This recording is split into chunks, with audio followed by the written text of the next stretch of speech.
At 18? Indeed. Oh, what a pity.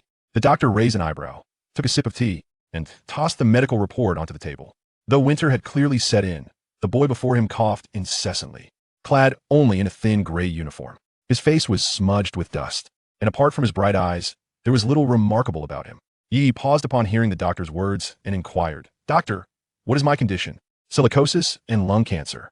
The doctor shook his head, having encountered this scenario numerous times.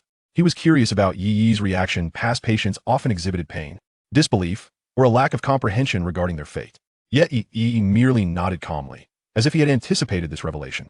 Such was the nature of the world, nothing out of the ordinary.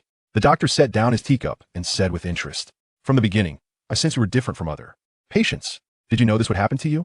Upon hearing this, Yi removed his mask, reminiscing. "Yes, I used to be a university student, working long hours in an environment filled with hazardous dust. How could I have avoided it?" He tugged at the mask, revealing the single-layer filter saturated with black coal dust. The doctor's lips twitched, a smile threatening to break through, yet he restrained it. "Perhaps you should consider seeing a psychiatrist?"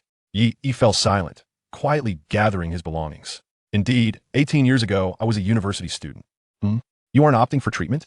the doctor asked, donating money to the hospital. Yi replied before turning to leave. Suddenly, Yi turned back, pointing to the black mark on his wrist. "Can you see this?" "What are you talking about?" The doctor looked at him in confusion. Yi said nothing more, seemingly resigned, and walked out the door. As he watched Yi's retreating figure, the doctor remarked softly, "Such a shame. Organs are of no use." As Yi traversed the hospital corridor, he carefully sidestepped those squatting or slumped on the ground. This narrow path was congested with patients. Most wore thin work uniforms, many young, much like Yi. The sole distinction was that he alone retained a glimmer of light in his eyes. The winter chill was biting, and many huddled together for warmth. Yi noticed that many bore a black mark on their hands. Moreover, only those with similar marks could see them. Yet most seemed indifferent, for like Yi, their time was limited. A gust of cold wind made Yi shiver, triggering a fit of violent coughing. Clutching the mere 1,000 high sun coins remaining in his pocket, Yi contemplated various plans. "Perhaps I shall go to East Alley for some flatbread, then enjoy some roasted duck. 500 high sun coins should suffice for 3 days, leaving me with 400 for cremation expenses. I ought to save her life before it ends." Suddenly, a figure collapsed before Yi, interrupting his thoughts. The surrounding people hastily stepped aside, but Yi remained still. Perhaps it was his own impending fate. He crouched down to examine the young person. "Very young, just like me." Yi wiped the grime from his hands and pressed his fingers against the boy's neck. No response. "Dead, just like me." Staring at the boy's closed eyes, Yi remained in a daze for quite some time. The news began to broadcast updates. Recently, the Heisen Federation has successfully established diplomatic relations with the Deming Empire, facilitating trade between East and West, significantly improving citizens' living standards, with a per capita GDP reaching 10,000. Congratulations to the Holy Light Central Hospital for exceeding 2 million emergency patients. A peculiar stench of decay lingered in the corridor, imperceptible to Yi's nose, yet palpable to his heart. A nurse rushed over, grabbing the boy's lifeless body to drag it away, prompting Yi's gaze to follow, realizing it was destined for the trash heap. "Wait," Yi suddenly called out. The nurse halted, impatience evident in her tone. "What now?" Yi's lips moved, but the words faltered as he gazed at the boy's corpse, his hands trembling in his pockets. Seeing his silence, the nurse cursed under her breath and resumed dragging the body away. In a sudden burst, Yi grasped the nurse's arm. "What do you want?" she snapped, raising a hand to strike. Yet in the next moment, a thin stack of Heisen coins appeared before her. He pointed at the boy's body, a sycophantic smile on his face. "This is for his cremation fee, if you would be so kind." Upon seeing the money, the nurse relented, her eyes narrowing. Just don't let your filthy hands touch me again." The boy's body was dragged away, disappearing at the corridor's end, while Yi took a long time to regain his composure, smacking his forehead. "What am I doing?" With 600 high sun coins remaining, Yi contemplated purchasing some food. Yes, it had been ages since he had tasted meat. He would buy some. Arriving at the butcher's shop, under the cold gaze of the owner, Yi produced 140 high sun coins for half a pound of roasted pork. Silently retreating to a corner, he was about to take a bite of the meat when a sudden pain shot through his lungs. A tickling sensation coursing through his airways, causing him to cough violently. Good thing I resigned otherwise. My wages would have been swallowed by the company after my death, and I wouldn't have anything left for my coffin," Yi remarked, oddly cheerful. Taking a bite, the tender, juicy meat danced in his mouth. Yet the anticipated satisfaction eluded him, as blood mingled with the flesh he swallowed, like iron wire scraping against the walls of his esophagus. "Delicious." Yi coughed as he chewed, smiling broadly as if truly enjoying the meal. Navigating through the bustling crowd, avoiding speeding vehicles, he gradually made his way to the dump. A gaunt black dog, drawn by the scent, watched him intently, panting. "Sorry, this is the only meal I've managed to have," he said apologetically, patting its head. Suddenly, the roar of machinery erupted, sounding as if society's refuse was being crushed. He looked up. A towering machine, 20 meters high, compressed heaps of garbage into thin layers. Faintly, he saw many bodies being pulled in. Unfazed, he recognized this as the city's dump, notorious for accepting non-recyclable waste, often referred to as a waste disposal site. Thank goodness I was clever enough to resign early. I still have a cremation fee left. Otherwise, I'd end up here. He chuckled, patting his clothes as he chewed. Suddenly, his movements froze. The meat he had been chewing fell from his mouth, swallowed by the black dog, which wagged its tail excitedly. Yi's pupils dilated. In his line of sight, the boy who was meant to be cremated was mercilessly engulfed by the machine, becoming irretrievable waste. The grinding of gears resonated heavily, striking at Yi's heart. Wait, why? Yi looked down at his sooty palms, the puddle reflecting his tattered gray uniform, his dust-covered face. Ripples suddenly stirred, and the murky puddle seemed to gain a hint of clarity. The cold finally shattered Yi's emotional barriers, extinguishing the remaining flickers of warmth within him. So cold, but winter is inherently cold, is it not? Here, have a good meal, consider yourself lucky. Yi tossed the meat to the black dog, patting its head as he stood, choking back tears, but don't follow me. Yi covered his mouth as he coughed, turning to run. The black dog, dragging its body, tried to follow, but soon lost sight of Yi. He sprinted to a public restroom, slamming the door shut and collapsing onto the floor. "That I want to go home," Yi murmured, his eyes devoid of light, tears tracing long trails down his face. Who could understand him? Who could save him? The 18 years of traversing through time felt akin to a hellish existence for him. In this world, where social stratification is as rigid as death itself, living was akin to being a slave. The fury and sorrow that burned within Yi could no longer be contained. With a resounding crash, he struck the porcelain of the restroom, shattering it to pieces. Seizing a shard without hesitation, Yi aimed for his throat. In the next moment, he coughed violently, a searing pain emanating from his lungs, causing the shard to slip from his grasp. The overwhelming stimulus proved too much for his already ailing body, and he succumbed to his illness. Leaning weakly against the wall, tears blurred his vision before he lost consciousness. Through a kaleidoscope of colors, it felt as though he had returned to that beautiful realm, the scent of books lingering in the air. Home. Suddenly, Yi opened his eyes. Surrounding him was an expanse of silence and darkness, as if he were ensnared in chaos when a blue screen flickered before him. Instantly, Yi absorbed the information displayed on the screen. Initial rebirth count, 3. Random rebirth world. Special type, technological world. Extraordinary world rebirth identity, random. Is this a system? Yi mused, perplexed. After 18 years of silence, it chose to manifest only upon his demise. Could this truly be real, or merely a figment of his dying imagination? However, after pondering for a while, Yi felt a sense of authenticity in it, for he could see his own body collapsed outside, as time in the external world appeared to stand still. He scrutinized the rebirth system and ultimately discerned its true purpose. Each rebirth would randomly generate a target of loyalty, to whom he must pledge unwavering allegiance. In return, he would receive task rewards. Would these extraordinary powers shatter the immutable rules of this world? A glimmer ignited in Yi's eyes at long last. He glimpsed an opportunity to sever those invisible shackles. "Wait for me." He gritted his teeth and declared, "Rebirth." Chapter 2. The Offering of Fidelity. Yi Ran opened his eyes, his mind somewhat disoriented. Am I a teacher?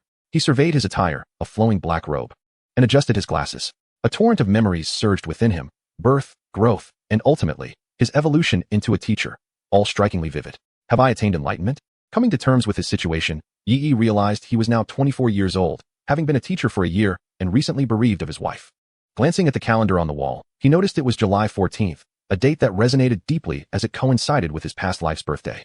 Faded light filtered through the window, illuminating the cracks in the brown plaster walls, and as he moved, clouds of dust rose, suggesting the place had long been neglected. At the end of the corridor, the door to the principal's office stood resolutely shut. I must present my teaching report to the principal. Approaching the door, Yi knocked, shaking off a considerable amount of dust, which made him frown. After a brief silence, an elderly voice emanated from within. Come in, please. Though curious, Yi complied with the request. A moment later, just as he contemplated leaving this peculiar place, the principal's voice rang out once more. Excellent. Selecting you as the homeroom teacher was indeed the right choice. Those 5 students are all wonderful kids. A stack of information sheets was handed out. Yi furrowed his brow, and after a moment's contemplation, he took the sheets and turned to leave. For reasons unknown, he felt an unsettling sense of missing memories, rendering this world somewhat unfamiliar to him. The muted light continued to seep inward, and before he knew it, the principal's office had quietly opened. A pair of blood-red eyes fixated on Yi Yi's retreating figure. The leaves of the camphor trees danced in the breeze, while students exuded youthful exuberance, playfully engaging with one another. "Teacher Yi, come play with us." Stepping out of the building, Yi Yi was instantly transported back to his high school days, enveloped by a sense of nostalgia. Yet, this was ultimately not home. Character information generation in progress. Yi Yi, teacher, current reincarnation world type, special world passive skills, vast knowledge. Mental barrier. Vast knowledge was understandable. It referred to a formidable capacity for memory and comprehension. But what did mental barrier entail? Yi Yi clicked to explore further. Mental barrier. Effect 1. High mental resistance, granting immunity to most psychological effects. Effect 2. Active state, awaiting exploration. Effect 3. Currently in effect. Awaiting exploration. Before Yi Yi could ponder further, a task was issued. Loyalty task generated. Offer your fidelity to love. Brief introduction. A vow under the cherry blossoms. Even if separated by realms, love remains unwavering until death. Loyalty target. Emotional type. Only passive skills, items, and bonds can be obtained. Current loyalty. 0. Behavioral loyalty maxes at 90. Inner loyalty maxes at 10. Achieving a loyalty score of 90 grants full character capabilities, while reaching 100 provides exclusive rewards related to the loyalty target. Exhibiting disloyal behaviors will result in failure, concluding the reincarnation. Upon reaching a loyalty score of 90, one may choose to end the reincarnation. After absorbing the information, Yi Yi took a deep breath, steeling himself for what lay ahead. Regardless of the circumstances, he had to ensure unwavering loyalty in his actions. He extracted the information sheet and began to peruse it, growing increasingly perplexed. To be appointed as the homeroom teacher for a class of only 5 students? This was no longer a question of normalcy. It was utterly anomalous. To confirm his suspicions, Yi Yi approached a boy playing basketball and inquired, "Are you familiar with class 3-1? The boy paused momentarily, then visibly flushed with excitement. "How could I not know? My goddesses are all in that class." Yi Yi was taken aback. Had he stumbled upon a fervent admirer? Suddenly, a hand seized his arm. "Ha ha ha," the boy gasped, his eyes seemingly brimming with adoration, scratching at his skin as if afflicted by an unbearable itch, drawing blood in the process. "Teacher, I beg you. Let me transfer to your class." "No, treat me like livestock. I'm willing to do anything." "Calm down, my enthusiastic friend," Yi Yi replied with a smile, swiftly retreating. Yet, as he stepped back, he collided with an invisible barrier. Turning around, he realized he had been encircled by a throng of eager students.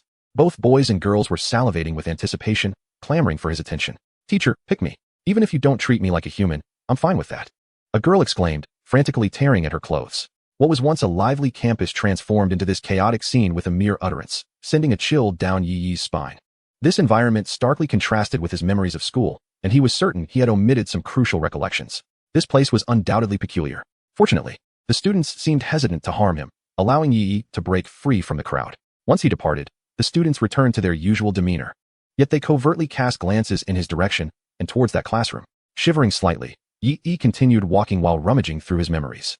A class of 40 had dwindled to just 5 for various reasons, and he was the sole remaining teacher? Yi Yi felt a flush of embarrassment. Was this a jest? For reasons unknown, his memories of the 4 students were hazy, except for one whose name resonated distinctly in his mind, Wang Yufei. Today marked the final lesson. And though Yi Yi was reluctant to attend, he understood that being reckless in unfamiliar territory could be perilous. He had to proceed methodically. Perhaps this world was indeed bizarre, and he would need to rely on his own wits to uncover the mysteries that lay ahead. As the clear bell rang, the sky darkened, and the campus fell silent. With a series of soft footsteps, Yi Yi stepped into the classroom, instantly met by 5 penetrating gazes. Approaching the podium, he stiffly turned to face them. In the next moment, 4 exquisitely doll-like girls came into view. However, Yi Yi found his gaze inadvertently drawn to the girl at the back of the classroom. Beneath her short bangs, the youthful visage bore an earnest expression, while a pair of glistening eyes evoked a subtle shock, reminiscent of rippling waves disturbing the tranquility of a still pond. The moment he laid eyes on her, Yi Yi instantly recognized her, Wang Yufei, his most exceptional student. Outside, darkness had enveloped the campus, leaving only this classroom aglow amidst the silence of the air. Suddenly, 4 girls in the front stood up and charged towards Yi Yi. They had barely arrived before taking action, leaving him no chance to escape. Yi Yi, flustered, immediately turned to flee. Yet, in the next instant, the door was blocked, and the lights extinguished, plunging the classroom into utter darkness, with only the silhouettes of approaching figures visible. This is it. Yi Yi's nerves tightened as he clenched his fists, bracing himself for a desperate struggle. Bang! Fireworks erupted, candlelight flickered to life, and a sweet aroma enveloped Yi Yi. He felt a tingling sensation throughout his body as a birthday hat was playfully placed atop his head. It was tall, making him appear rather foolish. Wang Yufei approached, carrying a birthday cake, while 5 lovely girls sang a jubilant birthday song, bestowing their heartfelt wishes upon him. On the calendar hanging on the wall, the 14th was distinctly marked. A cascade of colorful lights illuminated Yi Yi's heart, stirring emotions within him as if something was about to burst forth. Ah, indeed. Today is my birthday, Yi Yi thought, a bittersweet pang filling him before swiftly dissipating. In life, no one cares, yet in death, there is redemption. Alas, it is all but an illusion. Happy birthday, teacher! Wang Yufei exclaimed with a sweet smile. The 4 girls nearby joyfully scampered around him, prompting Yi Yi to recall their names. Listening wind, listening rain, listening thunder, listening snow. Such peculiar names. Yi Yi chuckled heartily. I almost forgot. I can't believe you remembered. Happy birthday to me, ha ha ha. Amidst the laughter, a figure dashed into his embrace, a faint fragrance lingering at his nose. Looking down, Yi Yi discovered that Wang Yufei had nestled her small head against him. Suddenly, she lifted her gaze, revealing her eyes were red with tears. Happy birthday, teacher. From now on, we will always be with you. Wang Yufei whispered. No matter what the past holds, at least you still have us now, don't you? Yi Yi gazed into her glistening eyes, feeling an overwhelming warmth. Something felt familiar about her. Chapter 3. An odd atmosphere, teacher, don't move. I'm going to scrape it off for you. Wang Yufei giggled, smearing her own portion of cake onto him. Yi Yi retaliated in kind, eliciting a chorus of shrieks. Who told you to throw cake at me? Look, you've brought this upon yourselves. After the chaos settled, Wang Yufei suddenly asked, Teacher, being alone is rather dull. I feel you shouldn't remain trapped in this solitude. That one tea happened. Yi Yi paused before replying. Regardless of anything, I will only love her. Loyalty 30, is this how we're playing? Yi Yi suddenly realized, only to find that the 4 sisters, wind, rain, thunder, and snow, had been staring at him like lifeless dolls for an indeterminate time, until Wang and Fei finished tidying up and approached them. Only then did a spark of life return to their eyes. I shall take my leave now, Yi Yi said, lowering his head. The 5 replied in unison. Just as Yi Yi was about to close the door, 4 voices suddenly echoed from behind him. Teacher, we would like to host a party tomorrow night. Will you join us? Yi Yi turned around to see the 4 sisters leaning in eagerly. A party at this time? Though he sensed something amiss. Upon noticing the peculiar heads peering down from the staircase, he mustered his courage and replied, yes, of course. As he hastily departed, the expressions of the sisters, Feng, Yulei, and Shui, gradually became vacant. Outside the classroom, a flash of lightning illuminated a throng of students clad in uniforms, who had mysteriously gathered outside. Goddess, ha ha ha. They chuckled darkly, their gazes fixated on the classroom. Regardless of gender, they crawled in slowly, converging around the sisters. The lights extinguished, and behind them, Wang and Fei watched in a daze as a piece of cake slipped from Yi Yi's lips. In the next moment, she slipped a finger into her mouth, her face blooming with an uncontrollable flush. Upon returning home, the first thing Yi noticed was the wedding photograph hanging prominently in the living room. She was Xiang Xiyu, a woman of ethereal beauty, and every moment spent with her in his memories felt newly minted. Regrettably, she had perished in that fateful car accident, and now, he found himself devoid of love for her. Suddenly, a notification pinged on his phone. He opened it to find a message from the principal. Teacher Yi, please come to my office tomorrow at noon. I have matters to discuss. Why does he want to see me? Yi Yi pondered, feeling perplexed. The events of the day had already seemed quite peculiar. Opening the template, the glaring 30 hung there like a weight on his mind, filling him with dread over the possibility of an unforeseen mishap leading to his demise. Passive skill, mental barrier effect 1, high mental resistance, immune to most mental attacks. Effect 2, activated state, pending exploration, loyalty, 30. It was now evident that this world harbored significant issues, yet the source of these troubles eluded him. It was neither ghostly nor human, an utterly ambiguous existence, and even a hint of purity would not have rattled Yi so. Speaking of loyalty, the initial 90 points were not based on sentiment. An idea struck Yi as he glanced at the wedding photo, and he hurried into the kitchen, emerging moments later with 2 onions in hand.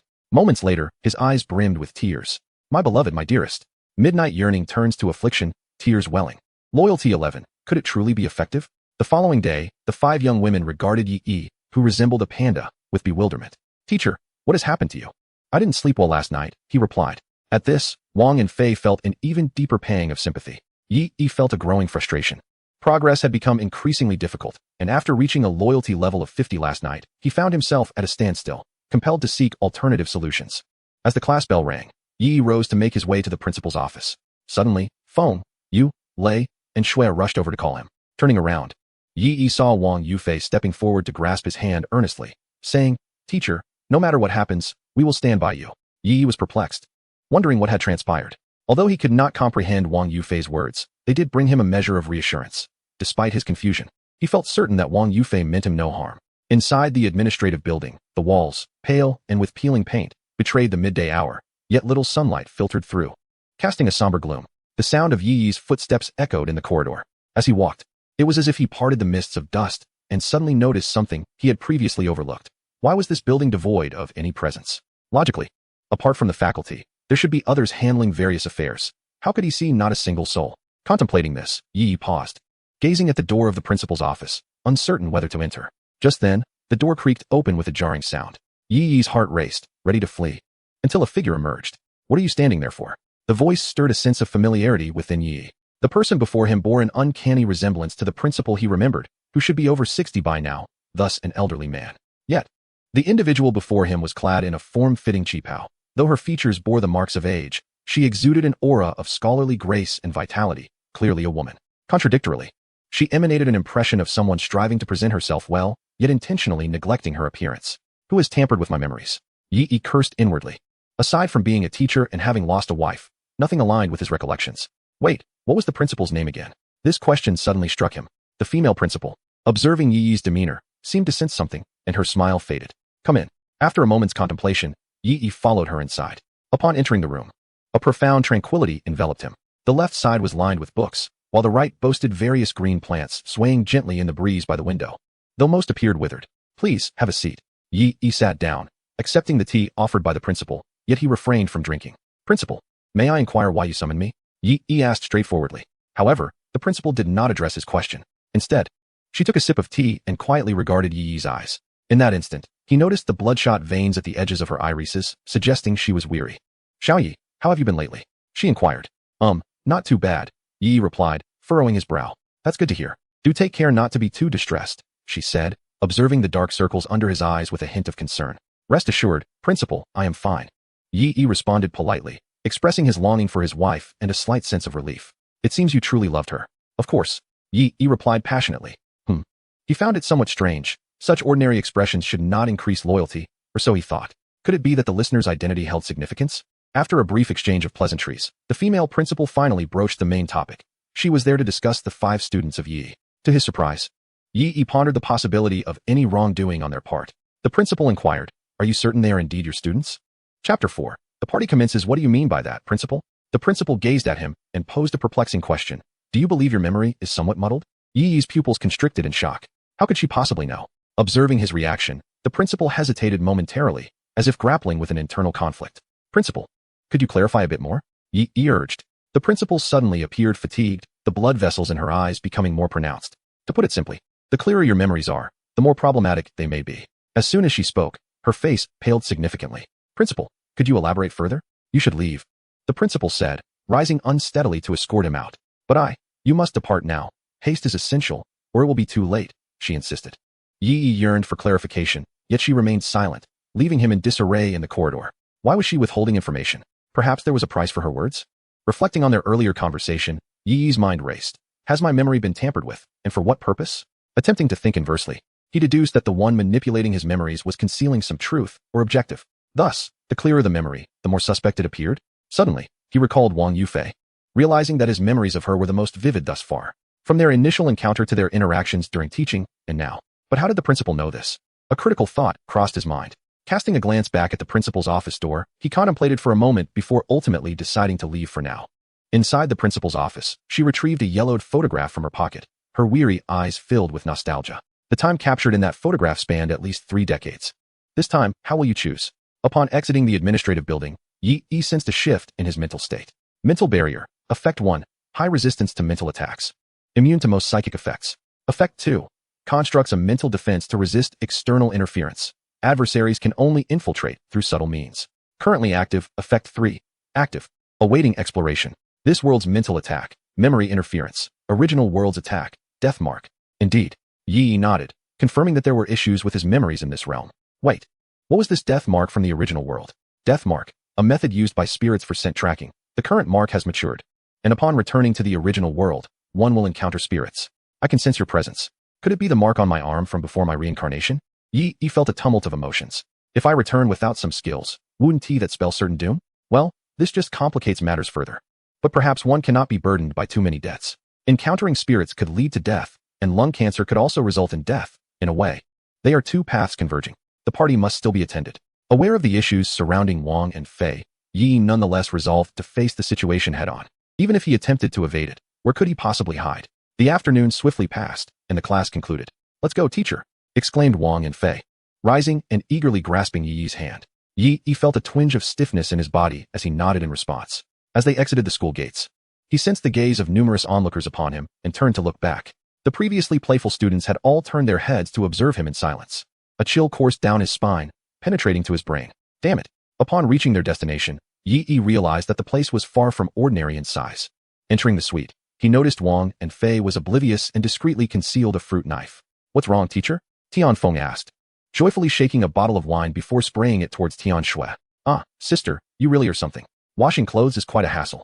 By the way, I have a question for you all." The four sisters abruptly halted, turning to face him. Glancing at Wang and Fei, who seemed unaware, Yi sighed in relief, only to find the four sisters had inexplicably appeared right in front of him, startling him. "Teacher, please tell us, what is it?" they chorused. The private room fell into a sudden hush, the silence so profound one could hear a pin drop. Yi turned to glance again. The door swayed slightly, but Wang and Fei was nowhere to be seen. It appeared she had stepped out. This was fortuitous. Yi leaned forward, and they mirrored his movement. "What do you think of Wang, our classmate?" Yi inquired, but upon receiving no response, he raised his gaze to find them all staring intently at him. Suddenly, they spoke in unison. "Teacher, what aspect are you interested in knowing?" Yi pondered briefly. "I mean in terms of her identity, and what else? Also, her demeanor. I'm referring to the way the students behave." As he spoke, he felt something warm dripping onto his head. Reaching up to touch it, he found it was viscous, reminiscent of saliva. A sudden realization struck him, and he quickly looked up. The four sisters' large, inquisitive eyes sparkled, leaving Yi momentarily taken aback. It couldn't he possibly be them? He glanced up at the ceiling, but found nothing amiss. "Teacher, what is truly the matter with you?" Yi's heart raced, and he dared not pursue the inquiry further. "It's nothing, nothing at all." "Well, all right then." The four sisters nodded with cheerful smiles. Outside the door, Wang and Fei stood, pushing a cart laden with fruit platters and red wine, her head bowed in contemplation. Moments later, she pulled out a watermelon knife from beneath the cart and turned towards the depths of the hallway. Inside the private room, Yi waited for what felt like an eternity, yet Wang and Fei did not return. "Why don't we start having fun in the meantime?" Tianfeng suggested suddenly. "Indeed. We don't know what Wang is up to, but there are still things to enjoy here," Tianyu added. Following this, Tianlei produced a bottle of red wine from seemingly nowhere. "No, I'll step out for a moment. You all stay alert." Yi waved his hand dismissively. The words of the headmistress lingered in his mind like a haunting spell, refusing to dissipate. "But teacher, if you were to let go of thoughts of Sister Yi, perhaps trouble would cease to follow," a voice called from behind him. "Why do you say that?" Yi inquired, perplexed. Suddenly, the sound of a shattering wine bottle echoed behind him. Yi turned to find the four sisters huddled together. Ting Lei shattered the bottle's neck, pouring the crimson wine into the mouths of the four. They all turned to him, wine filling their mouths, their faces flushed with a rosy hue. Yi's heart sank. He swiftly turned to flee. What was happening? They had attacked without any warning. Boom. Ting Lei descended from above, creating a dent in the ground upon impact. Ting Lei, blushing, touched her lips, and the wine trickled down her fair neck. Was this still human? Yi gazed at the crater, his heart racing, and immediately spun around to create distance, only to be knocked to the ground the next moment. Ting Feng and Ting Yu pressed down on his legs and chest, while Ting Shui obediently restrained his hands. "Let me go? Have you all lost your minds?" Yi's heart sank further, yet his mouth was seized, and Ting Yu nuzzled her soft cheek against his face before kissing him. Chapter 5. Wang Yufei. As Yi neared the end of the wine, he felt himself teetering on the brink of unconsciousness. His thoughts were a chaotic blur, and he was engulfed by a suffocating heat. Ting Lei's fingers glided down Yi's chest, slowly descending. "Teacher, if you say you like me, we could do so much more. Get away. A boy of virtue. Loyalty 10, current loyalty, 65. Is that even possible? This is irrational." Yi's gaze shifted. At that moment, the door was violently kicked open. Wang Yufei stood at the entrance, a watermelon knife in hand, coldly observing the scene. The combination of her rosy cheeks and that expression exuded a certain adorably naive charm. Before the four sisters could react, Wang Yufei charged forward. Wretched girls. The knife slashed through the air like a tempest, forcing the sisters to retreat. After several strikes, she cornered them against the wall. Wang Yufei swiftly jumped back and hoisted Yi onto her shoulder. "Teacher, we must leave." Once they reached a safe place, Wang Yufei set Yi down and administered an antidote. Yi felt significantly better as his consciousness gradually returned. "This was unreasonable. My loyalty increased by 10, and it should become harder to gain further loyalty as time progressed. Could it be that these four sisters were significant figures? Or perhaps there were important individuals nearby who had heard his words. "Teacher, are you all right?" Wang Yufei inquired with concern. Her expression resembled that of a sorrowful flower, causing Yi to momentarily freeze, a faint blush rising on his cheeks. It seemed the effects of the potion had not yet worn off. Yi thought as he turned his head away. You truly care for your sister. Even in such circumstances, you remain steadfast. Wang Yufei's gaze was complex. Yi replied matter-of-factly, of course, no matter what happens, I shall always resolutely guard this affection. Wang Yufei fell silent, turning her head away. Was it yet another of those responses? What's wrong? Yi asked, suddenly realizing that there was something amiss with her. A concern even greater than that of the four sisters. With the two of them alone in the room, would anything untoward occur? Time flowed once more as Wang Yufei glanced at the clock. 11:46. We can't wait any longer. She suddenly stood up. Before Yi could react, Wang Yufei suddenly leaped into his embrace. Yi, feeling stiff all over, murmured, Teacher, I'm just tired. Can I hold you for a moment? The pitiful tone made it difficult for Yi to refuse, and he could only nod in acquiescence. As long as it did not cross any moral boundaries. It should not be deemed as disloyalty, right? He felt Wang Yufei was like a small kitten, soft and warm, akin to a cozy heat pack. Before long, Wang Yufei had drifted into slumber. Suddenly, a photograph slipped from Wang Yufei's grasp. Yi picked it up and gazed at it. The image depicted a youthful version of himself, brimming with vitality, identical to his past life. Wang Yufei was perched on his shoulders, holding a Barbie doll and grinning widely. Was this 6 years ago? A memory surfaced within Yi's mind. 6 years prior, he had just graduated from high school and moved to a new city for university. During a stroll in the park, he had intervened to assist Wang Yufei, who was being bullied, and subsequently, out of a sense of justice, he had looked out for her for an entire year until she graduated from elementary school, ensuring she was safe from tormentors in middle school, and gradually their contact faded. Am I the greatest bully at Beihai Elementary? Yi pondered, involuntarily twitching the corners of his mouth. Had he truly become a ruffian? No, teacher. You are my great hero, Wang Yufei's cheerful voice echoed in his mind. He glanced down to find her smiling up at him, and he felt a wave of embarrassment wash over him, chuckling awkwardly. It was merely an act of kindness. Others would have done the same. No, they would not. Wang Yufei's voice was soft yet assertive. They would not take time out of their day for someone they do not know. Nor would they expend effort to warn bullies on behalf of a stranger. They certainly would not willingly part with their hard-earned money to support her education and ensure her well-being. Yi stared blankly at Wang Yufei as she recounted these moments. Memories that were somewhat hazy to him. No one cares for others as you do, even for those who are entirely unrelated. No one possesses such kindness. Trusting others so easily. Wang Yufei rose to her feet. The clock struck midnight, and the moonlight streamed through the window. The silvery glow enveloped Wang Yufei's delicate figure, rendering her akin to a saint. It was then that Yi noticed his clothes were damp. Upon closer inspection, he realized Wang Yufei had been weeping profusely without him noticing. What is this? Yi gazed at Wang Yufei, who was inching closer, his pupils constricting. Thus, no matter the nature of love, it is always rooted in a reason, and it is this reason love that runs deep and cannot be severed, can it not? Wang Yufei cupped Yi's face and kissed him. In that moment, time seemed to stand still, and Yi could even hear the rhythm of his heart. Her flowing hair brushed against his ear, rendering his mind blank and causing him to forget to resist. After what felt like an eternity, the moonlight bathed them as Wang Yufei ceased the passionate kiss, wiping away the torrent of tears cascading down her face. Teacher, I cannot continue like this. You once said that true love is impossible to relinquish, did you not? She implored, grasping Yi's hand tightly. Teacher, I love you, now and forever.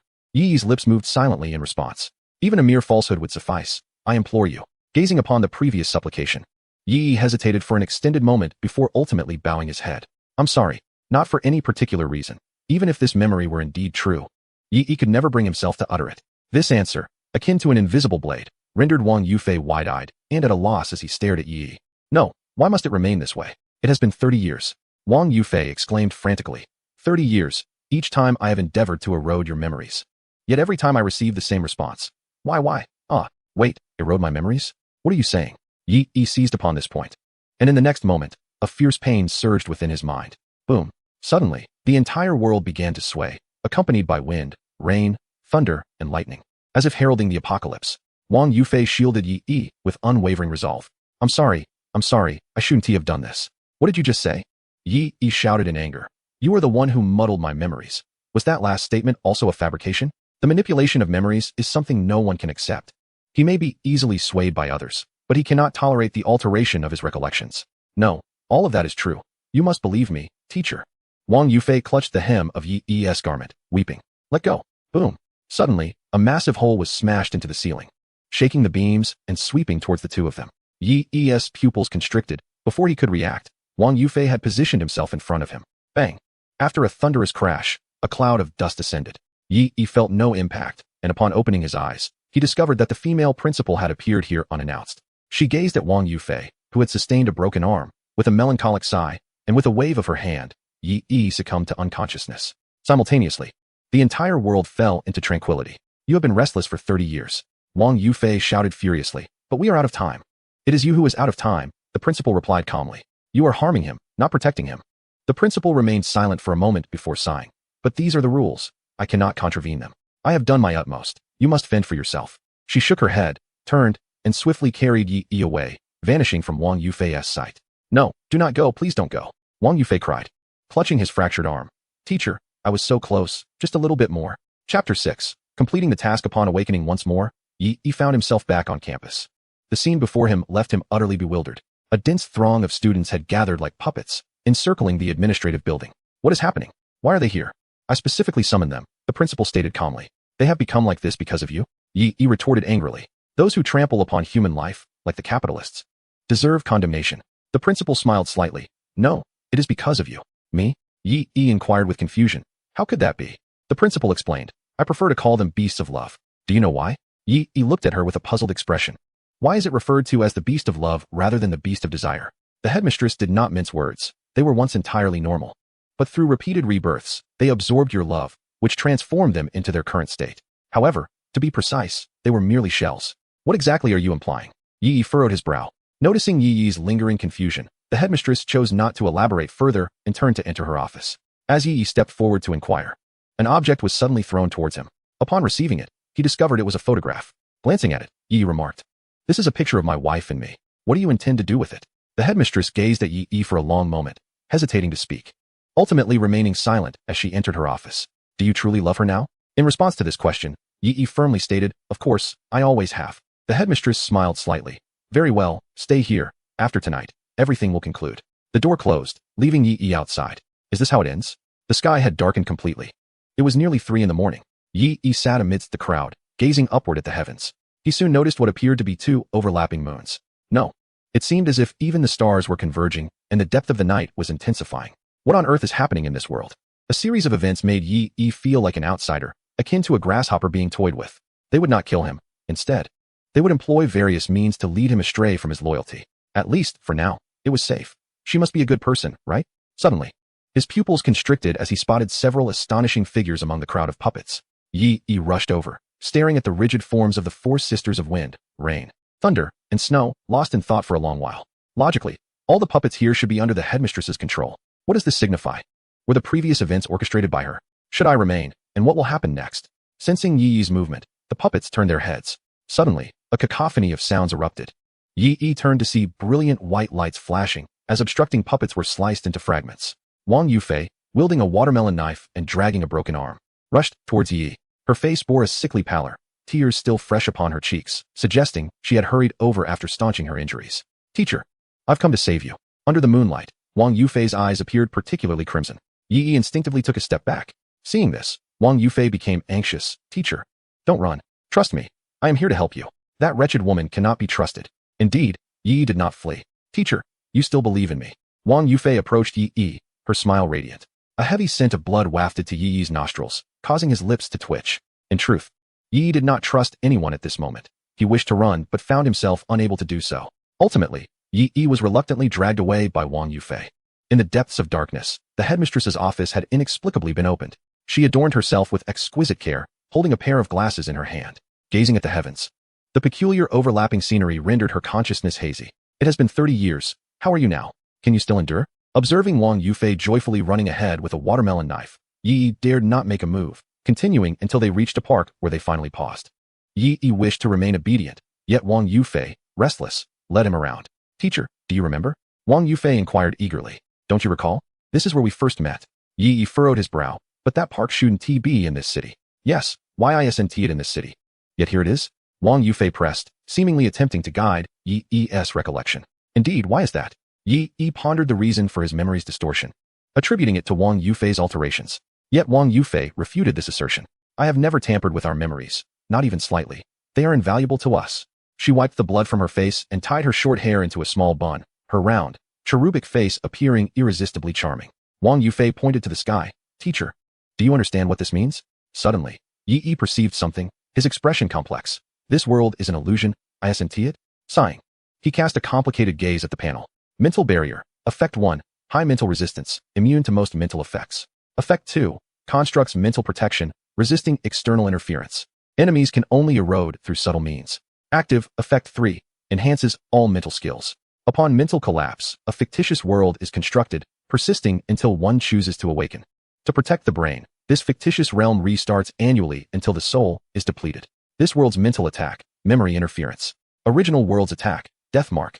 This world belongs to me, constructed for my wife, does it not? Yi sighed. This elucidated everything. The discrepancies in memory arose because this was the world he inhabited while in slumber. His amnesia might be a desire of his own, for it wouldn't have been so simple for Wang Yufei to intervene.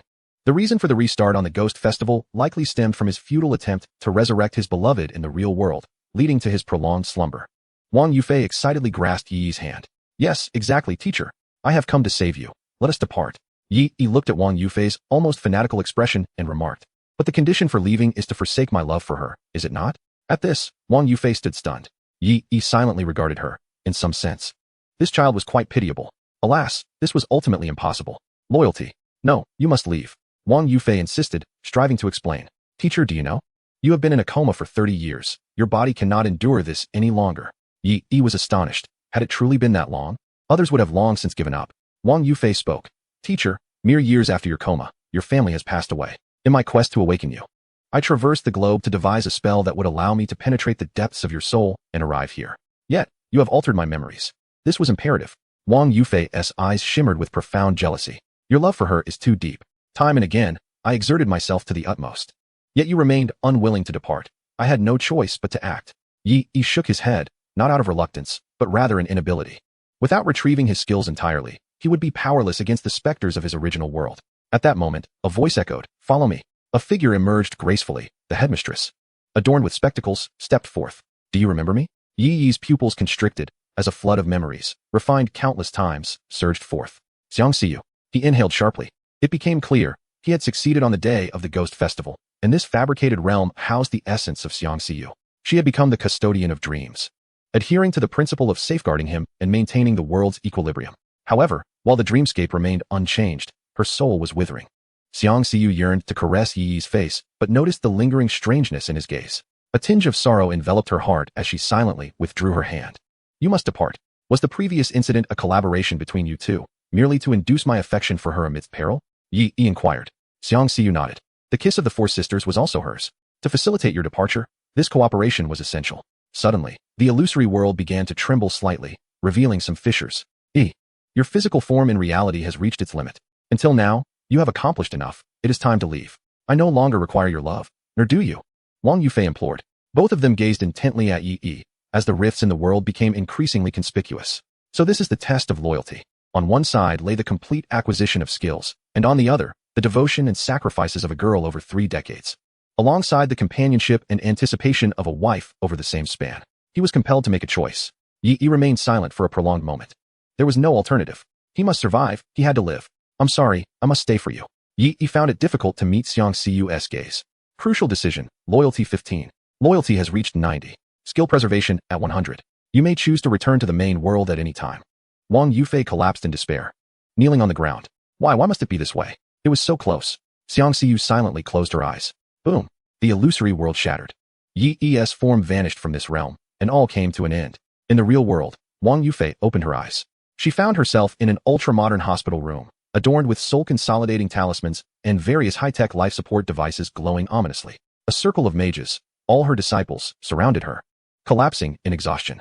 On the hospital bed, Yi's desiccated body gradually disintegrated, ultimately transforming into ash. Tears flowed incessantly from Wang Yufei.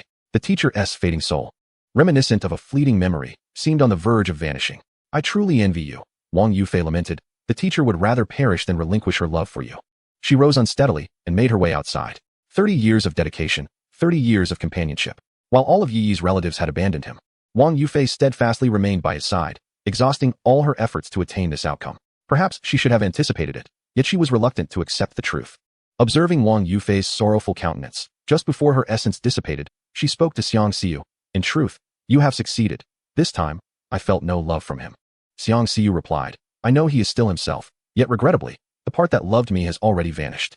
To endure for 30 years only to be extinguished. What a testament to unwavering love.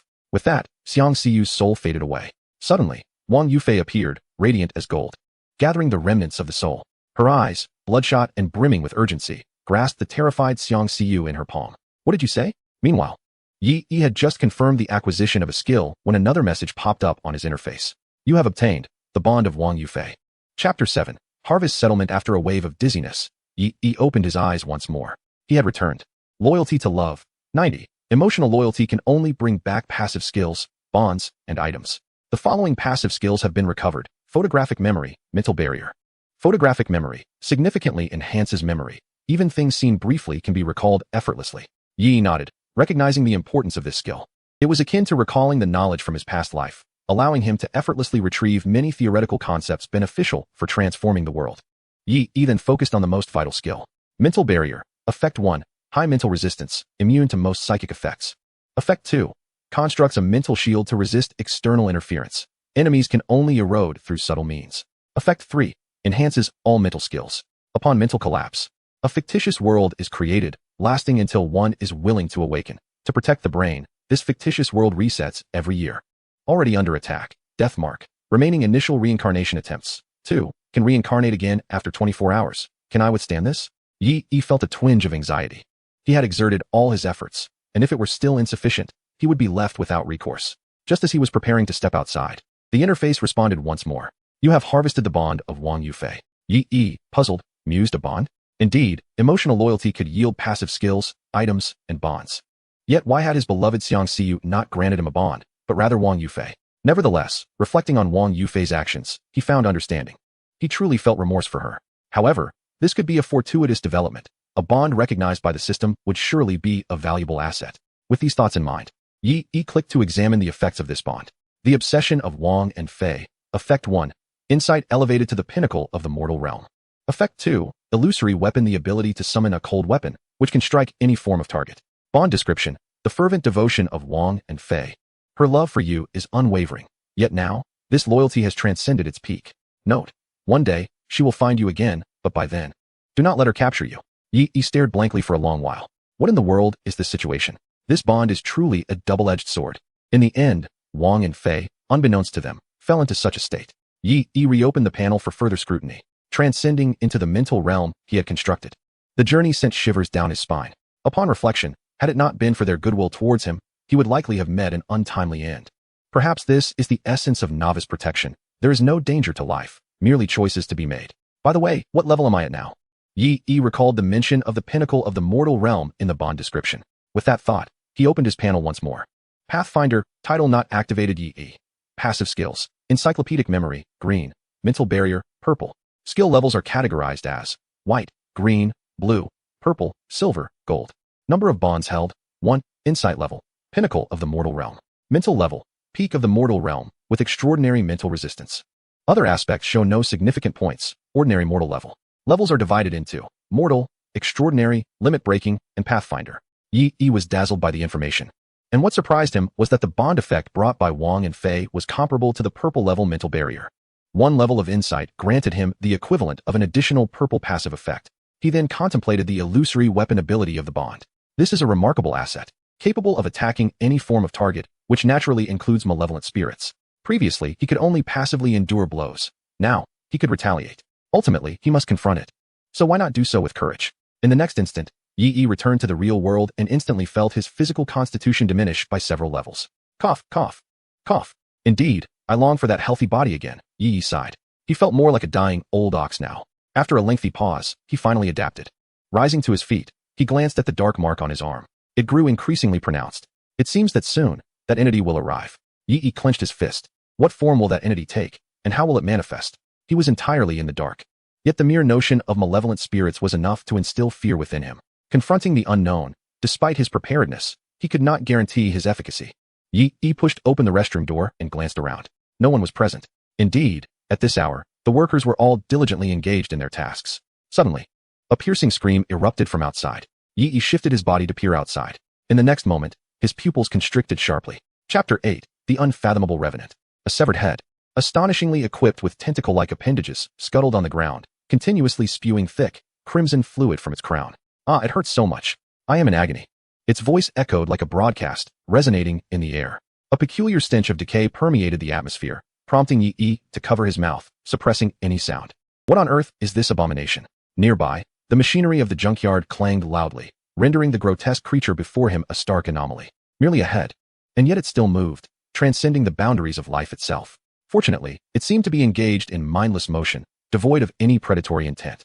Yi cautiously retreated, striving not to disturb the monstrosity. At that moment, a black dog dashed over, carrying a piece of roasted pork, seemingly drawn by Yi's scent. Witnessing this, Yi reflected that the time of reincarnation was but a fleeting instant. This dog had not consumed his offerings, despite its evident hunger. Suddenly, the head's eyes rolled, locking onto the black dog. I am in pain. The head sprang forward, lunging at the dog. Yi's heart raced. Fortunately, the black dog was agile, swiftly dodging the attack.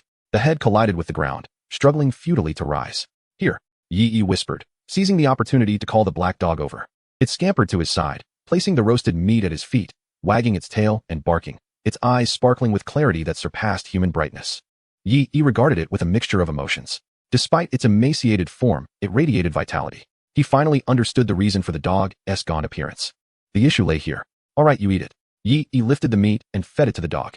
Suddenly, the voice of the head resonated ominously. Following the sound, Yi witnessed the head explode, transforming into a writhing mass of tentacles and teeth. Sensing danger, he scooped up the black dog and retreated to the privacy of a restroom stall.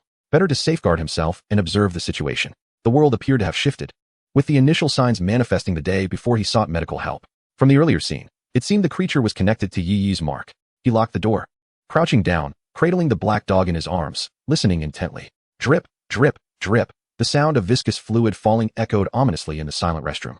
Like a morbid melody of impending doom, the black dog, possessing an uncanny sensitivity, remained quiet in Yi's embrace. He fixated on the shadow moving beneath the stall partition. The creature's voice reverberated incessantly. I am in pain, in pain. A heavy stench enveloped Yi's senses, heightening his tension. Gradually, the shadow crept closer to his stall. Is there no escape? He stared intently at the shadow, poised to summon his phantom weapon at a moment's notice. Drip, drip, drip. The creature's shadow finally loomed near Yi's feet. Come on, Yi thought, seething with indignation. Suddenly, the sound receded. It hurts, it hurts. Yi stood in astonishment, listening to the receding sounds, perplexed by the situation. Could it be that they had not discovered him? He let out a sigh of relief, clutching the black dog as he prepared to rise and seek an opportunity to escape. Suddenly, the black dog in his arms sprang up, barking furiously at a nearby compartment. This is bad. Keep quiet, Yi exclaimed in alarm. Yet, in the next moment, a mass of tentacles with eyes emerged from the adjacent compartment. Upon meeting those eyes, Yi discerned a flicker of anger within them. This beast was preparing to ambush him. Had it not been for the keen senses of the black dog, which detected the creature's movements, he would have undoubtedly been caught off guard. Yi was instantly drenched in cold sweat. With a crash, the entire compartment was shattered by the creature's charge. Yi rolled out, clutching the black dog tightly, and fled towards the door. A spray of crimson erupted from the splintered panel, hurtling toward him. The black dog writhed in his arms. Yi's mind raced, analyzing the situation. He realized the black dog was intent on confronting the threat. However, it was clear that they were not on the same level, and the black dog stood no chance. Don't move, Yi commanded. Without hesitation, he hurled the black dog backward and reached into the void. Illusory weapon. In an instant, a glimmer of azure light materialized, revealing a crimson spear in Yi's grasp. Since he was denied the opportunity to observe, he had no choice but to fight. At this sight, the creature hesitated slightly, seemingly sensing something amiss with the weapon. Moments later, it abruptly fled. It was merely a specter of a minion. There was no need for a stubborn confrontation.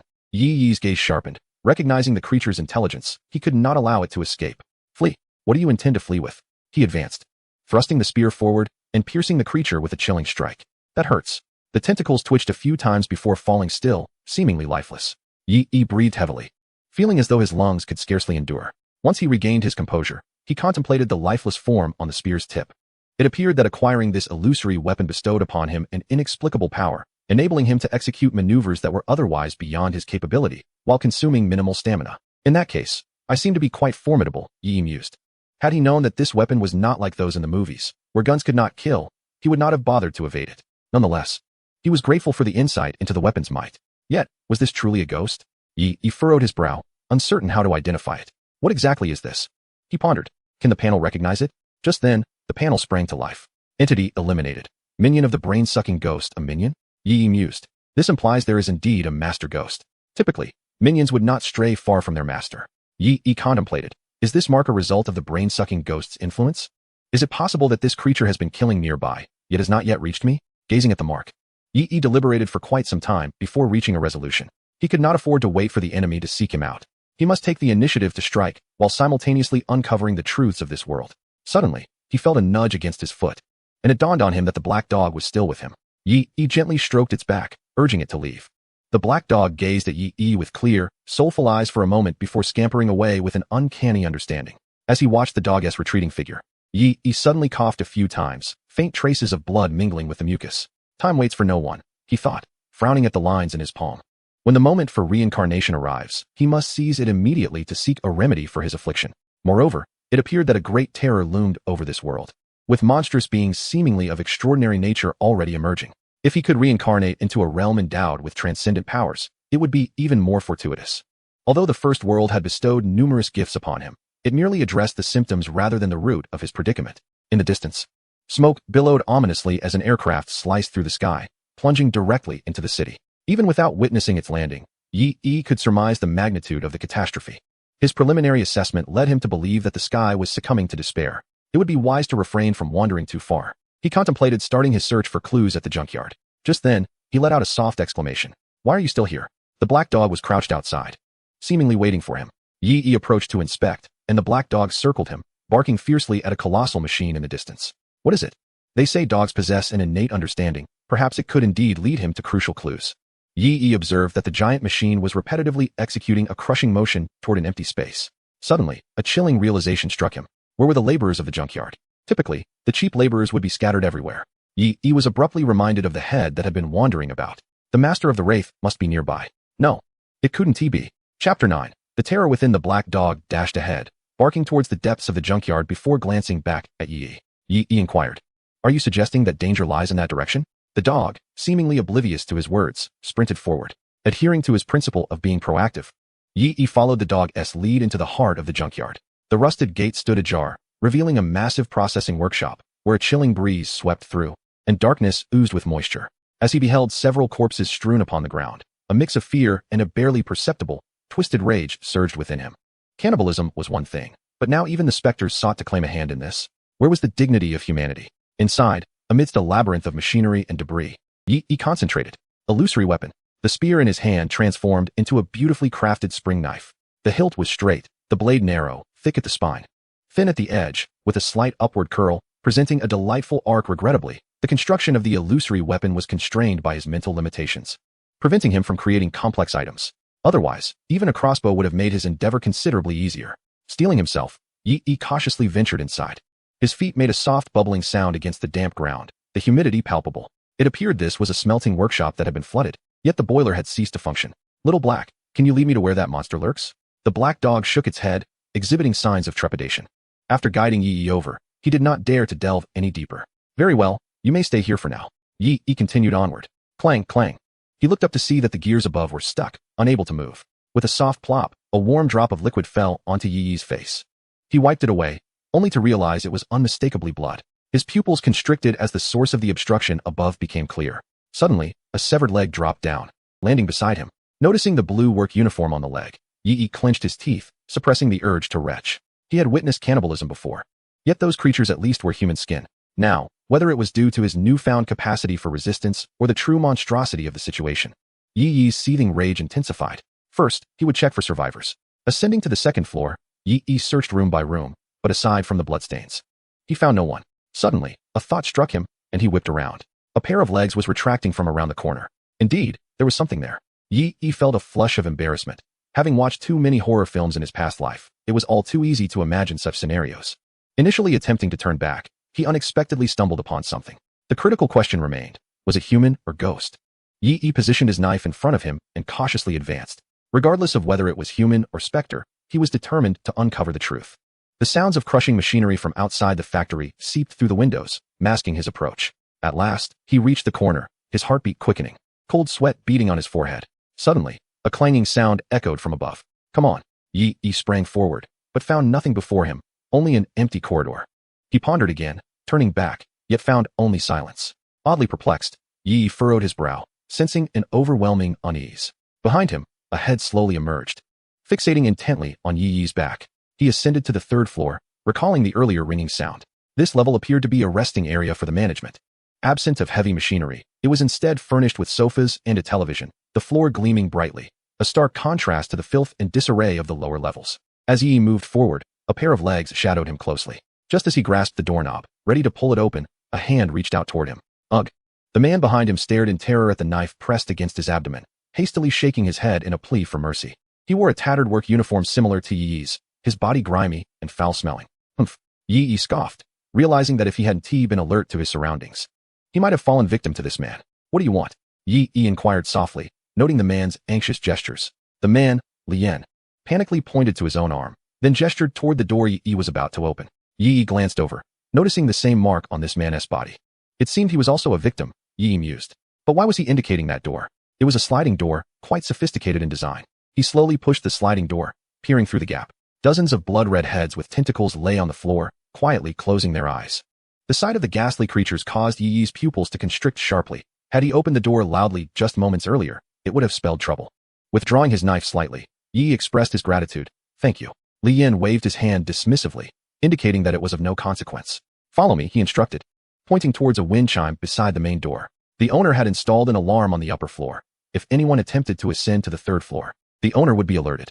Li Yin had refrained from warning Yi earlier for fear of triggering the alarm, only deciding to cut the power to silence the clanging chime. Sensing the man's goodwill, Yi heeded his advice and followed him downstairs. It seemed there were still survivors.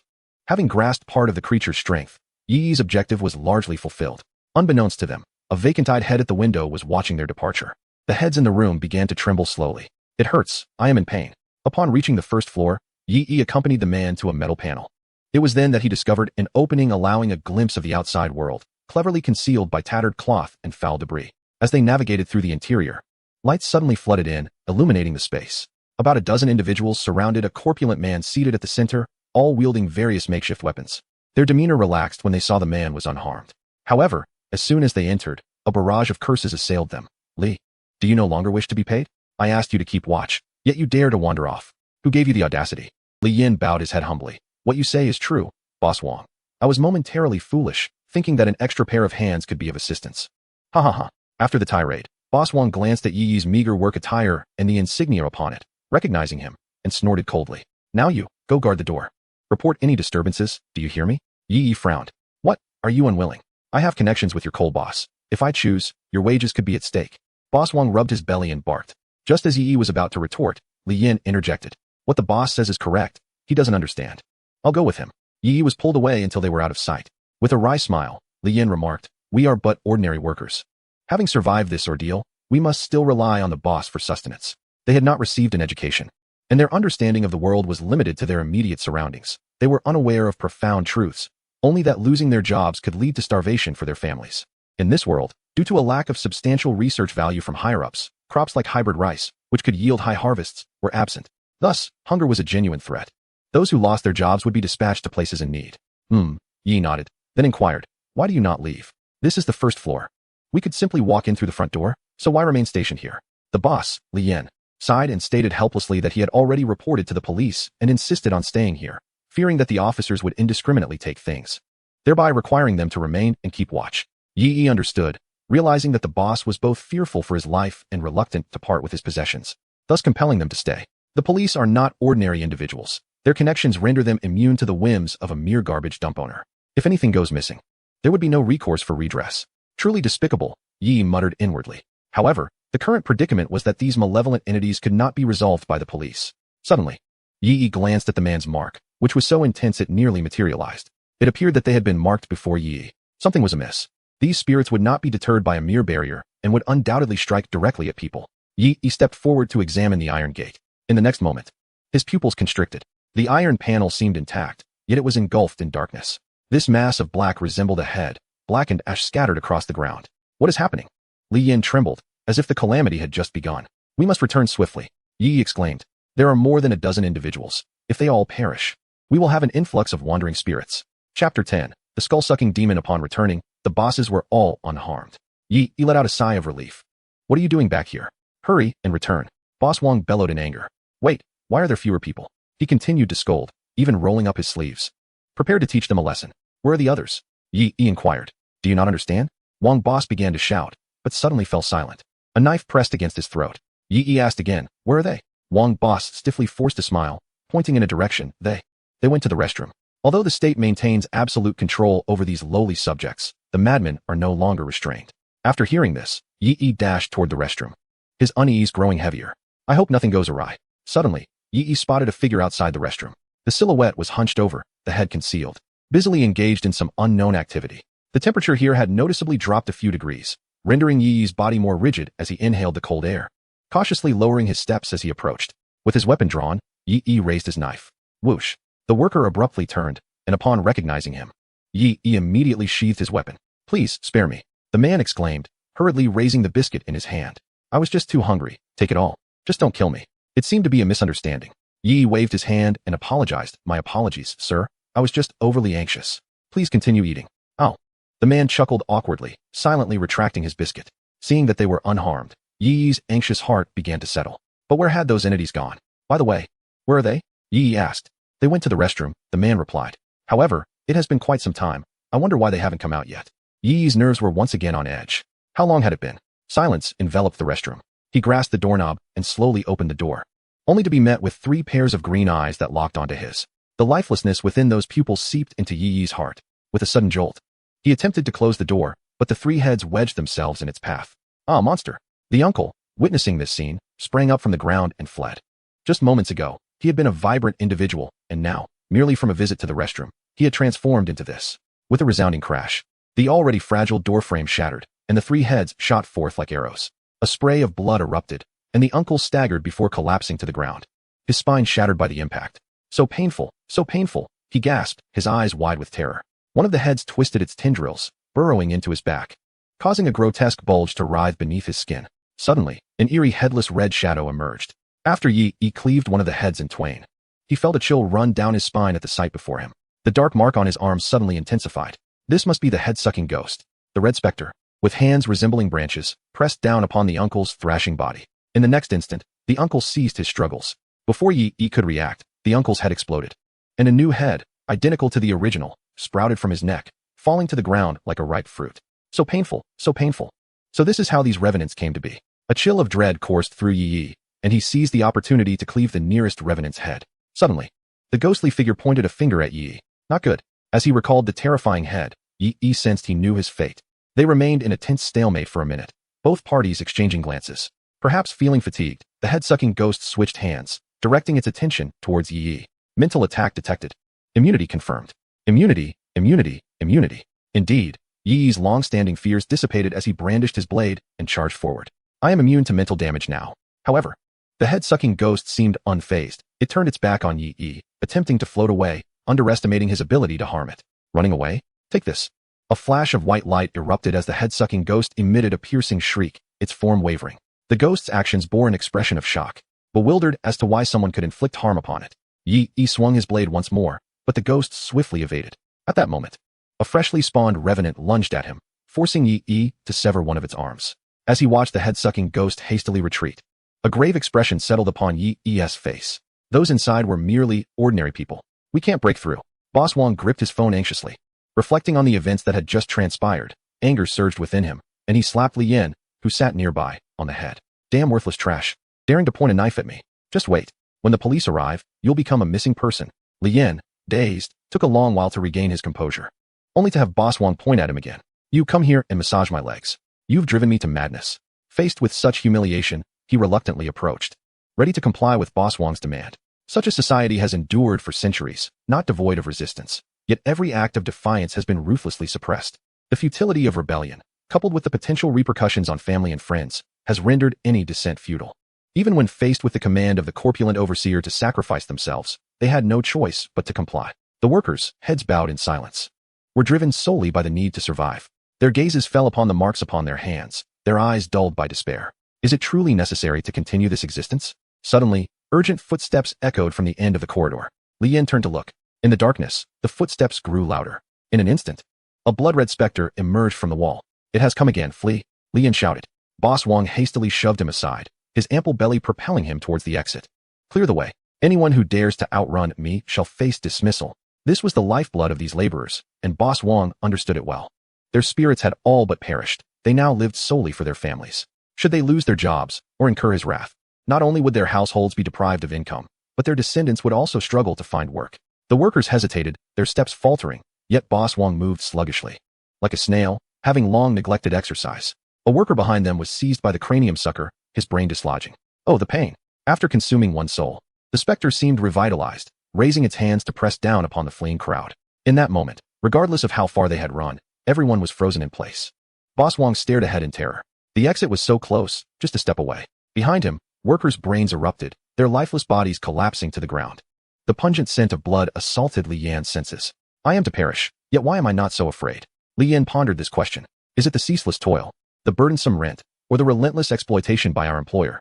The specter's finger pointed at him, and Li Yan felt a surge of repressed emotions ready to erupt. Why fear death? With a future devoid of hope, what purpose does life serve? Now in his 30s, after years of labor in this factory, he found himself without even a home, burdened by the weight of familial obligations. The pain he felt was not of the body, but of the heart. Tears streamed down Li Yan's cheeks. In a flash, a blade glimmered, and the cranium sucker emitted a piercing wail. In that instant, a newly transformed specter lunged at Yi. Without hesitation, Yi seized Li Yan and dashed towards the exit. Li Yan's consciousness sharpened, and as he beheld the youth before him, he suddenly recalled why he felt compelled to warn him. There was a light in his eyes. Chapter 11. Li Yan's liberation. Don't go. Take me with you, I beg you. Boss Wong stood frozen, blood bubbling from his head, pleading desperately with Yi. Yi cast a fleeting glance, but did not linger, pulling Li Yan from the basement.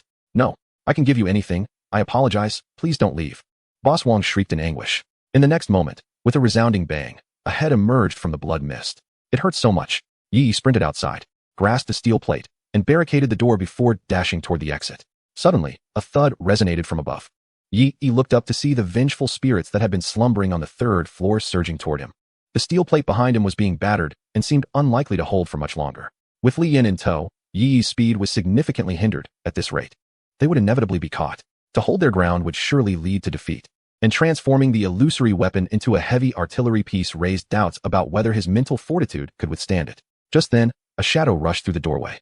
The black dog had surprisingly followed him once again. What are you doing here? Leave now. Yi barked. Yet, the black dog remained steadfast, guarding his side. In an instant of distraction, a vengeful spirit slipped closer, aiming to bite him. In that fleeting moment, the black dog leaped and kicked, sending the spirit flying away. Well done, Yi acknowledged, conceding to the black dog's invaluable presence. With it by his side, he was shielded from ambushes. Just then, the steel plate was breached. Boss Wong's head surged forward, his green eyes fixated on Yi. Spirits surrounded him on both sides, closing in for the attack. Suddenly, a red, ghostly figure soared forth. Hovering ominously above, though it lacked a head, Yi felt its gaze upon him. He furrowed his brow. This entity seemed to know how to evade him, likely frightened by his previous assault. Run left. There's an engineering tunnel, Li Yan weakly urged. Little brother, let me run on my own. I've regained some strength. In such a dismal place, due to the boss's stinginess and lack of funds, the refuse often remained uncleared, leading to a makeshift engineering segment. Most of their time was spent cleaning up debris. Yi nodded and released Li Yan. Fortunately, Li Yan had regained some stamina. Otherwise, Yi's own endurance would not have sufficed for long. The two continued running until they reached a colossal machine, where a large iron door loomed before them. Beside it stood the control panel and the door mechanism. The monstrous entities drew ever closer, their piercing shrieks disturbing the air and echoing ominously in their ears. Li Yan, clutching his bleeding head, said, "You must hurry inside. I'll open the door. It's heavy and requires manual assistance." Upon noticing Yi's hesitation, Li Yan met his gaze.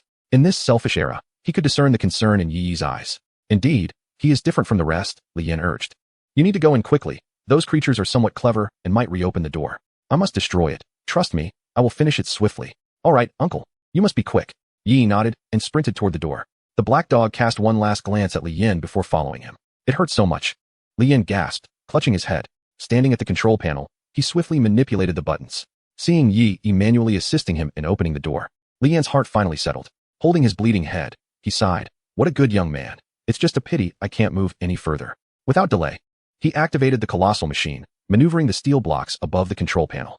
Boss Wong, transformed into a vengeful spirit, rushed forth with great urgency, intent on halting the impending doom. Uncle, quickly come here. Yi bellowed from the threshold. Li Yan chuckled. Little brother, you should enter first. This door is mechanically controlled. It requires someone to close it. Yi paused momentarily, then insisted, It's all right, uncle. Let us run first. There must be a way. We must flee. Someone has to survive. I certainly do not wish to perish. Li Yan averted his gaze from Yi, leaning heavily against the control panel. As he beheld the approaching spirits, he met Boss Wang's furious glance, and a sense of relief washed over him. Better dead than alive, he mused. Though it seems I'm not quite finished yet. With a gentle tug, Li Yan smirked. Allow me to send you off. The iron door began to close slowly, forcing Yi to enter alone. In that fleeting moment as the door sealed, Yi glanced back. A thunderous crash echoed as a steel plate descended violently, crushing the control panel along with the advancing spirits. Even if it could not slay them, it would surely confine them for a time. The cost of this act was a shattered life. Yi gasped for breath, a pang of discomfort rising within him. They were so close to escaping. Had he been stronger, perhaps this fate could have been avoided. Yet now, he could scarcely manage his own ailments. However, from Li Yan's perspective, Yi suddenly regarded death as a preferable option. Li Yan's eyes held no anger, akin to Yi. He had endured suffering and sought to shield others in his own way. Embracing death in this manner seemed far better than living as a mere beast of burden. The flame of determination within Yi grew ever more fervent. Wait for me. I shall gain more strength. Only with power can one dare to speak of courage. In an age devoid of the means to resist, he resolved to be that singular glimmer of hope. Neither man nor spirit would tread upon his neck. At that moment, the black dog nuzzled against his leg, urging him to advance. Yi regained his composure and patted its head. I shall call you Little Black for now. Once I become formidable, I shall bestow upon you a grand name. Woof woof. Yi observed that the mark on his hand had nearly solidified. Contemplating his next course of action, the spirits had been halted. Now it was time for the main antagonist to emerge. He turned to face the direction of the threat. The pressing question was how to resolve this predicament. Deep within the shadows, the Brain Eater had somehow appeared, lurking in the darkness. Yi coughed a few times, noting his dwindling stamina. Thus, the battle must conclude here. Surveying the terrain, he recognized its openness, significantly diminishing the Brain Eater's advantage of passing through walls. He couldn't allow it the opportunity to burrow underground. Yi narrowed his eyes. You've chased me here. Now it's my turn to dictate the terms. Stowing away his weapon, Yi divided his blade into two. At that moment, he distinctly felt a sharp pain in his head. It was clear he could not push himself further. As long as he could manage, the next steps would be considerably simpler. Yi turned to the black dog. Little Black, the next phase is yours. With that, he transformed his weapon into a sharp set of canine fangs, adorning Little Black with it. Yi then reshaped his blade into a long spear, the weight remaining unchanged due to its ethereal nature. Suddenly, the soul-sucking demon detected a threat and let out a piercing shriek. The sonic waves disturbed Yi's ears, causing a painful sensation in his eardrums. With his gun aimed directly at the demon, Yi gritted his teeth and shouted, Come. After claiming so many lives, it is time for you to pay your debts. The demon did not hesitate and charged forward, but its target was none other than Xiaohei, the black dog whom Yi held in high regard. Raising its hands once more, the demon rendered Xiaohei immobile, as if its head were about to explode. Beast, do you dare to act? Yi admonished, swiftly firing a horizontal shot. The weapon he had constructed himself allowed Yi to wield it with ease. The gun's muzzle struck the soul-sucking demon, dimming its form. Ah! The demon screeched and attempted to flee. However, this time, escape would not come easily. Xiaohei broke free from its control and quickly lunged forward, sinking its teeth into the demon and holding it in place. Yi had specifically designed a set of illusory weapons for the black dog to handle such situations. The demon let out another shriek, turning to retaliate against the black dog. But in the next moment, a fiery red bullet shot forth. With a piercing sound, the demon's body was instantly pierced through, its ghostly form gradually fading into nothingness. As its hand retracted, it reached out in an attempt to escape.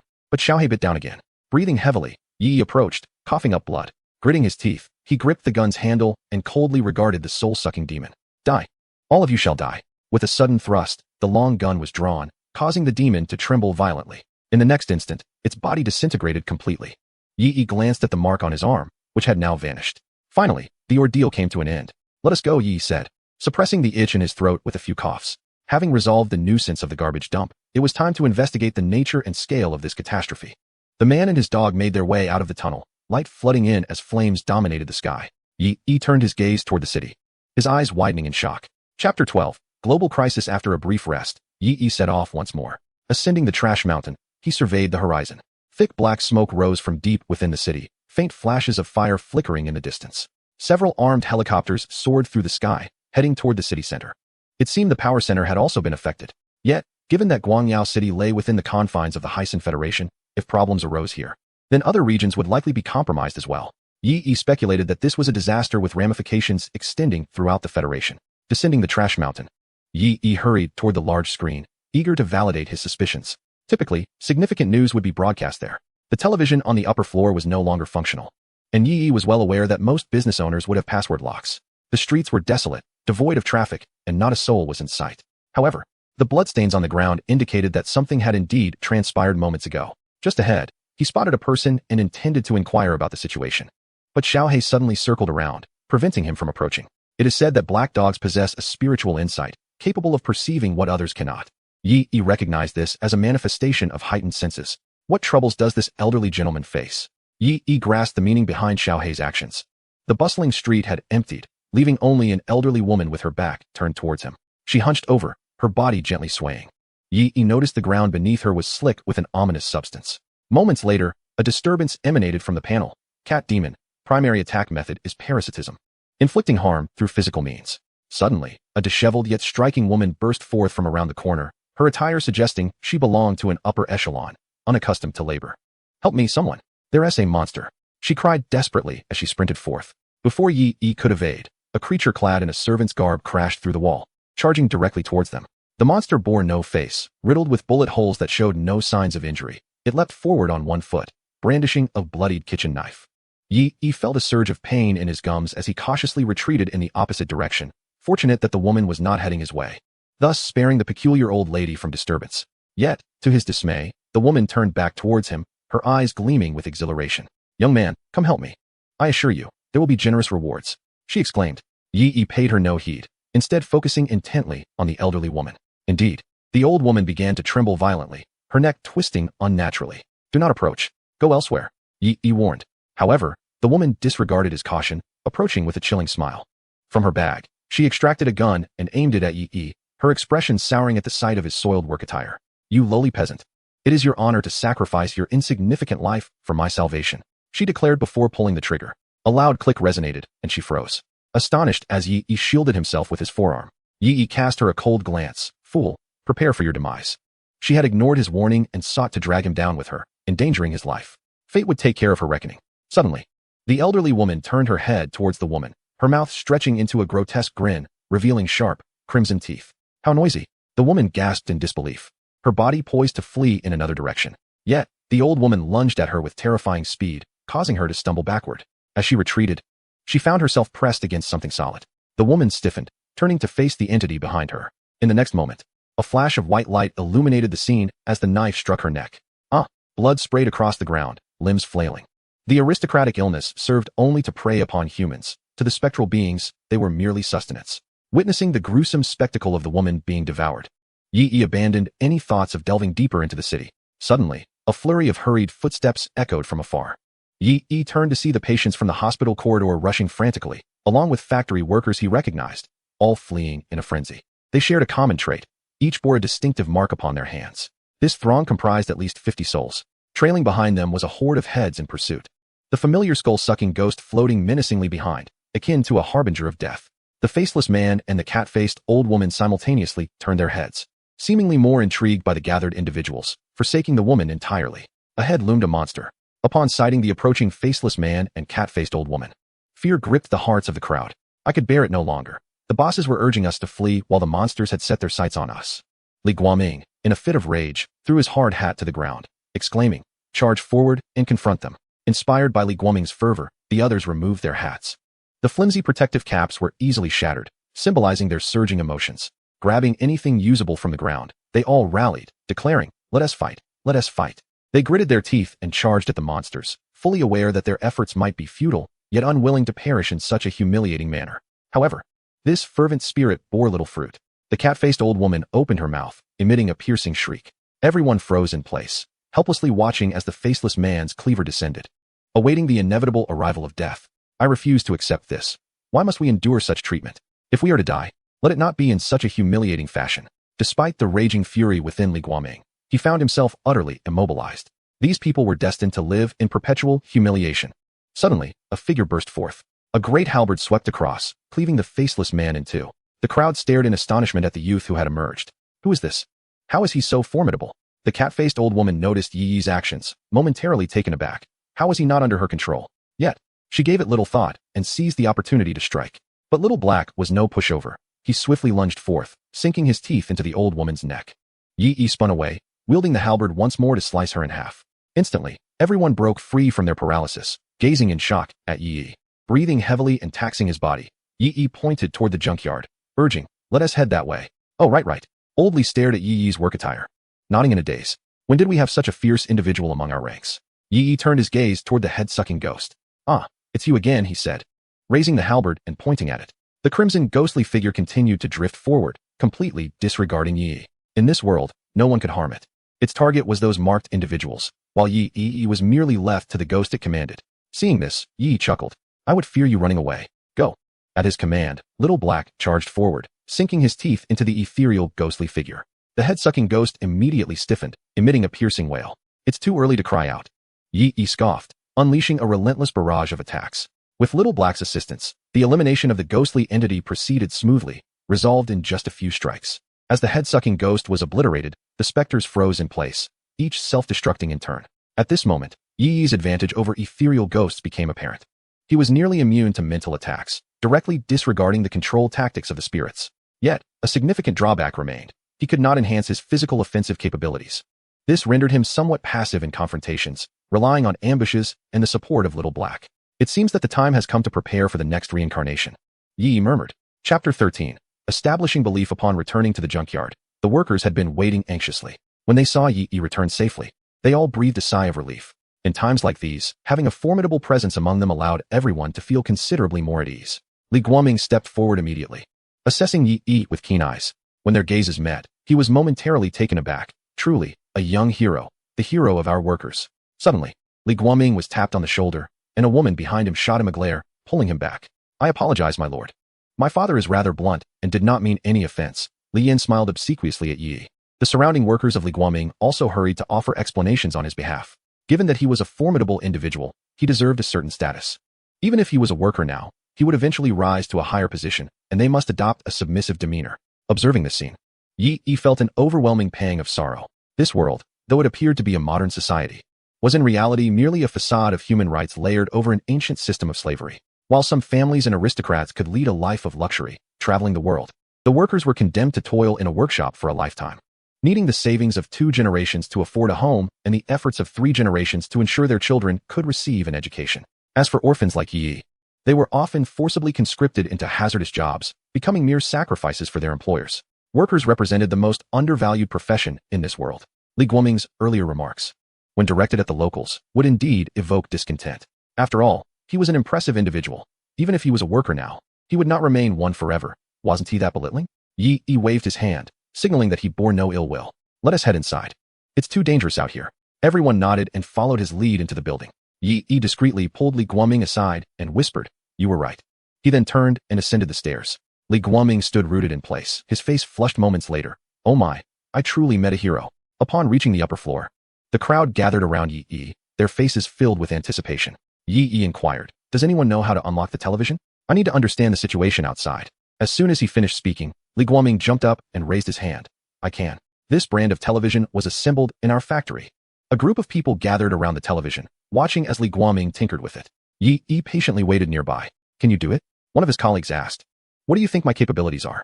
"It's just a simple code," Li Guoming replied, wiping his brow. He then turned to Yi and declared, "All done." Yi expressed his gratitude. "Thank you for your trouble."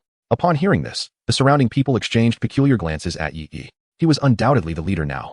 It was rare to see a boss express gratitude to his subordinates. They had never witnessed a boss say thank you. It was usually curses that filled the air. However, Li Guoming was elated and said, "What are you talking about? If anything like this comes up in the future, just hand it to me." As the television powered on, Yi found that the operation was strikingly similar to that of his previous life, and he quickly located the news channel.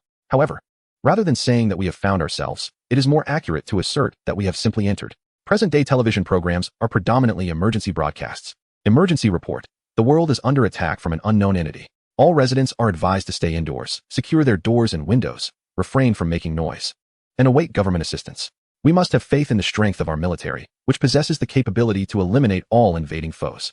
Residents are urged not to confront the unknown entity directly and to evacuate as swiftly as possible. Numerous southern nations have perished within 2 hours of the attack. Such harrowing news plunged everyone into silence. It became apparent that this calamity was global in nature, and it arrived with suddenness. Terrifying entities akin to the head-sucking demons existed worldwide. Yi could already gauge the magnitude of this crisis. Under the assault of monsters capable of immune physical attacks that directly affect human psyche, Humanity was destined for annihilation. Unless, of course, there existed extraordinary forces in this world, previously unbeknownst to ordinary individuals. Otherwise, at present, Yi was the sole individual capable of combating these malevolent beings. As the populace grappled with the horror of this disaster, the news took a turn. Another report was broadcast. Local governments, major corporations, and universities are urged to expeditiously expel ordinary laborers, high-pressure workers, and servants from their institutions. Reliable analyses indicate that such individuals, who have long endured high-stress environments, will become primary targets for the unknown entity. Yi listened in stunned silence. It seemed that those monsters indeed targeted workers predominantly. The reason likely lies in the unknown entity's peculiar preferences or patterns of murder. Perhaps they are drawn to those burdened with repressed emotions. Residents are advised to manage their emotions and maintain a state of comfort and relaxation. This statement resonated with them. Only those with homes could be considered residents. They had been cast aside by society. The workers bowed their heads in silence, trembling. Was this truly the reason for their expulsion? Yi was uncertain about his feelings. He merely perceived a chilling reality. They were already suffering enough. Yet they had now become the primary targets for these ghastly beings. Ah, how ironic. Even the demons knew to strike at the weak, to seize the vulnerable. Witnessing the fear and despair among the crowd, Yi furrowed his brow and slammed his hand on the table, declaring, "Listen, comrades. It is not that those so-called leaders have forsaken us. Rather, we have liberated ourselves from them." Yi rose and proclaimed loudly, "In this world, the privileges enjoyed by the aristocrats, gentry, and capitalists have been acquired through the exploitation of our labor, and now we are truly free. From this moment forth, we shall live for ourselves. Stand up, straighten your backs. We are not beasts of burden, nor are we incapable of survival without them. We are human beings, dignified and deserving of our rights. Starting today, we shall reclaim the power that is rightfully ours as human beings." Everyone turned to look as Yi clenched his fists, his eyes ablaze with fervor. "Listen up, comrades. Why should we remain dejected when we can reclaim our humanity? Tighten your fists, stand tall." As his words echoed, the crowd's eyes widened, a glimmer of hope igniting within them. It seemed to resonate with a profound truth. Such sentiments of defiance had long been suppressed under the weight of the Federation's propaganda. Li Guoming stepped forward, raising his fist in agreement. "Indeed, these wretched leaders have never cared for us. It's high time I cease my servitude." Inspired by the two, the crowd rallied with renewed vigor. "He is right. We are no longer mere beasts. We are human beings capable of safeguarding ourselves. No longer will we be cattle. We shall be men." All clenched their fists in unison. "Master, we are united in our resolve. Command us, and we shall follow." Yi nodded. "Then heed my words carefully. We must first undertake a crucial task." The crowd immediately focused intently. "Go and layer up. We can no longer endure the cold." Stunned for a moment, they soon erupted in cheers. "Excellent." As they dispersed, Yi's smile faded. While their spirits had converged, how could they confront the looming threats ahead? The marks on their hands, once eradicated by Yi's vanquishing of the specters, would inevitably resurface in the face of the current turmoil. Moreover, his plans extended beyond a single step. The city still housed hundreds of thousands of workers. Suddenly, a garment was draped over Yi. Turning, he saw Li Guoming and the others watching him silently, their eyes brimming with fervent hope. Yi smiled gently. His unwavering gaze and warm smile provided them with solace. As long as this pillar remained steadfast, they held on to hope. Feeling the warmth enveloping him, Yi resolved to expedite his reincarnation. The following day, the cool-down period for reincarnation concluded. Yi promptly initiated the process. This time, he was determined to bring back something of value, extraordinary power, an even greater form of the extraordinary. Chapter 14. A Pledge of Loyalty to the Sovereign. Reincarnation World. World of symbols, extraordinary class, your identity, an adopted stray child. Current world, unrestricted conditions. Loyalty mission activated. Offer your allegiance to the third princess of the Flame Dragon Empire. Yi suddenly opened his eyes, finding himself in a small room. He was now 8 years old, filthy and disheveled. The person who brought him here had only given him a piece of flatbread, but at least he was no longer hungry. Surrounding him were many children who appeared to be in a similar plight, seemingly all adopted. However, Yi could not fathom the reason behind the owner's desire to adopt so many children. Surveying his surroundings, Yi delved into his memories. The societal structure here resembled that of an ancient world, where the art of symbols reigned supreme. Powerful symbolists could traverse vast distances in an instant, obliterating cities with a single symbol. How formidable! Yi recalled the images etched in his mind. The sky filled with descending symbols had suddenly annihilated the volunteer force of their village, leading to the subsequent destruction of the village, and thus, he had become a wanderer.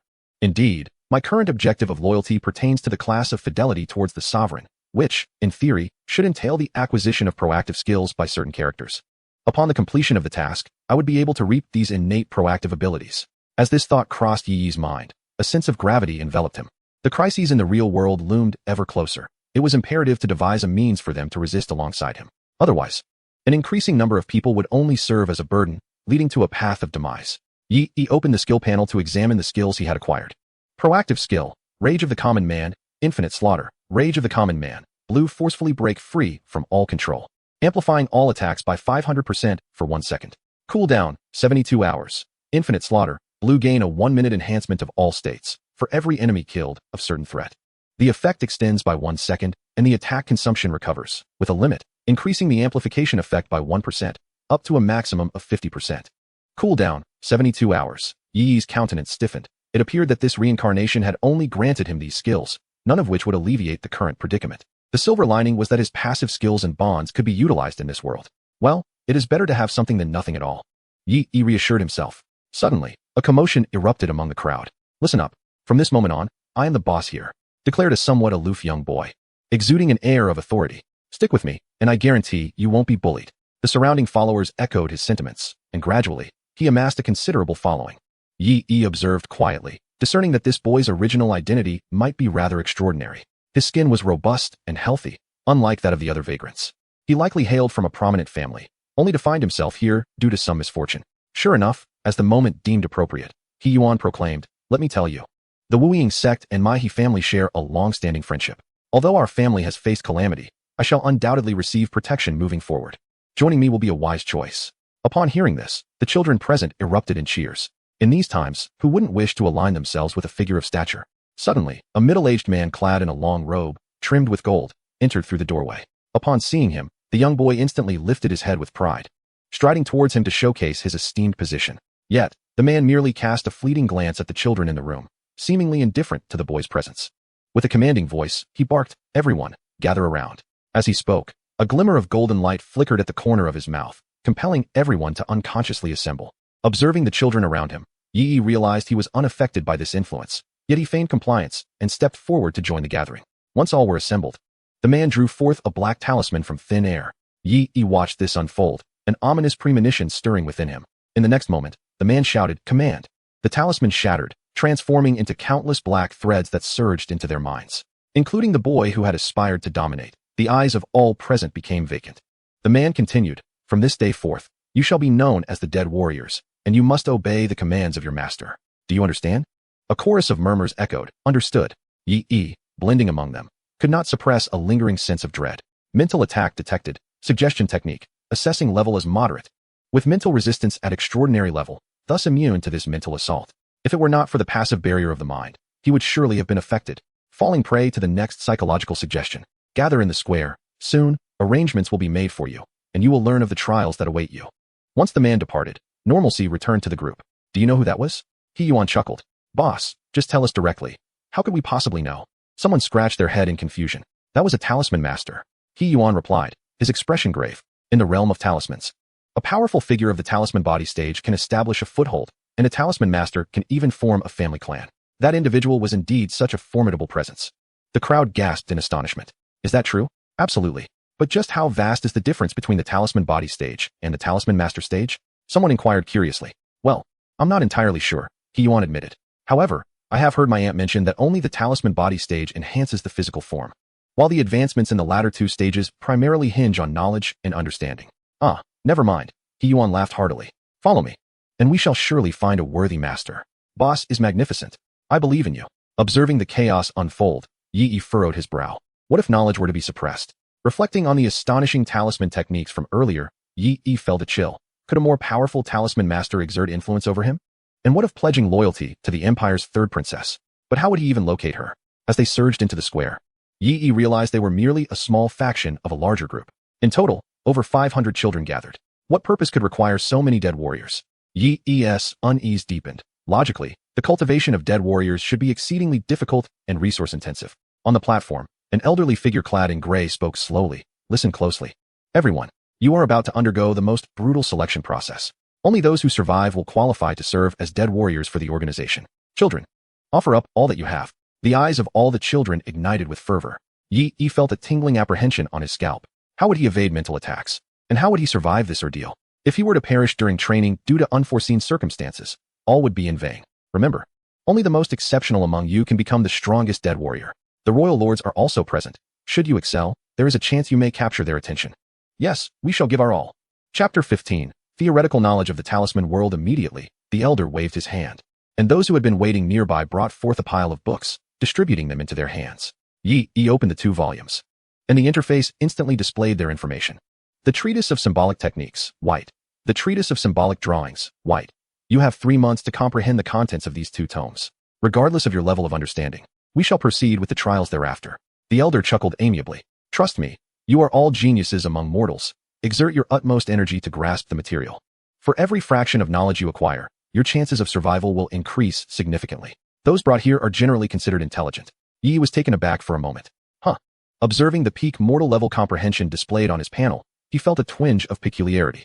In the observation seats below, several overseers engaged in conversation. How many do you think will survive? One asked with a grin, an odd expression on his face. Probably around 50, replied the masked man in black, unfazed. In 3 months, for a group of youngsters to memorize the content of the books would be remarkable. This statement held truth, as foundational texts of the symbolic arts. Each book was merely palm width in thickness. Oh, you don't consider that someone might master the material? The smiling man queried. The masked man scoffed. The symbolic arts are esoteric and complex, requiring numerous considerations. Without guidance, understanding even a portion of the content would be a feat of genius. After all, we are selecting prodigies, are we not? That is indeed the case. It is worth noting that anyone who can access the symbolic arts is already a prodigy. These individuals are the elite among them. When they initially studied the foundational theories of the symbolic arts, it took nearly a year for them to fully grasp the concepts. However, it is unfortunate that in the 3 realms of the symbolic arts, the latter realms rely heavily on knowledge. Faced with the knowledge blockade of noble families, they had no choice but to seek apprenticeship in pursuit of the truths of the symbolic arts. Let the feast begin. I can hardly wait to witness the bloodshed. The smiling man exclaimed with a thirst for blood. His companions remained silent. Their organization was filled with eccentric individuals, including their leader, who was also quite peculiar. Among the child group, it would suffice if a few garnered the attention of adults. Once someone took notice, they would be responsible for bringing the individual out, to be nurtured by the prominent figures from an early age. These children, from the moment they entered this place, had relinquished their rights. Hurry up, prepare quickly. In 3 months, the nobility of the empire shall arrive. We cannot afford to slack. The elder appeared out of nowhere, urging them. Understood, do not rush us. Oh, and remember to tidy up the observation spot for that esteemed individual. The elder added, if she is pleased, it could yield significant benefits. Upon hearing this, they immediately comprehended that the elder was looking out for their interests. That 3rd princess holds an extraordinary status, wielding considerable influence within the empire. If they could secure any rewards, it would undoubtedly be a fortuitous occurrence. They hastily expressed their gratitude. Thank you, elder. The elder waved them off, and after they departed, he chuckled to himself. I shall feast on the meat, while you may savor the broth. Yi returned to his chamber, where the other children began to strain their minds over the texts. This is a realm of symbols to which one seldom has access. For the sake of this enigmatic power, everyone is exerting their utmost to learn. Yet, as an extraordinary discipline, truly embarking upon this path proves to be a formidable challenge. Alas, it is so difficult. What is this book conveying? Why do I understand not a single word? I am illiterate. Yi surveyed the surroundings and cast a sympathetic glance at the illiterate child, who was undoubtedly doomed. 3 months is hardly sufficient time for the child to acquire literacy. What on earth are these people intending to do? A sudden pang of apprehension struck Yi. Could it be that they merely wish to witness bloodshed? Is the nation indifferent to this? Such individuals are not few in number, yet it appears that the organization has no intention of intervening. Were it not for Yi's remarkable memory, which retains everything he has read, his situation would not fare much better. Is it really this challenging? Yi gazed at the 2 books in his hands, cautiously opening them. As he slowly flipped through the pages, his expression grew increasingly peculiar. It was not until nightfall, when someone brought food, that Yi finally set the books aside. He neatly arranged the 2 foundational tomes on rune magic, stacking them so that they could serve as a makeshift seat. I have completed my studies. Yi mused. How is this so simple? It feels even easier than learning programming. With a terrifyingly prodigious memory, coupled with exceptional comprehension, studying this felt akin to learning the basics. No, perhaps there are hidden pitfalls. Yi picked them up again for another look. After repeatedly confirming his understanding of the text's intended meaning, he finally paused. He took a piece of flatbread and began to chew, cautiously observing the reactions of those around him. The children in the room seemed devoid of interest in their meals.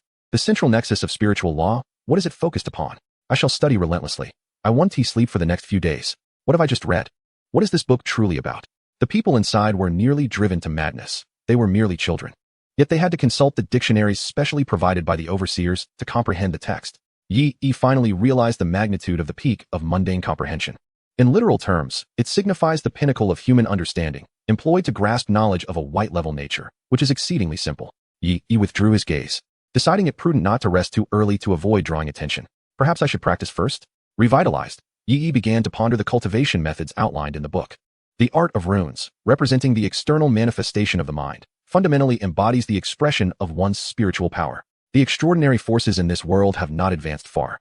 The path of runes encompasses the body refinement stage, divided into 4 realms: the realm of the rune body, the realm of the rune master, and the realm of the rune sect. Unlike the cultivation methods etched in Yi's memory, the realms of runes are predominantly determined by one's understanding of knowledge, accounting for 80% of mastery. The remaining 20% pertains to the fundamental energy harnessed to activate the runes. Thus, it is not merely the duration of cultivation that enhances strength, but rather the ingenuity in the development of rune magic that elevates a rune master. Consequently, rune masters are vulnerable to death. The notion of transcending the void appears to be mere boastfulness. The initial step involves meditation, a unique practice aimed at enhancing one's mental fortitude. Novices typically require an extended duration of meditation to perceive this mental strength. Thus, patience is essential.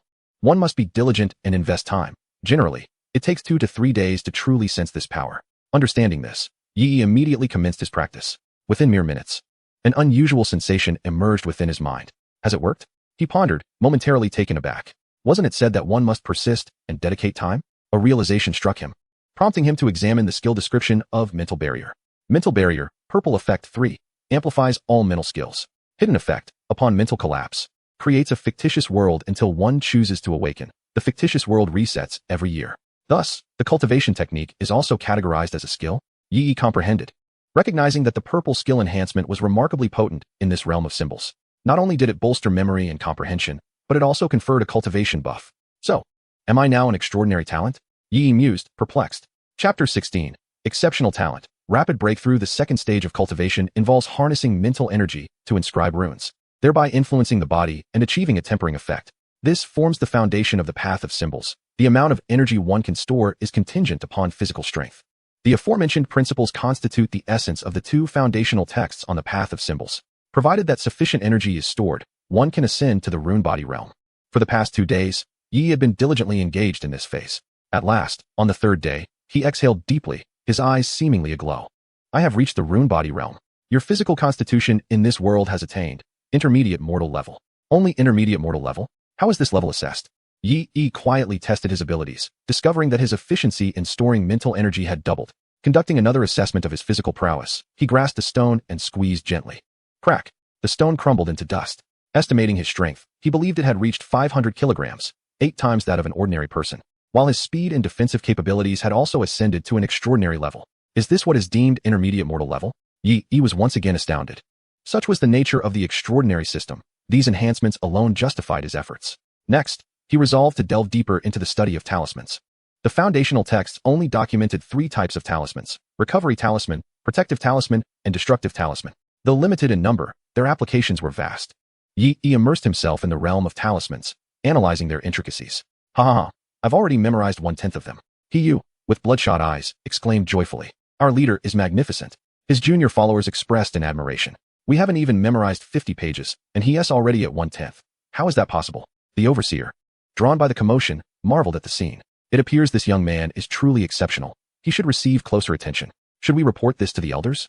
Perhaps it's prudent to do so. Should this young man survive, he may soon reach the rune body realm. Once one embarks on the path of enlightenment, a chasm of immeasurable depth separates them from the ordinary populace. With the accumulation of knowledge, one may indeed ascend to the heights of the mystical arts. Another overseer chuckled, suggesting, perhaps we may even surpass our superiors. Why dwell on such matters? Let us first delve into the study of those runes. Enough of this, he continued. With our innate talents, even if we acquire knowledge, comprehension may elude us. In the ensuing days, Yi immersed himself in the vast ocean of talismanic wisdom. The concepts of talismans, their fundamental principles, rules for formation, mental circuits, and directive control collided within Yi's mind. The knowledge of talismans intertwined with his previous life's programming expertise, resulting in a remarkable chemical reaction. At last, Yi opened his eyes and posed his first question. If the mental flow of talismans is akin to signals, could we not amalgamate the various rules governing the formation of runes to substitute for tangible circuit components? Following this inquiry, he posed a second question. Runes constitute talismans, and the myriad applications of talismans can be viewed as the guiding force of the runes, essentially, directives. The formation of these directives is exceedingly complex. which is why talismans are typically stored before being employed in combat. Furthermore, runes necessitate a carrier, as mental energy dissipates slowly when stagnant, necessitating materials such as animal hides or tree bark.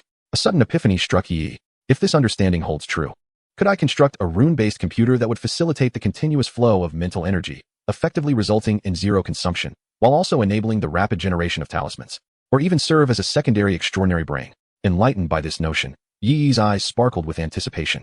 He had not foreseen that the knowledge acquired in his past life could manifest such utility here. The collision of these two knowledge systems birthed an extraordinary concept. If he could indeed bring this idea to fruition, he was certain it would have an epic-making impact in this world. Committing this thought to memory, Yi began to sketch runes upon his skin, and a talisman gradually materialized. Upon entering the realm of talismans, one could learn their intricacies, and mastering them would indeed qualify one as a talisman master. If Yi were to register in a small county now, he could rightfully be considered a talisman master. In Yi's view, the system of talismans in this world appeared rather fragile. There existed no fundamental distinctions among the three realms. He sensed that even a talisman master could fall prey if caught off guard. Should a throng of mortals assail a talisman master, they could potentially overwhelm and vanquish him. In his past life, the mystical arts depicted in novels set in an age of diminishing magic seemed far more potent by comparison. The more one learns, the more methods one acquires, Yi mused, shaking his head. Though it lacked the overwhelming power he had envisioned, it was certainly better than having nothing at all. Upon completing the talisman, Yi observed its responses. This was one of the methods recorded in texts for utilizing protective amulets. The materials for the talisman could be readily sourced, allowing Yi to craft it with ease. Once the protective talisman took shape, it immediately melded into his skin, and he felt an invisible force enveloping him in protection, both mental and material, a dual safeguard indeed. This method is truly astonishing. Yi immediately thought of the workers. If such a phenomenon could be applied in the real world, it would save countless lives, marking a monumental achievement for civilization. He erased the protective talisman as if nothing had transpired. I must survive and fulfill my mission. Only then can I continue my pursuit of knowledge. Yi's resolve solidified. Being the third princess, as a member of the royal family, she must possess a wealth of extraordinary knowledge. Yi believed that with sufficient knowledge, he would eventually succeed in researching the rune computer. Time flew by swiftly. I have noted everything down. I have recorded it all. He long emerged, looking somewhat haggard. The onlookers were astonished. He truly managed to remember it all, an impressive feat given the thickness of 2 palms. A child with disheveled hair remarked, dazed. Humph. I was only a 10th away from finishing, retorted another child who exuded an air of scholarly refinement, slightly disgruntled. Oh, he long chuckled. Then can you recall what the book discussed, and how to enter the realm of talismans? The child fell silent, speechless. I have already taken the first step, he long declared loudly. After 3 days of meditation, I have sensed a glimmer of mental energy. Suddenly, an elder appeared before him, placing a hand on He Long's head. Good. The elder expressed with surprise. Are you a descendant of the He family? He Long replied proudly. Yes. Ha, no wonder. You are indeed a child of the He family. The elder laughed heartily. What a find we have here. A strong memory is of little consequence. But if one can sense mental energy in just 3 days, that is the mark of an unequivocal genius. There lies a glimmer of hope for reaching the realm of talismans. A prodigy with such potential is a rare treasure. The elder suddenly recalled something and pulled He Long aside. In a secluded corner, the elder spoke earnestly. I cannot extricate you from this, so remember. You must achieve a certain rank in this trial. Only then can you capture the attention of those influential figures, understand? He Long nodded with pride. The elder pondered briefly and then inscribed a protective talisman on He Long. This talisman, crafted by the disciples of the Invisible Gate, would be overlooked by those assessing it. For these children are merely cannon fodder, serving to enliven the trials. The true stakes lie with those who wield the talismans. Within the realm of talismans, the strategies and maneuvers among talismancers are of paramount importance. The elder whispered, remember, strive to unite with your peers and avoid those experts. As long as you refrain from reckless actions, no one will interfere with you. Should you encounter them, just do as instructed. He Long understood the elder's intention and nodded, a glimmer of red light seemingly igniting in his gaze. Indeed, in the courtyard, Yi silently observed the 2 bodies being carried away. They had sacrificed their sleep in pursuit of knowledge, ultimately succumbing to a fatal collapse. Such is the harsh reality of this world. Effort cannot alter the outcome. Chapter 17. The Trial of the Death Warriors. A roar echoed. Gather, gather, gather. Hundreds of weary children assembled in the square. Along the way, the elder cast a curious glance at Yi, who appeared remarkably well amidst a sea of dark circles and tousled hair. How is it that this fellow appears so invigorated? For a fleeting moment, he felt as though the young man was on a holiday. For the past 3 months, they had been indulged with the finest food and drink, even provided with new garments, living more comfortably than himself. However, he swiftly regained his focus. The paramount concern now was ensuring the survival of the prodigy, He Long's spirit charm. With a commanding utterance, a gentle spring rain began to fall upon the heads of the gathered crowd. After a thorough soaking, a radiant vitality enveloped everyone, dispelling their weariness. Is this the essence of a more sophisticated talisman? Yi marveled at the ethereal rain. With its descent, all his mental fatigue dissipated entirely. Now, I shall declare the content of the trial. The elder nodded. It is good that everyone has recovered. It will facilitate a swifter escape later. First, your singular objective is to obtain a token. The conventional means of acquiring these tokens is through defeating beasts or locating them in special sites. Each individual must secure at least 5 tokens. The participant with the highest number of tokens after the assessment will be crowned the victor of this first trial. Yi nodded. These rules seemed relatively standard. Second, each of you will start with a single token. Take heed. Do not allow others to seize it. For doing so will be deemed a failure of the trial. Third, you will be cast into a perilous forest, and each of you will have only 2 days' worth of provisions. All must endure for a minimum of 10 days to apply for the conclusion of the trial. Upon the conclusion of his words, silence enveloped the square. Yi felt a chill run down his spine as he absorbed the harshness of this selection mechanism. This was cruel, a relentless meat grinder from the outset. Yet the next moment, fervent shouts erupted within the venue. Kill! Kill! Kill! All the children, save for Yi, unleashed their fierce murderous intent, fervently roaring. For the highest honor, to become the strongest of the death warriors, they would eliminate their peers to claim first place. The elder observed this scene with satisfaction. Such fervor was requisite to provide sufficient excitement for the adults. Everyone follow me. In the next instant, a peculiar group of individuals emerged from the surroundings. They raised their hands in unison. Streams of energy flowed from their palms, coalescing into a grand talisman radiating golden light. A powerful sensation of weightlessness enveloped Yi, propelling his body through the air as he followed the elder into the distance. Witnessing this sequence of events left Yi awestruck, his mouth watering at the thought of being able to perform such feats one day. I must attain these advanced talismans. Yi had adjusted his mindset over the past few days. While the skill of reincarnation held little utility, this cultivation system was immensely valuable, regardless of what it took. He was determined to secure first place. After all, being a princess of an empire, it was not unreasonable for him to be exposed to greater knowledge. After several hours of flight, they arrived at their destination. Yi gazed downward, where towering trees pierced the heavens, overshadowing the entire landscape before him. Within the depths of the dark green canopy, shadows occasionally flitted by. Even from a distance, the sense of the unknown and danger sent a profound chill through Yi. Yet, none of this mattered. In his eyes, only a resplendent blue remained. In the distance, a colossal, pale blue protective shield loomed like an inverted giant bowl, creating a realm of its own, isolated from the outside world. Countless runes danced across the surface of the shield, sustaining this astonishing marvel. Surrounding the blue barrier floated an array of peculiar palaces, carriages, and enormous discs. Is such a formidable gathering truly necessary for a mere assessment? Yi murmured. The fact that even the selection of death warriors was laid bare for all to see raised troubling questions about the depths of this nation's decay. Suddenly, he noticed several flying symbols approaching from afar, akin to their own. Upon seeing the children atop them, Yi comprehended that they were merely part of this macabre feast of death. How many lives would this trial claim? Observing the fervent enthusiasm of his companions, Yi felt a profound sense of the worthlessness of human life in an era where rights were yet to be established. The elder in front abruptly halted and respectfully bowed before a magnificent palace adorned with runes. We pay our respects to Her Highness, the third princess. The numerous overseers behind him also bowed deeply, their bodies lowering in unison. The third princess. Yi's spirit surged with renewed vigor. As they passed the palace's facade, he and a few other children curiously raised their heads to peer inside. Their gazes met those of a pair of pale violet eyes. In Yi's vision remained only the resplendent crown, the elegant yet languid figure, and an aura of quiet detachment. Abruptly, a sharp pain pierced his mind. A warning that compelled Yi to avert his gaze and press himself anxiously against the flying symbol. At that moment, anguished cries echoed around him.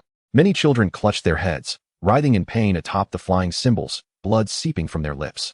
Subject to mental attack, dread, below the extraordinary level, immunity granted. At this moment, Yi was drenched in cold sweat, fearing for his very life. Could it be that this individual possesses electric eyes? Within the palace, the third princess, Changsun Li, lowered her gaze and commanded, Minglan, Minjing. Suddenly, 2 slender figures appeared, cloaked and bearing long swords. At your service. They knelt, one knee touching the ground. You shall summon the shadowless sect to retrieve the projection symbols of these lesser children for me, Changsun Li instructed, pointing towards the departing flying symbols. The 2 exchanged glances, their eyes reflecting puzzlement. Was the princess not here to witness the clash of powerful warriors? Only the depraved elite found amusement in those children. Could it be that Her Highness had developed such a morbid fascination? Despite their musings, the princess's command was paramount. Minglan and her companion replied, "Understood." As they soared into the blue barrier, Yi sensed the grandeur of this trial. To the left, thousands of children chattered excitedly, eagerly awaiting the forthcoming assessment, resembling freshly baked cakes. To the right, hundreds of youths remained silent, gazing at the children with a mixture of pity and concern. At the forefront, a dozen elders hunched over, their age granting them a wealth of cunning. These were no ordinary individuals. Yet, regardless of their stature, all kept their distance from the center. At the heart of it all sat a white-bearded, bald elder in a meditative posture. Yi noticed that even the distinguished figures above appeared to regard him with trepidation. Having made a rough calculation, it appears that the children are without rank. The youths are at the symbol body realm, and the elders range from the symbol body realm to the symbol master realm. Could it be that this presence is, indeed, a formidable being of the symbol sect? Yi was taken aback. Even in the midst of an assault, one could perish. For such an entity represents the pinnacle of combat prowess in this world. It's hard to fathom that such a talent would be sent to their demise. What manner of trial is this? Chapter 18. The dawn of the symbol master. The azure barrier in the sky flickered briefly, the scene shifting to a foreboding sky laden with dark clouds, severing all connections between the outside world and the interior. Everything floating in the air vanished. The individuals inside could no longer perceive the outside. The slaughter was about to commence, declared the master of the Eternal Light Palace. Clad in a white feathered robe, his piercing gaze exuded a dignified presence, reminiscent of an upright gentleman. Every 20 years, after such extensive preparation, gathering all the criminals and adversaries of the empire in one place, how exhilarating. The master of the martial symbol sect laughed heartily beside him. Indeed, the purpose of this gathering was once to select suitable candidates as death warriors while simultaneously issuing a warning to the entire empire. However, the master of the Eternal Light Palace now cast his gaze upon the thousands of children assembled. Now, this has transformed into a form of entertainment, even involving many innocent children as part of the spectacle. Why concern ourselves with such matters? They are merely inconsequential beings, incapable of affecting anything, remarked the master of the martial symbol sect. He gestured towards the distant palace. There is no room for your compassion this time. What matters is that individual. Upon hearing this, the master of the Eternal Light Palace grew serious. The third princess of the Yamlong Empire, Chang Sunli. That individual wields immense power. Even several princes find themselves at a disadvantage against her. Yet, what she is secretly plotting remains unknown. Speaking of her, both men could not help but feel a sense of oppression. The third princess, Chang Sunli, possesses formidable skills through her royal status. She has unknowingly seized half of the court's authority. What of her cunning? Does she aspire to become a female emperor? The master of the martial symbol sect chuckled softly. The master of the Eternal Light Palace's furrowed brow relaxed slightly. Regardless, the turmoil within the court will not affect my palace. I shall observe the unfolding events. However, they both understood that it was not the sects that should be anxious, but rather those princes. Within a resplendent palace adorned with a golden dragon banner, the first and second princes fixed their gazes on the third princess Chang Sunli's palace. What others did not know was that the old emperor had lived for 5 centuries and had now reached the limits of his lifespan. Gravely ill and reliant solely on the support of secret runic elixirs. Time was of the essence. They exchanged a glance. A resolution must be reached swiftly. Inside the barrier, Yi stepped forward to claim his copper medal, long sword, and survival resources. He glanced at the other age groups, noting that the youths bore silver medals, while the elders possessed gold medals. As for the elder who instilled fear in everyone, a purple medal hung at his waist. The copper medal group needed to seize 5 to pass, the silver medal group required 3, and the gold medal group needed 2. The purple medal, however, signified certain death. The more prestigious the medal, the higher the rating, and the greater its value. The youth group whispered among themselves. "Oh, I've heard that the purple medal is a life-saving token. The one who obtains it can be pardoned by the empire and regain their freedom. What? Is this truly the case? Perhaps we should dispel your thoughts. The masters of the talisman arts over there are eagerly awaiting, and surely, it is not your turn." Yi glanced over, observing the elderly men gazing intently at the purple token, while even the youths eyed it with predatory intent.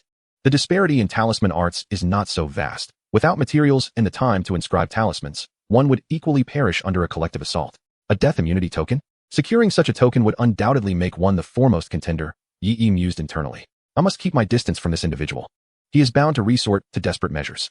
Although the differences in talisman arts may be marginal, one can never be certain of the unknown methods he may possess. If he were a member of the talisman sect, he would never reveal his hidden cards.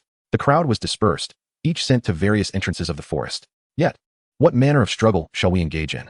Shall it be a fight to the death? Yi pondered, gazing into the depths of the forest. It is said that within the Blackwood Forest, there exists no substance capable of bearing runes, thus the talisman masters would lose many of their means. Their strength diminished to at least 1/5 of its original capacity. In such a scenario, perhaps he could contend against the talisman masters, even those of the sect. A middle-aged man, resembling an official, stood aloft, proclaiming, "The location of this trial is the Blackwood Great Forest. There is no food. Your task is to gather sufficient tokens and survive for 10 days. Below, maps would be distributed, marking various resource points and talisman material locations. Remember, what is contested here is primarily wit." The man seemed to offer a reluctant caution. The application of talisman techniques and the proficiency in inscribing talismans are not the expectations for you children. Best to hide well and avoid stepping into the battlefield of talisman masters. Yi received the map, densely marked with numerous points. This would compel the talisman masters to compete. Those without talisman materials, regardless of their abilities, would be reduced to mere brawling. However, the distribution of these maps to us likely aims to steer us away from those areas, Yi observed, casting a glance at the surrounding children. He noted their anxious whispers as they strategized ways to circumvent these zones, lest they become collateral damage. The sky loomed ominously, with towering trees swaying in the breeze, carrying a faint scent of leaves, yet thousands stood in eerie silence, fixated on the barrier talismans at the entrance. Suddenly, the talismans began to dissipate. The trial has commenced. The crowd surged like a tidal wave, swiftly merging into the vast forest, vanishing in an instant. Yi dashed into the forest at the pace of an ordinary child, halting only when he reached a dense thicket devoid of any onlookers. He furrowed his brow, glancing back. "Are you still following me?" Silence enveloped him, no one answered. Yet, Yi, having plucked a stone from the ground, abruptly tossed it into the grass to his left. A startled cry rang out, and a figure tumbled from the underbrush, blood trickling from their head as they collapsed. Following closely, 5 individuals emerged from the foliage, brandishing long swords and encircling Yi. The 5 men glared fiercely, declaring, "Hand over the token, or we shall take your life." Yi raised an eyebrow. To eliminate them? After a brief moment of contemplation, Yi reached a decision. These children are pitiable souls manipulated by the influence of the sigils. There is no need for me to engage in unnecessary bloodshed. They are merely children. One should not kill for the sake of killing. Depart at once, or do not blame me for what ensues. Yi pointed at the unconscious figure, proclaiming, "If I can render one unconscious, I can certainly defeat the lot of you." The 5 exchanged glances, seemingly reaching a consensus. "I reside with him, and I can assure you, he has not studied the knowledge of runes. He spends his days indulging in sleep and food." "Very well, we shall trust you. This soft target cannot be spared," declared the leader of the children with seriousness. "Indeed, we will not harm you." Another child interjected, "Injury is quite painful. You wouldn't wish to endure that, would you?" "Hey, I heard that after death, one can meet their father and mother." A small and timid child chimed in from behind. The leader scolded, "What are you saying? After one dies, nothing remains. Attack." In the next moment, a child behind Yi swung a long sword, aiming to strike him on the head with the flat side of the blade. "After wasting so much time, the sigil, your provisions, and your life must all be surrendered." The leader shouted in a frenzy, "Boss, that is not what you said at the outset." "Silence. Do you understand what intimidation means?" The leader was nearly driven to madness. With a sigh, Yi murmured, "Do not hold me accountable." Just as the long sword was about to cleave down upon his head, Yi's figure suddenly vanished. "Where has he gone?" "Boss, he's behind you." Before the leader could react, a swift slap landed on the boy's face. After a dizzying spin, the boy collapsed to the ground, unconscious. Yi retrieved his sigil and turned to the remaining 4. They stood in shock, then simultaneously glanced at the one who had called Yi a worthless individual. "What happened to the promised soft target?" "Our leader is down. Should we still proceed?" the timid child asked. "Having already engaged, do you think he will let us off the hook?" Someone retorted angrily, "Let us charge." The 4 children yelled as they rushed towards him. 2 seconds later, Yi, having effortlessly acquired 6 sigils, looked at the 6 who lay unconscious and sighed. "What was the need for this? I have already stated that I am not to be trifled with." Shaking his head, Yi regarded the nearest sigil material point on the map, contemplating for a long while. "No, I shall proceed to the next resource point." This location was closer not only for him but for others as well. It would inevitably become a contested area. At present, he was uncertain of the combat prowess of other sigil masters, thus it would be unwise to engage directly. No. I shall head to the 3rd resource point instead. That would be safer." After further deliberation, he made his decision. His confidence in this course of action stemmed from the enhancement effects of his mental skills, which augmented his physical capabilities beyond those of other sigil masters.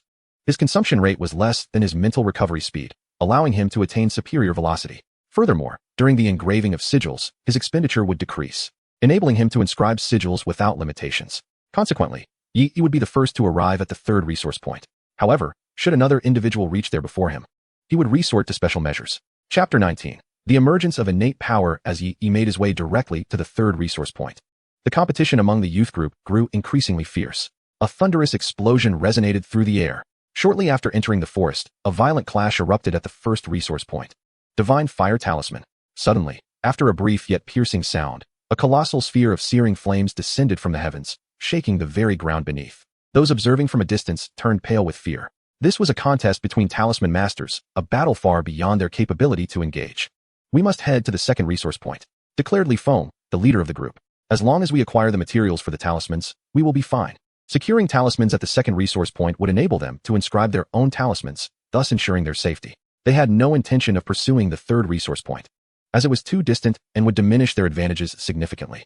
Their primary goal was survival and obtaining sufficient insignia plates. Moreover, the process of inscribing talismans required considerable time. Only adept talisman masters at a higher level could employ special techniques to expedite the process, while those at the foundational level could not. If they ventured the long distance to the third resource point and the competition at the second resource point concluded, especially with higher-level talisman masters present, they would be left with nothing. Upon arriving at the second resource point, Li Feng and his companions were greeted with a glimmer of hope.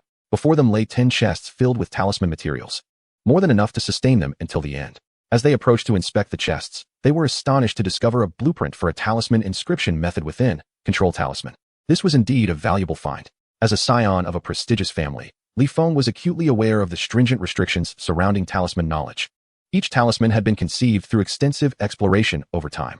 Perhaps a certain talisman's effect could yield astonishing results under specific circumstances. "Hurry, grab the materials, and let us go," Li Feng exclaimed, lifting a chest in preparation to flee. But in the next moment, the surrounding foliage rustled, and 3 teams emerged, their eyes fixated hungrily on the chest he carried. "Li Xiao, don't be in such a rush, share half with us. If you give us even 1 or 2 chests, we will help you fend off the others. Spare me the nonsense. Who doesn't he know your true colors?" Li Feng's heart raced as he observed the growing number of adversaries, beads of cold sweat forming on his brow. This was trouble. With so many vying for the prize, it was clear that blood would be shed today. Meanwhile, Yi pressed forward relentlessly, and upon reaching his destination, he found it deserted. 12 large chests filled with talismans lay before him, accompanied by some provisions. As he approached to open the chests, Yi was pleasantly surprised. "Oh, is this a talisman blueprint?" He had not anticipated such a delightful surprise. After reviewing the crafting method, Yi comprehended how to proceed. The Control Talisman, as its name suggests, enables the talisman master to exert their will over others or objects. Yet, Yi discerned a deeper implication. The Control Talisman, it issues a specific command that triggers once certain conditions are met, effectively serving as a mechanism. Yi's eyes sparkled with excitement as he gazed upon the 12 large boxes filled with talismans, and an ingenious idea suddenly blossomed in his mind. The modern way of thinking inspired Yi to approach problems in a clever manner. What if he devised a simple rune program, utilizing control talismans as sensitive devices to perceive changes in the external environment? When certain conditions were met, he could promptly activate the prepared talismans, thereby creating an exquisite trap talisman array. According to the knowledge Yi had acquired thus far, talismans needed to be activated by a talisman master in order to unleash their powers. However, the method he had discovered could perfectly resolve this issue. Most importantly, the traditional methods of this world could not achieve such an outcome due to their crude nature, relying on straightforward textual expressions. The various complex mental energies would simply overwhelm the talismans. Yet, Yi's programming knowledge proved invaluable, for in the eyes of a programmer, the world was composed solely of ones and zeros, which would not overload the talismans. Without hesitation, Yi set to work. As he manipulated the intricate runes, within mere minutes, a talisman materialized in his hand. Should anyone else have witnessed this scene, they would undoubtedly have been left astounded. A talisman master at the talisman body realm typically required an entire hour to inscribe a single talisman, making Yi's feat nothing short of extraordinary. Thanks to his remarkable talent, such tasks became exceedingly effortless for him after just a few attempts. He noted that the consumption of mental energy was almost negligible. It appeared that the talisman arts of this world demanded little from his mental reserves, even allowing for a quicker recovery. With a flick of his wrist, he cast a killing talisman into the air. The method of attack for the killing talisman was an explosion. Following a resounding blast, Yi assessed its power. Should he be struck at close range, he would suffer at least severe injury, even while bearing a protective talisman. Each box contained over 50 sets of talisman materials. Once Yi exhausted the contents of a box, he found himself with 20 sets of talismans, comprising 10 trigger trap devices made up of 2 control talismans and 1 killing talisman each. Their primary purposes were for traps and automatic enemy detection. When activated for automatic enemy detection, one control talisman would direct the killing talisman towards the enemy's location, while another control talisman would detect the enemy's position, enabling secondary control to activate the killing talisman in that direction, thus achieving the purpose of automatic targeting. Though Yi had yet to test their functionality, he was confident they would yield a delightful surprise. He also created 3 automatic recovery devices composed of recovery and control talismans, and 5 automatic defense devices made from protective and control talismans. These would prove invaluable when he sustained injuries, rendering him unable to recover normally or respond quickly enough to activate his protective talisman. After all, While protective talismans could be inscribed, they could only be activated on the body. Typically, an individual would struggle to inscribe another talisman in times of crisis due to the need for quick reflexes. As for the potential for these devices to trigger inadvertently, Yi had already addressed this concern from the outset. He was, after all, a programming expert. Additionally, he prepared 2 ordinary control talismans and 2 recovery talismans. This thorough preparation ultimately equipped Yi for the challenges ahead. He calculated the time. Currently, it took no more than 5 minutes to craft a single talisman, and he had already spent over 2 hours producing this box of talismans. If anyone were to rush to the 3rd resource point as he had, they would likely arrive soon, providing a timely opportunity to test his device. He estimated that in another 5 or 6 hours, he would encounter the first wave of enemies heading this way. Yi glanced at the remaining 11 boxes, which contained a total of 550 materials. He could still use a few more boxes, and when the time came that he could not carry them away, he would hide them all, securing them with numerous traps. They must never fall into enemy hands. Outside the barrier, within the shadowless gate, amidst hundreds of large screens, flames flickered and fierce battles raged.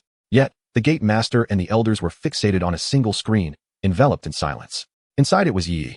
They were oblivious to the specifics of what Yi was executing with the control talismans. All they observed was a child, barely over 8 years old, stepping into the realm of talismans, skillfully inscribing runes. Moreover, according to the elder responsible for this batch of children, Yi had merely been studying for 3 months. To reach such unprecedented heights in just 3 months, what a rare prodigy. Had they truly relegated him to a mere trial, treating him as insignificant? Bang! Everyone gaped at the gate master, whose stone table had shattered into fragments. Chapter 20. The effects of the program explosion. The gate master took several deep breaths, managing to suppress his fury somewhat. His eyes turned bloodshot as he declared, "We must obtain him. If we cannot have him, we must ensure his destruction. If we do not reclaim control over Yi, who knows if he might turn against us in the future." On the other side, Ming Lan and Ming Ying were utterly stunned. They had initially thought the princess was merely indulging her curiosity by observing a dirty child, never anticipating such a shocking scene. The realm of talismans, without any special talismanic assistance, allowed him to inscribe a talisman in mere minutes. Was this something a mere human could achieve? This was the domain of powerful talisman masters. Would he not suffer mental fatigue? Could he sustain his energy? How could he avoid making mistakes? The 3rd princess, Long Sun Li, watched this scene with a smile, her eyes shimmering with a faint light. Truly extraordinary. Not only did he disregard my oppressive aura, but he also possessed such a rare talent, all while being an immature 8-year-old child present in this very moment. It seemed as if this child was destined for me. Long Sun Li smiled again. This child was undoubtedly the ideal candidate to become her personal assassin. Furthermore, it was time for action. Long Sun Li, lost in thought, suddenly sharpened her gaze. She commanded, "Give him special attention. The shadowless gate may not be trustworthy. Send someone to issue a warning. Also, shield this child's screen. Ensure others cannot see it." Reclining on her couch, Long Sun Li eagerly anticipated what Yi would do next. At the 2nd resource point, Li Feng gripped his bloodstained sword. The metallic scent of blood filled his nostrils, and as the wind tousled his hair, it revealed his chiseled features. However, at that moment, his expression was slightly dimmed. The sensation of the sword in his hand felt almost ethereal. The only 3 companions remaining beside him knelt on the ground, one suddenly grasping Li Feng's arm. "Brother, I've lost so much blood. Am I going to die?" Sensing the feeble touch, Li Feng turned to look at his younger sibling. One of his hands had been severed, and his face bore 2 deep gashes, leaving him disfigured. "You want to die?" Li Feng rasped. "Don't worry, we will survive." Many boxes had been seized, leaving only one and some materials that had fallen during the chaos. 10 days would not suffice. Let us inscribe the talismans and head to the 3rd resource point. In truth, they were already late. Those ahead had long since arrived. And some powerful talismancers would be there as well. Their only hope was to snatch a few remaining materials and endure. 3 individuals, yet they required 15 tokens. Yi halted after crafting over 50 sets of devices. Assessing the surroundings, he resolved to set the first layer of traps at each critical entry point. Yi concealed talisman devices in several hidden spots, specifically targeting those who preferred to lurk. After laying out a dozen traps, he paused to arrange cover traps for his retreat. Finally, he placed traps on the box, hiding them among a pile of materials, to be triggered when the time came if not guarded. Yi then moved to a concealed observation point, gazing at the tranquil 3rd resource point, devoid of any anomalies, as if no one had ever been there. Who could know that this place was rife with traps? Thus, it was time to wait patiently. Shortly after, several shadows moved slowly through the grass, approaching the resource point without a sound. "Shall we make our move?" one inquired. The cautious leader replied, "No, not yet. Our position is well concealed. No one will come to investigate. Let us observe the situation and wait until they have all weakened each other before we strike." Truly wise. "Leader, you've considered everything." Another praised. "If we act now, we might encounter others. It's better to lie in wait." "Humph, trust me, stay low. It will surely pay off." The youth waved his hand, lying flat on the ground to observe quietly. The others followed suit, obediently lying low, eager for what would unfold next.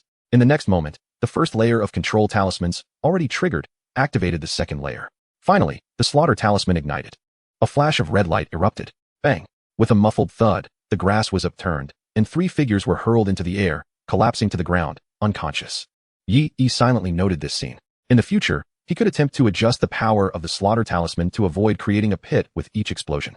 The goal was merely to incapacitate the enemy. Before long, another group arrived. Upon seeing the boxes of talisman materials, their eyes gleamed with greed. They had run for an entire day, and finally, they had arrived. Wait, let us lie in ambush and observe. Someone calmly suggested. I suspect we will soon encounter others. It would be unwise to approach directly. That is right. They stealthily crept into the concealed thicket. Before long, a resounding boom echoed through the air. Shortly after, several more groups arrived, their pupils contracting at the sight of the lifeless bodies strewn about. Clearly, something significant had transpired here. Wait, let us lie in ambush. With successive explosions ringing out, dozens of corpses lay in various positions upon the ground. Yi observed the scene from a distance, lost in contemplation. He had not anticipated such an effective outcome. Why did so many desire to lie in wait?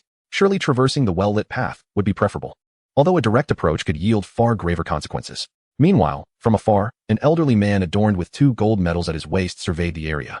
Long Yinmu was in excellent condition.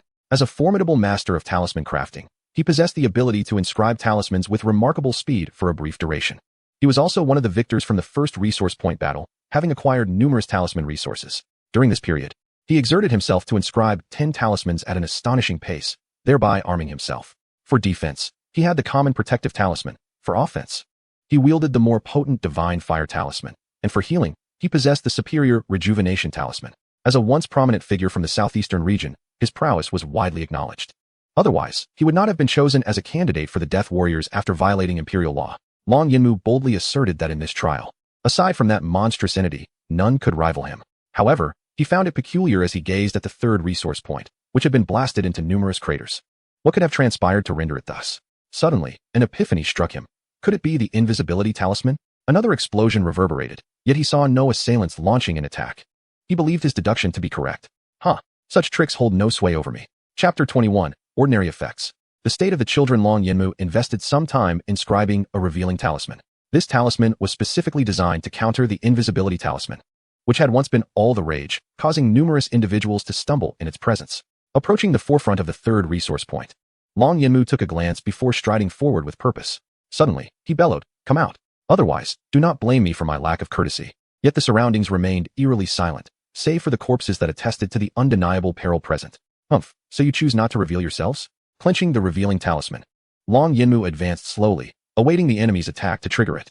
Indeed, his expectations were soon fulfilled. Within a few steps, he unwittingly entered the first trap. A sudden explosion erupted, momentarily stunning Long Yinmu. How could the attack have come from beneath him so unexpectedly? The protective talisman was obliterated, but fortunately, his positioning mitigated the damage he sustained. Not enough. Again, he gritted his teeth and replenished his protective talisman. He must secure the talisman materials today. The journey to the fourth resource point would require 3 days, and who knew what awaited him there? The Blackwood Forest was a realm of forbidden arts. Certain talismans could be inscribed on leaves or bark, yet the unique properties of the Blackwood rendered it unsuitable for such practices, a key reason for its selection as a trial ground. The challenge of this deadly competition lies in the fact that the talisman materials, which are easily obtainable outside, are utterly absent here. Yet, why employ such feeble destructive talismans to assail him? Long Yinmu inhaled deeply. This time, I shall undoubtedly seek you out. With only a few dozen meters separating him from the resource box, he was resolute that he would not be hindered any further. Once I procure the materials, I shall cleanse this place with a multitude of divine fire talismans. Long Yinmu promptly surged forward, dashing ahead. The wind whipped against his face, and in mere seconds, he traversed several dozen meters, now just a few meters from the box. However, suddenly, 2 talismans soared from the towering trees on either side. Long Yinmu's heart jolted, but he quickly regained his composure. I anticipated this scenario. In the next moment, Long Yinmu halted, having prepared for this eventuality, and retreated 2 steps, casting out a revealing talisman. Now, you have wasted 2 talismans. Long Yinmu chuckled softly. Yet, before he could revel in his triumph, he witnessed those 2 talismans pivot mid-air, hurtling directly towards him, rendering his revealing talisman entirely ineffective. With a resounding boom, the white beard he had retained was obliterated, leaving him charred and disheveled. With a crack, his protective talisman shattered. Although he reacted swiftly to mitigate the impact, he found himself in a rather disheveled state. Yet, the boxes of materials lay before him, so tantalizingly close, within his grasp. The previous attacks had merely been novice-level strikes, inflicting minimal damage upon him. Perhaps this was merely a minor spirit from a talisman realm that had acquired an invisibility talisman. Oh, Long Yinmu's fury ignited as he lunged forward, seizing the box and turning to escape. As a formidable talisman master, he could withstand 2 assaults from destructive talismans under these circumstances. He was determined to carry these materials away, but in the next instant, the box in his arms stirred unexpectedly, prompting him to glance down in confusion. A crimson light flared, and Long Yinmu felt his body shatter, his head soaring into the sky. Just before consciousness faded, he beheld a figure appear, retrieving his gold medal. The figure was diminutive, appearing no older than a few years. Long Yinmu's eyes widened in disbelief at this scene. How could this be? Yi had observed the entire downfall of this talisman master and reached a conclusion. The power of the talismans was indeed insufficient. Yi stated solemnly. If these talisman masters were provided ample materials, they would not have been threatened by such traps. With a protective talisman, they could have simply barreled through. It was indeed unfortunate for this individual, clutching the box, to be caught in the explosion of the destructive talismans, never even utilizing a single talisman throughout the ordeal. Yi searched the fallen master and unexpectedly discovered 2 unfamiliar talismans, the Rejuvenation Talisman and the Divine Fire Talisman. Their group comprised only a few gold medal masters and dozens of silver medal youths, who likely had met their demise as well. Next, let us proceed to the 4th resource point. As for the scattered talisman materials, he had no time to collect. Yi gazed at the 2 distinct talismans in his possession. Perhaps I shall attempt to replicate them, given the abundance of talisman materials at hand. As Yi gazed towards the sky, the barrier seemed to have diminished slightly. It was evident that these individuals had no intention of allowing us any respite. Meanwhile, Long was leading a throng of followers, confronting a group of similarly youthful adversaries. Hand over your insignias, and I may spare your lives. Long declared with an air of arrogance at the forefront of his ranks. In a brief span, he had amassed a considerable following. And with the protective talisman in his possession, he felt invincible. Absolutely not. If we surrender to you, what hope would we have? One of the opponents retorted defiantly. That is not for you to decide. Long scoffed, rallying his comrades with a commanding, follow me. He was the first to charge forward, taking on all incoming attacks for his subordinates. With a swift motion, he swung his longsword, incapacitating one adversary with a single strike. Before he could retreat, several blades came slicing towards him. Undeterred, he charged recklessly into the oncoming swords. In an instant, a shimmering membrane enveloped his skin, deflecting the blades. How is this possible? How do you possess such a talisman? The opponents exclaimed in astonishment. I am a genius, and geniuses deserve unique privileges. Long laughed maniacally as he dispatched his foes one by one. Kill. The followers, witnessing their leader's ferocity amidst the enemy ranks, felt their spirits soar and surged into battle. Before long, the skirmish concluded, and they had acquired 40 copper insignias. A swell of pride surged within Long. In such a short time, combined with his previous gains, he had amassed a significant collection of tokens. Surely, he must be the top contender in the children's group. He mused confidently. Here, take these. But, boss, don't you need them? His subordinates asked, bewildered. With me, do we lack for anything? You take them first. As your leader, it is my duty to protect you. Long proclaimed with pride. Suddenly, a commotion erupted from the nearby thicket. He turned towards the sound and saw several youths emerging. Upon noticing the silver insignias adorning them, Long's pupils contracted in alarm. Kneel down, all of you kneel. He urged hastily. His followers, uncertain of the situation, obeyed the command and knelt before the newcomers. Long bowed his head, trembling slightly, fearful of any aggression directed towards him. Prior to the trial, he had been warned by the elders that while he could freely assert dominance over those of his rank, encountering individuals bearing silver insignias or higher necessitated immediate submission to demonstrate respect and harmlessness. For him, a single protective talisman would be easily shattered by such individuals. A youth with a scarred visage chuckled. These little brats are quite perceptive. Isn't that to be expected? We are not ones they can afford to offend, another replied. Indeed, ha ha ha. After their jesting, they continued on their way, scarcely glancing back at Long and his company.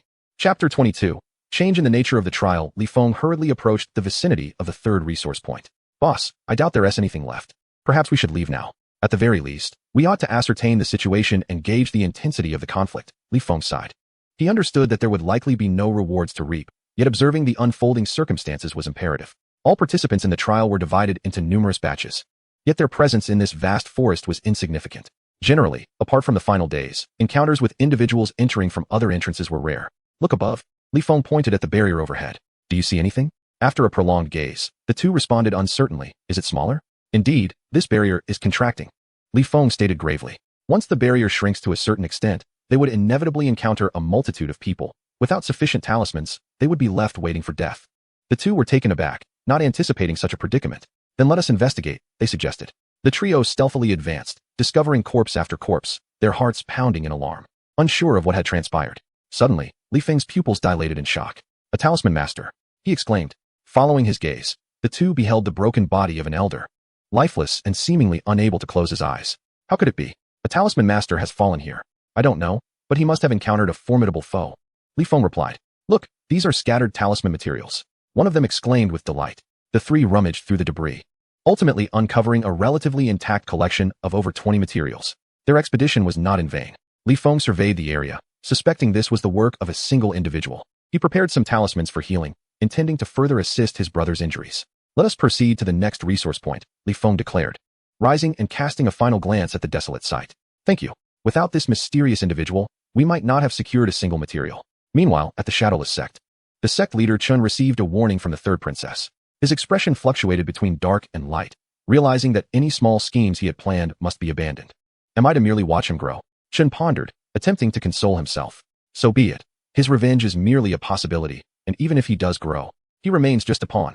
After all, many sects in this world have offended numerous individuals, yet only a few have faced total annihilation. Talisman masters, in their prolonged lives, often sought enlightenment. Suddenly, a figure appeared before him. Upon recognizing the fiery dragon emblem on the figure's shoulder, Chen was taken aback. The Crown Prince. The Crown Prince. Long's son Mo smiled and inquired, what troubles the sect leader so? Perhaps you might share your concerns with me? Chen's expression shifted, uncertain whether to speak. But upon witnessing Long's son Mo's increasingly somber demeanor, he divulged everything. The disputes of the royal family were far beyond the concerns of a mere shadowless sect. Even if they fled, what would it matter? Long's son Mo's brow furrowed as he absorbed the information.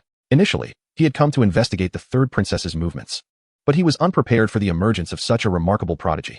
Provide me with the recorded footage, Long's son Mo commanded, still harboring doubts. How could an ordinary homeless child possess such astonishing talent? After reviewing the footage, he finally adopted a serious demeanor. This is a matter of seizing talent. The Crown Prince fully understands he cannot compete. To retain the child, he was acutely aware that with the third sister's cunning methods, those elusive Phoenix Guards would undoubtedly fail to achieve this goal, were it not for the fact that the third sister was a woman. They would have no room to create chaos here. Yet, should this child fall into the hands of the third sister, a mere death warrior by nature, he would inevitably pose a significant threat in the future. After much contemplation, Changsun Mo found his mind clouded and unable to devise a solution. Thus, he could only resign himself to the situation. He turned to Master Chun, declaring, no matter what, he must die. However, the regulations were clear. We cannot directly interfere with the circumstances within the arena. Master Chun felt a pang of shame. The trial ground had thrived for a millennium due to its absolute order. No one could predict what would transpire. The prohibition against interfering in the combat was a rule established collectively by the great families of the empire. Tell me, Changsun Mo said, his gaze sharp as an eagle's, which is more important, the regulations or a life? He swallowed hard, knowing that to refuse would offend the Crown Prince, who along with his brothers had been particularly reckless of late. In the decades it would take for this child to mature, the Shadowless sect would likely cease to exist. After all, he was merely a child. His annihilation would bear little consequence. This year, it was their turn to preside over the trial. And the Shadowless sect was in search of a formidable ally. He was already aligned with the Crown Prince and could not afford to waver. Resolving himself, he clenched his teeth and proclaimed, I shall adhere strictly to the Crown Prince's orders. Upon witnessing this, Changsun Mo's expression softened somewhat. Dear princess, do not hold it against me. Master Chun trembled at the side, acutely aware of the fierce power struggles within the royal family. He gazed outside at the hovering platforms of various factions encircling the barrier, drenched in cold sweat. These formidable beings were not blind. Should he take action, it would surely be discovered, tarnishing the reputation of the Shadowless sect. Sensing Chin's trepidation, Changsun Mo placed a reassuring hand on his shoulder, saying, do not fret. Consider this. What if they also uncover the child's terrifying potential? Recruitment? Master Chen speculated. That is one possibility. Now, ponder this. This is a trial for death warriors. What would happen if they realized they had little hope of acquiring the child?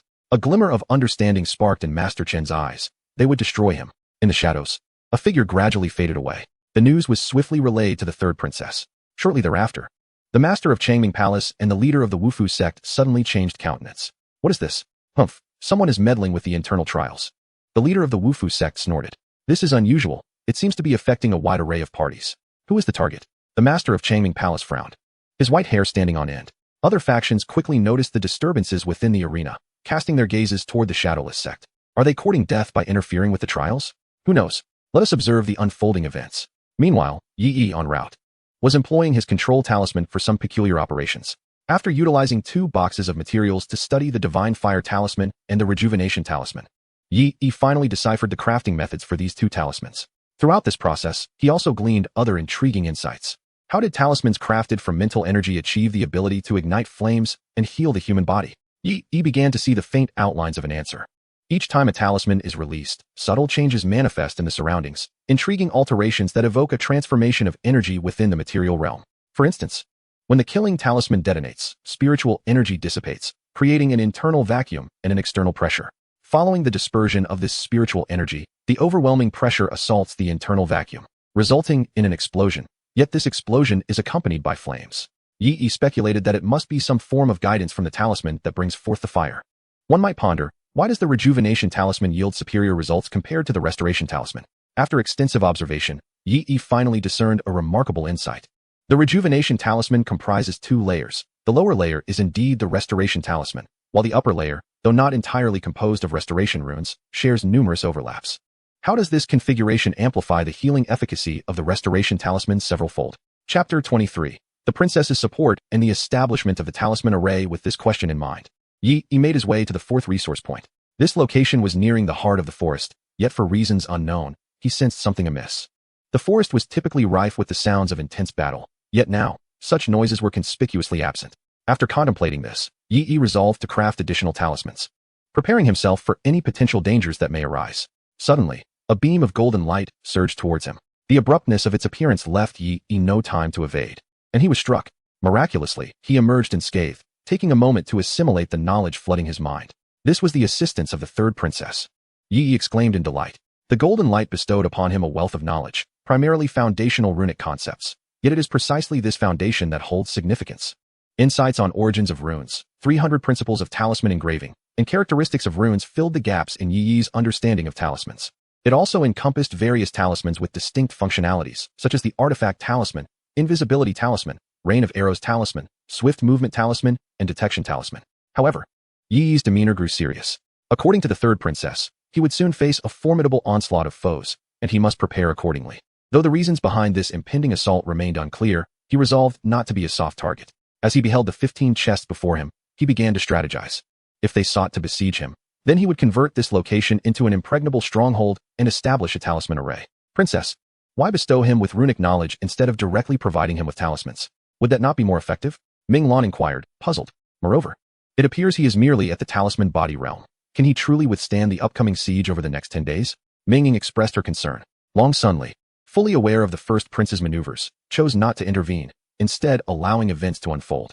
Do you believe that talismans are more crucial than the individual? She yawned, slightly shifting the thin blanket draped over her. Rising, she stated, what I need to ascertain is the extent of his capabilities, rather than shield him. Furthermore, I am confident he will survive.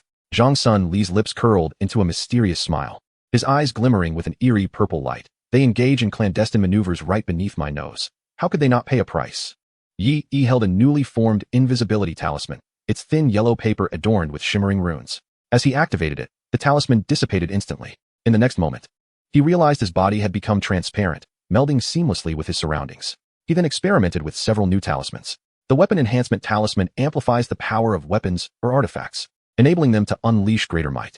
The Haste Talisman doubles one's speed. As its name suggests, the Rain of Arrows Talisman summons a torrential downpour of arrows from the sky upon activation. Surveying his environment, he noticed a marshland to his left. A sudden epiphany struck him. Who said I must remain at the resource point? Yi could very well establish his defensive stronghold in the marsh. Currently, the runes under Yi's command included offensive types: the Kill Talisman, Explosive, Low Consumption; the Divine Fire Talisman, High Power, High Consumption; and the Rain of Arrows Talisman, Wide Area Group Attack. Status types: the Rejuvenation Talisman, High Consumption, High Healing Effect; the Recovery Talisman, Low Consumption, Low Healing Effect; the Protection Talisman, Low Consumption, can stack multiple times; the Haste Talisman, High Consumption, but objectively effective; and the Weapon Enhancement Talisman, used to empower weapons or armor. For control and detection, the Control Talisman, primarily used for controlling directive components, functioning only as a tactile switch, and the Detection Talisman, serving as a more precise signal transmitter, replacing sensitive components during non-contact control. Nowadays, the time required for Yi to draw talismans has significantly decreased, with a single talisman taking as little as 3 minutes. With over 700 talisman materials at his disposal, he eagerly anticipated discovering whose firepower truly reigns supreme. 3 days later, the youth group from other entrances finally arrived, gathering together to tally their numbers, over 200 in total. This accounted for half of the entire group, with more than 200 talisman practitioners present. Whom were they planning to besiege? According to reports from above, should this encirclement succeed, they would effectively gain unfettered passage outside. How simple this is. We merely need to eliminate a mere child. One scoffed. What storm could he possibly stir up? Let us hasten to complete the task. The 200 youths chattered among themselves. Many were once prodigies, some victims of familial strife, while others had genuinely erred. Yet now, without exception, they had become prepared assassins. Given the chance to survive without bloodshed, they were eager to embrace it. The Shadowless sect continuously relayed Yi Yi's location, fervently cautioning them to be wary of his traps. The concept of talismans beyond the spellcaster's reach was foreign to them. The Shadowless sect had attempted to combine control runes with other talismans, yet none achieved Yi Yi's effectiveness. He hasn't escaped. Has he completely surrendered? One individual laughed heartily. Everyone, pay close attention and remain vigilant of the methods described by the Shadowless sect. With that, they commenced their encirclement of the marshland. One by one, the formidable warriors leapt and traversed the trees, hastening towards the marshland with remarkable speed. In stark contrast to the luminous black wood of Shenlin, the marsh was shrouded in profound darkness, devoid of any leaves to obstruct the light above. A pungent aroma of decay mingled with the scent of alcohol permeated the air. The ground at the marsh's edge felt frigid to the touch, akin to cold iron. The scout, oblivious to any anomalies, beckoned, "Follow me." With that, he stepped into the marsh. In the next moment, an eerie red light flickered beneath his feet. Before he could comprehend the unfolding events, a figure soared up and landed among the crowd behind him. Struggling to rise, he gazed at his protective talisman, which had shattered by half, bewildered by the occurrence. The onlookers fell into a collective silence, witnessing this scene. Was this the trap spoken of by the Wuing sect? One voice inquired, "Who will scout again?" Silence ensued. "Come on, why the cowardice? It's merely a couple of minor traps." A robust bald man emerged, disdain evident on his face. "Did we not just trigger a trap? As long as we follow this path, what harm could such a trivial attack inflict?" The crowd nodded in agreement, finding his reasoning sound. Consequently, the burly man proceeded in the direction of the previous scout. As he stepped forward, nothing occurred. "See, a bunch of cowards." The man chuckled, advancing further. The group behind him exhaled in relief. "Shall we try as well?" Yet before the words fully escaped, a massive fireball plummeted down. Boom. The burly man, along with his protective talisman, evaporated instantly. Chapter 24. Tear the veil, surround, and annihilate. The moment the others stepped onto the marsh, they quietly withdrew their feet. If even the talisman could not protect them, what were they to do? Yi Yi observed this scene from a distance. Indeed, the divine fire talisman could directly penetrate protective charms to annihilate foes, albeit at a tremendous cost, exceeding the rate of recovery of my mental energy during its crafting. Yi Yi nodded, contemplating that once he grew stronger, he could fully equip himself with the divine fire talismans. However, the main act had yet to commence. Yi Yi chuckled. "To slay me, one must question whether you possess the requisite capability." Suddenly, a talisman soared through the air, delivering a message to all. "If you cannot succeed, then leave. This is a direct elimination. Let others take this opportunity." Their faces flushed with indignation. How could they be barred from leaving? Such cruelty. Enough. We shall charge forward in this direction. What use is fear? We are all destined to perish eventually. Another stepped forward, his abdomen laid bare, revealing a scar. His countenance fierce. The target lies within. If we eliminate him, we need not engage in mutual slaughter, and there remains a chance of liberation. What are we waiting for? Indeed, if we delay, death is inevitable. Let us strike. The group summoned all their strength to activate their protective talismans, which manifested into a vast blue shield. Bolstered by the shield, they surged into the marsh like a tide, the muck roiling with murderous intent. Before they could take more than a few steps, a torrential rain of arrows descended upon them. "Retreat." As they attempted to flee, Yi chuckled. As they entered, some contemplated retreat, perhaps underestimating my programming prowess. Just as they were ready to withdraw, several lethal talismans erupted from the mire. Boom. A thunderous explosion reverberated, a torrent of air preventing their escape and diminishing their protective charms. Yet, before they could catch their breath, a deluge of arrows descended upon them. In this onslaught, dozens of intruders fell. The man with an exposed abdomen stared in disbelief. Why did those lethal talismans not detonate upon their entry? His reasoning could not fathom how Yi Yi had orchestrated such a feat. Nevertheless, he quickly realized that retreating was far from simple now that they had ventured in. "Do not hesitate, charge forward," he barked, perceiving the wavering resolve of the others. "What use is fleeing? If we run, our efforts in breaching this place will be in vain." Instantly, comprehension dawned upon the group. This was their moment of greatest strength. Even if they broke free, returning would be impossible. Do not spare the talismans. Unleash them all. With this command, those possessing healing charms began tending to the wounded, while others launched attacks on the swamp to reveal the traps. Those with an abundance of protective charms stood at the forefront, paving the way for the rest. Over 100 individuals unified in this critical moment, forming a team. This evoked a peculiar sensation in Yi. He felt akin to a formidable boss, with these individuals acting as valiant warriors advancing to vanquish him. Alas, it was futile. Yi sighed. Though the divine fire talismans are costly, I did not craft merely one. A horde of warriors surged towards Yi. Yet, in the next instant, for fire god talismans, entwined with the barrage of arrows, plunged into their ranks. Mud splattered, the air thick with the scent of blood, and the swamp was strewn with flesh, emitting thick white smoke, searing hot. After several rounds of bombardment, only the man with the exposed abdomen remained, sitting amidst the corpses, his expression one of utter despair as he gazed at Yi, as if beholding a monster. No, it's impossible. How could anyone achieve such a feat? He murmured. Even a powerful talisman master could never single-handedly slay over 200 talisman warriors. Moreover, in such a perilous place, how could he have the time to craft so many talismans? Yi cast a casual glance at him and tossed out a lethal talisman. Monster! Monster! Boom. This batch was dealt with, and a considerable amount of talisman materials was acquired. However, trouble loomed ahead. Yi glanced upward. The once massive protective barrier had shrunk considerably and seemed to be converging towards him, heralding an impending storm. At this moment, Yi was unaware that the outside world was utterly astonished. The emergence of trap-based tactics was a terrifying weapon in this realm. If such a technique were employed at the borders, how could enemy nations invade? Those involved in nefarious enterprises envisioned myriad applications. If talismans were strategically deployed around others' mountain gates, could they not threaten an entire sect? The leaders of some major sects suddenly sharpened their gazes. This individual must be acquired, otherwise he could not be allowed to remain. As they spoke, they furtively cast glances toward the third princess. Yi's transformation was so profound that they suspected someone had lent him support, most likely the third princess herself. Being among the foremost sects, their current desire was stability. Any emergence of such variables posed a threat to all sects. Should the third princess gain control over the child's use of talismans and cultivate him into a talismanic-level assassin, tranquility would be a distant dream. As for violating the rules, as long as they did not intervene personally, it could not be deemed a breach. This was a calamity of the talisman world, and they believed they were acting in the name of justice. Within the palace, Changsun Li observed the entire scene unfold. A peculiar light flickered in her eyes as she contemplated the implications of grasping the principles behind such methods. It seemed there was no need to wait any longer. Seizing power was within reach. Your Highness, what should we do? They appear intent on eliminating this child. Minglan expressed her concerns. Changsun Li lazily closed her eyes and handed a command token to her. Mobilize the Phoenix Guards. If necessary, extract him immediately. Although Changsun Li had devised other strategies, she could not disclose them to Minglan and the others. Minglan, somewhat astonished, accepted the token. The Phoenix Guards of the third princess were formidable, talismanic-level warriors. This indicated that the third princess, despite her apparent indifference, placed significant importance on the matter. In the depths of the Blackwood Forest, the seasoned elders, having already reaped considerable rewards, suddenly received a directive. Proceed to the marsh, eliminate the target, and your crime shall be absolved. They all perked up, their gazes swiftly turning toward the marsh. Meanwhile, in a concealed location, a figure adorned with a purple token opened their eyes. Before them floated a talisman. Kill a person, and your death penalty is revoked. Yi inscribed the talisman onto his long sword, instantly sharpening the blade. It was not merely a transformation of its physical form. It was enveloped by an additional layer of sharp, invisible aura. He meticulously affixed the talisman to the other artifacts. Once fully equipped, Yi felt his strength double. Truly, the talisman civilization had reached remarkable heights on this path, he marveled.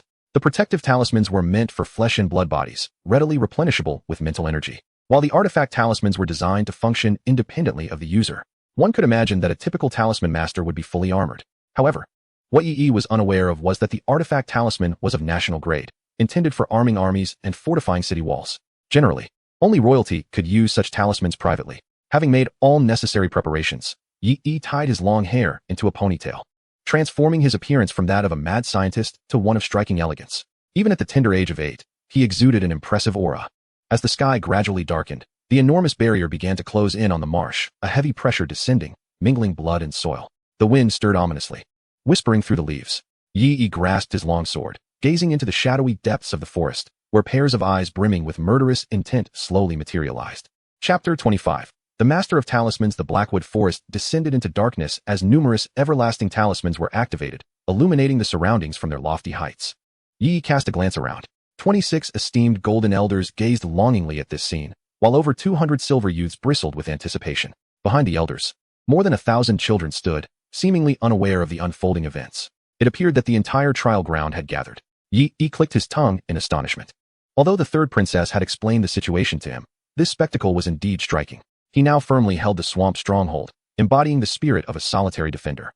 Beyond the barrier, the master of the everlasting palace observed the scene with grave seriousness. The master of the talismans stroked his stubble and remarked, "That lad is surrounded by so many, he is surely doomed." "Not necessarily," came the reply. "What? Does this mere child of the talisman realm possess the ability to turn the tide?" The master of talismans questioned, puzzled. "No, you underestimate this boy. The methods he employs to manipulate the talismans are far from simple," the master of the everlasting palace asserted. "The essence of a talisman master lies in their talismans, which possess specific ranges of attack. Have you noticed? He has remained at the center of the arena, which means that to strike him, one must traverse a vast expanse of swamp." The master of talismans understood, so it seems the situation is not yet decided. However, given the current state of the trial, this young man is likely doomed. If he does not perish within the arena, powerful talisman sect masters will inevitably intervene to eliminate him. The master of the everlasting palace stroked his chin, glancing at the distant third princess, uncertainly stating, "Perhaps, once one begins to invest, they must either continue or cut their losses." Yet, he had just sensed a subtle energy fluctuation, likely indicating the involvement of the Phoenix Guards. The 26 golden elders stepped forward, allowing the silver youths to part ways for them.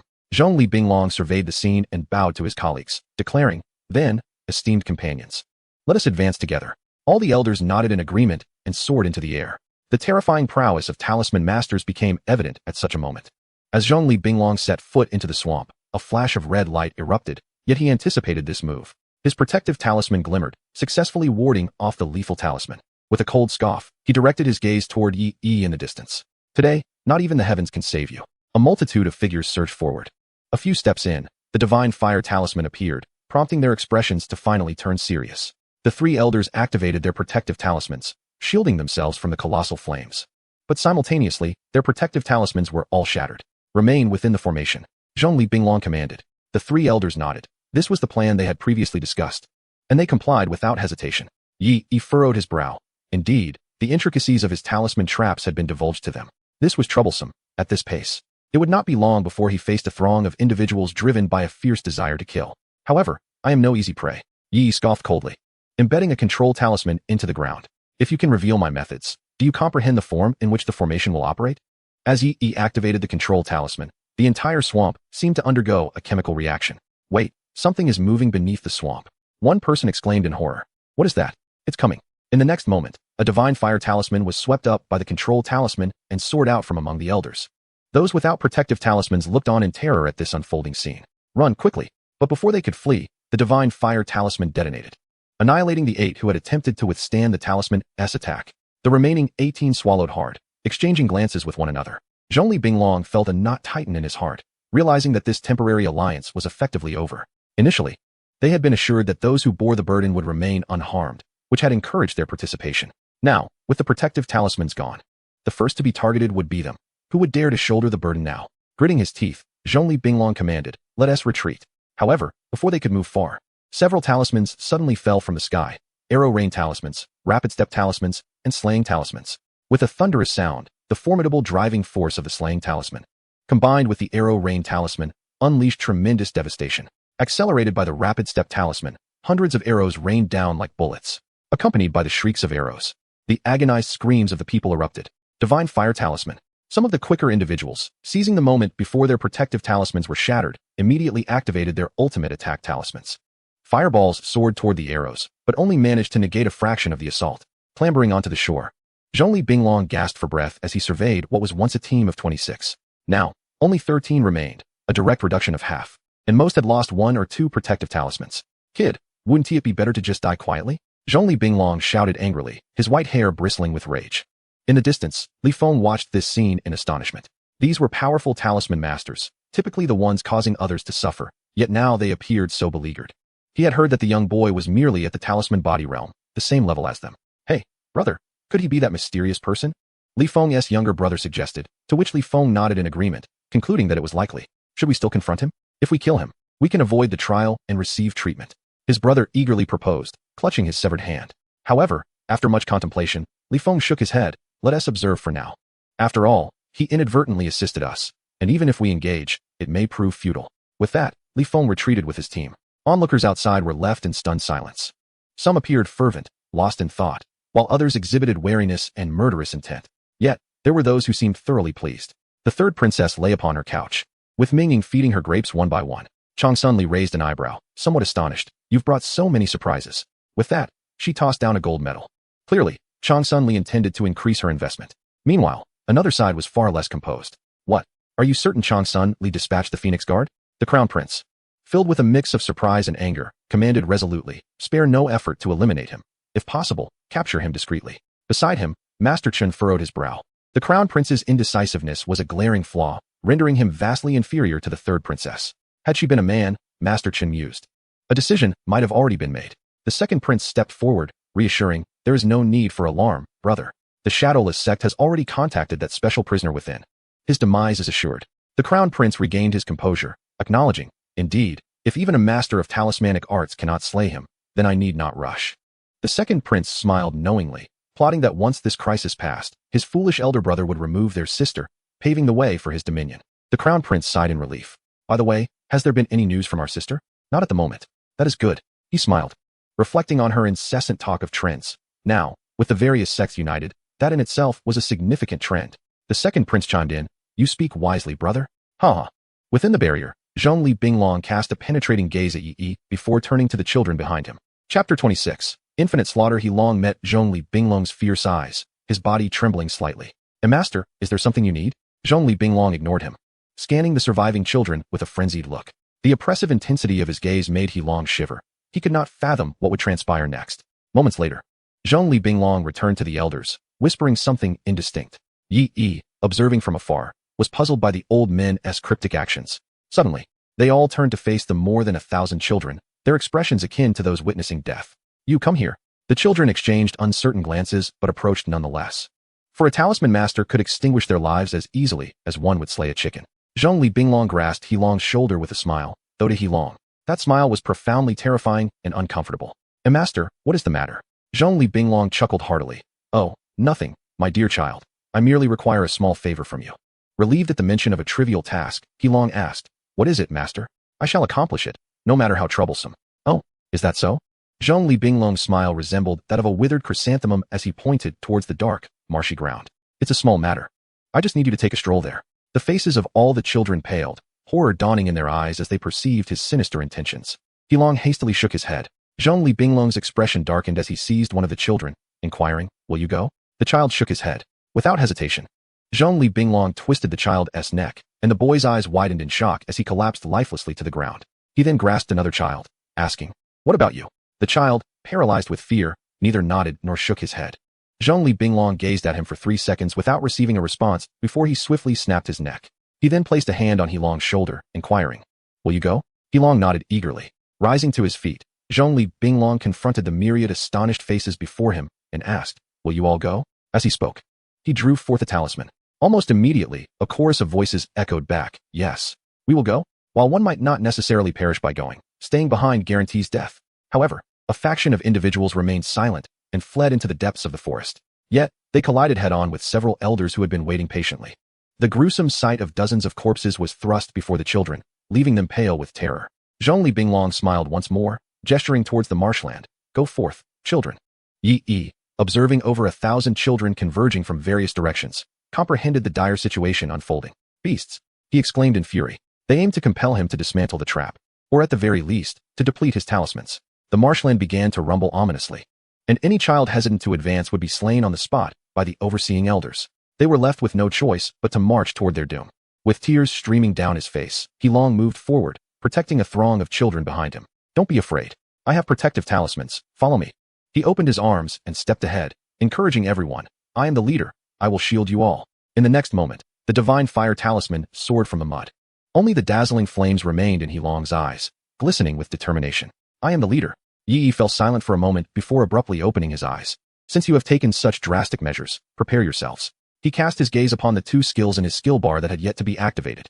Wrath of the Commoner. Blue forcefully break free from all control, increasing all attacks by 500% within 1 second. Cooldown, 72 hours. Infinite Slaughter. Blue gain a 1-minute boost to all states. Each enemy killed extends the effect by 1 second, replenishing attack consumption with a recovery cap, and increases the enhancement by 1%, up to a maximum of 50%. Cooldown, 72 hours. He could not cancel the trap, otherwise, all would be for naught. Yi's sole option was to ensure they met their end without suffering. Activate Infinite Slaughter. Infinite Slaughter activated. Remaining time, 60 seconds. Current enhancement, 0, yet. Before the skill could even be active for 2 seconds. Remaining time, 263 seconds. Current overall enhancement, 50, maximum reached. Yi inhaled deeply, peering through the darkness towards the marsh's edge. The cold, ghastly gaze of Zhongli Binglong met his own, devoid of any concern for the children's fates. They waited until every child had perished, a thick stench of blood permeating the marsh, transforming its earthy hues into a crimson hue. Yi surveyed the marsh filled with lifeless bodies, quietly concealing the restored talismans, anticipating a significant surprise. Under the influence of infinite slaughter, any depletion would be replenished, including talismans. Yi promptly signaled to cease the assault. Now, the talisman array awaited those who would unwittingly walk into the trap. The remaining time stands at approximately 1,165 seconds, a duration equivalent to the burning of a stick of incense, which is ample. Very well. Do you not wish to end my life? Yi stepped forward with his sword, his sharp gaze piercing through the encroaching enemies. Zhongli Binglong erupted into laughter, and the elder onlookers joined in merriment. Without those peculiar entities, you are no different from a toothless tiger. Boy, you might as well accept your demise and spare us the trouble. The other esteemed elders were poised to advance and eliminate Yi, but Zhongli Binglong interjected. Do not rush. Let us first observe what other tricks he may possess. He then turned his attention to the silver-clad youths. Do you require my instruction? Instantly. Their bodies stiffened as they gazed upon the corpses strewn across the swamp, fear gripping their hearts. We shall proceed. With a determined grit of their teeth, several youths drew their long swords and waded into the mire. Indeed, they encountered no further talismanic traps, allowing them to exhale in relief. They turned their gaze toward Yi, who had been waiting patiently, summoning their courage. If we cannot contend with a powerful talisman master, how can we fear you? Your abilities are depleted. We shall not falter. Their excitement surged. Eliminating Yi could spare them from further bloodshed, perhaps even grant them escape. A flurry of lethal talismans was hurled forth. Face your end. Yet, in the next instant, Zhongli Binglong and the spectators' pupils constricted. Several heads were sent soaring into the air. In their final moments, a singular thought occupied their minds. Why am I flying? Yi's diminutive figure emerged amidst the carnage. His blade stained with crimson, cold eyes fixated on the advancing foes. A profound silence enveloped the crowd. Who among them would dare to engage such an opponent first? Who could elucidate why, despite sharing the same realm of talisman mastery, Yi could wield such formidable prowess while they were ensnared by trepidation? However, if they were to discover that Yi still harbored hidden strengths, their despair would deepen. Do not be hasty. Let us form contingents for ranged assaults, while others distract him. Once his stamina is depleted, we shall strike for the kill. Chapter 27. Reinitiating the talisman array, a desperate counterattack. Brother, shall we also engage? Li Feng observed the diminutive figure at the swamp's center, hesitating. Let us wait. At least we must avoid becoming the primary target. Yi stood resolutely in the heart of the mire, clad in black armor imbued with talismanic enhancements. His long sword gleamed ominously, appearing even more otherworldly after tasting blood. Water erupted violently as dozens of lethal talismans rained down from all directions. Over 100 silver-clad talisman masters encircled him, relentlessly attacking. Now, Yi beckoned, and an iron shield concealed beneath the earth enveloped him. This protective barrier, woven from the iron swords of the deceased, was remarkably sturdy under the enhancement of talismanic artifacts, withstanding 2 waves of bombardment before finally shattering. Kill him. The selected melee combatants surged forward, yet upon lifting the broken iron shield, they beheld nothing. Where is he? I do not know. He simply vanished. Damn it, everyone stay alert. As they were thrown into a state of panic, the mire beneath the swamp stirred, and Yi's shadow surged forth from the rear assault team, simultaneously hurling 5 talismans. Arrow Rain Talisman. A torrential downpour of arrows cascaded downwards with wild abandon. These were precisely the targets Yi had chosen for his assault. How could these individuals possess any protective charms? With 5 volleys unleashed, blood spattered, and corpses were swiftly swallowed by the swamp. It was only then that they finally reacted. Quick, surround him, but watch your feet. Those at the talisman body realm possessed physical capabilities far beyond that of ordinary humans, and within mere moments, they had encircled Yi, forming an impenetrable net. The battle quickly devolved into a stalemate of offense and defense. Yi furrowed his brow slightly. If this continued, he might indeed be worn down to nothing. The elder talismancers outside the swamp observed this scene with gleaming eyes. It appeared he had exhausted his options. We must advance. Zhongli Binglong felt an unsettling intuition. Yet he nodded in agreement. Yes, let us strike together. Do not allow him to turn the tide. Observers outside watched as the renowned talismancers charged into the fray, exchanging knowing smiles. Now, stability seemed assured. Indeed, among these esteemed talismancers, I find several quite impressive. I hope Brother Wang does not covet them as well. Rest assured, I only desire Zhongli Binglong. Then congratulations to Brother Wang. This man is both courageous and cunning, decisive in his actions, and fearsome in nature. Should you manage to recruit him, It would be a tremendous boon. Inside the hall of the third princess, sisters Minglan and Minjing voiced their anxieties. Princess, it seems he is out of options. Shall we intervene? Chang Sun Li was equally astonished, unable to fathom the ruthlessness of this individual, who would send over 1,000 children into the talisman array. However, she had prepared herself. Yi would not perish. Just as she gestured, shadows emerged, revealing figures clad in crimson gold armor, awaiting her command. A confrontation was inevitable. Yet at that moment, the scene within the arena underwent yet another transformation. Chang Sun Li was drawn in, witnessing a spectacle that elicited her astonishment for the first time. The first prince abruptly spat out the wine he had just consumed, his cup shattering upon the ground. It was unfathomable. At the center of the swamp, Yi regarded the talismancers who had finally stepped into the mire, a bloodthirsty grin spreading across his face. Old foxes, I've been waiting for you. As Zhongli Binglong and the other elders encircled him, they looked upon Yi, besieged by the talisman body realm warriors, and burst into raucous laughter. Aren't you quite the fighter? Keep going. Why have you stopped your antics? Come, kill me. The elders roared with laughter. They had long anticipated this moment. Having suffered so greatly before, it was now evident who was destined for demise. Yi too erupted into laughter, his youthful voice momentarily silencing the crowd. What was he laughing at? He was now in a dire predicament. Yet he could still find mirth. Had he lost his mind? His laughter echoed across the swamp. Though soft, it resonated with a jarring intensity. All eyes were fixed upon Yi. Zhongli Binglong scoffed. What is so amusing? At this juncture, how can you still laugh? Yi fixed his gaze upon him, a look of fatalism in his eyes that sent a chill down Zhongli Binglong's spine. I mock you, for you deserve retribution. Such disregard for human life warrants your death. Yi sneered. I have come to slay you. The foreboding in Zhongli Binglong's heart intensified.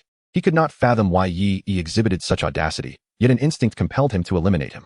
Let us strike together and eradicate this wretch. Everyone nodded in unison, ready to unleash their powers. Killing talismans. Divine fire talismans. As the two least resource-demanding offensive methods, these naturally became their primary choice. An incessant chorus of incantations filled the air. In an instant, the atmosphere surged, with runes densely populating the sky. The entire expanse appeared as a realm of talismans. As bloodied remnants from the mire were swept up, a miasma of sanguine essence enveloping the scene. Zhongli Binglong grinned malevolently. Embrace your demise. Countless assaults descended upon Yi, yet he remained unperturbed, conjuring a control talisman in his grasp. He embedded the talisman into the ground and submerged himself into the swamp. Ultimately, Zhongli Binglong caught sight of only those eyes, gleaming with murderous intent. Formation, activate. The talisman array re-engaged, causing the entire marshland to tremble. Layer upon layer of iron shields enveloped Yi's position. With so many entering this mire, it promised to be a veritable slaughter. Zhongli Binglong watched in horror as divine fire talismans erupted from the swamp, rendering him immobile. Why are there more? They should have been exhausted. The sudden onslaught of killing talismans, in conjunction with a rain of arrows, shattered their formation. Flee, we must flee. The entire company scattered like startled birds, desperately seeking escape. Yet Yi seized the opportunity. He would not allow their flight. Waves of divine fire talismans, guided by the control talisman, were dispatched toward the fleeing figures, ultimately slaughtering those who attempted to escape, before turning to the next target. Impossible. Where does he summon such an abundance of talismans? Zhongli Binglong raved. You are a monster. He scrambled outward, using his hands and feet, seizing several youths to shield himself from the impending assaults. Time became a blur, and soon he found himself the last survivor among those who had entered the swamp. As he neared the edge of the mire, a singular thought consumed his mind. I am almost there. I will soon escape. But in the next moment, a pair of feet appeared before him. Zhongli Binglong froze, slowly raising his gaze. A pair of indifferent eyes met his. It was Yi. I beg you, spare me. Yi raised his sword, responding. Those words should never have crossed your lips. With a series of swift strikes, Zhongli Binglong was cleaved into pieces, his demise excruciatingly tragic.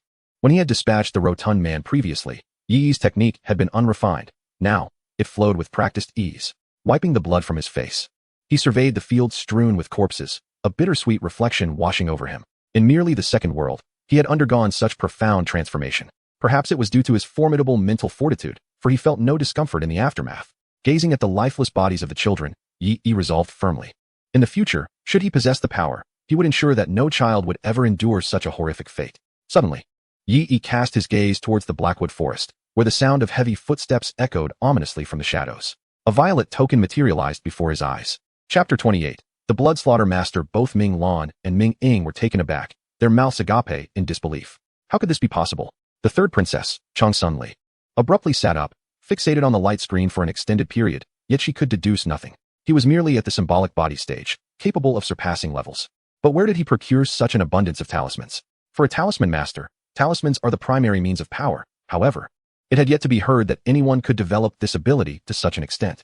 Previously, Yi had produced an era-defining automatic triggering talisman device, which was already astonishing. Yet now, the emergence of a method to conjure talismans out of thin air transcended mere astonishment.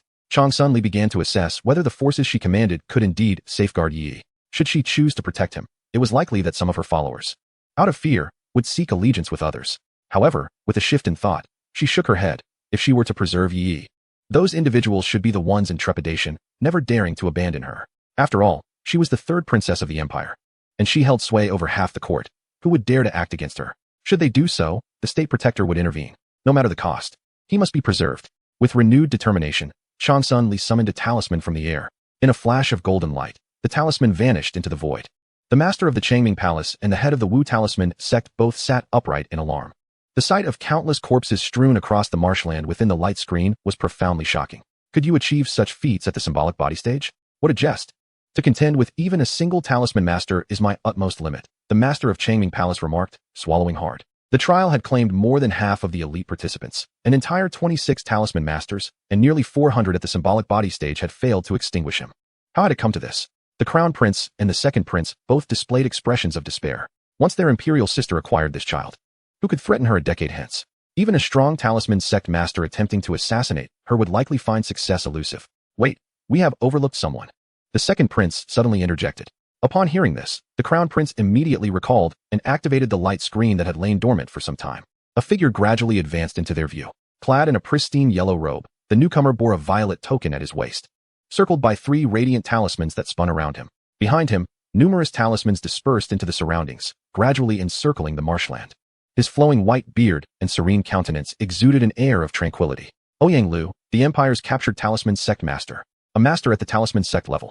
As the name suggests, denotes a grandmaster in the art of talismans, having delved deeply into the study of runes, capable of establishing their own sect. In a theoretical context where celestial talisman masters have not yet emerged, they represent the pinnacle of combat prowess in the world. Talisman sect masters are remarkably adept at crafting talismans, able to complete a single talisman in just 1 minute, and when employing secret methods, they can even create them in mere seconds. Most importantly, their knowledge of runes is exceptionally comprehensive, enabling them to inscribe higher-tier talismans, and their spiritual power is unfathomable. Simultaneously, they possess the ability to layer multiple talismans. Upon ascending to the level of a talisman master, their physical strength will further increase, rendering even high-damage attacks like the Divine Fire Talisman merely capable of wounding them. In situations of encirclement, they can retreat with ease. This is why it is said that, given sufficient preparation time, a single individual can indeed annihilate an entire city. However, many of these abilities remain inaccessible to him, as he is currently within the Blackwood Forest, where his strength can barely be exerted to 1/10 of its potential. I refuse to believe that this brat can survive in such a dire predicament, the crown prince exclaimed in a somewhat deranged manner. The second prince felt a sudden pang of unease. Observing his elder brother's demeanor, he found it peculiar. It seemed that every time his brother spoke thus, Yi managed to escape death. Surely, it must be a mere illusion, he reassured himself. The intervention of a talisman master would surely guarantee success. In the arena, Yi gazed sternly at the figure that had appeared. The pressure emanating from this elderly man was palpable. After observing him closely, Yi concluded one undeniable truth. This individual was undoubtedly a significant threat, one he might not be able to withstand. Ouyang Lu chuckled amiably. My young friend, it would be prudent for you to cease your resistance. Yi snorted coldly and plunged a control talisman into the swamp. Instantly, the talisman array within the mire began to shift, with the intention of making enemies of all. How could he have overlooked the necessity of countering a singular, high-intensity target while arranging the talisman array? A competent programmer would never neglect such factors. Ouyang Lu frowned, his narrowed eyes widening slightly. He cast a manifestation talisman, yet saw nothing. The manifestation talisman is designed to reveal concealed entities. Naturally, he perceived nothing, thus dispelling his conjecture that the talisman array was being manipulated by some extraordinary force. Gazing at the swamp littered with corpses, Ouyang Lu surprisingly revealed a hint of satisfaction. My young friend, you truly resonate with my ideals. Had I not been captured, you would undoubtedly be worthy to be my disciple, a pupil of blood slaughter real man. Upon uttering this, he grinned, exposing his ivory teeth.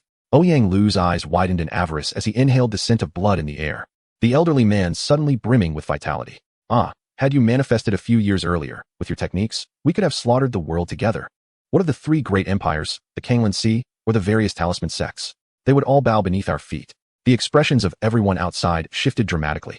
He was not wrong. The emergence of such techniques could indeed lead to such outcomes. Did they not witness a mere talisman master decimating everyone in the trial arena? If any sect were to acquire this technique, with their vast capacity for talisman production, they could instantly establish themselves as a sacred ground, instilling fear across the realm. If I cannot possess it, neither shall anyone else. If there exists any risk, they would prefer this technique to vanish from the world entirely. The advancement of civilization is not within their considerations. Yi furrowed his brow, sensing that this man was not to be underestimated. What is your purpose for entering here? After several days of observation, he discerned that those who entered this so-called trial, aside from the children, were, to some extent, burdened by guilt. Excluding a few who had come for reasons too unspeakable to mention, there was not a single virtuous soul among them. Why did they come? Ouyang Lu chuckled, gesturing towards the barrier above, as if indicating those beyond it. Yi received his answer. With nothing better to do, he laid waste to a city. Ha ha ha. Ouyang Lu laughed, then, turning somewhat irate, lamented, "It's a pity I happened to encounter that third princess's procession and was captured." Yi was taken aback. The thought of raising a city? He was unsure how many inhabitants a city in this world possessed, but surely it would be several thousands. To think such multitudes could be slain simply out of ennui. He recognized that the man before him was not merely a formidable individual, but a madman as well. Suddenly, Ouyang Lu slapped his forehead, his demeanor softening once more. "But that is all in the past. What a pity indeed," he said, smiling at Yi. "My young friend, I kindly ask you to perish." Chapter 29, Fierce Battle, Overload. Yi was taken aback by these words. As expected, several talismans had unknowingly surrounded him from all directions. When had they flown in? His heart raced. He rolled and dodged repeatedly, narrowly evading this wave of assault thanks to his extraordinary speed. Ouyang Lu was slightly surprised. "With the enhancement of the speed talisman, your velocity is at least more than double that of others. Is it due to your inherently swift base speed?" Yi ignored him and immediately unleashed several lethal talismans. Ouyang Lu chuckled and sidestepped, but those lethal talismans abruptly turned midair and pursued him anew. This time, Ouyang Lu had no choice but to endure the brunt of the attack. After a series of explosions, Yi beheld Ouyang Lu's condition and was stunned. He was utterly unscathed. The three circles of talismans dimmed slightly, only to regain their fullness. "What is this? My young friend, you haven't heard of this, have you?" Ouyang Lu explained nonchalantly. "This is a talisman chain, which gathers a multitude of talismans, significantly enhancing their effects and casting range, while also allowing them to follow the talisman master for an extended period, but telling you is of no use." He chuckled. "Regardless, you are about to die." Yi snorted coldly. Who lives and who dies is yet to be determined. With that, Yi retreated to the center of the marsh, and with a flick of his wrist, a concealment talisman appeared in his palm. In the next moment, he vanished within the marsh. Ouyang Lu furrowed his brow and threw out several peculiar talismans. The Control Spirit Talisman, a higher tier talisman than the Control Talisman, belonging to the realm of mental manipulation. He chuckled. With this talisman unleashed, this tiresome game ought to come to an end. However, after a long pause, there was no response. Ouyang Lu was perplexed. Logically, how could one without any mental defenses withstand his attack? How strange. In the next moment, he threw out several more talismans.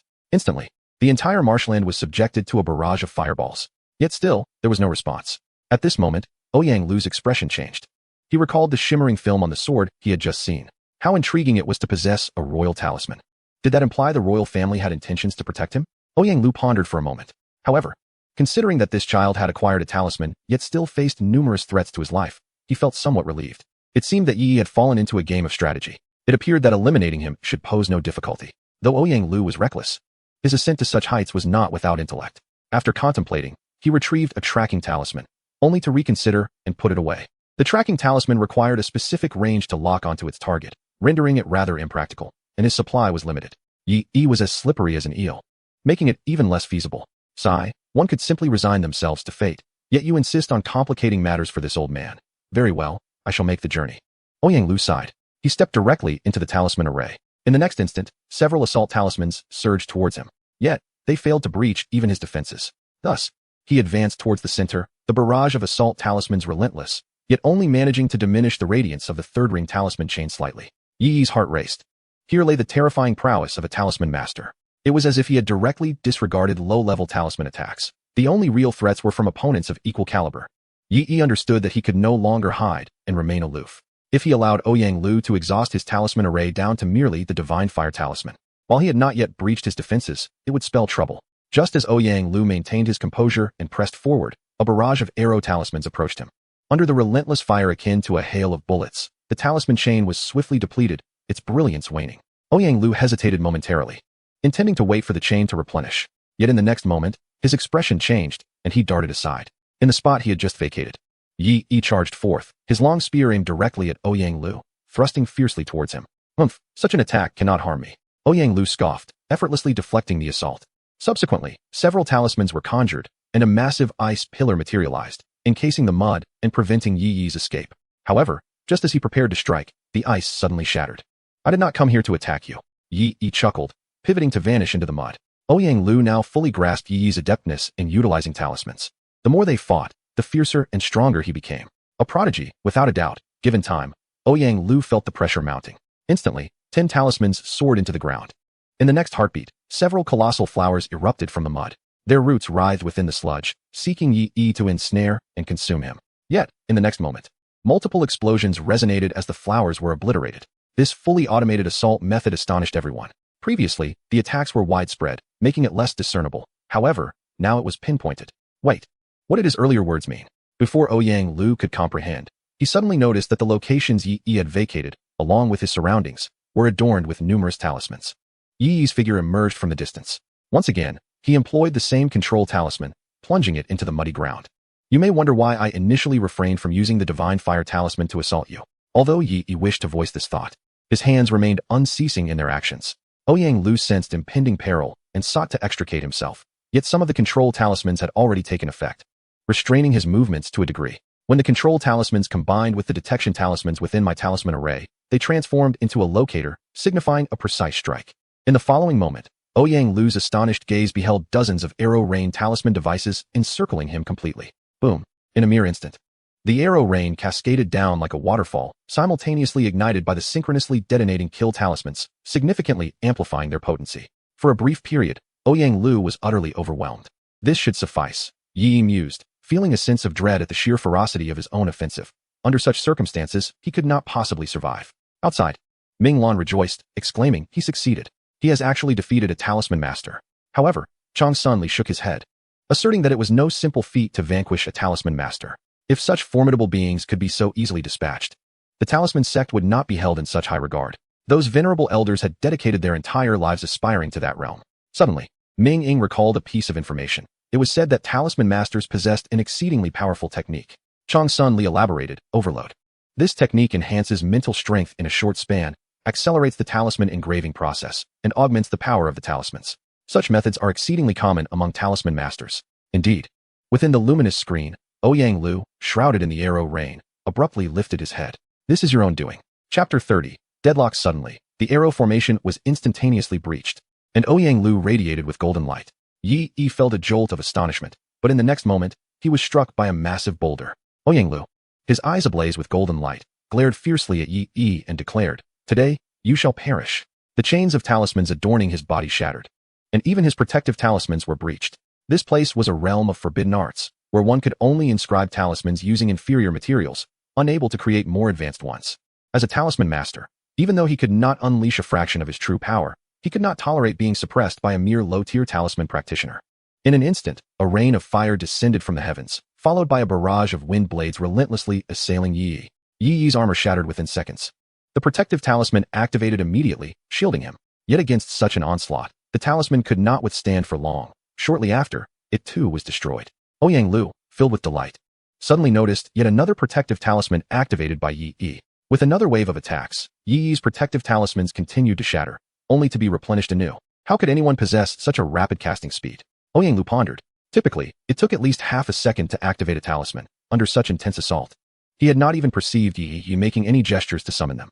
Rise. With another command issued, a solid wall of iron enveloped Yi Yi, granting him a momentary respite. He coughed up blood, fortunate to have the automatic defense mechanism activated. Otherwise, he would have been in dire straits. Come out. A booming voice echoed from outside, and in the blink of an eye, the iron wall was shattered. Thankfully, Yi Yi seized this opportunity to activate his invisibility talisman once more, shifting with the control talisman and burrowing underground. Utilizing the control and slaughter talismans, he swiftly descended deeper into the earth. Simultaneously, the detection talisman was engaged, and he observed Ouyang Lu soaring above, scrutinizing his movements. The swamp trembled, mud splattering in waves. As searing flames coalesced in the air, Ouyang Lu's fingers danced, and within mere seconds, he inscribed a talisman. Without pause, he drew several more talismans in quick succession. If you refuse to emerge, I shall compel you to do so, he declared, plunging the talismans into the mire. Yi Yi was perplexed by his intentions. but soon felt a cold breeze brush against his cheek. He paused, realization dawning upon him. This was peculiar. He was deep within the swamp. How could there be wind?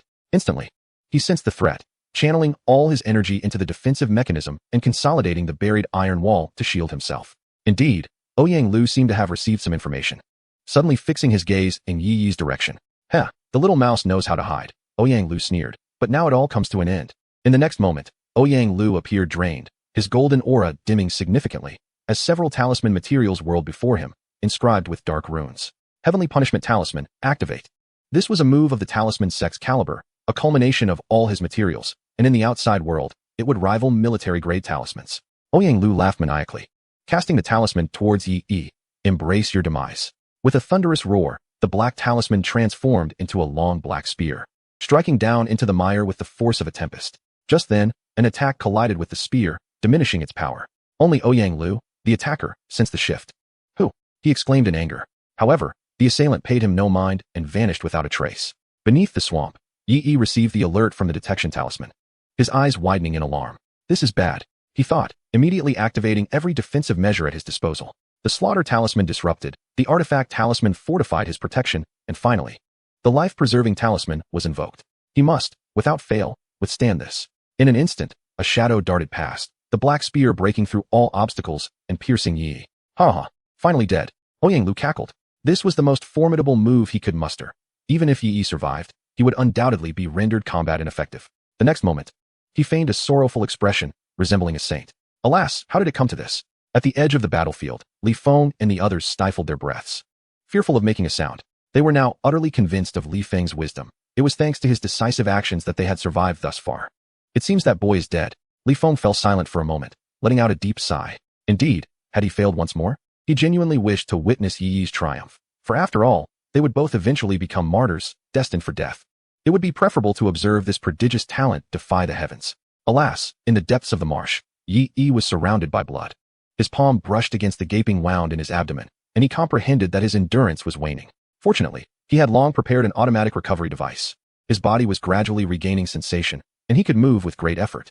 Yet, grievous injuries remained grievous, and no amount of low-grade recovery talismans would suffice. He sensed his consciousness blurring. Was it time to resort to his final means? Yi Yi found himself in a quandary. The techniques of Rage of the Common Man and Phantasmal Martial Arts were his two trump cards. However, merely employing Rage of the Common Man might not be sufficient to vanquish Ouyang Lu. Should he sacrifice Phantasmal Martial Arts, he would be courting disaster. Even if he succeeded in slaying the man before him, his own survival would be improbable. After all, the capability of Phantasmal Martial Arts allowed him to attack any form of target, meaning even mental energies could be severed. The most formidable defenses would merely be akin to a beast with thick skin in his presence. In the realm of talisman civilization, no one could tolerate his existence. Currently, his loyalty stood at a dismal zero. Yi Yi still needed to return with rewards, and there was precious knowledge to acquire. Ultimately, his gaze settled upon the dormant skill. Rage of the Common Man. Blue forcefully break free from all restraints, enhancing all attacks by 500% within a second. Cooldown, 72 hours. His current condition was quite favorable, and combined with the talisman array, he was nearly at his peak. Duration of Infinite Slaughter Effect, 1,302 seconds. Current Enhancement Effect. All attributes increased by 50%. Yi Yi's resolve began to solidify. It was time to gamble. Outside, the two princes were elated, and Wu Ying's sect breathed a sigh of relief, while various sects discussed the thrilling trials. In the chamber of the third princess, Changsun Li sighed. Feng Wei, coordinate with the shadows to bring him back. Had the shadows not intervened just now, diminishing the might of that spear, Yi Yi would have surely perished. This is likely the limit for him. In the shadows, Feng Wei nodded but abruptly halted. All eyes turned to the battlefield displayed on the luminous screen, where a crimson light began to rise. Changsun Li's eyes widened in astonishment, revealing a rare expression of shock. What was this? Ouyang Lu laughed heartily. The tumultuous assault in the marsh had finally achieved its aim. The acrid scent of burning blood wafted through the air, as the dark, muddy waters carried the crimson corpses. The mud was searing hot, yet the depths remained icy cold. Now, only Ouyang Lu's laughter echoed. Suddenly, he sensed something. Not dead yet. Ouyang Lu taunted. Then allow me the honor of sending you off on your final journey. Chapter 31. Rage of the Common Man, offering everything. But in the next moment, Ouyang Lu beheld a figure bursting forth from the marsh. A gaping wound on Yi Yi's abdomen dripped with blood, yet it paled in comparison to the crimson fury that ignited in his eyes. In an instant, under the direction of his sword's tip, countless unactivated divine fire talismans soared from the mire, transforming into deep red fireballs. Encircling both sky and earth, They howled as they descended upon Ouyang Lu. Ouyang Lu, intent on mocking Yi, believed that his actions could not breach his defenses. However, a voice halted his derision. The wrath of a mere mortal. The fireballs instantly morphed into a violet-red hue, swelling to eclipse Ouyang Lu's vision. What had initially posed no threat now transformed into overwhelming terror. As the fireballs shattered his defenses, Ouyang Lu finally crumbled. Impossible. I am of the Talisman sect. I refuse to accept this. Accompanied by Ouyang Lu's obliteration. The violet insignia fell into Yi Yi's grasp. In the trial arena, he was undeniably the first. The barrier vanished in an instant. Countless attacks rained down upon Yi Yi. Suddenly, a pair of hands enveloped him, whisking him away from the scene. Outside the princess's palace, a multitude of formidable beings had congregated, their presence imposing. Your Highness, we implore you to execute that individual. He poses a significant instability to the empire. They voiced in unison. Oh, how is he unstable? Came a languid voice from within the palace. Shortly thereafter, a slender figure adorned in gilded armor appeared at the threshold, clad in a red and gold ensemble. Only her eyes, glimmering with a fierce red light, remained visible. Rings of talisman chains coiled around her form, and unlike the restrictive environment within the barrier, she was poised to unleash a cataclysmic battle at any moment. After all, this world still belonged to the Empire. No sect could hope to challenge its current dominion. The overwhelming aura descended, causing the gathered talisman masters to hesitate. Just then, the two imperial princes soared into view. Sister, this cannot be allowed to continue. The eldest prince stated with a smile. That child exhibits such power, which certainly raises concerns for your safety. Therefore, please relinquish him to us for examination. If all is well, we shall return him to you. As he spoke, two figures clad in gold armor appeared. Though their presence did not carry the weight of the Phoenix Guards. Seeing potential backing, the sect leaders quickly supported the prince's proposition. If that child fell into the hands of Changsun Li, peace would elude them henceforth. The eldest prince, increasingly anxious, recognized their precarious position. Should Changsun Li acquire that child, he would become nothing more than a puppet emperor. Oh, and what if I choose not to comply? A mocking voice echoed from within the palace. The eldest prince's expression darkened, losing even the semblance of courtesy, revealing his utter disregard for him. Then I regret to inform you that, for your sister's safety, we have no choice, he declared through gritted teeth. With a wave of his hand, two dragon guards advanced to forcibly engage, and the assembled strongmen were eager to follow suit. At that moment, a thunderous roar resonated from afar, drawing the attention of all who stood there. In the distance, an immense army clad in black armor emerged from the sky, their myriad of runes swirling about, distorting the very air itself.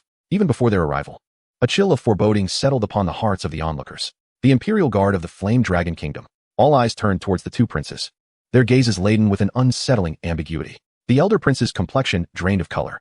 Had even the Imperial Guard fallen under her sway? This was dreadful. He was acutely aware of the dreadfulness of the Imperial Guard, the most elite force of the Empire. Each soldier was a master of the arcane, capable of wielding the Imperial array symbols, sufficient to obliterate all other powers in existence. As the Imperial Guard descended, their backs turned towards the third princess. They encircled the crowd with an emotionless demeanor. They could be entirely convinced that at the mere command of the third princess, the Imperial Guard would spring into action without hesitation. If I refuse to comply, what will you do? Came a languid voice from within the hall. The formidable figures exchanged anxious glances at the elder prince, their intentions to retreat nearly spilling over. He could only bow his head in resignation, reluctantly stating, in that case, I implore my royal sister to ensure her safety. The trial has concluded, and we shall take our leave.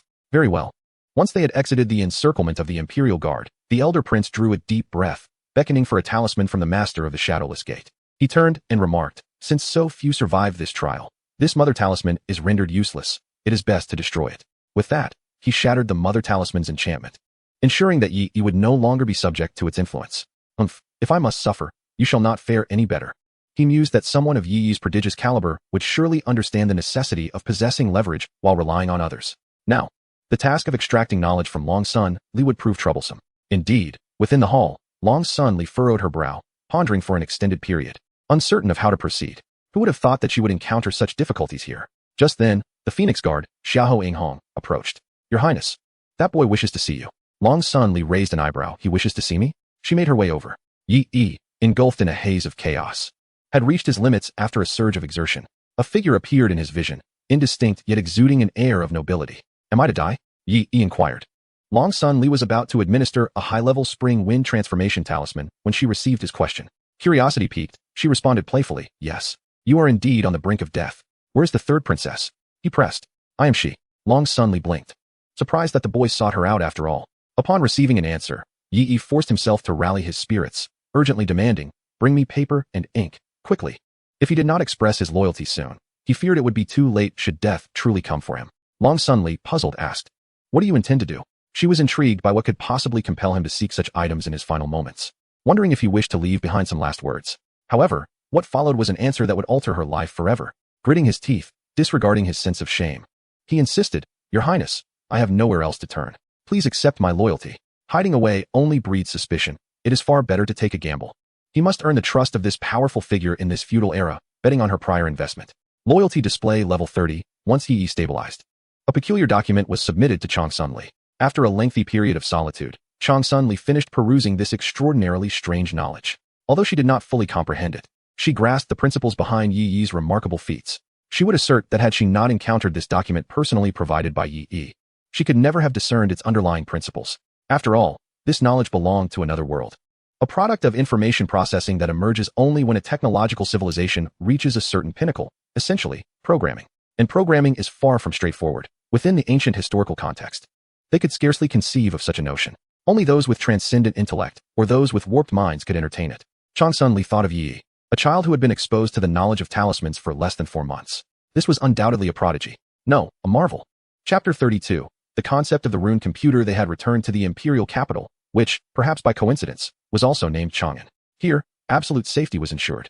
No one dared to act against another in the imperial capital, lest they wished to confront the imperial guard. Chang Sun Li sat in the spring garden, contemplating her next move.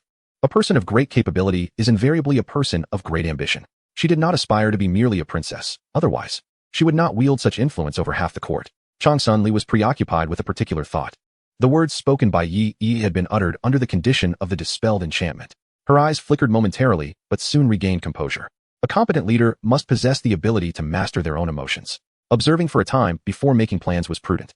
Meanwhile, Yi Yi had recovered, feeling considerably lighter. After all, he had finally survived. He could continue to learn the knowledge of talismans in this world, which was crucial for addressing the crises of reality. Suddenly, Ming Lan entered, stating, "The princess commands your presence. Come with me." Yi nodded, ready to meet the target of his current mission. This was precisely what he desired. Understanding the mission objective was essential for formulating an effective strategy. As he approached the door, intending to enter, he noticed Ming Lan turn back and point. A talisman struck Yi. Yi stood there, momentarily stunned by the scene. Mental attack detected. Nightmare technique. Attack level. Advanced common. Current mental resistance. Extraordinary. Immunity activated. Yi mused. Was that an attack? However, it appeared to be a psychological assault. It would be wise to feign compliance for now. Yi pretended to be under control, his expression vacant. In his perception, his world split into an overlapping realm of illusion and reality. Above him, a figure clad in a red robe gazed down. In those delicate lavender eyes, the diminutive figure of Yi was reflected. Long Sun Li mused to herself, pondering how such a small stature could harbor so many whimsical thoughts. Before Yi, Ming Lan also gazed at him, her eyes brimming with curiosity. The scene before them transformed into a battlefield, where the soldiers of the Flame Dragon Empire were nearly decimated. Simultaneously, Ming Lan fell before Yi. Behind him stood the seemingly gravely injured third princess. Was this an illusion? Yi realized it was a mirage specifically crafted by the third princess to test him. However, due to his unique abilities, he remained untouched, resulting in a peculiar amalgamation of reality and fantasy. Suddenly, a figure sprang forth. "Kid, your talent is extraordinary. Relinquish that enchanting princess, and I shall spare your life." Yi fell silent, casting another glance at the imposing third princess, astonished by the turn of events. He immediately adopted a dramatic demeanor, declaring, "Bold thief, if you wish to harm my sovereign's life, then you must tread over my corpse." With Yi's demise, the illusion finally dissipated. Observing Ming Lan's composed countenance, he surmised that the conclusion of the illusion would erase his memories, yet it seemingly had no effect on him. Thus, he chose to feign ignorance and watch the unfolding events with quiet anticipation. The third princess appeared quite intriguing, seemingly unwilling to place Yi in any compromising predicament. Following Long Sun Li's command, Ming Lan regarded Yi with a softened gaze. "Come with me." As Yi entered, he finally beheld his object of loyalty. Beneath the Flame Dragon totem, the sight that greeted him was none other than the third princess of the Flame Dragon Empire, Long Sun Li. Long Sun Li's long, fair legs rested upon a soft couch, draped with a thin silk blanket, clad in splendid red robes. Her slender figure exuded an air of regal authority that was both fierce and commanding. The sight inevitably reminded Yi of Empress Wu Zetian. With an ink brush in hand, Long Sun Li lightly tapped Yi. Instantly, he felt a sharp sting. Ming Ying stepped forward, admonishing, "You must not gaze directly at her highness." Yi promptly lowered his head, his 8-year-old frame resembling that of a startled kitten. Long Sun Li chuckled softly, commanding, "Do not move." She proceeded to draw something upon his forehead with the brush, and only upon completion did he comprehend what had transpired. Detected mental assault, sovereign servant technique. Attack level, high ordinary, immunity activated. Goodness, what manner of beings inhabit this world, so readily manipulating the minds of others? Yi lamented inwardly, realizing that without his mental immunity, he might have been left utterly vulnerable. These individuals were indeed peculiar. Evidently, the extraordinary realm was unlike any other. Enough, take him away. Remember to come here once every year henceforth, Long Sun Li instructed. With that, she closed her eyes, as if surrendering to slumber. After Yi was escorted away, Ming Lan approached and said, "From this day forward, I shall be responsible for your care. Any training, tasks, or requests you wish to convey, you may address to me." Minglan and Minjing are twins, both diminutive in stature, reminiscent of middle school students from a past life. Yet beneath their petite faces lies an aura of seriousness and earnestness. Yi acutely perceives the shift in treatment. Indeed, passing the test brings with it a distinct change. As they walk, Minglan remarks, "You must undergo at least a decade of learning and refinement, reaching a level of competence that satisfies, before you can remain by Her Highness's side as a qualified guard." Yi comprehends the underlying implication. His current inadequacies render him of little use. Having already submitted his belongings, he finds himself temporarily without purpose. Moreover, it appears the princess is preoccupied with significant matters, leaving no time for him. "Is there anything else I need to do?" he inquires. Minglan gently touches her bun, pondering before responding. "If you wish to contribute, delve deeper into your studies and produce valuable insights. Her Highness greatly appreciates such endeavors." Yi nods in understanding. "Got it. I shall commence my studies forthwith." Minglan gazes at him with a hint of sympathy. The extensive learning that once cast a shadow over her childhood now looms over this young boy. Yet, as her words linger, she observes the gleam of excitement in Yi's eyes. "Really? I get to study runic knowledge?" he exclaims, brimming with enthusiasm. Minglan's lips twitch, maintaining a polite smile. "Indeed. Wonderful." Yi's emotions are vividly expressed, his excitement palpable. Minglan's thoughts become muddled. Did I misinterpret something? Was I similarly exhilarated during my own studies? That night, Yi is assigned to a space resembling a library. This vast repository spans 600 acres and encompasses 2 floors, housing knowledge across various domains such as the history, culture, geography, politics, and agriculture of the runic world. However, the most crucial element remains the study of runes. Though the content is foundational, it represents an invaluable treasure for Yi. He swiftly examines the available texts, theories of runes, applications, techniques, and the art of rune drawing. Concepts of rune bodies and master practitioners captivate him as he murmurs, "This is sufficient." Yi does not forget that, in his original world, he is besieged by malevolent entities. Knowledge of runic civilization pertains to the spiritual realm, posing a threat to these specters. The more he learns here, the greater his potential gains, and thus, his hope increases. Armed with this knowledge, even in a reality devoid of runic materials, he stands a chance of discovering new methods. Presently, Yi has glimpsed a promising approach, one that is both swift and capable of elevating the limits of runes. The rune computer, characterized by ultra-fast flow and ultra-precise control. Chapter 33. The research and development of runes. 4 years have passed, and Yi is now 12 years old. Bathed in the morning light, he stands by the window, exuding an extraordinary calm and composure. His dark hair, half-tied and half-flowing, complements the blue and white brocade robe that fits him perfectly, giving off an impression of a graceful youth. Each year, he visits Changsun Li to reinforce the monarch sigils. The loyalty has been on the rise, increasing by 20 over the years, now reaching a total of 50%. In order to reinforce the talismanic symbols he bears, ensuring he remains under control, he is almost entirely at Yi's beck and call. However, Yi contemplates that as long as his bottom line is not violated, he can indeed engage himself in various tasks. After all, true knowledge emerges from practice. Only through empirical verification can the essence of research be deemed truth. Changsun Li devotes himself passionately to the study of runic programming, delving into it almost daily. Thus, when he encounters a bottleneck in his research, he often seeks to elucidate his queries with Yi's guidance. In her role as a princess, her willingness to humbly seek knowledge has upended some of Yi's perceptions. Concurrently, through dialogues with Changsun Li and others, Yi vaguely senses that Changsun Li has cultivated a cohort of adept individuals in this knowledge, though he remains uncertain of their intentions. Setting aside his book, the sparkle in Yi's eyes intensified, embodying a greater sense of composure. He had finally completed his studies, achieving a comprehensive understanding of the runes. This accomplishment equated to mastering fundamental mathematics and physics, signifying his readiness for further practical endeavors or explorations into the future of research. Yet, Yi is astonished to learn that runic existence spans over 20,000 years, yet the pinnacle of understanding has only reached the realm of celestial runes, which remains merely theoretical, as no individual has yet attained that level. Upon analysis, Yi uncovers an astonishing truth regarding the sluggish development of runic civilization. The reasons appear twofold. Firstly, knowledge is being deliberately obscured. Secondly, they have strayed from the correct path. To ascend and foster development, one must comprehend the world before embarking on its transformation. However, runic civilization has merely skimmed the surface of material understanding, lacking a deep exploration into the essence of issues.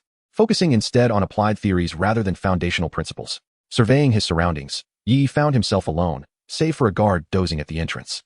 This world's attitude towards knowledge is evident here.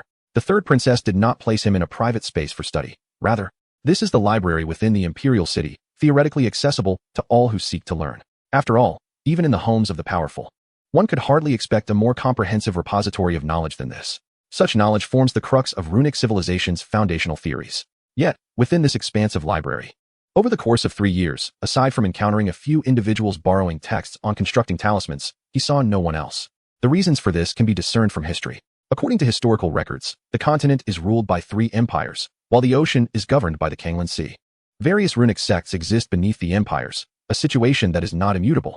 Yi reflects, long ago, the 3 great empires and the Kanglan Sea frequently engaged in fierce battles, depleting their military strength and necessitating continual reinforcements. Over time, the runic civilization, which had never placed much emphasis on foundational theories, has grown increasingly extreme. To this day, nearly everyone is engrossed in the practical knowledge of runes, while the foundational principles have been cast aside. In recent years, the cultivation of techniques and the study of rune scriptures have flourished, relegating theoretical foundations to oblivion. The entire civilization's progression resembles a stagnant pool, devoid of vitality. It bears a resemblance to the realm of physics. Without an understanding of molecular existence and movement, one cannot analyze the more profound laws of physics, stunting its development. If physics stagnates, the application of knowledge in reality becomes severely constrained. The civilization of runes has gifted itself with wisdom. It is no wonder that my method of automatically activating runes has incited such murderous intent among the powerful. It is akin to the advent of a flintlock in an age of cold weaponry. Yi was suddenly enlightened. At that moment, a squad of guards hastily passed by outside the library, vanishing after a brief disturbance. Yi felt no surprise. Since that year when the princess had saved him, the imperial city had begun to feel amiss. Though nothing overtly alarming had occurred, there lingered an undeniable sense of impending storm. According to Ming Lan, the 2 princes were becoming anxious. Yi pondered, is it true that the emperor appears to be ill? Despite the world primarily focusing on the art of runes, there exists also the capability to extend one's lifespan, a reason why many overlook foundational knowledge and directly pursue techniques. Upon reaching the realm of rune embodiment, one's lifespan increases by 50 years. In the realm of rune masters, it extends to 300 years. While those who attain the status of rune sect can indulge in 500 years of luxurious existence, it seems the emperor has already reached 500 years.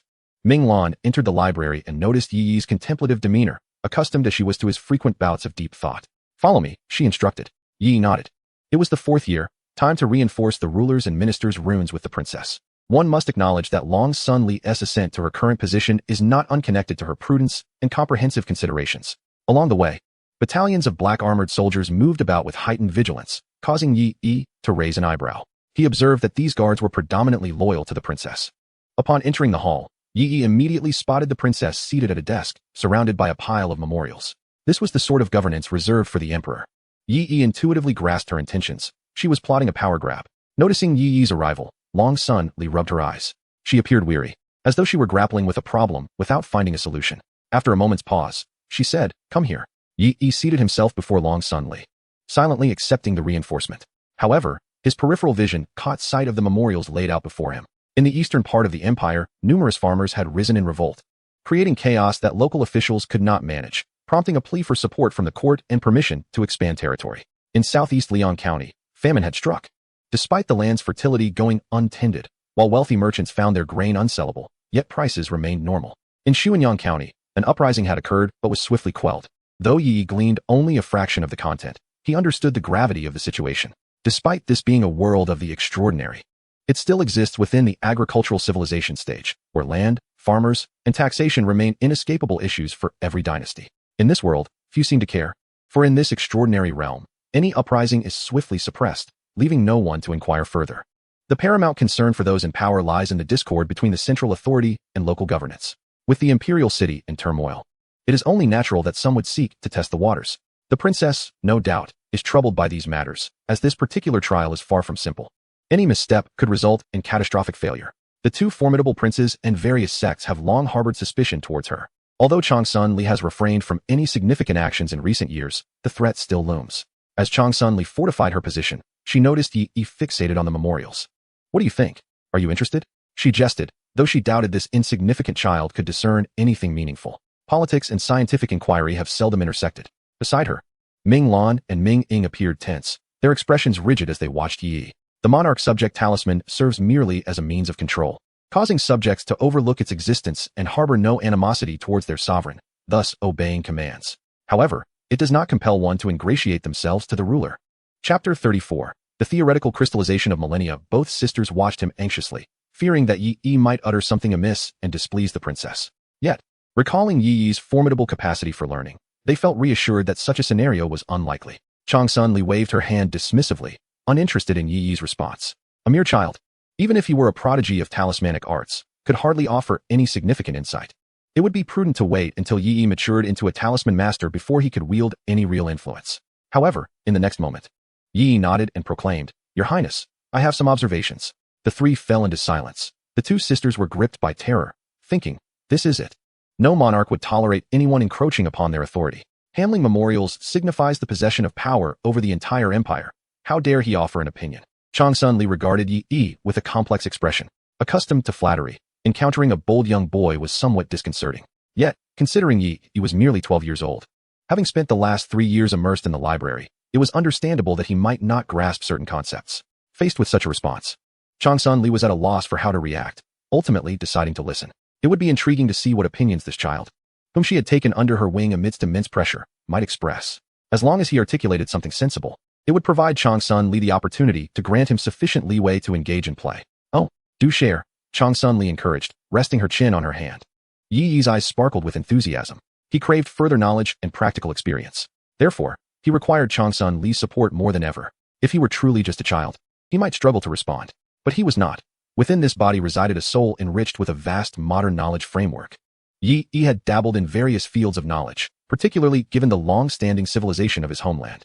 The fact that this was a feudal dynasty in an extraordinary world, distinct from the ordinary realm, posed no insurmountable challenge. Aside from certain fundamental issues that cannot be generalized, there exists ample room for expansion in other aspects. The 3 years of study were not in vain for Yi. His remarkable perceptiveness, combined with extensive analytical conclusions drawn from contemporary knowledge, enabled him to circumvent numerous subtle errors and refine his understanding. Under the watchful gaze of 3 pairs of eyes, Yi, with utmost seriousness, requested, "My lord, please provide me with paper and a pen, so that I may elaborate." Changsun Li was momentarily taken aback. Is he serious? She scrutinized Yi once more, then instructed, "Bring another sheet of paper and pen." Once Yi had acquired the writing materials, he met Changsun Li's curious gaze and said, "My lord, please listen." He then began to write and speak simultaneously, articulating the primary contradictions of the feudal society, alongside various analyses and summaries from modern scholars, selectively presenting every notion he deemed beneficial. Ultimately, Yi expounded upon the essence of certain issues that were invisible in the imperial court, elucidating the contradictions inherent in our current social system. He earnestly stated, the issue of land consolidation between landlords and peasants must be addressed, for they constitute the mainstream of society. The recurring uprisings you may observe relate to the population of peasants and the nobility they must support. How does this compare to centuries past? Resolving this issue. Yi did not finish, as his meaning was quite clear. Meanwhile, Ming Lan and Ming Ying gaped in astonishment, their faces reflecting shock. Changsun Li, however, fell into deep contemplation. Although many suggestions seemed impractical to her, the majority were exceedingly valuable. Possessing an exceptional political acumen, she felt a surge of clarity, and her mind began to generate countless ideas. Yi awaited her response, harboring some unique thoughts, believing that if the princess were to adopt them, it would undoubtedly bring solace to the suffering peasants. After a moment, Changsun Li declared, "You may return." Was it truly not feasible? Yi sighed inwardly, knowing that many of his proposals touched upon the interests of the royal family and the powerful, and it was likely the princess would not pursue them. However, she soon added, "From now on, every month, you shall visit me and document your ideas, which you may present to me at any time." Instantly, Yi felt as though the world had brightened. Success. Yes, my lord. Following this, Yi frequently engaged in discussions with Changsun Li, perhaps recognizing Yi's value. What was once an annual reinforcement became semi-annual. To Changsun Li's astonishment, each meeting with Yi brought her unexpected insights. Yi chuckled inwardly, thinking, "What I share with you is the culmination of scholarly research on feudal dynasties from ancient times to the present. It would be surprising if you were not astonished. The power of civilization is always boundless, far surpassing that of any individual. Indeed, within 5 years, Long Sun Li adeptly managed state affairs using the methods acquired from Yi, gently implementing various new policies. Under the empire's unwavering authority, these policies were swiftly enacted. In a short span, the once stagnant empire began to flourish anew, exhibiting signs of revival. Any discerning individual can readily perceive the formidable power of these policies. A multitude of talented individuals gravitate towards Chang Sun Li, further augmenting her influence. Many who disapprove of Chang Sun Li's grip on governance have fallen silent, leaving only a few obstinate dissenters unwilling to budge. On this day, Yi and Chang Sun Li find themselves seated in the spring garden. The summer sun shines brightly, yet here it feels remarkably cool. The garden is awash with blooming flowers, their fragrance both abundant and delicate, imparting a sense of leisure. As for Chang Sun Li's purpose in this tranquil setting, Yi would certainly refrain from discussing state affairs during her moments of repose. Over the years, Chang Sun Li has come to fully acknowledge his capabilities, confiding in him regarding both minor and major political matters. At present, Yi is engaged in storytelling. Meandering southwest along the path, the traveler muses to himself, he intends to treat the great king to a feast of my master's essence. The great king must surely be the bull demon king. During their previous encounter, my old son found a true kinship with him. Chang Sun Li reclines on a bench, savoring grapes offered by Ming Lan, her eyes closed as she listens intently to Yi's narration of the journey to the west, utterly enraptured. Ming Lan, her eyes sparkling, gazes at Yi, eager to discern what he will recount next, while deftly passing grapes to the princess, finding the situation rather amusing. Yi, noticing her bun hairstyle, feels a whimsical urge to reach out and see if it conceals any secrets. Upon concluding his tale, Chang Sun Li opens her eyes, her gaze towards Yi increasingly approving. That will suffice for today, she states. Over the course of these days, Yi has come to understand that the princess enjoys cultivating a sense of anticipation. Suddenly, Feng Wei appears beside her, presenting a piece of news. The emperor has passed away, he informs. Yi and Ming Lan both react with shock. Chang Sun Li displays no overt emotion, rising calmly to adjust her posture. Is everything arranged? She inquires. Feng Wei affirms, there are no oversights. The two proceed towards the garden's exit, when a sudden gust of wind stirs the summer flowers into a frenzy. In that moment of bewilderment, a contingent of soldiers clad in golden armor emerges from among the blossoms. Chang Sun Li abruptly turns her head towards Yi and asks, can you compose poetry? Yi nods. Though he cannot create original verses, he is adept at imitation. What kind do you wish for? He queries. You may decide, she replies. Abruptly, dark shadows traverse the sky, and the grand hall echoes with the sounds of commotion. Chang Sun Li's gaze shifts to the central hall, the epicenter of all power in the realm. She strides forward, the golden-armored soldiers following her through the flowered thicket. As Yi's steady yet resonant voice carries behind her, when autumn arrives on the 8th of September, my flowers shall bloom and vanquish the rest. The fragrant aroma fills Chang'an, the city adorned in golden armor. Though this is a poem of rebellion, none here are aware that Yi intends to imbue it with a new significance. Chang Sun Li smiles and declares, very well, let it be the 8th of September. That year, the emperor of the Flame Dragon Empire passed away, plunging the realm into profound mourning. The automatic activation technique for talismans that Yi introduced proved to be immensely valuable. In the same year, all adversaries met with inexplicable deaths, and two princes voluntarily relinquished their claims to the throne, retreating to the borders. On September 8th, the entire city donned golden armor as the first empress of the Yanlong Empire was crowned in Chang'an, taking the title of the Great Saint Empress. Some obstinate traditionalists sought to disseminate negative sentiments regarding Chang Sun Li among the populace. However, when the common people learned that the policies which had benefited them over the years were crafted by this empress, a fervent wave of support for her emerged throughout the land.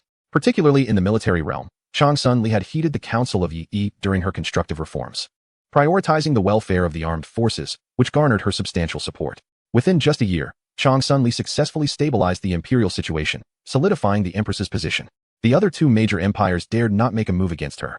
In his study, Yi listened intently to the accounts of former soldiers and servants, noting this series of changes with a knowing smile. Indeed, Chang Sun Li had truly ascended as empress.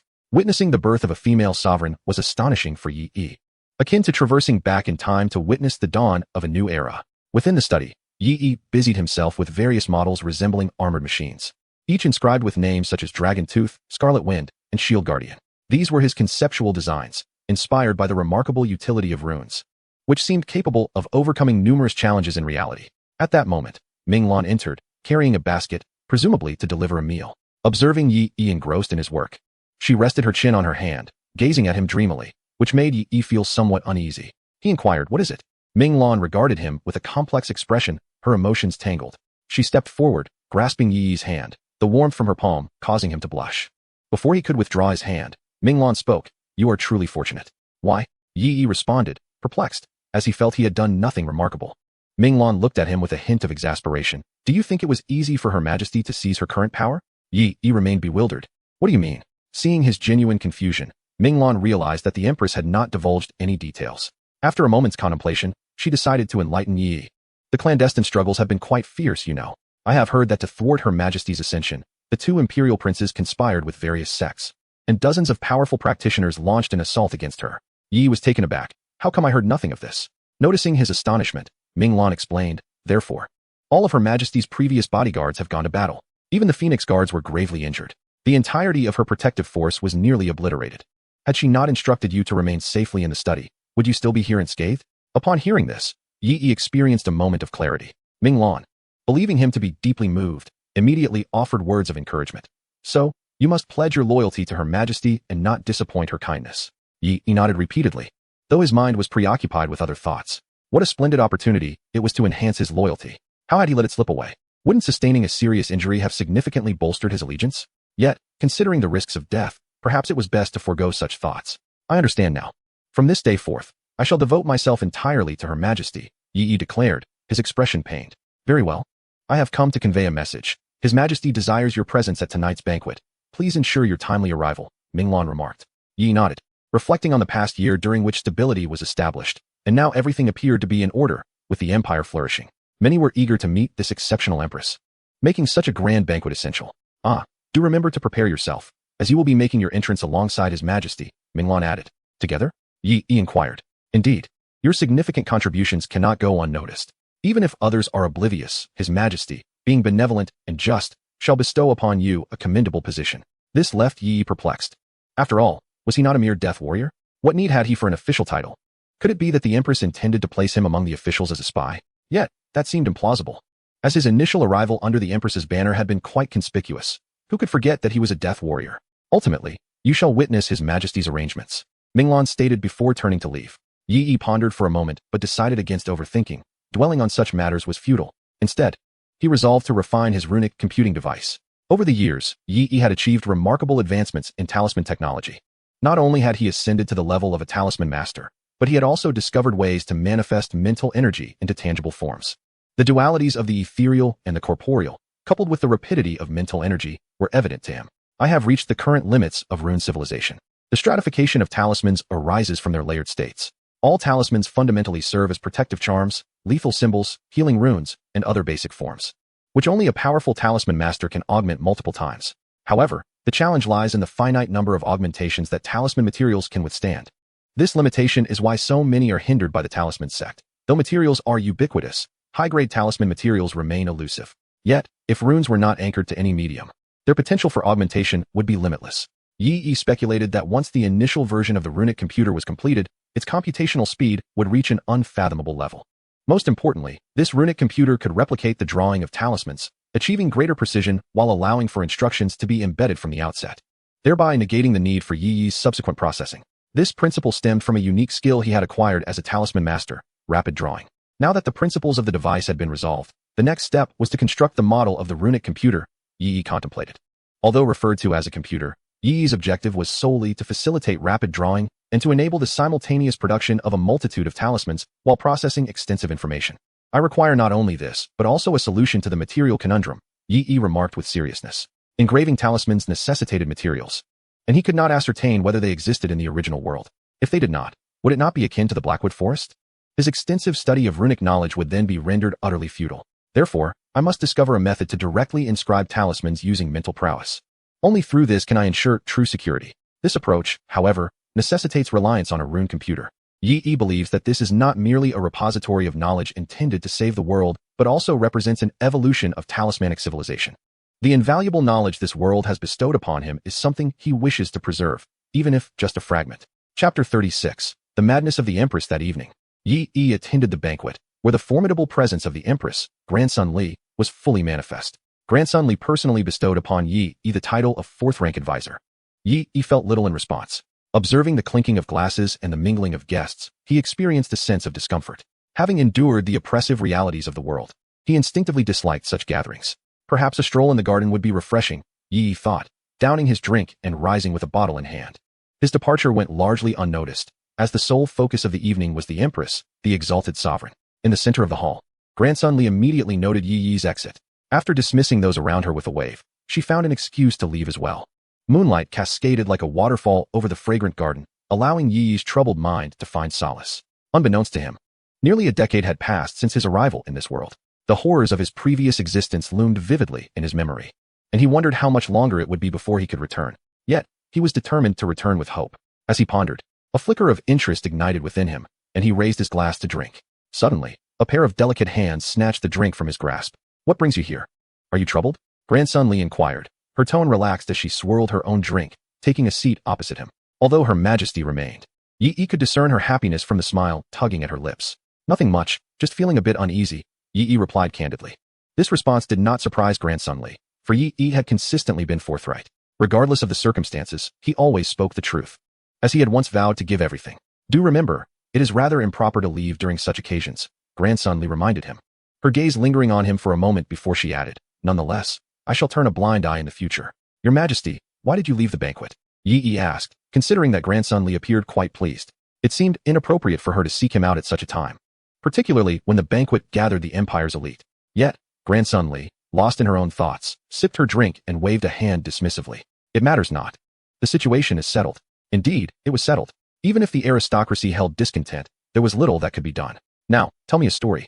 Let us continue from where we left off." Grandson Li closed her eyes, reclining lazily in her chair.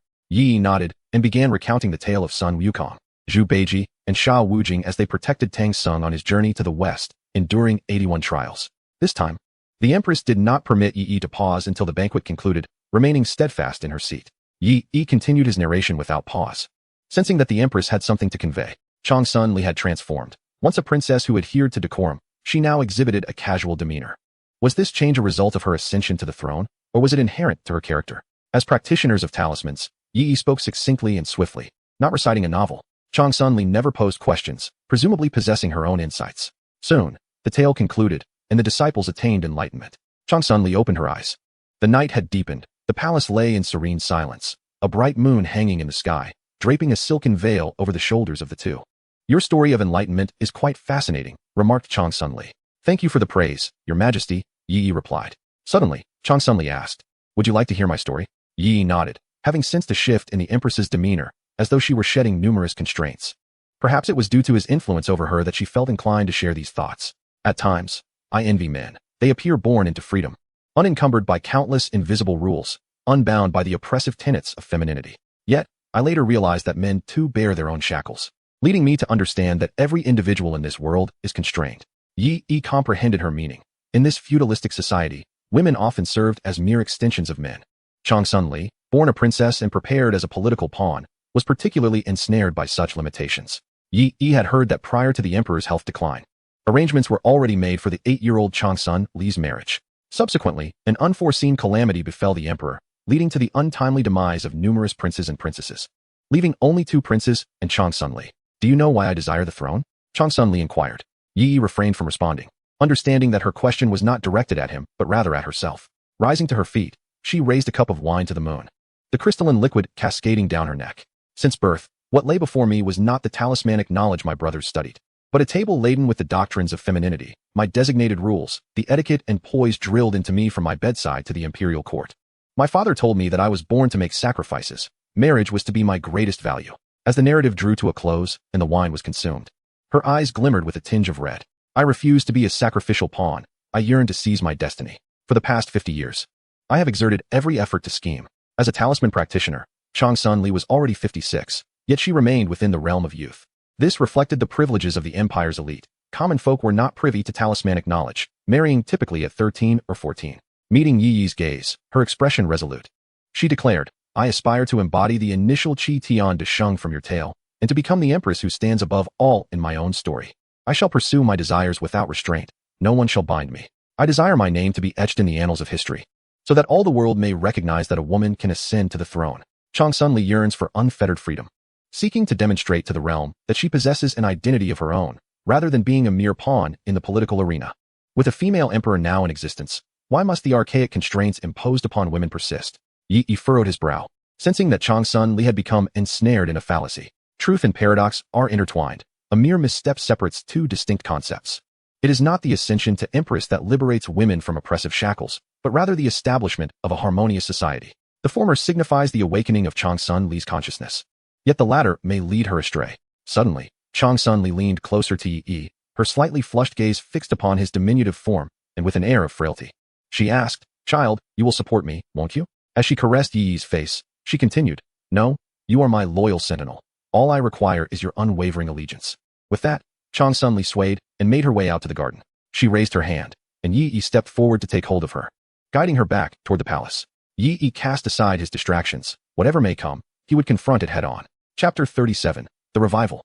Success in the study of rune computing. From that day forth, Yi seldom encountered her. He was inherently a reclusive researcher, and with the empress occupied with a multitude of state affairs, their interactions diminished significantly. One day, Yi conducted experiments in the research chamber prepared for him by the empress. The space was filled with a plethora of bizarre instruments. Before him hovered a blue orb, within which runes flowed and intertwined. As an imperceptible command was issued, the orb suddenly expanded, transforming into countless small cubes that continuously reconfigured, ultimately yielding a golden talisman. At last, it was achieved.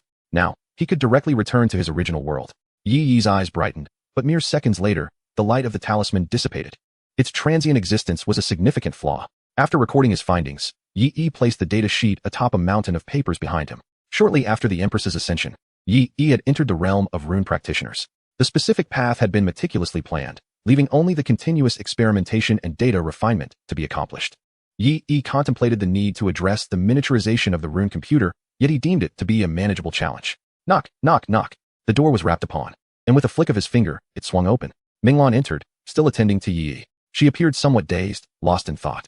Yi poured her a cup of tea and inquired, "What troubles you? Your mind seems elsewhere." After sipping her tea, Minglan's expression turned conflicted. "It's nothing." Noticing this, Yi smiled. "Is there truly nothing you can share with me?" Slowly, she responded, "I just feel that Her Majesty is somewhat different now." Different? Yi perked up. This was his mission objective. If she encountered difficulties, his loyalty to the task would be jeopardized. Though he acknowledged that his progress in the study of rune technology was slow due to his loyal duties, it did not imply that he was indifferent. He immediately set aside his current research and inquired, "What is the situation now? What good would it do to tell you? After all, you are merely a dead man," murmured Minglan, yet she proceeded to inform Yi of the circumstances. Upon hearing this, Yi was struck with sudden clarity.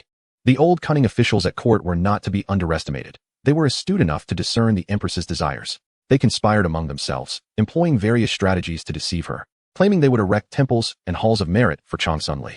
Although Chang Sun Li may be entangled for the moment, the crucial point was that they had to appease those beneath them. It has only been a few years, Yi sighed. However, considering that the empress had devoted over 50 years to this endeavor, he found some understanding. Yet, why had she failed to realize all of this?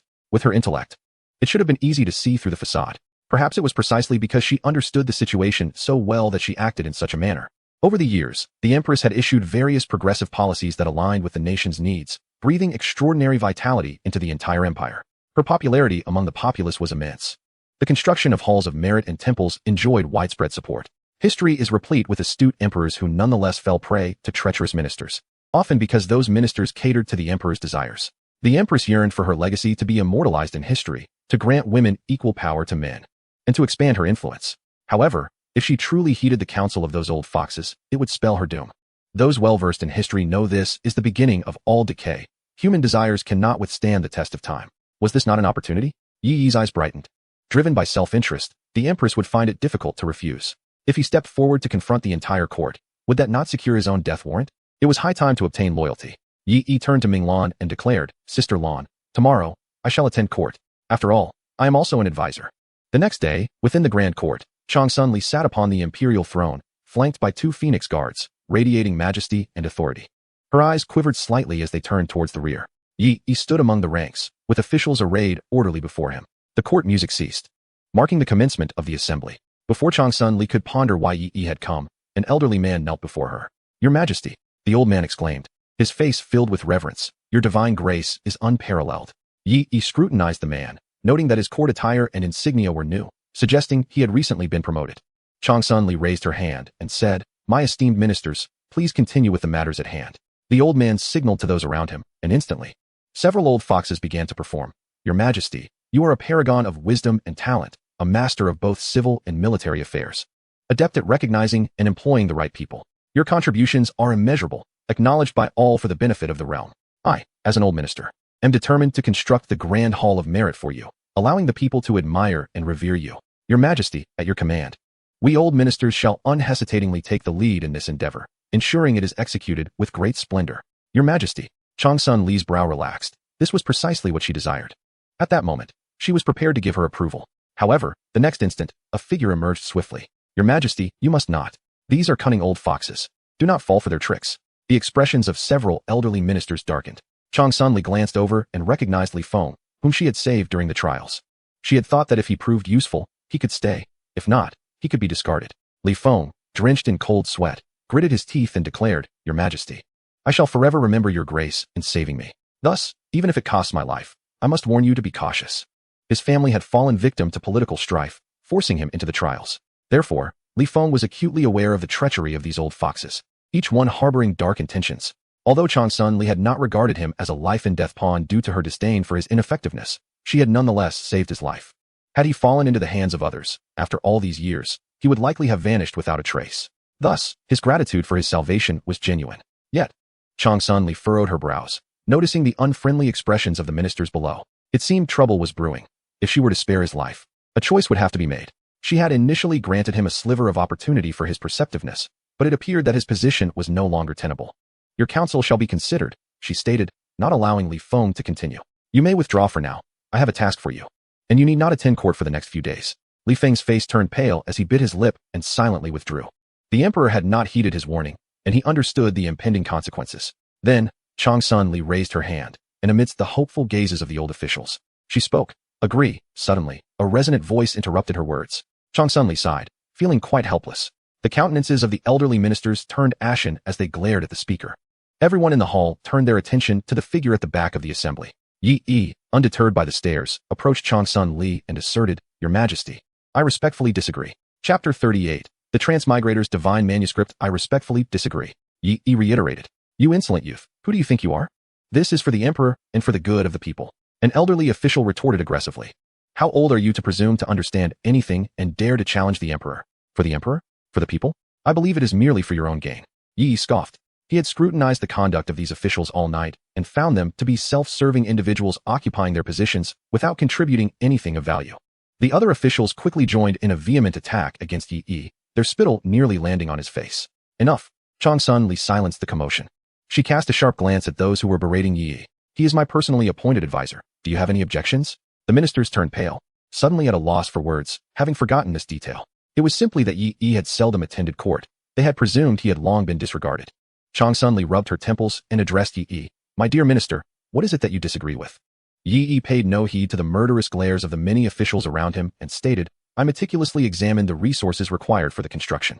The empire plans to build 120 halls of virtue and 30 temples across the entire realm, which entails immense expenditure and will impact the entirety of our territory. The number of talisman masters needed would exceed the millions among the common populace. Furthermore, the labor period spans 20 years. May I inquire, Your Majesty, how shall the farmers tend their fields during such extensive civil works? What of the empire's development? Your Majesty, you are mistaken, and I cannot allow your misunderstanding to persist. Yi retorted coldly. Upon uttering these words, a notification flashed before him. Loyalty level 10, at last, it had reached 70. Yi's heart leaped with joy. Yet, he refrained from voicing his final thought. Should such a situation arise, the hidden rebel forces might seize the opportunity, jeopardizing Long Sun Li's throne. As a female emperor, she could easily be accused of neglecting state affairs, inciting a movement to overthrow her. Humph, the profound legacy of my Yanlong Empire, cultivated over a millennium, shall effortlessly resolve these issues. Is it conceivable that mere financial expenditure could overshadow the glory of the Empress? The old minister bellowed indignantly. In truth, he had already condemned Yi to death in his mind. Regardless of the outcome, Yi must face imprisonment today. Given Yi's audacity to reprimand the Empress, these cunning old foxes, along with their factions, could certainly create myriad troubles for her. Moreover, this was a grand undertaking, one from which many officials could profit. As for corruption, it was tacitly accepted by the Empress herself. Long Sun Li also sought to alleviate the tensions among the Empire's elite through this endeavor. Yi was jeopardizing everyone's interests. Instantly, apart from Li Feng, all present in the court hurled insults at Yi. Unfazed, Yi engaged in a fierce exchange with the court officials. After all, I have already completed the construction of the rune computing machine. I merely await the time to simulate the data. What have I to fear from you? His eyes blazed like a divine gaze, fixed upon the officials present. Indeed, the empire had endured for ages, yet it had decayed to such an extent. This was evident from the empire's tacit approval of the training of assassins, even establishing a trial ground that sacrificed countless innocent civilians. It was fortunate for the empire's corruption, otherwise, the empress would not have so easily seized power. I shall not acquiesce to this matter, should your majesty insist. Yi inhaled deeply and advanced toward the grand pillar of the hall. I shall die here in this court. Enough, Long Sun Li commanded, a barrier of light stopping Yi in his tracks. She had not anticipated Yi's obstinacy, but within the bonds of monarch and minister, he had indeed exerted his utmost effort. Observing the glinting eyes of the many cunning old foxes around her, she understood that Yi's situation was perilous. However, he was her own, and she could not allow these individuals to conspire against him. Thus, it was imperative to rescue him and mitigate the impact of subsequent events. Otherwise, with countless talismans in the world, she could not perpetually shield Yi. The name of the genius Yi had spread throughout the Yanlong Empire, and these old men would undoubtedly seek to restrain their power, likely using Yi as a scapegoat. What mischief these old foxes might concoct was beyond her comprehension. Chang Sun Li held a certain regard for Yi's perspective, yet, feeling insufficiently empowered, she recognized the need for restraint, for rigidity often leads to fracture. The imperial prison lay within her dominion, and should Yi persist in his obstinacy, it would be prudent to take a step back, awaiting the day when she could thoroughly grasp the reins of political authority, reigning supreme, before settling the score. This matter would be reconsidered. For the time being, she chose to disregard Yi's actions today, advising him to take a moment to reflect. Upon hearing this, Yi had no choice but to acquiesce, for he needed to maintain the facade of being under control. With determination, he declared, from this day forth, I shall abstain from sustenance until your majesty reconsiders. The court officials grew anxious. How could such a matter be left for later discussion? Chang Sun Li cast a glance at them, and instantly, they fell silent. Although no immediate peril loomed, opposing the interests of the entire court faction had led to several confrontations, ultimately resulting in Yi's reluctant incarceration. This prison, situated beneath the imperial sovereign, was filled with the empress's loyalists, and none dared to employ deceitful tactics. In certain respects, this served as a form of protection. Though the circumstances did not align with Yi's expectations, he found solace in the notion of hunger. After all, he mused, it was merely a matter of starvation, a process he could endure with relative ease. Even a talisman master required sustenance. Provided he refrained from eating for an entire month, death by starvation was a certainty. Contemplating the empress's potential distress, Yi decided to leave behind a few items. He called out to the guard outside, bring me paper and ink. The guard raised an eyebrow, questioning his motives for writing while imprisoned, yet complied. For those confined within were significant figures, and it posed no inconvenience to fulfill minor requests. Taking up the pen, Yi began to recall the knowledge within his mind. He inscribed 6 prominent characters, 100,000 wise.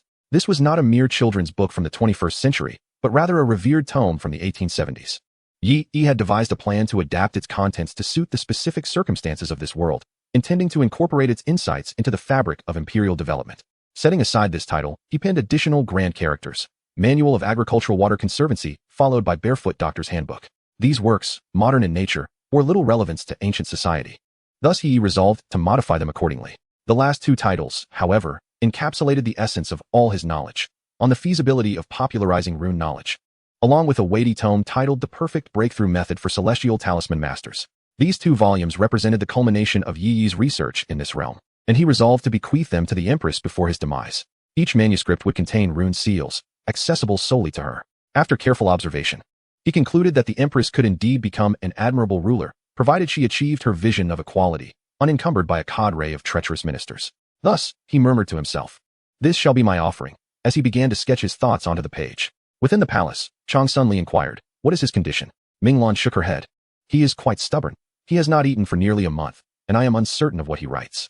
For reasons unknown, Chang Sun Li felt an unsettling anxiety. In her eyes, Yi clearly bore the constraints of loyalty and loyalty to his sovereign. Why then would he not heed her counsel? Could it be that this path aligned with his understanding of loyalty? This thought crossed Chang Sun Li's mind. Yi believed that such actions were not in accordance with the path of a loyal minister. In other words, he genuinely sought to advise her with her best interests in mind. Chang Sun Li felt a sudden tightening in her chest, having navigated through numerous overt and covert struggles. The bluntness of his response left her momentarily at a loss. After a long pause, she remarked, prepare yourself. Tonight, we shall go and see. Chapter 39, Persuading the Empress.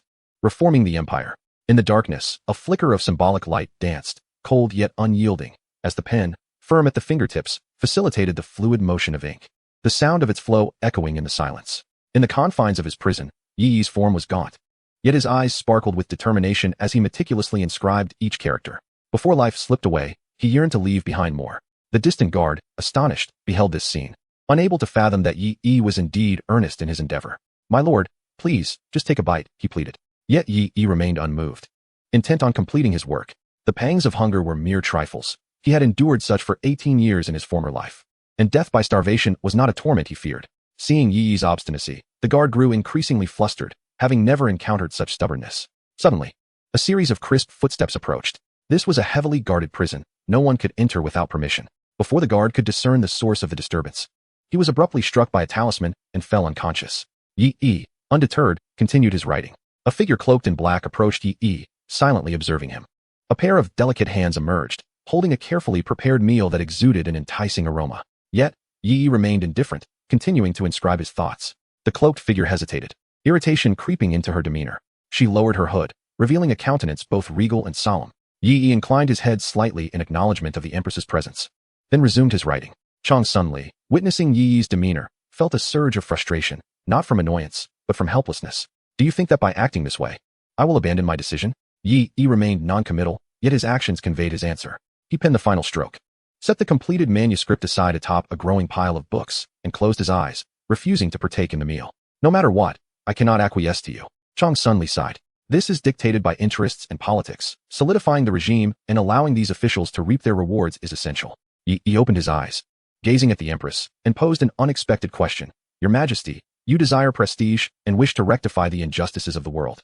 May I inquire which title you prefer in the annals of history, the tyrant or the sage monarch?" Chang Sunli replied, "Naturally, the sage monarch." Yi pressed further, "Then, Your Majesty, do your actions truly reflect the honor befitting a sage monarch? I understand you fear the suffering of the common people," Chang Sunli conceded, recognizing Yi's perspective. "However, they are merely ordinary citizens. They hold no value in the grand scheme of what I intend to accomplish. In this extraordinary world, the ordinary had no power to influence the elite, merely serving as pawns in the political arena. Your Majesty, you are mistaken." Yi lifted his emaciated hand and extracted a volume from his own writings on the feasibility of popularizing runes knowledge. "The common folk are powerless to influence the court," he asserted, "yet if they were endowed with a modicum of strength, they would possess the means to effect change." "Impossible," Long Sun Li immediately countered. "If everyone wielded such power, the empire would be overthrown in an instant. Your notion is utterly impractical." Yi had anticipated this reaction. Recognizing it as a limitation of ancient thought, he retrieved several more books and handed them to Long Sun Li, suggesting, "Your Majesty might consider perusing these texts. Should you still refuse afterward, I shall refrain from broaching the subject again, provided you remain alive." Long Sun Li accepted the tomes, contemplating her response. Yi remained silent, for if his ideas were wholly dismissed, his presence would no longer be warranted. He had garnered 70% of the loyalty through a combination of a 90% behavioral fidelity and a mere 10% of genuine inner recognition. This sacrifice, made to admonish the monarch, was reasonable and sufficient to ensure the integrity of his skills. Long Sun Li felt a sense of helplessness. She desired Yi to survive alongside her, not solely due to his extraordinary abilities and the realm of runes he commanded, but also because she admired his unyielding spirit, which disregarded status, politics, and self-interest, and instead focused solely on her welfare. Such a devoted subject, such a remarkable individual, was a rarity she had encountered only in Yi. Losing him would undoubtedly leave her disheartened. With these thoughts in mind, she opened the book. Though she was certain she would not agree with its content, she felt compelled to read it nonetheless. As she continued, her pupils dilated in astonishment. The reason for her opposition to granting extraordinary powers to the populace stemmed from a fear of disrupting the delicate balance that underpins the empire. Its stability had allowed it to endure for millennia. Yi observed her reaction, recognizing that she had grasped the essence of his argument. In other realms, the widespread distribution of such extraordinary abilities could prove detrimental. Yet in this world, acquiring such powers necessitated rigorous study and progression. Those lacking diligence would pose no threat to the empire. The path of runes appeared boundless. And on the feasibility of popularizing runes knowledge, the treatise expounded upon the practicality of disseminating runic knowledge and its potential impact on the empire, suggesting that successful implementation could indeed revolutionize the geopolitical landscape. The so-called three great empires and vast oceanic territories could conceivably be unified. Long Sun Li gazed at Yi in astonishment before picking up the several volumes of his modified texts on transcending realms. The more she read, the more her mind felt as though it might explode.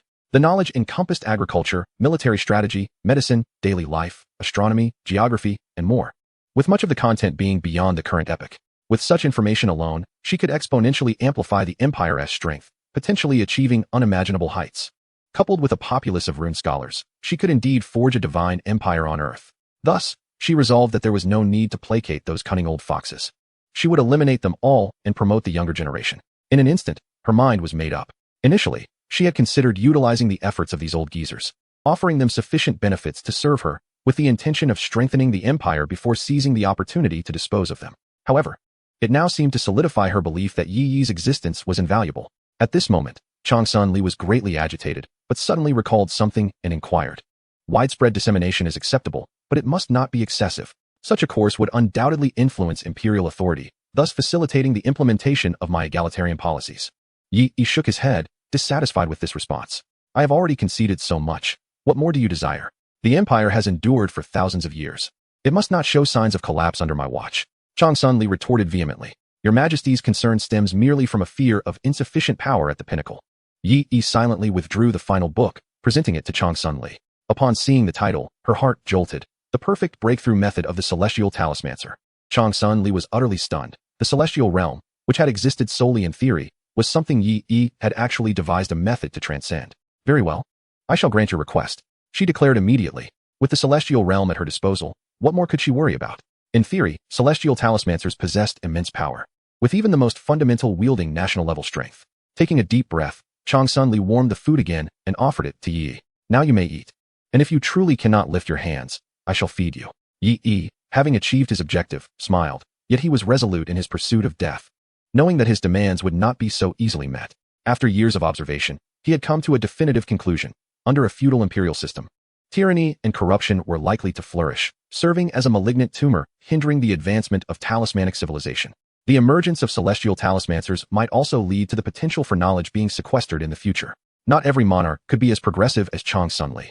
His motivation for documenting these research findings and avant-garde knowledge was not to allow them to be controlled by others, thus stifling the birth of a new era. He had quietly traversed the imperial capital, discovering that this extraordinary power of runes resembled technology, readily accepting the new ideas he sought to introduce. Once humanity shed its shackles, a grand civilizational elevation would undoubtedly ensue.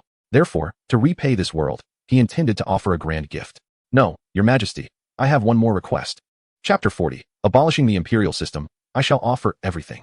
Changsun Li felt somewhat troubled. For many years, it was the first time someone had caused her such vexation. This minister was one she could not bear to scold nor strike. A precious gem nurtured for so long, she feared she might inadvertently cause his demise. It felt as though he would willingly sacrifice himself for any arbitrary command she issued. Especially recently, it seemed as if he were in a hurry to meet his end. The crucial point was that Yi Yi was genuinely looking out for her, even unhesitatingly providing her with the breakthrough method for celestial talismancers. It is important to recognize that the function of the master-servant talisman is not as formidable as it may seem. It serves primarily as a potent suggestion, compelling compliance only under the weight of a direct command. Furthermore, this talisman is subject to limitations, particularly the master-servant talisman, which permits an individual to connect with no more than 5 others. If it were truly capable of engendering unwavering loyalty, one could simply issue it to all court officials, thereby eradicating corruption altogether. What do you intend to do next? Changsun Li inquired, observing Yi Yi's emaciated appearance. She resolved to appease him, whatever his request may be, lest she inadvertently starve her precious asset, an act she would regret for a lifetime. Dark, heavy droplets fell from the ceiling, and in the confines of the prison, even the sound of a falling needle could be heard. I wish for your Majesty to abolish the imperial system, Yi Yi declared. As the words escaped his lips, Changsun Li's pupils widened in astonishment. She quickly unleashed a series of talismans and activated the prison's sealing array. Only after confirming the absence of eavesdroppers did she exhale in relief. With narrowed eyes, Changsun Li questioned, do you comprehend the gravity of your statement?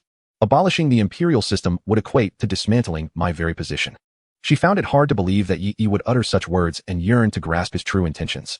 Stealthily, she activated the master-servant talisman, discovering that it remained unchanged, indicating that Yi Yi had not escaped his bindings. Noting that Changsun Li did not respond with immediate fury, Yi Yi felt a flicker of approval towards her. Her lack of outright rejection signified that she was open to his explanation. Your Majesty, I am acutely aware. Changsun Li remained silent and indifferent. Yi Yi recognized the necessity of presenting his rationale. He summoned his mental energy, and golden rays illuminated the air, sketching a rough map of the world. Your Majesty, as you are aware, our runic civilization has a history spanning over 10,000 years since its inception.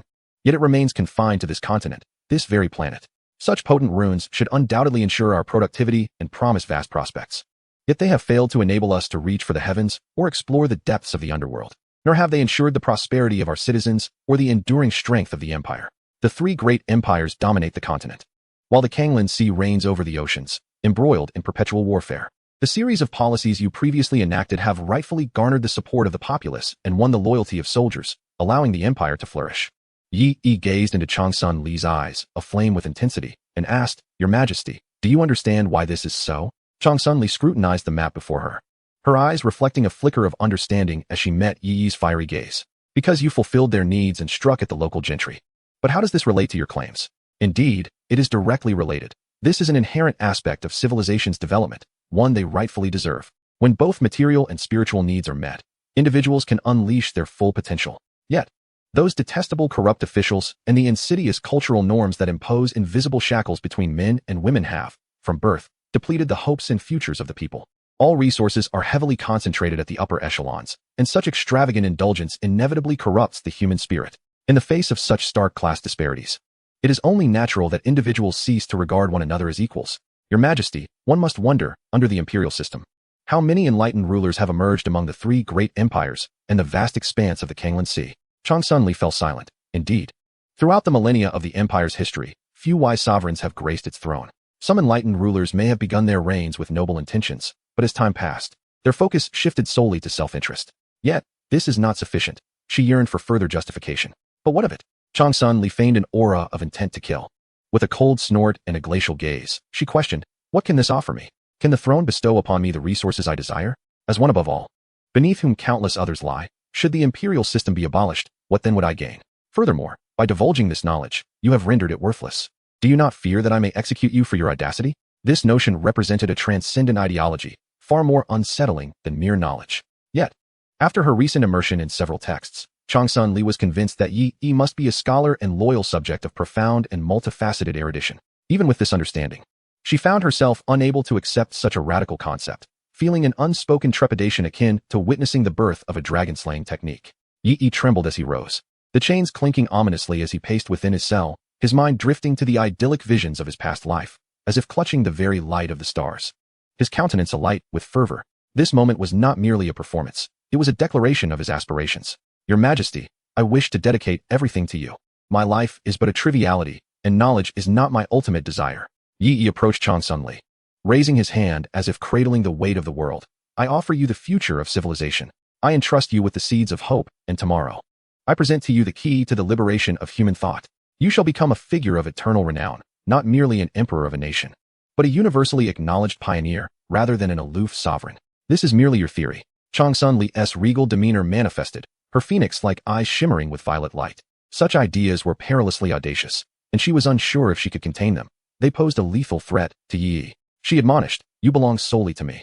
From now on, your concerns should only be for me. I can provide you with everything. You need not entertain such thoughts any longer." Recognizing Changsun Li's exasperation, Yi understood that shifting one's mindset is the most formidable challenge and cannot be easily accomplished. He vaguely grasped that he sought to instigate change through personal will, an endeavor fraught with impracticality, yet his desires compelled him to cling to hope. Eventually, he would depart, once the realm embraced the existence of celestial talismans.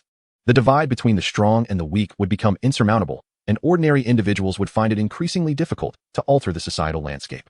Since he had invoked a higher power, Yi was naturally bound to confront the repercussions of his actions, or, rather, to patch the consequences. Even if he were to perish in the future, the words he spoke and the ideas he proposed would endure, sowing the seeds of change. However, the current situation is somewhat favorable. He perceives that Changsun Li's thirst for power essentially stems from a lack of security. Moreover, Changsun Li has been amiable towards him, as he is currently needed. Once that need dissipates in the future, it may be too late for him to voice his concerns. Presently, Changsun Li is not consumed by extreme anger, which indeed surprises him. Were a scholar well-versed in ancient and modern knowledge to return to antiquity and request the emperor to abolish the imperial system, it is likely that he would have met a swift demise. Only Changsun Li possesses the patience to engage in such discourse. Changsun Li attempted to turn the page, stating, "At this moment, I wield power above countless others, possess immeasurable wealth, and command an entire empire. All that I desire, I have acquired. Why should I abolish the imperial system?" The atmosphere in the prison seemed to ignite, flames of fervor blazing in their hearts, as the golden lines on the map transformed into a crimson glow. "But do you possess the loyalty of the imperial ministers?" Upon hearing Yi's words, Changsun Li's mouth opened slightly, her imposing demeanor diminishing. "No. Those so-called ministers are merely famished hounds kneeling at one's feet, should one fail to satisfy them. They would be the first to turn against their master. A clear sound reverberated as Chang Sun Li stared vacantly at the scene unfolding before her. Yi effortlessly broke the shackles. The runes throughout the prison became incapacitated, and an oppressive force, far surpassing that of the symbolic realm, radiated, posing an imminent threat to Chang Sun Li's life. When did this happen? Chang Sun Li felt her body stiffen, fearing Yi might turn against her. She had not realized earlier that if he could compose the breakthrough method of the celestial runesmith, it was highly probable that he too was a celestial runesmith. The potential of such power raised the alarming prospect that he might have already freed himself from the control of the ministerial symbols. Should he wish to forcibly dominate her and abolish the imperial system, it would be an exceedingly simple task. In an instant, a chill coursed through Chang Sun Li's body, prompting her to regret not having restrained him sooner. Yet the next moment, Yi's imposing aura retracted, transforming into a heart of runic essence, embodying all of his spiritual energy. Should he choose to forfeit it, he would instantly lose his combat capabilities. The heart of runic essence was entrusted to Chang Sun Li, leaving her momentarily astonished. Bathed in the crimson glow, Yi declared resolutely, "But you possess my loyalty. Your Majesty, for you, I would offer everything. Forging a myth in your honor." Chapter 41. You are mine. Chang Sun Li cradled Yi's heart of runic essence, gazing at the defenseless Yi before her, finding it difficult to articulate her emotions. Was she relieved to be alive? It did not seem so. Instead, she felt it was not entirely unexpected. She suddenly recalled their initial encounter. From the very beginning, had not this boy proclaimed he would offer all that he had? At that time, he had not yet been marked by the ministerial symbols. But why would he choose to do so? Chang Sun Li could not comprehend, yet she felt no need to intervene. Clutching Yi's heart of runic essence, she relished the sensation of control it afforded her. Yet, this newfound sense of mastery was tinged with an odd feeling. Please, reiterate your thoughts, Chang Sun Li urged. Indeed, was strength the decisive factor? Words alone cannot rival the display of power. If one desires to wield personal will to instigate change in an era, one must possess the means of thunderous suppression. Yi paused momentarily, gathering strength anew. He articulated with great precision the rationale for the abolition of the imperial system, elucidating how to balance the progression of the times with the ever-growing demands of the populace, and how such actions would foster a state of societal equality, including gender equality. Yi's fervor was palpable. Every endeavor he undertook was meticulously calculated. Bound by the system's mandates, he found himself faced with an unprecedented female emperor, which signified a rare transformation. Moreover, she harbored a rudimentary conception of equality, inherently contravening the tenets dictating male ascension to the throne, devoid of offspring or familial ties. Even if Chang Sun Li herself was not a capable leader, Yi was determined to cultivate her into a steward of stability. In a certain light, Chang Sun Li was merely a tool in his grand design. He would elevate her to prominence, and in turn, she would assist him in reshaping the era. It can be said that Yi had exerted considerable effort, ultimately managing to reach Chang Sun Li on this point. She gazed at him in silence for an extended moment, acknowledging his brilliance. Indeed, he was a prodigy, a rare talent. Your Majesty? Yi awaited her response. No, Chang Sun Li shook her head. The light in Yi's eyes dimmed, engulfed by profound disappointment. It was as he feared. Advocating for the abolition of the imperial system in an era dominated by it was already a perilous stance, and merely escaping execution at the hands of the female emperor was a stroke of fortune. However, I shall observe, Chang Sun Li added. First implement your plan for disseminating your rune knowledge gradually, then expand this knowledge widely. Based on practical outcomes, I will consider your proposals. She, unencumbered by attachments, sought nothing more than to break free from her shackles. As she glanced at Yi, her eyes momentarily met his before she quickly averted her gaze. Yi's spirit soared. Thank you, Your Majesty. Chang Sun Li dismissed his gratitude with a wave, massaging her temples, eager to leave and process the events of the day. Yet, Yi suddenly called out to her. Is there anything else? Chang Sun Li inquired, her brow furrowed. Should Yi propose further demands, she would resolutely reject them. However, Yi merely pointed to the delectable food laid aside and jested, May I partake? Observing Yi's clear desire for sustenance, yet his outward pretense of restraint, a smile tugged at Chang Sun Li's lips. No. Yi's demeanor faltered, as though he were on the brink of starvation. Chang Sun Li stepped forward, lifting Yi as they exited. The food has grown cold. There is no need for you to remain here. Let us go to the imperial kitchen, and you may order as you please. Yi returned to Chang Sun Li's chamber to seal the rune marks, and only after numerous confirmations that he had not escaped her control did she feel at ease. When did you attain the status of a celestial rune master? Chang Sun Li inquired. That was a realm coveted by all in the world, a pinnacle that countless rune sects had strived for over millennia without success, a feat Yi accomplished in mere decades, which was truly astonishing. Yi replied, Your Majesty, I have yet to reach that realm. It will require several more years of accumulation to fully attain it. The matter of constructing the merit hall shall be suppressed. In the coming years, I will disseminate a portion of the knowledge you have imparted to me among the populace. When you reach that level of understanding, we shall comprehensively promote the propagation of knowledge. Chang Sunli nodded in agreement. Yes, Yi replied, lowering his head. Please, meet my shoulders. The Empress reclined on the couch, her beautiful eyes gently closing. A sheer red veil draped over her curvaceous form, exuding a faintly sweet violet fragrance. Despite the restraint of her imperial demeanor, an intoxicating charm continued to emanate, quickening the heartbeat of those in her presence. Upon hearing this, Yi was somewhat taken aback, for such an occurrence had never transpired before. Nevertheless, he approached to massage the Empress's shoulders. The moment his hand made contact with Chang Sunli's body, it felt as though he had pressed against a piece of tender tofu, the aroma intensifying. Unaccustomed to such intimacy, Yi's heart raced. However, his composure remained intact as he persevered. Gradually, he sensed Chang Sunli's body relax, and his movements slowed. When he finally ceased, he rose to wait at a distance. Just then, a delicate white hand grasped his. Chang Sunli's soft lavender-hued eyes met his, guiding his hand back to her back. Continue. It was not until dusk that Yi emerged from the Empress's palace, his face flushed. As he watched him depart, Chang Sunli approached her vanity. In the bronze mirror, she noticed her smile, which had become a constant. Neither the smile of a constrained princess nor that of a sovereign above all. Caressing her own face, Chang Sunli murmured, "Everything about you is mine." Yi remained oblivious to what transpired thereafter, only aware that the Empress had quelled all dissenting voices and replaced them with a new cadre. Initially, he believed this would incite chaos within the court. However, he discovered that it resulted in even greater stability, with various policies being smoothly implemented, leaving the Empress perplexed. Meanwhile, Yi continued his experiments. Following their conversation in prison, the Empress provided him access to an abundance of rune books and resources. She even arranged for a dedicated palace as his experimental site. The energy required for a celestial rune master was immense. He had merely accumulated knowledge of the celestial runes without the necessary energy, akin to a missile truck lacking sufficient explosive payload. The power of the celestial rune master stemmed from the rune computer. In previous research, I discovered that the fundamental power of runes is limited. All formidable talismans are achieved through the superimposition of runes upon talismans. Presently, the limitations of runes have come into view. Yi nodded, marking this research item off his list. Now, my rune computer also relies on superimposition. However, having transcended the constraints of talisman materials, it achieves a higher degree of superimposition. The celestial rune master represents the pinnacle of rune superimposition. Should the number of permissible superimpositions of runes reach a certain threshold, he could ascend to the status of a celestial rune master. Yet, humans are ultimately bound by limits. Despite the ability to attain a heightened state of superimposition, it remains inferior to mechanical precision. Consequently, the rune computer is inherently equipped with the capability for mass production of talismans and was programmed from the outset. The utilization of runic technology for mental prowess has reached a new pinnacle, allowing me to effortlessly attain the realm of the celestial runesmith. However, it is regrettable that my research must come to an end. Insight encompasses crucial elements such as computational capacity, comprehension, analytical skills, and associative thinking. Regrettably, the pinnacle of mortal comprehension has led him to the limits of runic science. Yi's eyes sparkled with excitement. Within the realm of the rune sect, one can autonomously store mental energy in a non-absolute law environment, akin to my runesmith's heart. Moreover, my intrinsic low consumption and high recovery passive abilities, combined with this new technology, could indeed dominate the world of rune sect practitioners.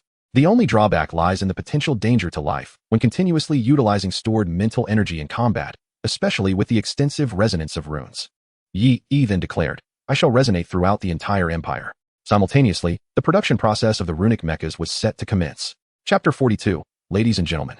The reform has begun 5 years later. A brilliant white beam of light shot skyward, piercing the clouds and expanding to a radius of 10,000 miles.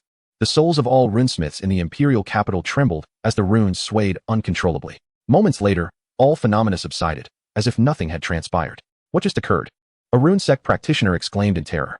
This feeling of dread, which he had not experienced since ascending to the rune sect, resurfaced after many years. Damn it. It's the imperial palace again. In a garden, a group of individuals gathered to drink and lament, sharing tales of the losses they had endured over the years. The imperial censor, in a fit of anger, crushed the wine jug in his hands and exclaimed, "Is it not enough to allow those foolish commoners access to such vital knowledge? What more are they scheming?" Beside him, another individual pounded his chest in frustration, saying, "The Empress is confused. For years, we, the old ministers, have risked our lives to petition for the empire. Yet we have failed to sway her thoughts. Alas, this empire." The group began to cry out in mutual despair, yet each remained oblivious to the other's plight. Since the Empress ascended the throne, many of those who had previously supported her rise now harbored regrets. The peculiar triggering devices of the runes and the implementation of various strange policies left them unable to take action, and their clandestine maneuvers could not impact her. The crux of the matter lies in the fact that the Empress is now purging corrupt officials and promoting virtuous ones, earning her an excellent reputation that resonates throughout the court and beyond. Even the other two great empires and the seas are singing her praises, leaving many to wonder how this Longsun Li has achieved such feats. A mere woman, not only has she ascended to the throne, but her capabilities far exceed those of her predecessors. This has sparked a wave of women's independence across the globe, inadvertently igniting a sense of uncontrolled ambition among the common folk. Sir, a junior official entered, bringing news to the imperial censor. Upon hearing the announcement, the group immediately furrowed their brows. 3 days hence, all sects and important officials from across the empire are to convene in the capital? Such an abrupt change stirred unease within their hearts. Suddenly, a thought struck them, and the senior officials began to contact their household staff to ascertain whether the Empress had relayed any messages. After a flurry of commotion, silence enveloped the room. It is likely that the Empress intends to undertake a significant endeavor, the imperial censor remarked, his face a mask of concern and determination. Such significant news. Yet it was not conveyed by someone within the palace, but rather casually passed on to a minor official, revealing a clear attitude. This situation, particularly concerning the high-ranking officials, suggests that the Empress intends to assert her authority during this court session. After all, they have given her considerable trouble over the years. Suddenly, Inspector Wang turned to his close friends, his gaze sharp. Stroking his long beard, he inquired, "What are your thoughts, gentlemen?" The group exchanged glances, quickly aligning themselves with a unified stance. Naturally, it must be in the interest of the empire. 3 days later, outside the imperial palace, the leaders of major sects such as the Master of the Shadowless Gate, the Master of the Martial Talismans, and the head of the Eternal Light sect gathered together. A host of imperial officials stood with solemn faces, awaiting the court session. What does the Empress intend to do by assembling such a multitude? Pondered the Master of the Martial Talismans, stroking his stubble as he gazed at the towering imperial gates. It must be something significant, remarked the head of the Eternal Light sect, casting a glance at the concerned officials, yet it seems to bode ill for us. The Master of the Martial Talismans felt a sense of frustration. Since the Empress ascended, there have been no favorable developments. He instinctively asked, "What shall we do?" "I do not know," sighed the head of the Eternal Light sect. "We must observe the unfolding events." In the past, he would have been regarded as a top-notch strategist, with many sect leaders seeking his counsel to analyze the deeper implications of imperial decrees.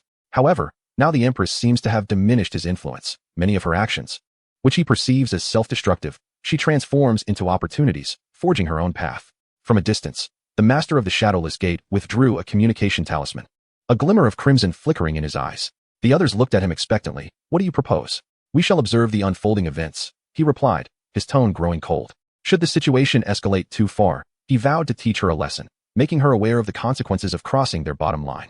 He gazed back at the imperial capital. Due to the dissemination of various life and medical knowledge, the atmosphere in the capital had greatly improved.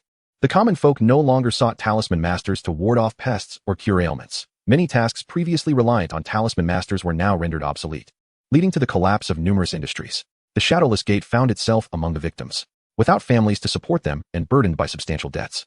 How could they acquire a population or vast human resources? The Master of the Shadowless Gate fixed his gaze upon the Phoenix guards patrolling in the skies, a hint of concealed murderous intent flashing in his eyes. If the former emperor dared not act against them, do you think you are worthy? Suddenly, the grand golden gates slowly opened, revealing the majestic palaces within. Runes floated in the air, swirling about. Beneath the black and gold pillars lay the weight of the empire's fortunes, amassed over millennia. Behind the gates, the black-armored guards had waited long, their cold spears glinting ominously. "Ladies and gentlemen, it is time for court." Everyone understood tacitly, silently entering to witness the Empress's next maneuver. Upon entering the hall and spotting the flash of the crimson imperial gown, all officials knelt in reverence. "Empress of the Flame Dragon Kingdom, Longsun Li, all rise." After the morning court matters concluded, someone finally could not contain their curiosity and posed a question. "Your Majesty, may I inquire the purpose of gathering us here?" Several lords echoed the sentiment. "We have traversed great distances, solely to hear a word of wisdom from your Majesty. Why do you delay? Speak swiftly, lest our anticipation turn to impatience." The grand hall, spacious enough to accommodate tens of thousands, housed but a few hundred, their questions reverberating through the air, stirring the hearts of all present. Longsun Li observed the assembly with an indifferent gaze and spoke softly. "I have summoned you all for a matter of great importance." A fleeting glance at the leading lord caused him to lower his head in trepidation. Longsun Li continued, "The matter I wish to discuss will profoundly impact the future trajectory of the empire, as well as the fate of you, my esteemed ministers." A collective gasp arose. A matter concerning our fates must be of monumental significance. One voice, filled with urgency, broke the silence. "Might your Majesty elaborate?" "Certainly," Longsun Li affirmed with a nod. Then, amidst the eager gazes of her ministers, she spoke with measured calm. The great matter I wish to address is the dissemination of knowledge regarding runes throughout the entire empire. As she concluded her declarations, an eerie silence enveloped the hall. Each individual stood transfixed, their fear gradually surfacing in their eyes. Madness. Even the loyal ministers at her side stared in astonishment at Long Sun Li. To promote cultural education, to provide the ignorant masses with a pathway to ascend the ranks of governance, to alter their destinies through knowledge? This was akin to wielding a knife against the very heart of the empire. A transformation was imminent. The leader of the shadowless sect and others who had long harbored dissent bowed their heads, their eyes brimming with murderous intent. He seethed inwardly. You are courting your own demise. Chapter 43. Do not act foolishly. What are your thoughts, esteemed lords? Long Sun Li gestured with her sleeve. Her commanding presence momentarily subdued, permitting them to speak. In an instant, tears flowed as ministers lamented. Your Majesty, this decree is fundamentally flawed. Indeed, Your Majesty. The empire's populace is vast. Should knowledge and education be widely disseminated, the royal treasury would suffer, and the empire's deterrent power would diminish. This would herald the end of our nation. Should you persist with this policy, I shall take my own life right here in this hall. Inspector Wang wept profusely, emulating Yi Yi's fervor, wishing he could tear out his own heart in despair. Long Sun Li nodded, seemingly in contemplation. Indeed, she mused. The ministers immediately assumed that she was intimidated, believing her to be testing their limits. Inspector Wang thought to himself, you, a mere girl, dare to employ such tactics? How naive, to believe we are easily cowed. The court officials exchanged glances, swiftly reaching a consensus. For years, the Empress had reigned with unparalleled might, her methods exceedingly potent, leaving no opportunity for them to exploit. It seemed she had grown overly proud. To unwittingly present such an opportunity, who else would they target if not her? After today, we shall ensure your reputation is tarnished and your loyalists diminished. With smirks plastered on their faces, they proclaimed, Your Majesty, your wisdom is unparalleled. May you return from this misguided path. Suddenly, Long Sun Li narrowed her eyes and descended from the throne, casting her gaze over the ministers. Her crimson imperial gown billowed, the golden-red runic patterns sprawling across the hall, instilling fear in the hearts of the rune practitioners present. When had the Empress's aura reached such heights? I am the Emperor, and my words are weighed with consideration. I shall not retract them. Long Sun Li spoke indifferently, his voice reverberating throughout the grand hall. All you need to do is execute or express your stance. He directed his gaze towards the intendant Wang, who had threatened to charge at him, his meaning unmistakable. A decrepit old man occupying a position of no merit, still daring to compare himself to her treasured Yi. Now that the words have been uttered, proceed with your threat. Wang, humiliated, flushed with indignation, could only lower his head in defeat. Yi, however, genuinely wished for death, yet it was inconceivable for him to act upon it. The assembly collectively bowed their heads, refraining from voicing their opinions or support. Perhaps this would allow her to retract her words. Without the court's backing, what could one accomplish? The head of the Changming sect and the leader of the Wufu sect stood together, engaging in hushed discourse. How should one confront the Empress? It seemed peculiar. The Empress would not ordinarily undertake such a foolish course of action unless she possessed some hidden leverage. The Changming sect leader pondered deeply, recalling the origins of these recent shifts. What could have transpired to lead to this moment? What events unfolded decades ago before the Emperor's fall? No, it was that deadly trial, that extraordinarily gifted child. The leader's eyes darted as he desperately sought clarity. Suddenly, his pupils constricted, and he hastily pulled the Wufu sect leader away from the circles of martial sections. They distanced themselves from the Empress and the officials, standing alone on the periphery. What is the meaning of this? The Wufu sect leader was bewildered. Is it truly wise to withdraw so directly? After the Empress is struck down, they would undoubtedly find themselves isolated, with dire consequences. Enough. Follow my lead.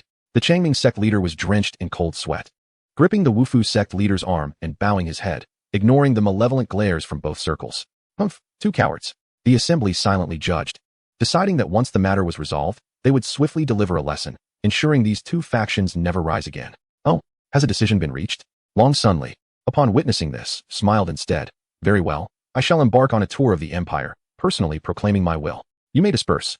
Upon hearing this, their eyes flickered.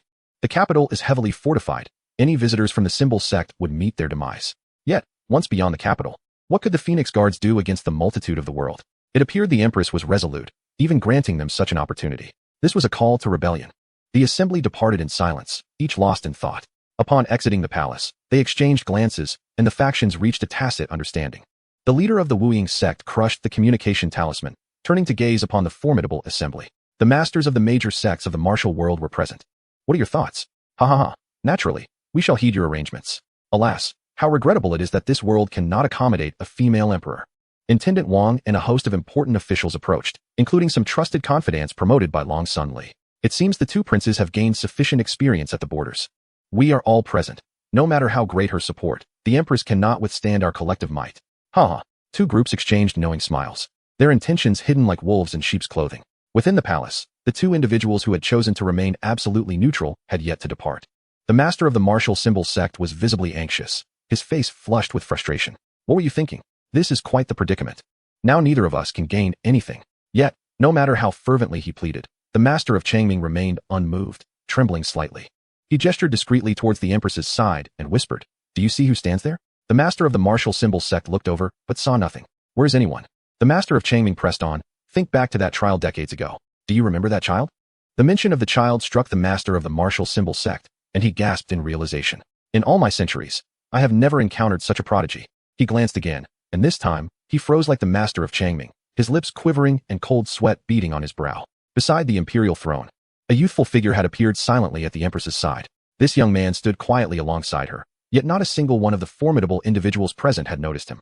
For transparent symbol chains encircled him, and an invisible aura of pressure made their hairs stand on end. The master of the martial symbol sect was filled with dread. After all, they were both formidable figures at the symbol sect level. Yi narrowed his eyes and smiled at them, uttering a few words. "Behave, return, and stay put." Chang Sunli rose, and Yi stepped forward to join her as they entered the inner palace. Finally, Chang Sunli turned her head, her pale violet eyes glancing at them. And she gave a slight nod. The master of Changming and the master of the martial symbol sect understood her meaning. How astute. The master of the martial symbol sect murmured, his hands trembling slightly as he supported his chin, the rough stubble bringing him a moment of calm. The master of Changming nodded in agreement. It is the prodigy who slaughtered his way through the trial ground. The master of the martial symbol sect recalled the scene vividly. A mere child had single-handedly decimated hundreds of symbol body realm practitioners, dozens of symbol master realm experts, and even a symbol sect realm powerhouse. At that time, he had only been at the symbol body realm. Now, after so many years, what level had he attained? To elude the notice of so many powerful beings, his strength must be at least superior to theirs. The very thought of potentially facing such a prodigy sent shivers down their spines. Had it not been for the memory of Yi's presence, they might have never noticed him, as he had intentionally allowed them to see him. Such a tactic clearly surpassed their own capabilities. 10 of him would not be enough to contend with. It appeared the Empress had made ample preparations to confront this situation. The master of Changming wiped the sweat from his brow and urged his friend to flee. He vowed that, come what may, he would no longer involve himself in such matters and would seal the mountain immediately. If the Empress sought reform, he would acquiesce. Contemplating those who intended to oppose the Empress, the master of Changming silently prayed for their well-being. May you avoid any foolish actions. Chapter 44. A world in shock that night. In the study, the light of the symbols flickered softly, and a gentle breeze flowed through. Chang Sunli perused the various reports presented to her, clad in a delicate blue-green nightgown. In the southeastern region of Bichu, the 13 cities have successfully established the Trial Rune Tower, with its radiant light illuminating the surroundings and strict enforcement of the law. Minglan and Minjing, the two sisters, stood by, drowsy and inattentive. Suddenly, a pair of hands presented a plate of freshly washed grapes, while a blanket was draped over Chang Sunli. As if accustomed to such gestures, she opened her mouth and accepted the grapes offered by Yi. After a considerable pause, she confirmed that everything was in order.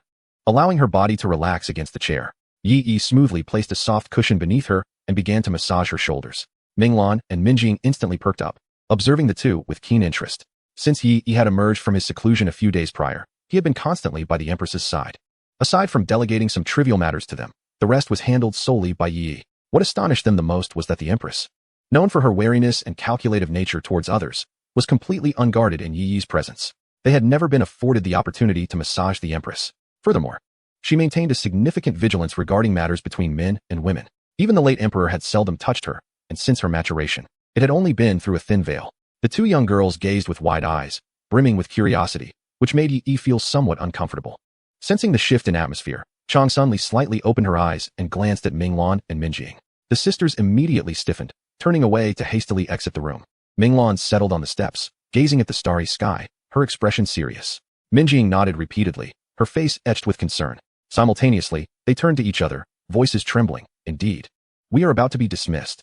Within the room, Yi stood behind Chang Sunli, his skilled hands gradually easing her tension, bringing a gentle flush to her cheeks. As she reveled in the massage, her delicate legs, resembling jade lotus stems, unconsciously rubbed against each other, portraying evident satisfaction. Observing this, Yi felt a swell of joy. This was his unique technique for massaging the Empress, perfected through extensive data analysis. From now on, remain by my side, Chang Sunli said slowly. Whatever you wish to study or pursue, I will grant you the utmost authority and resources. You need not concern yourself with the trivialities of state affairs. With you by my side, I feel at ease. Yi was momentarily taken aback, lowering his gaze to meet her eyes.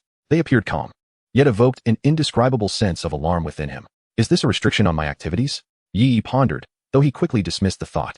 After all, his role as a loyal protector was to safeguard his master at all times. Yes, he replied. Suddenly, a talisman flew into Yi's hand, bearing a lengthy list. During the court assembly, he had discreetly marked everyone with surveillance runes, and within a mere afternoon, the results had emerged. Among the hundreds present in the court, only a handful remained truly loyal to the Empress. Changsun Li, unfazed, remarked, I have entrusted the entire future of the empire to you. Do not let me down. Yi felt a rush of apprehension. He was entirely confident that even in the face of failure, the Empress possessed the means to reclaim the situation. The Empress has mastered the art of crafting programming runes. She will not fail her mission. In the 13 cities of Bichu, at the heart of Xindao City, a newly constructed rune tower stands resplendent, radiating a gentle azure glow. In the bustling marketplace, a throng gathers around the proclamation rune board. This board, commissioned by the Empress, is said to employ advanced internet technology, connecting the entire empire. Consequently, the flow of information has become remarkably efficient, allowing various edicts to be disseminated with remarkable swiftness, eliciting admiration from the crowd. The clamor surrounding the rune board is incessant, a cacophony that lingers in the air. Today, the number of people has significantly increased, all drawn by the anticipation of momentous events. Though they toil daily, clad in worn and patched garments, merely as impoverished peasants, they comprehend that they are now regarded as individuals worthy of dignity, able to cultivate the land without fear of oppression from landlords and wealthy gentry, and assured of sufficient sustenance. All of this is owed to the benevolence of the current Empress. Old Li, his face weathered and sunburned to a deep yellow-black, is gaunt and reeking of sweat, as if he has just emerged from the fields. Unlike his usual demeanor of resignation, a glimmer of hope shines in his eyes as he gazes at the rune board. To him, the forthcoming edicts displayed on the board represent the promise of a brighter future, the hope for his family, and a glimmer of happiness. He jostles forward, finally positioning himself close to the board. The characters dance with anticipation, and in mere seconds, the moment of revelation will arrive. Yet, anxiety grips Old Li. He stomps his feet, wipes the sweat from his brow, and brushes off the dust from his clothes. The onlookers, witnessing his fervor, share his tension, their expressions laden with eager anticipation. Old Li glances at the section dedicated to general knowledge. Life Chapter 4. How to Prevent Diseases. Life Chapter 19. How to Exterminate Pests, Mosquitoes, and Others. Public Health Chapter 15. How to Prepare Cooling Medicinal Agents, Rheumatism Remedies, and Blood Activators. Agriculture Chapter 7. Soil and Crops. These topics encompass a wide array of subjects, including agriculture, climate, healthcare, and everyday knowledge. Although Old Li and his peers may struggle to comprehend the written words, the information is accessible through audio playback, thoughtfully accommodating various dialects, thus ensuring the effective implementation of knowledge and policies. Should they wish to explore additional topics, they can visit the Rune Tower, where, upon registration, they may gain access to a wealth of skills and knowledge. His son has already benefited from exposure to carpentry skills. Old Li often hears him speak of advanced knowledge that involves crafting peculiar items from metal. While they dare not dream of mastering rune knowledge, these skills are undeniably invaluable. In the future, should they meet the required standards, his son could become a carpenter, a transformative opportunity that could alter their fate. With continued dedication to learning, he could even ascend to a specialized university, with all expenses covered by the empire. Old Li clenches his hands tightly. Each visit to this place stirs a swell of emotion within him. As an elder, he has witnessed the entire journey of the Empress's ascension to the throne, her resolute stance against the exploitation by landlords, corrupt officials, and her enactment of a series of policies designed to safeguard their livelihoods. The widespread dissemination of fundamental knowledge has left the likes of Old Man Li and other common folk in a state of astonishment. For centuries, when has a sovereign ever cast their gaze upon them? The towering runic spire stands as a bastion for the enforcement of law. The emperor is wise, he murmured. Suddenly, the characters on the runic board began to fade. The crowd stirred, all eyes fixated on the impending revelation. The supervising official beside him turned to gaze at the board. Curiosity piqued regarding what would unfold next. It was said that upon returning from court, the high-ranking officials bore solemn expressions. He did not know much, but it appeared that the issue lay within the newly decreed edict. Abruptly, a vast array of crimson and gold characters materialized, their unprecedented hue signaling immense significance. The official was momentarily taken aback, his demeanor shifting to one of gravity as he scrutinized the text. The longer he read, the more peculiar his expression became, ultimately transforming into sheer terror. His body trembled, collapsing onto the ground as he stared at the board, murmuring, "Madness, madness." Old Man Li and the others were at a loss for comprehension, unable to decipher the text, and could only await the audio playback from the board. With a thud, A metal plate inscribed with arcane runes ascended, vibrating gently. The title of the new decree was announced. As Li listened to the contents of the proclamation, his eyes widened with excitement. The thousands gathered fell silent, save for the sound of the announcement. From this day forth, the education of runic knowledge shall be widespread. Chapter 45. Do not kneel. Big lad, big lad. Old man Li exclaimed as he dashed back to the village, his exhilaration drawing the attention of villagers, whether tilling the fields or engaged in household tasks. Oblivious to the curious gazes, he rushed home and embraced his bewildered grandson. Grandpa, what is the matter? Li Taiju, feeling somewhat uncomfortable, set aside his woodworking to inquire. Old man Li cupped his grandson's face, brimming with excitement. You, my boy, are indeed fortunate. What is going on? The villagers gathered around, knowing well that old man Li often visited the runic board, and his current fervor hinted at good news. True to their expectations. Once old man Li shared the tidings, astonishment swept through the crowd. The Holy Emperor. Ha ha ha. We too shall have the opportunity to learn runic knowledge. What are you thinking? You can't even read a single character. Let the children learn. We will strive together so that they may lead better lives. Thank you, Empress. Our children shall not endure the same hardships we have. Old man Li seemed to be in a frenzy, running from one end of the village to the other, spreading the news. Suddenly, he encountered a group cloaked in black. At the moment their eyes met, a chill enveloped him, as if he had plunged into an icy abyss. One of them raised a hand, poised to end his life effortlessly. Fear washed over him as he resigned himself to his fate. Old man Li understood that he had undoubtedly encountered the esteemed rune master. Though uncertain of how he had offended them, as a commoner, he knew that raising his voice might warrant such a consequence. Suddenly, the apex of the distant rune tower illuminated with a burst of arcane light, marking the group of individuals with a vivid red. A colossal talisman manifested in the air, seemingly poised to descend the moment they made their move. Imperial decree, no unjustified killings. One individual urged. The presence of this talisman's oppressive aura made him click his tongue. It was astonishing that he found himself unable to harm those commoners he once slaughtered without a second thought. She truly deserves to perish. He lowered his hand and silently followed the procession away. Old man Li slumped to the ground, gasping for air. Who are these people? Recently, a multitude of enigmatic figures had infiltrated the 13 cities of Bichu, while various factions fervently propagated the theory of the Empress's annihilation of nations. Yet, the news of the Empress's decision to disseminate knowledge of runes throughout the populace spread like wildfire across the empire. The so-called theory of the Empress's destruction of nations was merely a lamentation from vested interests. Aside from the impoverished commoners, the entire empire remained remarkably silent. Before long, the announcement of the Empress's impending tour reached them. The first destination was none other than the 13 cities of Bichu. My dear grandson, we must go and witness this. Old man Li exclaimed with joy. After all this time, he was finally afforded the opportunity to behold his sovereign, a ruler who genuinely cared for her subjects. Li Taiju nodded with excitement. The entire village began to organize spontaneously, assisting one another to complete their tasks. By the appointed day, all had made their way into the city. The rune tower shimmered, casting a projection of the Empress's current position, from the first city to the second. The journey was swift, until the red dot of the second city vanished. The crowd beheld a glimmer of golden light emerging on the horizon. And only then did they realize the Empress was approaching. That point of gold gradually expanded, transforming from a singular speck to a vast expanse covering half the sky. Hundreds of flying carriages roared past, gliding down the elongated runic paths, as red silk ribbons danced and intertwined. Gradually, the fragrance of orchids wafted through the air, stirring the senses, accompanied by the resonant sound of bells. Following the soldiers, the magnificent floating carriage captivated the attention of all. The Empress's position on the rune board updated. Third city, New Path. In New Path City, dozens of individuals clad in black robes lifted their heads to gaze at the approaching carriage. They nodded in agreement and unleashed several talismans. Instantly, the entire Bichu region began to stir. Many who had been concealed within New Path City received their orders and swiftly took action. Talismans intertwined, linking the entirety of New Path City. After expending considerable resources, a vast encirclement quietly formed. The master of the Shadowless Gate issued commands with a cold snort. You wish to fish, do you? Today, let me show you whether you can catch this fish. The Empire's formidable powers converged here, with a myriad of elite forces assembled. Can your guards and contingencies rival the high-end combat capabilities of an entire empire? Today shall mark your demise. Gradually, the Imperial carriage flew into New Path City, casting an overwhelming Imperial might. The entire city knelt in reverence. We humbly welcome Your Majesty's arrival. Your Majesty's benevolence. Suddenly, a colossal ethereal figure emerged. The ethereal figure, faceless and indistinct, bore decorations and an imposing presence that unmistakably marked her as the Empress of the Flame Dragon Empire. As she raised her hand, a commanding voice resonated. Stand at attention. Upon the utterance of her words, a silver light shot downwards, causing a symbol board to rise, revealing extraordinary content. Fundamentals of runes, runic body tempering techniques, runic drawing techniques, The announcement echoed, stirring tears in the eyes of all present. It's real. Quickly, express our gratitude to Her Majesty. The old man Li, his face alight with excitement, pressed his grandson down in reverence. Our Li family has hope.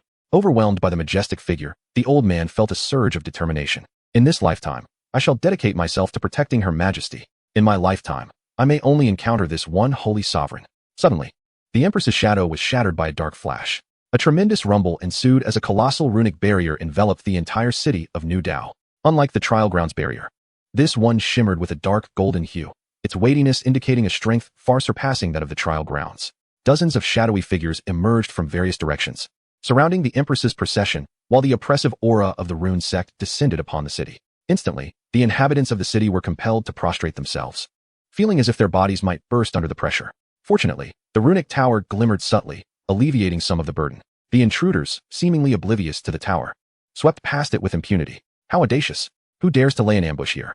For members of the Phoenix Guard shot forth from the corners of the flying chariot. The elite guards, their eyes glowing crimson, aimed their spears at the encroaching foes. Chang Sunli, do you recognize us? How dare you emerge? The master of the Shadowless sect laughed maniacally, the tempest swirling about, tousling his hair. Since you are so obstinate as to engage in treason, today shall mark your demise. In an instant, a standoff commenced, with the attackers remaining unperturbed, waiting for their comrades to gather from the Baizhou. Within the crimson drapery, Chang Sunli reclined casually, her calm purple eyes gazing through the layers of fluttering veil, seemingly indifferent to the unfolding chaos. She exhibited no haste, allowing the confrontation to persist as if anticipating something. Straining against the pressure, the old man Li lifted his head. Who are they? Observing the black-robed figures encircling the Empress's chariot, his face trembled. They were evidently well prepared. These were all master runists. The scene left no room for doubt regarding the impending calamity. How dare they strike against the Emperor? What audacity! The thought of such a holy sovereign perishing at the hands of villains sent chills through his heart. Should the Empress fall, they would plunge once more into an abyss, unable to rise for millennia. Get up! The old man Li gritted his teeth and tugged his grandson upwards, heading towards the runic tower. Grandfather, quickly kneel. Don't let the nobles notice us. We must survive. Li Taizhu urged anxiously, attempting to pull his grandfather down again. Nonsense. If you kneel now, you shall never rise again. Chapter 46. Runic Technology, an Era of Runic Mechas. Break the formation. The cacophony of sound surged forth, revealing pulsating black orbs that hurled themselves towards the protective talismans formed by the Phoenix Guards. As the royal guard of the Empress, they were undoubtedly formidable, each equipped with artifacts meticulously refined through extensive alchemical processes. Furthermore, they were endowed with abundant resources, allowing them to effortlessly dominate ordinary talismanic practitioners. Yet, when confronted with the might of the Empire's elite, their resistance proved to be a formidable challenge. The assault of the array talismans battered against the protective barrier, creating a multitude of black holes. While the holes rapidly mended, the visibly diminished aura of the Phoenix Guards indicated considerable depletion of their strength. What do you possess to contend with us? The members of the Shadowless sect taunted, unleashing a barrage of talismans with raucous laughter. I advise you to submit willingly, lest you meet your demise. Ha! After proclaiming this, the leader of the Shadowless sect leered at the ethereal figure of Chang Sunli concealed within her veil. He had encountered many beauties, fragile, noble, proud, and those who evoked a sense of pity. Yet, he had never before laid eyes on a paragon like Chang Sunli, whose presence radiated an unparalleled grace, strength, and refinement that rendered others utterly insignificant in comparison. Countless individuals yearned to be the consort of the Empress. Your Majesty, we must retreat post-haste. The commander of the Imperial Guard implored, his expression grave as he observed the scene unfolding. In the heart of the Imperial capital, they could harness its resources for defense, but now, in the external realm, their full potential could not be realized. The enemy was undoubtedly well prepared, and if this continued, once the Phoenix Guards faltered, they would inevitably find themselves in a dire predicament. It is of no consequence. Let us wait a while longer, Chang Sunli reassured the commander, her gaze drifting towards the distant rune tower. Old Li, dragging his grandson, made his way to the base of the rune tower. Ethereal blue symbols danced upon the ground and floated in the air. The entire tower was enveloped in layers of talismanic formations, appearing both substantial and insubstantial. Old Li had come to this place because the presence of the rune tower afforded them protection from violence. Whenever a bully perpetrated injustice, they would report the incident to the tower, which would subsequently deal with the offenders. Though this method was effective against less powerful talismancers, Old Li found it perplexing that the tower did not take action to punish those wrongdoers. Nonetheless, he did not dwell on this curiosity. Having formed a habitual reliance on the tower for assistance in times of trouble, little did he know that against such formidable beings, the power of the rune tower might be negligible. Upon arriving at the tower, he noticed a platform adorned with floating luminous screens. These screens served to upload the community's needs and suggestions, as well as to process cases. Gently placing his trembling grandson down, he approached the platform. I have urgent matters to report, Oldly stated, recounting the unfolding events. As one of the luminous screens flickered out of existence, it signified that his message had been dispatched. Surely, an incident as grave as an attack on the Empress would garner significant attention. With a heavy heart, Oldly withdrew. Under the dominion of overwhelming power, there was little he could do. Let us depart, so as not to tarnish these sacred symbols, he said, lifting his grandson once more. At the very moment he turned, the intricate array surrounding the runic tower unfurled, revealing a red copper door. The door creaked open, revealing a pathway beneath. What is this? The old man Li was bewildered by the unfolding events and yearned to retreat quickly. However, after only a few steps, an unseen force ensnared him, propelling him towards the upper echelons of the runic tower. His grandson, Li Taiju, followed closely behind. As Taiju gazed at the floating inscriptions in the air, his eyes gleamed with longing. These were treasures of knowledge. The levitating talismans, the moving metallic figures, and the translucent screens that vaguely projected the external circumstances. All of these marvels were reshaping their worldview. Such a sacred place, where even the local lord could not tread. How had he gained entry? The old man felt a surge of panic, momentarily lost in confusion.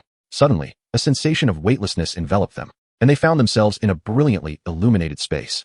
It resembled a glass chamber, offering a clear view of the outside world. Even amidst tumultuous winds and surging waters, they remained undisturbed, as if ensconced in a realm apart from the world. Footsteps approached gradually, drawing nearer. The old man lifted his gaze, and through the layers of sigils, a young figure gradually materialized. The silhouette was shrouded in ambiguity, exuding an aura reminiscent of a giant.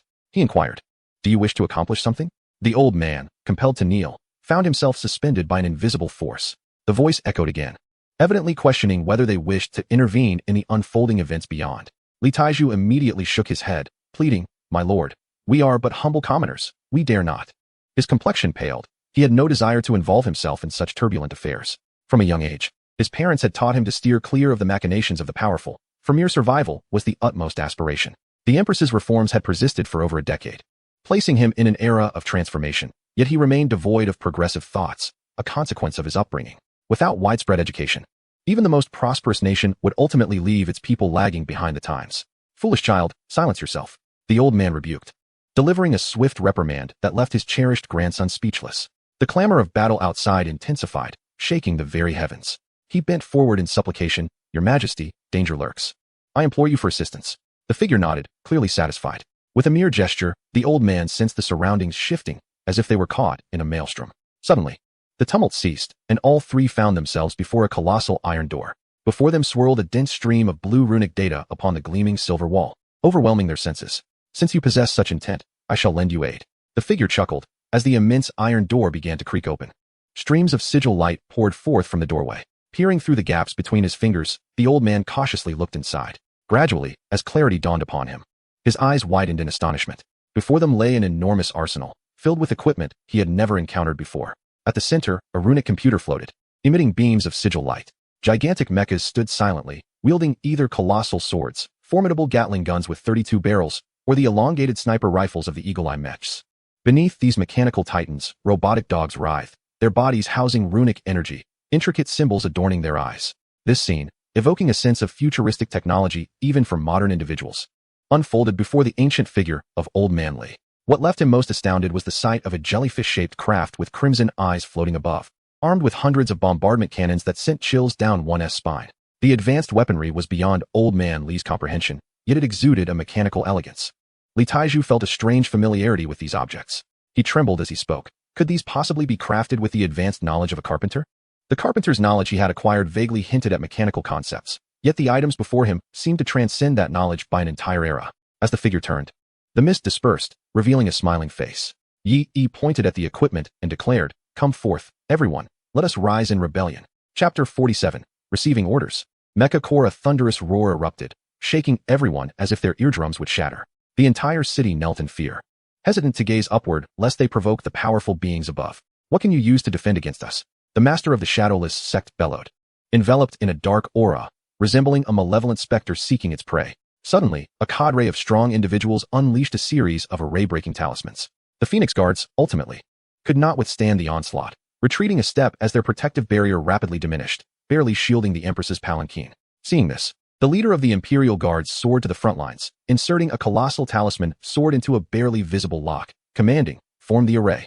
With a resounding click, As the lock was turned, a torrent of data surged into the awaiting Imperial guards. In an instant, thousands of guards shimmered with ethereal light, taking on the forms of the Azure Dragon, Vermilion Bird, and Black Tortoise. Various weapons were conjured. The front line donned massive Black Tortoise shields, followed by Azure Dragon spearmen. Then White Tiger swordsmen, and finally, the Vermilion Bird archers. With the sound of array formation, the entire defensive unit aligned in perfect order, swiftly adapting to incorporate the 4 Phoenix Guards. They created 4 circular zones, allowing the Phoenix Guards to enter, emanating beams of light as they connected with the Imperial Guards. A flash of azure light surged forth, amplifying the unit's momentum, and the ethereal forms of the 4 divine beasts materialized, roaring defiantly at the encroaching adversaries. Fire! In an instant, a torrent of arrows rained down, accompanied by the soaring silhouettes of the Phoenix, surging forward amidst the arrows towards their foes. In that moment, the protective talismans of the assailants were shattered, yet they had prepared in advance. The talismans they had set aside activated promptly, allowing them to accelerate and evade the onslaught. The crimson malevolence radiated, instilling fear that compelled them to retreat 100 meters. Meanwhile, the aura of the Phoenix Guards began to stabilize. Their crimson eyes fixated on their encircled pursuers, as if signifying that their moment of reckoning would come once they regained their strength. The master of the Shadowless sect and his companions were momentarily taken aback, intimidated by the overwhelming presence. It is indeed fitting to say that they are one of the formidable defensive forces of the Empress, exhibiting unparalleled strength. However, they did not arrive unprepared. Exchanging glances, they began to inscribe talismans together. Countless materials were scattered, and the long talismanic imprints began to manifest, with one after another from the talisman sect layered upon each other, their might growing ever stronger.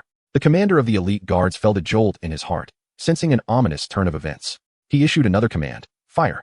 Another barrage of arrows was unleashed. Suddenly, from the city below, hundreds of figures emerged, swiftly encircling the leaders of the Shadowless sect with defensive barriers. All attacks were thwarted, while the momentum of the layered talismans intensified.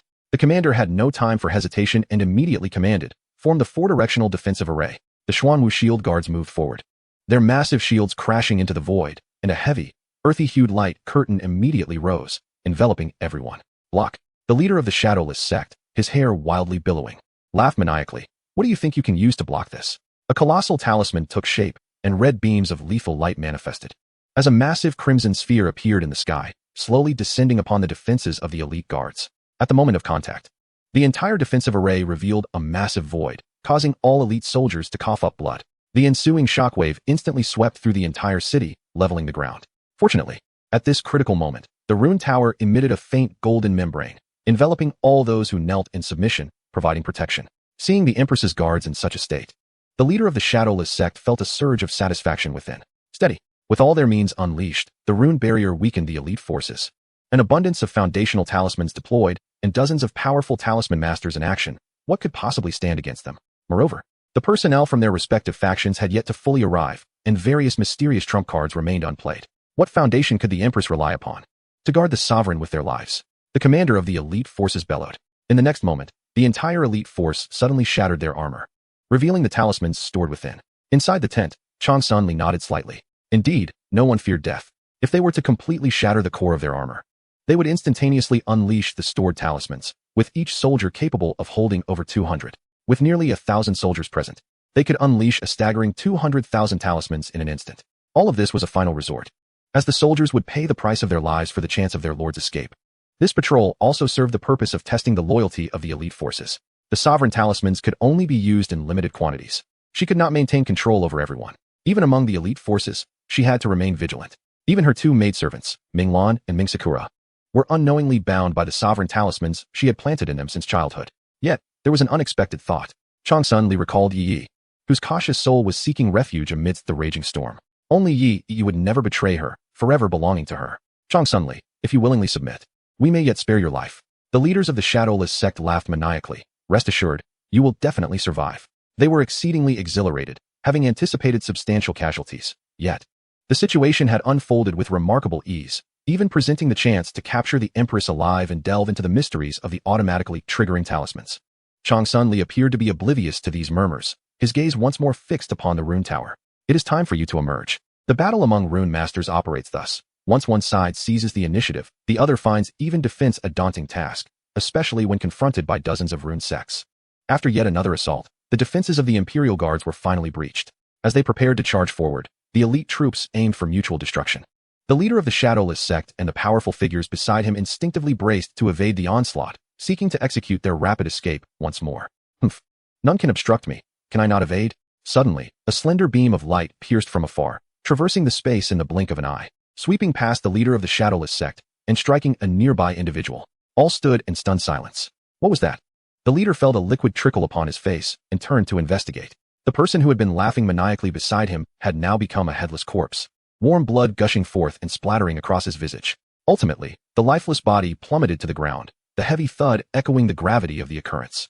A chill gripped the hearts of all present. A formidable master of the Rune sect had abruptly perished before their eyes, though this had transpired in a state of unpreparedness. Who could maintain vigilance at all times? This terror swiftly permeated the depths of every onlooker, including the leaders of the Phoenix Guard and the Imperial Army.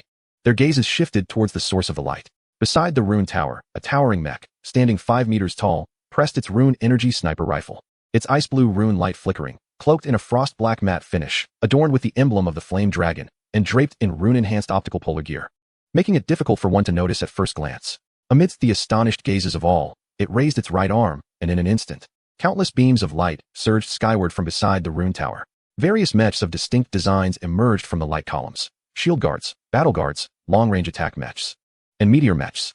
Amidst the clashing sounds of steel against ground and the faint hum of engines, a mech clad in a massive sword emerged, brandishing a grand banner of the Flame Dragon Empire high before the formation. A jellyfish-like airship soared forth, enveloping the sky. A clear electronic voice resonated from each mech. As citizens of the Flame Dragon Kingdom, we receive our orders and vow to protect His Majesty with our lives. Chapter 48. A Pledge of Loyalty to the Great Holy Monarch. The moment Yi completed the rune computer, an idea took root in his mind. The inability to manufacture mechs, these automated weapons of war, in modern times stemmed from limitations in programming, materials, transmission systems, weight-bearing capacities, and power systems. However, runes were different. As manifestations of human mental strength, they could also harness natural forces and facilitate material transformations. By utilizing them, one could directly address the deficiencies in control and energy.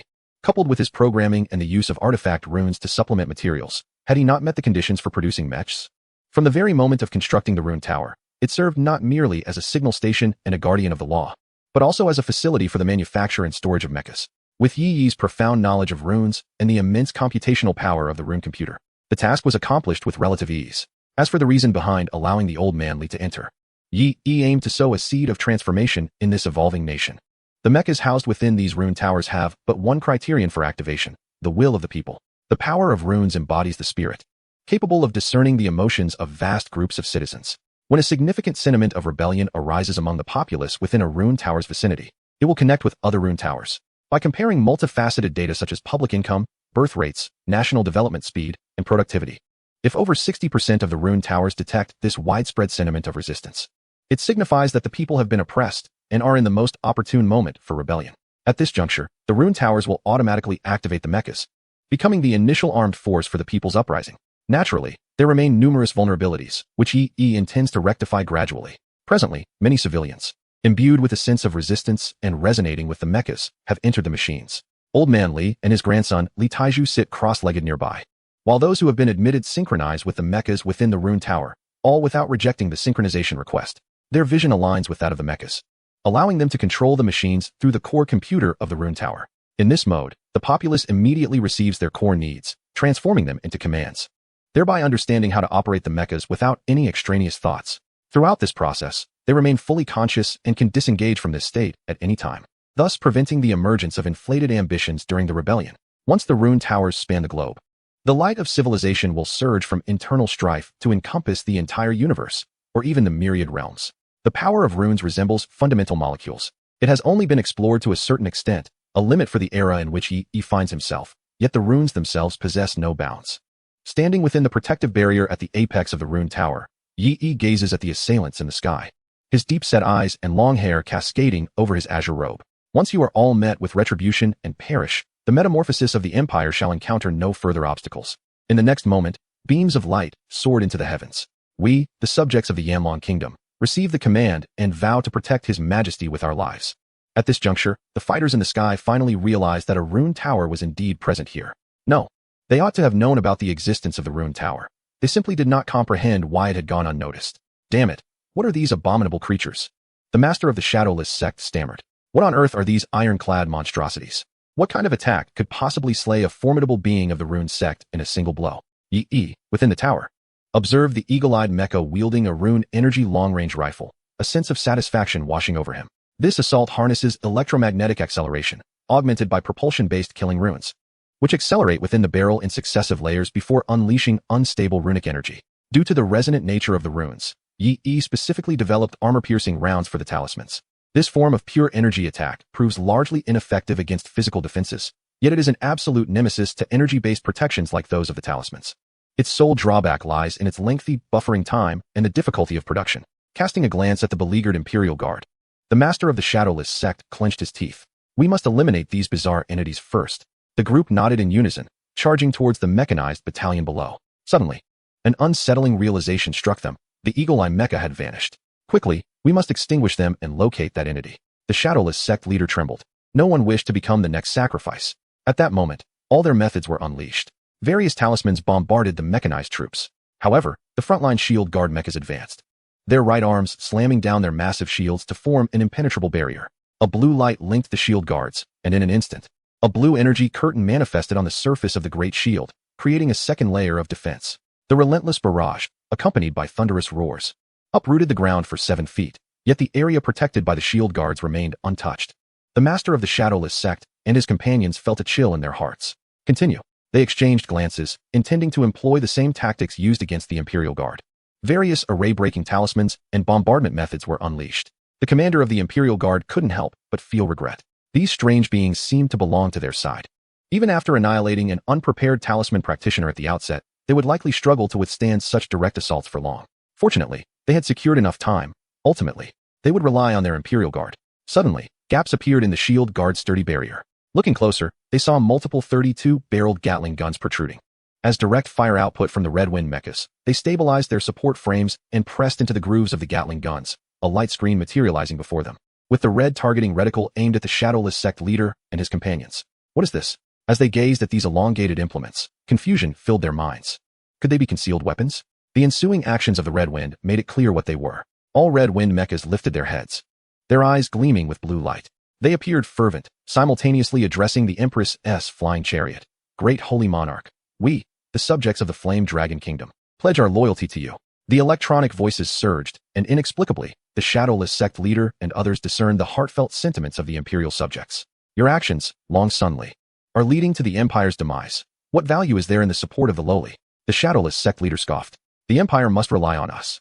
They are the pinnacle of Imperial power, wielding 99% of the Empire's resources and all runic knowledge. The so-called Imperial subjects do not refer to these serfs and lowborn, but to the noble offspring and sect members like themselves. What can these peculiar tin-like creatures use to oppose them? Continue, annihilate them.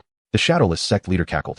Faced with an overwhelming barrage of attacks, the Crimson Wind mechas merely elevated their rune Gatling guns slightly. The azure light in their eyes instantly transformed into a vivid crimson, and their barrels began to rotate. For the glory of the great saint, let us eradicate the foes before us. In the next moment, hundreds of slender beams of light shot forth, pulsating with energy waves that sent a chill deep into the hearts of their adversaries. All those beams converged upon a single point, forming an unstoppable rain of projectiles. The master of the Shadowless Gate felt the world before him enveloped in blinding light, ensnared within its grasp. What is this? Chapter 49. The Mecha Coalition in battle. When the torrential rain of projectiles descended, their only thought was to flee swiftly. Yet, the velocity of the onslaught was far beyond their capacity to escape. This method, transcending the mere act of hurling runes, significantly augmented the range of their assaults.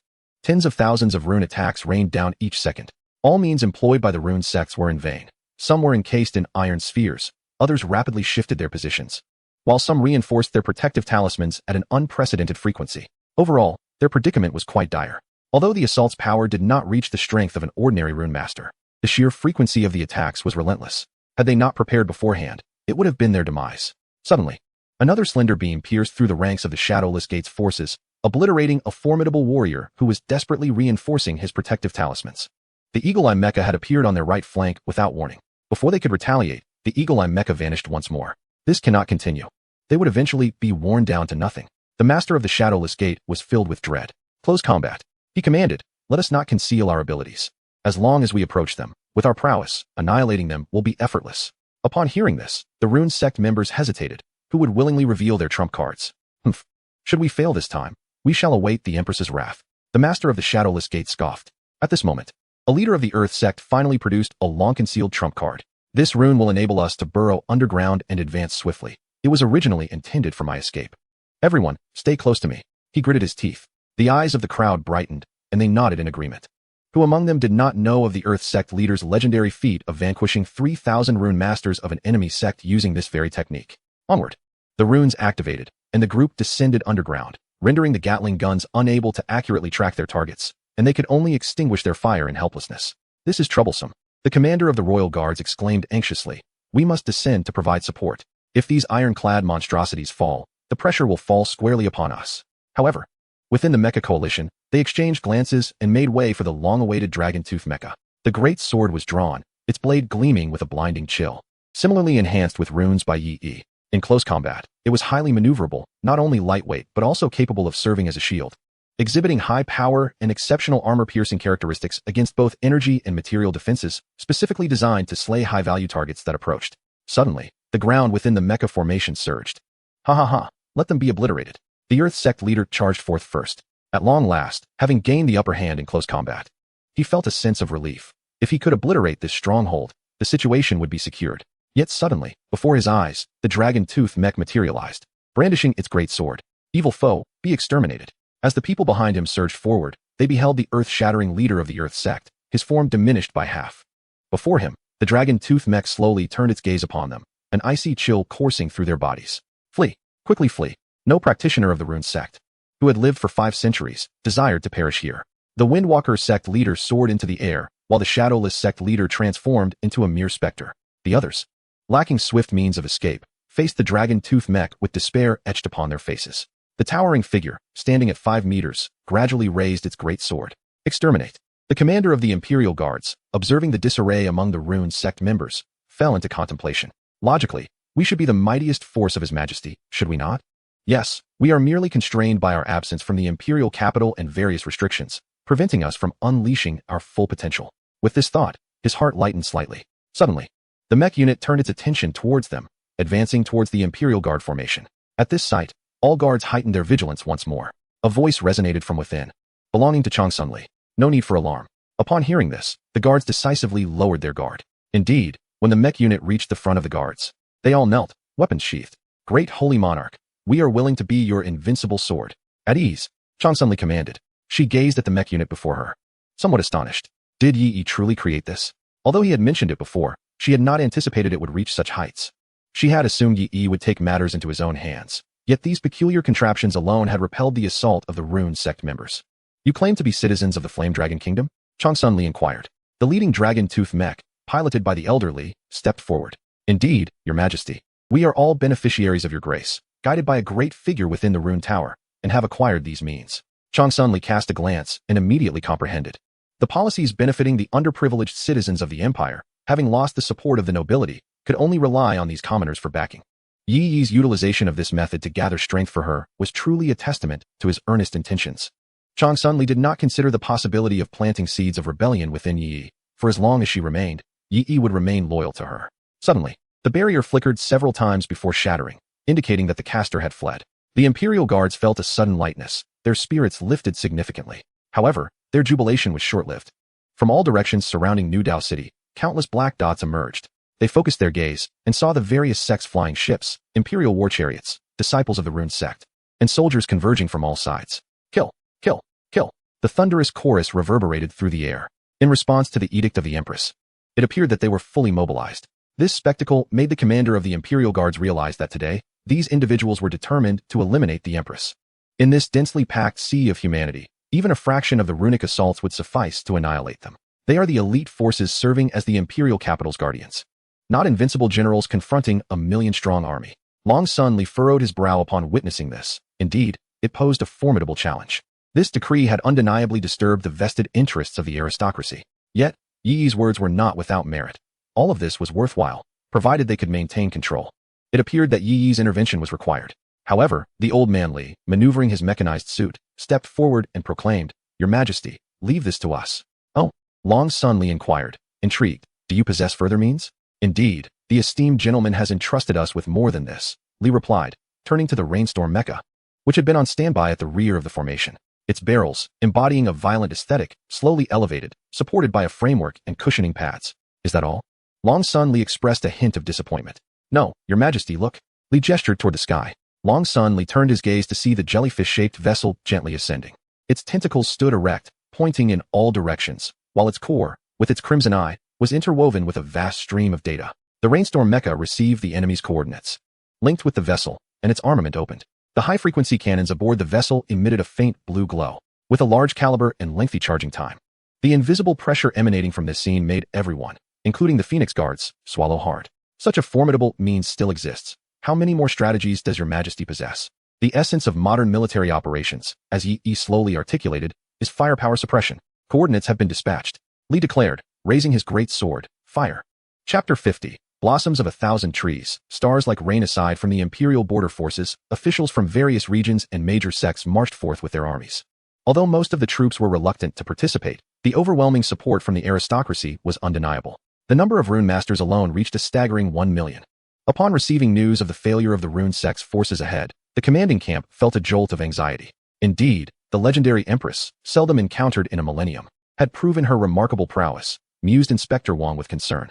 Do not fret, my lord, a representative from the sect, Ouyang Luoyan, chuckled confidently. With our million-strong force, even the Imperial capital's elite troops cannot withstand our might. Inspector Wang cast a sidelong glance at him. Their faction's rune sect has returned safely, hence their calm demeanor. Yet, as a force with limited evasion tactics, the losses on Inspector Wang's side were grievous. 10 had been dispatched, but only 3 returned. Were it not for the Imperial Foundation still prevailing here, he might have immediately severed cooperation. After all, even if it were solely their faction, they could surely subdue the Empress. Inspector Wang's confidence stemmed from the late Emperor. He gazed at the mark on his palm, silently reflecting. Long Sun Li.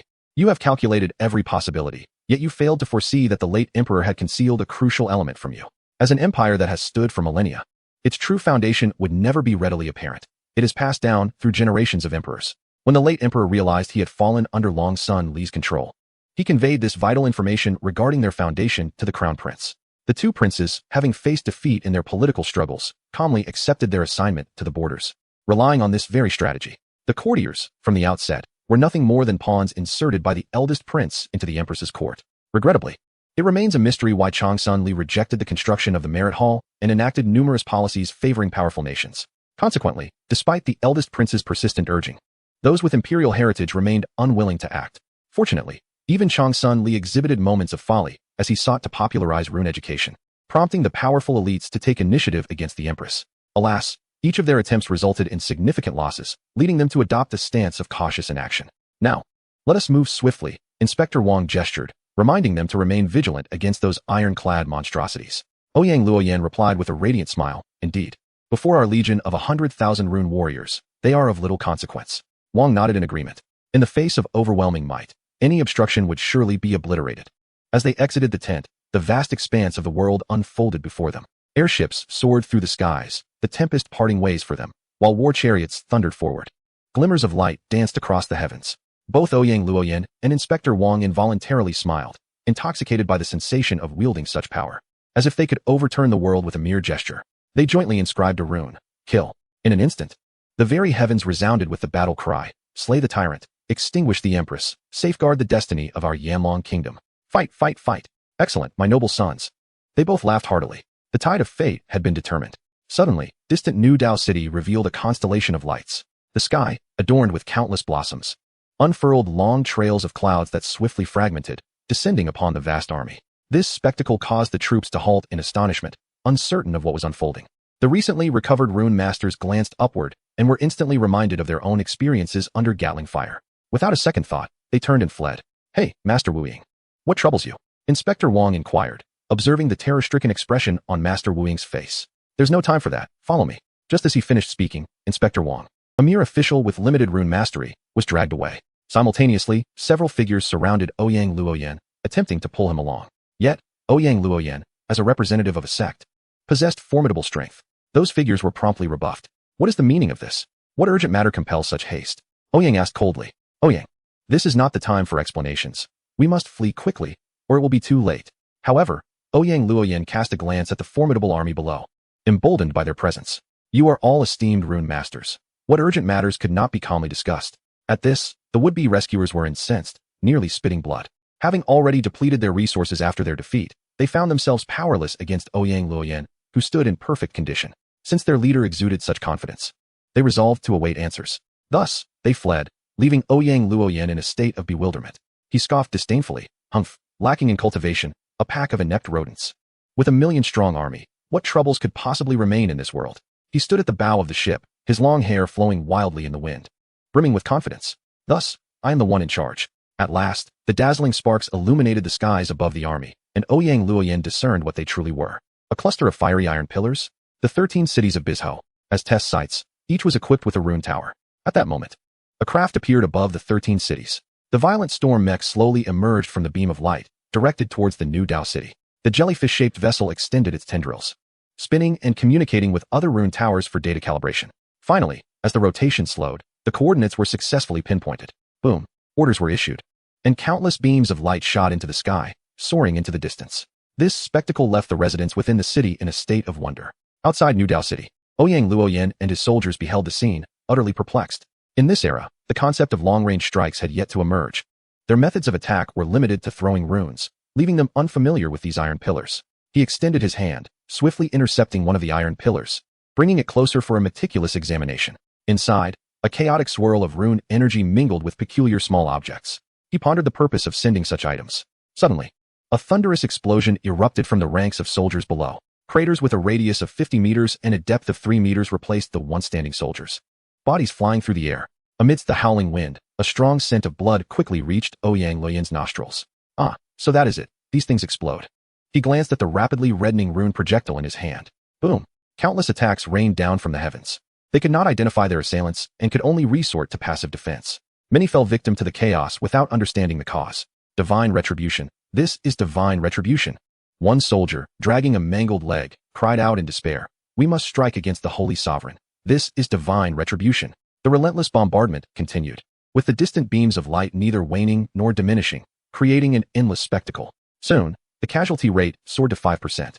The already disheartened troops succumbed to despair, rapidly collapsing. The supervising rune masters were each fleeing for their lives, lacking the time to assist others. Wang Yushe observed this scene from afar, barely clinging to life under the protection of his guards. "My army, my power." His eyes reddened. In one moment, he wielded unmatched authority, and in the next, he became a drenched chicken. Wang Yushe gritted his teeth and abruptly activated the black rune seal in his hand. "Changsun Li, this is your own doing." Chapter 51. The confusion of the national protector. Why have the three great empires and the maritime regions endured for thousands of years? It stems from their profound foundations. This foundation is manifested through both geographical and human factors. The Kanglan Maritime region boasts abundant water sources. It is termed a maritime region due to its peculiar separation of seawater and freshwater. With 80% of the world's freshwater resources located there, they command a vital lifeline. Meanwhile, the Flame Dragon Empire lives up to its name, rich in mineral resources, thus giving rise to precious artifacts and runes. The other two great empires are the Sunke Empire and the Hoto Empire, both of which command significant resources of talismanic materials, raw materials, and food supplies. Thus, in the absence of supreme authority, the division of the three great empires and the vast ocean remains eternally unchanged. Yi gazed at the map, noting the distinct shape of the territory of the Yamlong Empire. From the perspective of internal governance, each empire has always regarded its nation as a colossal talismanic construct. The Yamlong Empire is primarily aggressive, the Sinkai Empire leans towards restoration, the Hoto Empire emphasizes defense, while the Oceanic Empire focuses on control. This power is formidable not only externally, but equally so within. As for who wields this grand talisman, it can only be the highest authority of the empire, its very essence. Yi collected his thoughts and looked into the distance. A figure, accompanied by the Imperial Censor Wang, approached slowly, leaving destruction in their wake. With projectiles exploding and making close proximity impossible, has the moment finally arrived? Yi rose and gradually vanished from the talisman tower. Changsun Li, come forth and meet your demise. The Imperial Censor Wang, stroking his beard, arrogantly followed behind the national protector, Changsun Imo. Changsun Imo walked with hands clasped behind his back, surrounded by flickering red talismanic light. His expression was resolute, yet his figure appeared gaunt and frail, with white hair suggesting a limited time left. Despite not taking any action, the Imperial Guard stood frozen in place, unable to move an inch. Inside the tent, upon seeing the visitors, Changsun Li rose to greet them. "I, Changsun Li, the 12th Emperor of the Yamlong Kingdom, pay my respects to my royal uncle." Changsun Imo regarded Changsun Li for an extended moment before nodding. Compared to the trembling first prince who had met him previously, Chang Sun Li impressed him with both her capabilities and demeanor. The Imperial Censor Wang, feeling anxious, hastily implored, "Your Excellency, this individual poses a calamity to the Empire and must be swiftly eradicated. Furthermore, your presence in the outside world depletes our resources significantly." Chang Sun Li looked towards his royal uncle. His hair was gradually turning white, as a figure from 7 centuries ago. It was evident that he had exceeded the lifespan limits of talisman practitioners. Chang Sun Li was also astonished by his existence. Realizing that his father had concealed certain truths from her, Chang Sun Mo disregarded the Imperial Censor Wang and addressed Chang Sun Li. "If you retract this edict, I shall spare your life." The edict in question naturally pertained to the promotion of talismanic knowledge education. Chang Sun Li reflected on the information she had regarding this individual and began to understand him better. Chang Sun Mo, a genius from the Yanlong Empire 700 years prior, harbored a strong obsession with unification, but it was unclear what had caused him to gradually fade from public awareness. It seemed he wished to spare Chang Sun Li's life with the hope that she would lead the empire to yet another pinnacle. However, Chang Sun Li shook her head. She firmly believed in Yi Yi's judgment, and such an idea was promptly dismissed by her. Chang Sun Mo sighed. What a pity. As his words fell, an invisible pressure began to descend. "Your Majesty." The common folk, including old Li, could only watch helplessly, powerless to intervene. Suddenly, a pair of hands shielded Chang Sun Li from behind. The pressure that Long Sun Li had been feeling suddenly dissipated, and her heartbeat steadied once more. Unconsciously, she moved a fraction closer to Yi Yi, drawn by the comforting presence of his silhouette. Upon encountering the figure before him, Wang Yushi exclaimed in astonishment, "It is you." This figure bore an uncanny resemblance to someone from decades past, unmistakably that prodigy. Yi Yi cast a glance at him, and in the next moment, he was dragged down by an invisible force, crashing to the ground, his fate uncertain. Long Sun Mo's expression grew grave. He had just realized he lacked the power to intervene in the unfolding events. "Who are you?" he inquired. In the face of his elder, Yi Yi bowed respectfully, saying, "Your Majesty's guard, Yi Yi, pays his respects to the protector of the nation." Long Sun Mo was taken aback, not only by Yi Yi's unexpected courtesy, but also by the apparent disparity between Yi Yi's displayed strength and the role of a mere protector of this young girl. He found it difficult to discern the true capabilities of the individual before him, feeling as though there was a veil of mist between them. "So, you wish to obstruct my path?" Long Sun Mo, having lived a life of invincibility, feared no one. The atmosphere grew tense once more. Yi responded, "If the protector of the nation insists on taking action against your Majesty, then I shall have no choice but to intervene." You speak nonsense." Long Sun Mo silently shook his head. He had intended to retain Yi Yi to assist the next emperor, but under these circumstances, that seemed unnecessary. Suddenly, a formidable seal descended upon them, intent on destruction. Yi Yi, for precaution, cradled the empress in his arms, meticulously analyzing the lethal stamp. Long Sun Li struggled slightly, but ceased her movements. The seal had detached from its talismanic material, manifesting in an alternate form, perhaps holding some enigmatic significance. With this thought, Yi Yi unleashed a powerful attack to test its resilience. At that very moment, Long Sun Mo's eyes widened in disbelief, his stern demeanor crumbling. A matching seal surged forward to meet Yi Yi's, yet upon contact, it obliterated Long Sun Mo's own seal in an instant. Both parties were momentarily stunned. "Why am I so weak?" he pondered. "How is he so feeble?" It wasn't long before Yi Yi discerned the root of the anomaly. The talismans of the Celestial Talisman Master level possessed a high-frequency characteristic, allowing them to resonate with similar seals, particularly when dealing with pure energy bodies that did not rely on talismanic materials. More crucially, this particular seal had likely harnessed the collective spiritual energy of the populace in this area. However, this territory had already been fortified with his runic tower, an unexpected boon. Long Sun Mo remained dazed for a considerable time before scrutinizing Yi Yi once more. After a prolonged silence, he suddenly sensed an astonishing aura. The realm of talismans lay within the domain of knowledge, and one could gauge an opponent's level through their spiritual prowess. Yi Yi's reservoir of knowledge and application abilities were undoubtedly prodigious. It was one thing not to act. However, once he did, Long Sun Mo could ascertain his level through that seal.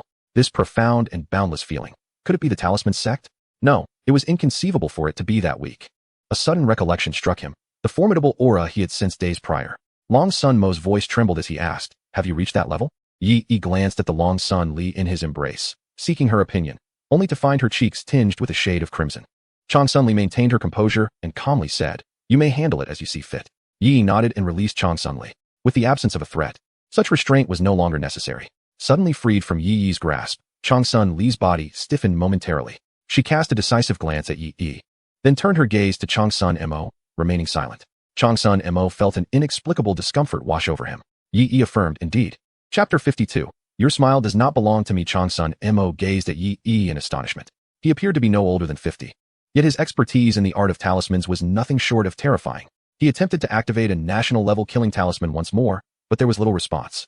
It seemed he had lost control of the territory. Before him, Yi curiously examined Changsun Mo's method of creating talismans without materials. This low consumption, high impact, and precise striking capability ignited his desire for further study. After a prolonged contemplation, Changsun Mo inquired of Changsun Li, "Why do you permit commoners to learn talismanic practices? As an emperor, do you not understand that an ignorant populace ensures national stability? In a world of the extraordinary, the lower classes could not access advanced powers. Even sacrificing lives would yield little. Thus, the empire would eternally remain a domain for the privileged." Changsun Li replied, "To strengthen the empire and achieve great unification." Yi silently nodded, recognizing the wisdom of the empress in pinpointing the crux of the matter. Upon hearing this, Changsun Mo's eyes brightened. Indeed, if the majority of the populace were to master the knowledge of runes and foundational sciences, the nation's combat effectiveness would increase exponentially. The productivity of talisman creation alone would surge significantly. At that juncture, the Flame Dragon Empire could aspire to unify the world. Who governed mattered little to Changsun Mo. He yearned solely for unification and to witness the banner of the Flame Dragon Empire waving across the globe. Changsun Mo felt stirred and turned his gaze back to Yi. With the emergence of celestial talismancers, he thought to himself, heaven bless our Flame Dragon Empire. Below, Inspector Wang struggled to rise. Noticing the standoff between the two parties, he disregarded everything else and staggered upward. "Your Excellency, these miscreants seek the demise of our empire. They truly deserve punishment.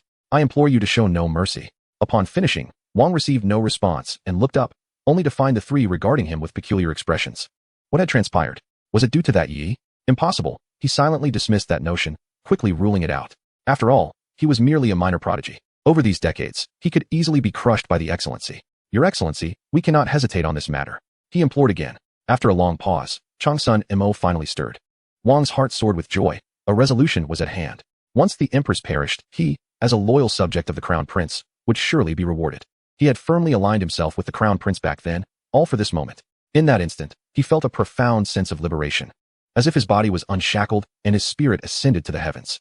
Blood splattered upon the earth. What? Wang's head soared high, gazing down at his shattered body.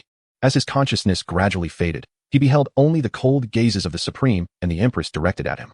In his eyes, the inconsequential Yi was vaguely encircled by the two. At that moment, Wang Yushi realized he had overlooked a crucial element. Have I chosen the wrong side? The three paid little heed to Wang Yushi, continuing their discourse. "In that case, I shall lend you my assistance," Changsun Mo said solemnly. "I can eliminate the radical faction opposing you and aid in the implementation of policies, but the prince must not perish." Changsun Li's gaze darkened. Indeed, what purpose remains in preserving the prince's bloodline? The heart of the national protector is also inscribed with the dominant consciousness of society. "No," Yi declared with a chilling demeanor. "If the prince commits a transgression, he shall face the same death penalty." Yet, Yi interrupted, asserting, "Without you, I can equally eradicate the reactionary forces and enforce the policies." The implication was clear. Your utility is minimal, and I have no need to accept your terms. This remark was so incisive that Changsun Mo found himself at a loss for words. Unable to retaliate, what more could he do? Observing Yi standing up for him, Changsun Li's gaze towards Yi grew increasingly tender. She sought to ease the tension, stating, "This time, I shall spare him. But should such a situation arise again, do not blame me. After all, as the national protector, Changsun Li had to consider whether the other party held any hidden cards. Sometimes, the interplay between both sides transcends mere displays of force. Changsun Mo sighed in relief, his admiration for the younger Changsun Li blossoming. "I will keep a close watch on him." His white hair bristled with a hint of longing as he added, "I can endure for several more decades, and by then, I hope to witness the banner of the Flame Dragon soaring across the world." Before departing, the national protector, Changsun Mo, conveyed his position to Changsun Li, thereby acknowledging her status. In a sense, she was now on par with the crown prince. All came to an end. Beneath the azure sky, wisps of dark smoke slowly ascended as the remaining soldiers assisted their wounded comrades away from New Dao City. The rebellious officials stared blankly at the scene of defeat, activating their talismans, their bodies bursting as they chose to end their lives on the spot, the potent scent of blood driving away the surrounding followers. Wang Yushi was dead, and Ouyang Luoyan was incapacitated. He sat in the pit, staring vacantly at the sky, entirely devoid of his previous vigor. Meanwhile, the leader of the Wu Ying sect was crushed effortlessly by the pursuing Changsun Mo during his escape. Following this battle, news of the birth of a celestial talisman master within the Flame Dragon Empire would spread across the world, ensuring political harmony. It can be said that the position of Empress Changsun Li would remain unassailable after this victory. As long as Yi existed, she would continue to be the supreme ruler of the empire. Within New Dao City, the mech battalion ascended the city walls, their hearts swelling with fervor at the sight. This battle marked the first time the lower-class citizens could intervene in the conflicts between talisman masters. Through this confrontation, they protected the Holy Monarch and ensured the execution of future policies. One by one, the Mets came to a halt. Inside the rune tower, Old Man Li ran out with his grandson, followed by a resounding chorus of footsteps as a large group of equally exhilarated companions emerged. We have triumphed. We have emerged victorious. Thank you, Your Majesty. Thank you, esteemed officials. How many years have passed? At last, we can emerge. The new Path 13 cities have synchronously announced the victory of this battle on the divination board, heralding the emergence of the celestial diviner, with strict enforcement of the edicts. The atmosphere in Baihu is filled with joy as the citizens take to the streets in celebration, paying tribute to a promising future. This day shall be commemorated as a festival, named after the new path, symbolizing the dawn of a new era. Witnessing their smiles, Yi unconsciously wore a smile of his own. His loyalty had already reached 90%, yet due to these circumstances, he had chosen not to return. The fruits of his labor brought him immense joy. In the coming years, he too would sow the seeds of red, and when the time came, he would choose to depart. After all, in another world, there were still those suffering who needed him. Chang Sun Li noticed Yi smiling and joined him. But soon her smile faltered. Following Yi's gaze, she saw the jubilant citizens below. Yi's smile was not directed at her. It was for these people. A pang of sorrow struck Chang Sun Li's heart. Inexplicably, she felt as though she was on the verge of losing something. She quietly observed Yi's smile. She clearly had control over every aspect of him. Yet why did such a smile not belong to her? That genuine smile was something she had never encountered before. Chapter 53, Steady Development. Signs of a new realm. All officials involved in the rebellion across the empire have been duly noted. Whenever the Empress decides to replace them, she may do so at her discretion. Before that moment arrives, those temporarily retaining their positions must diligently execute the edicts to safeguard their own status. As for the sects, they faced dire consequences. The empire had long sought to rectify these sects, but had been unable to find the right opportunity. Now, however, with a significant loss of powerful figures in the sects and the charge of rebellion hanging over them, these sects were swiftly absorbed by the empire, flooding its repositories with vast knowledge, which was entrusted to Yi. Dear boy, you must study diligently at the academy, do you understand? Old Li earnestly advised. As for Tieju's parents, they stood by in silence, hesitant to speak. Old Li decided that they should no longer teach Taiju. The last incident involving Taiju had frightened him considerably. No matter what, Taiju must not end up like them, living a life of mediocrity. Understood, Li Taiju exclaimed with excitement. His mind filled with hazy memories of Tin Men, yearning for the day he could delve into that profound realm. This would undoubtedly be an exceedingly long journey. Li Taiju stepped out of his home and made his way towards the academy. The neighborhood children also emerged, joining Li Taiju in joyous camaraderie as they walked towards the rising sun. In the imperial capital, Yi meticulously studied the current situation. Your Majesty, if I may be permitted to tour the nation, the situation will stabilize swiftly, he said to Chang Sun Li. Might I take leave for a time? Leave me? Chang Sun Li's violet eyes regarded Yi, her mood darkening. Your Majesty? Yi was puzzled by Chang Sun Li's reaction and inquired further. In the future, when it is only the two of us, please refer to me as your lordship. Long Sun Li gently lifted Yi's chin, slowly responding to his inquiry. No. Yi stared in astonishment at Long Sun Li's actions, bewildered by the sudden turn of events. Have I spoken amiss recently? Or have I failed to demonstrate my loyalty in some manner? Long Sun Li, realizing her behavior was out of the ordinary, added, in the coming days, envoys from the maritime region and the two empires will arrive. You must stay to ensure my safety. Understanding now, Yi smiled and declared, My lord, with me here, they shall not lay a finger on you. However, Long Sun Li remained silent, merely gazing at Yi's smile, which caused his expression to stiffen. And he retracted his grin. Suddenly, Long Sun Li remarked, Smile again. Yi complied, summoning all his effort to produce the most charming and gentle smile he could muster. Yet, Long Sun Li slowly furrowed her brow. She rubbed her temples and gestured, You may leave now. As Yi exited, the door closed behind him, and he fidgeted with his hands, feeling a peculiar itch in his heart. It felt strange not having the Empress allow him to massage her shoulders today. 7 days later, the envoys from various nations arrived. The representatives from the thick Earth Empire were robust and clad in heavy brown armor, exuding an imposing presence. The representatives from the Forest Sparrow Empire donned light green feathered garments, predominantly women with graceful figures, bringing a refreshing and gentle aura to those nearby. The individuals from the Kanglan Maritime region were wrapped in silver leather armor, their eyes resembling those of a lifeless fish, akin to a silent giant fish. The purpose of the three delegations was twofold, to negotiate resource exchanges and to ascertain the current state of the Yanlong Kingdom, as well as the authenticity of the Celestial Rune Master's emergence. As the three groups passed along the streets, their expressions grew increasingly solemn upon observing children with satchels and the towering rune towers. The Yanlong Empire, known for its martial prowess, was the fiercest power among the four realms. Now, with the widespread introduction of rune knowledge education, what were they plotting? If, in several decades, these children were to mature, who could withstand the onslaught of celestial rune masters and the multitude of rune practitioners? It would spell disaster for the three realms. Following that battle, Yi and his companions had sealed the news. For the majority, memories had dulled, and the existence of the mechas remained unknown to the three realms. They believed the celestial rune masters alone had brought that battle to an end. Once the three delegations departed the imperial capital, their expressions were grave. Indeed, that profound spiritual energy, that connection to the heavens and earth, was unmistakable. Covertly, the three realms dispatched a team to communicate with the other two factions. What do you intend to do? The representative from the Forest Sparrow Empire inquired tentatively. Unite. The Thick Earth Empire representative recalled a scene from the court. Cold sweat trickling down his brow. They turned to the maritime envoy. After a long pause, he opened his mouth and slowly replied, agreed. The two were not surprised. The maritime people were often taciturn and communicated slowly. Were it not for the control of the great runes established by their ancestors, which could summon the sea to engulf the world at will, they might not have lasted this long. As long as the three realms join forces, the Yanlong Empire shall pose no threat. The representative of the Sankei Kingdom remarked, though our national protectors have yet to attain the realm of the celestial rune masters, it is indeed possible to achieve comparable power through the sacrifice of some commoners. The sturdy man from the thick earth nodded, his confidence bolstered. Furthermore, with the great rune seal, the celestial rune masters will find themselves powerless against us. The three factions reached a consensus and dispersed. Their role was merely to test the waters. True cooperation would hinge on the national protectors and the emperor. In the ensuing years, the entire empire embarked on the construction of rune towers, laying down floating tracks and ground rune pathways, thereby accelerating trade development and the utilization of mineral resources.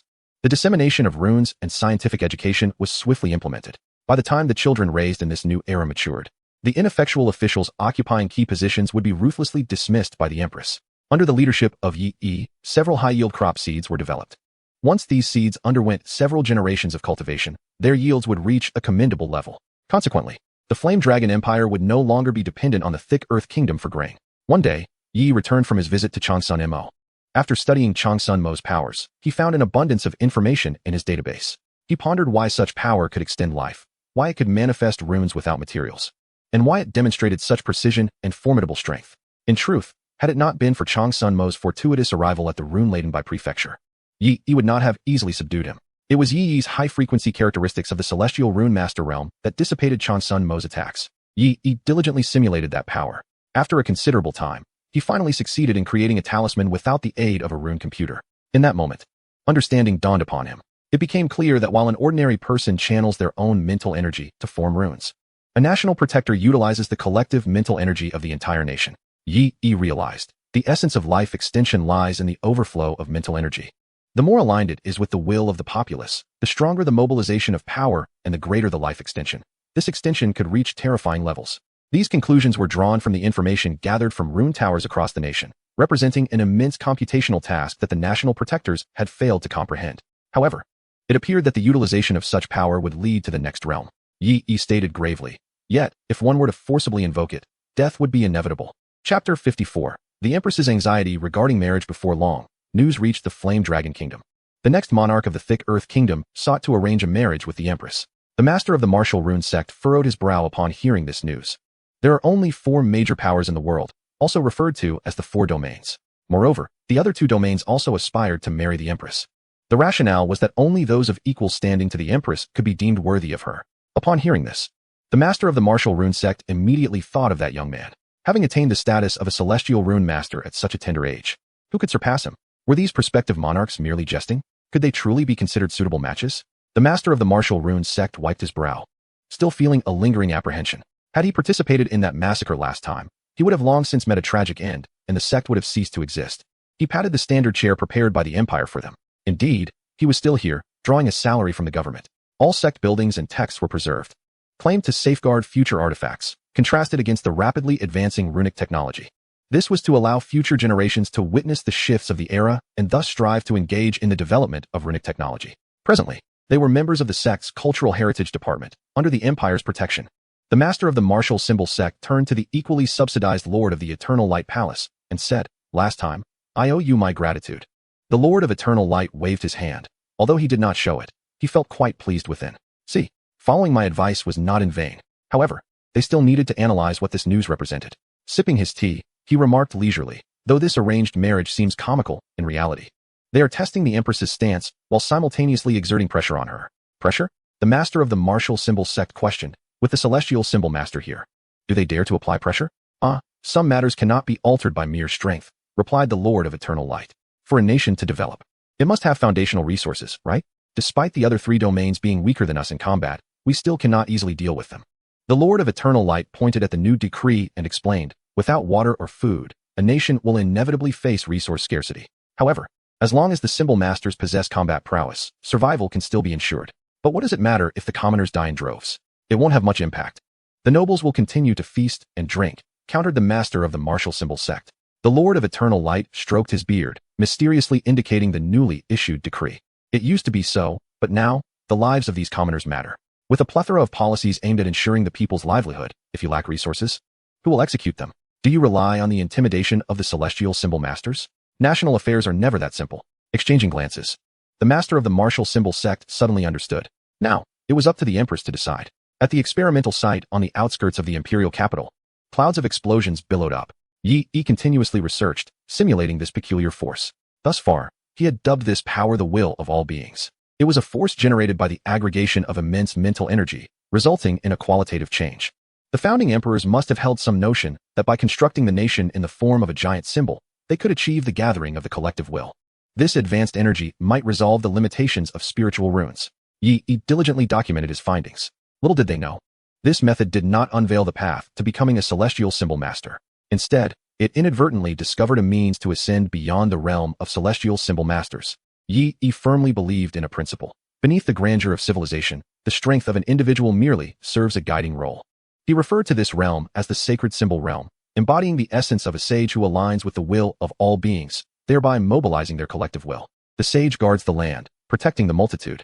Yi meticulously documented his research on the path to the sacred realm. At present, the most crucial task is to seize the opportunity to enter that state of sanctity, as it would grant him invaluable data. With this thought, Yi felt a surge of eagerness. However, achieving such a state requires a gradual integration. Haste could lead to a swift backlash, resulting in death. This demise is an inevitable fate, one that encompasses both physical and spiritual extinction. When an individual who has merged with the will of the nation perishes, all memories of him will fade from the minds of the people. In severe cases, he may vanish entirely from collective memory, leaving behind only a heart of runes that embodies a lifetime of knowledge in the art of symbols, save for the emperor. As the champion of the collective will, the emperor remains largely unaffected. This is also the reason why the secrets of the national guardians remain concealed. Long's son Mo had imparted this knowledge to him, intending to cultivate Yi as the next protector of the realm. After all, he believed that after thousands of years without advancement, Yi would not achieve anything remarkable. Or perhaps, he secretly hoped that Yi would indeed accomplish something significant. The state of sanctity necessitates the individual's fusion with the nation. When Yi enters this sacred state, he becomes an integral part of the Flame Dragon Empire, subject to the control of collective will. Yi comprehended all of this. However, Long's son Mo did not anticipate that the reason for the control by the collective will was due to the inherent nature of their path, which contradicted the will of the populace. In simpler terms, it meant utilizing the strength of the people while engaging in actions that harm them, all while mistakenly believing that the issue lay within the reward and punishment mechanism. Suddenly, a bell rang. Yi lifted his head from his studies, realizing that someone had come to seek him. Upon arriving at the door, he found Ming Lan waiting patiently, who said, "Your Majesty has summoned you to discuss important matters." Yi nodded in response. Suddenly, he felt a stirring in his heart, sensing that Ming Lan had been observing him intently. "What is it?" Yi inquired.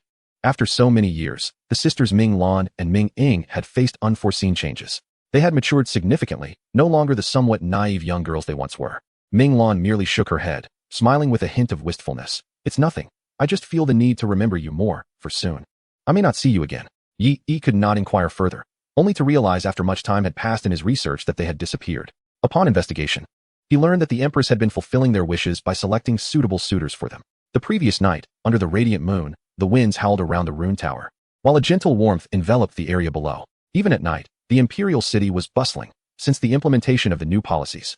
The citizens not only had their livelihoods secured but also received education in the knowledge of runes. Strolling through the streets, no one feared potential harm from others.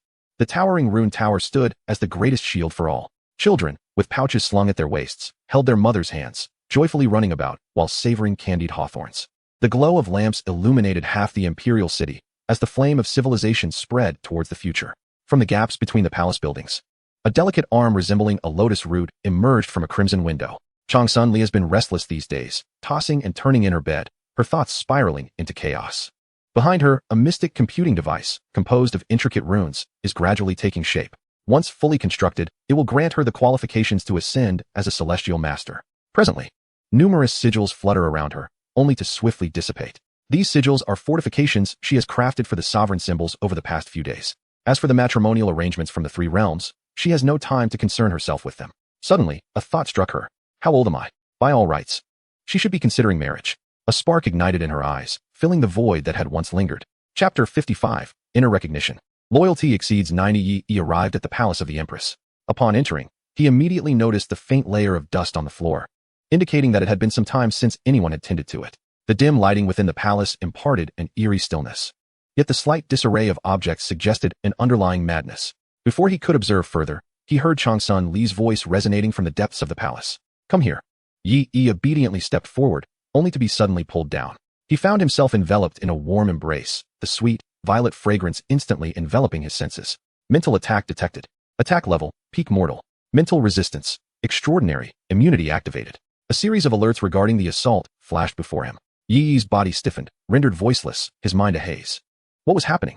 Why had the Empress suddenly intensified the sovereign symbols? What had he done? Changsun Li continued to reinforce the symbols, disregarding the toll on her psyche, devoting a significant amount of time to instill mental suggestions within Yi. After a prolonged moment, she ceased her actions, perspiring profusely. She leaned against Yi. Their gazes locking. Her violet eyes, tinged with a hint of crimson, met his for the first time.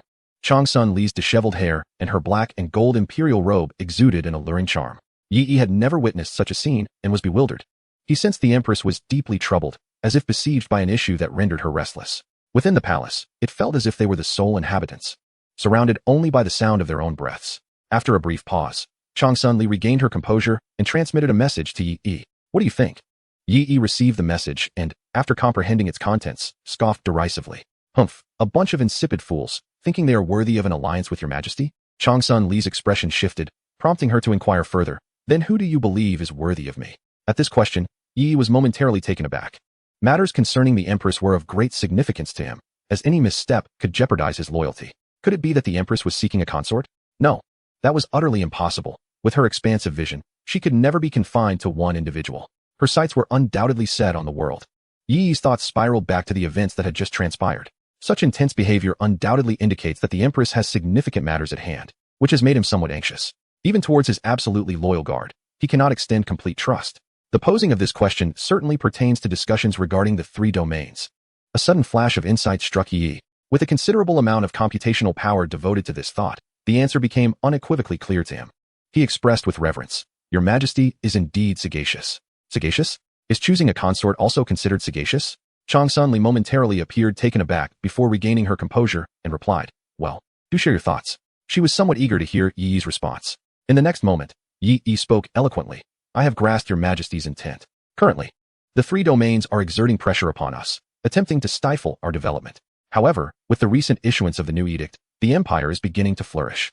Therefore, your Majesty must be seeking to address the issues of livelihood and counter the three domains through resource management. You have summoned me to discuss this crucial matter. Yi was astonished to discover that the Empress was concerned about the welfare of the common people, stirring a profound emotion within him. He continued, You must have anticipated that I possess a solution, which is why I am here. The Empire's resource constraints primarily involve high-grade talisman materials, water resources, and food supplies. Yet, the food issue is already on the path to resolution, merely awaiting time. The challenges regarding high-grade talisman materials have been substantially mitigated through the use of the Talisman Master's runic computer and the runic tower, with the current scarcity ironically presenting an opportunity. Thus, the only remaining concern is water resources. Yi stated, Your Majesty's conjecture is not mistaken. I have formulated ideas regarding the water supply. At this moment, Yi's knowledge of chemistry proved invaluable. Although his understanding was not profound, as long as he grasped the essence of the matter, he could entrust the remainder to the runic computer and the research team. By harnessing the material transformation capabilities of runes, Yi was confident that if fire could be transformed, then water could surely be produced as well. Changsun Li listened intently, remaining silent until Yi concluded his thoughts.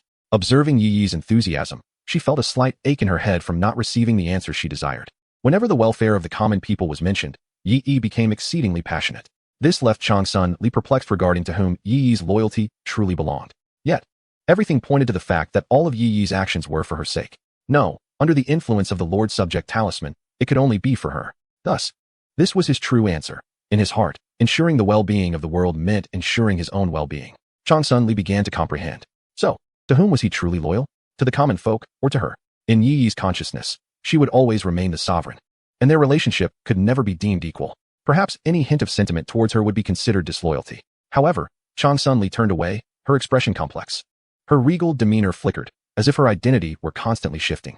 Grasping her imperial robe, Changsun Li felt conflicted. As the ruler of the empire, how could I possibly request?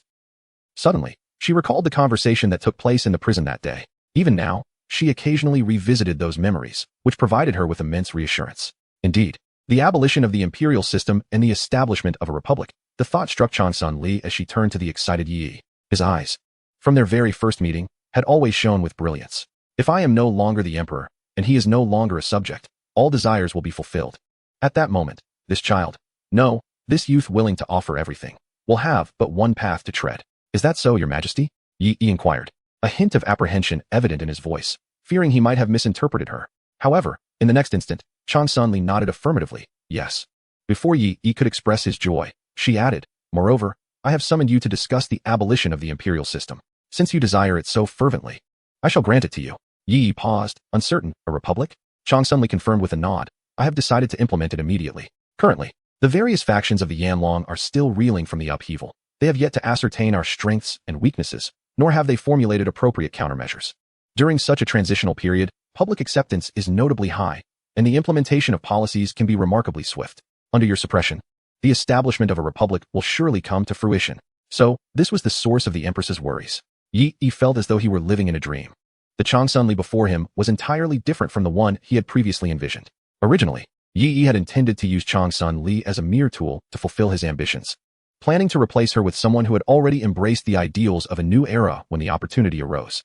A nation cannot prosper under the leadership of one who is disloyal to its own system, yet it now appeared that Changsun Li possessed the qualities of a capable leader. Even if her heart was not entirely loyal, as long as her actions reflected loyalty, it could be deemed genuine. He then asked, the construction of the rune towers within the country is nearly complete. However, what if we face pressure from the three domains? Changsun Li shook her head. All information is to be kept under wraps. As long as they do not witness the transformation of the empire, but rather perceive it as chaotic, they will welcome such turmoil. Yi disagreed with this perspective. He understood the immense power of such a societal structure. Only a steady and measured approach would be fitting for Changsun Li. The birth of this system was a direct opposition to exploitation and oppression, an eternal struggle between the two. I have made my decision, Changsun Li declared, resolutely removing her imperial robe and casting it into a shadowy corner. Clad in white, she approached the window. Finally, light streamed in, illuminating Yi's face, and tears glimmered, cascading forth like a sudden spring. He resolved to alter his original plans, nurturing Changsun Li into a truly competent leader. In that case, I shall lend my utmost support. But should any obstacles arise, they must be eliminated. Yes, your majesty. Inner recognition, loyalty level 2, current loyalty at 92. Loyalty exceeding 90 unlocks a special tier 1 reward upon return. Chapter 56, the Yanlong Republic, Borderlands. The Xiongmon 15 passes. In the arid expanse of the desert, with yellow sands swirling in the air, the atmosphere was dry and harsh, the temperature painfully high.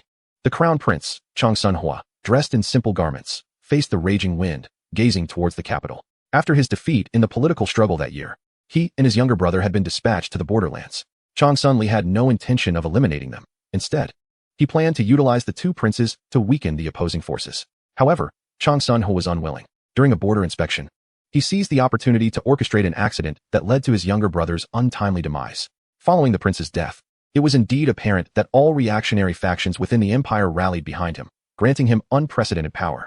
As Changsun Li issued a ludicrous decree, an unparalleled opportunity presented itself before him. Regrettably, a celestial talisman master emerged, causing him to lose all his influence. Even the lord of the nation could do nothing against her. Bang! Changsun Hua vehemently struck the barren earth, only for his hand to sink into the yellow sand. Why can I never outsmart her? He felt an overwhelming sense of frustration and anguish, accompanied by an indescribable regret. Upon discovering that the celestial talisman master was the very child from before, he was nearly driven to the brink of fury. Had he known this would occur, he would have sought every chance to eliminate that child.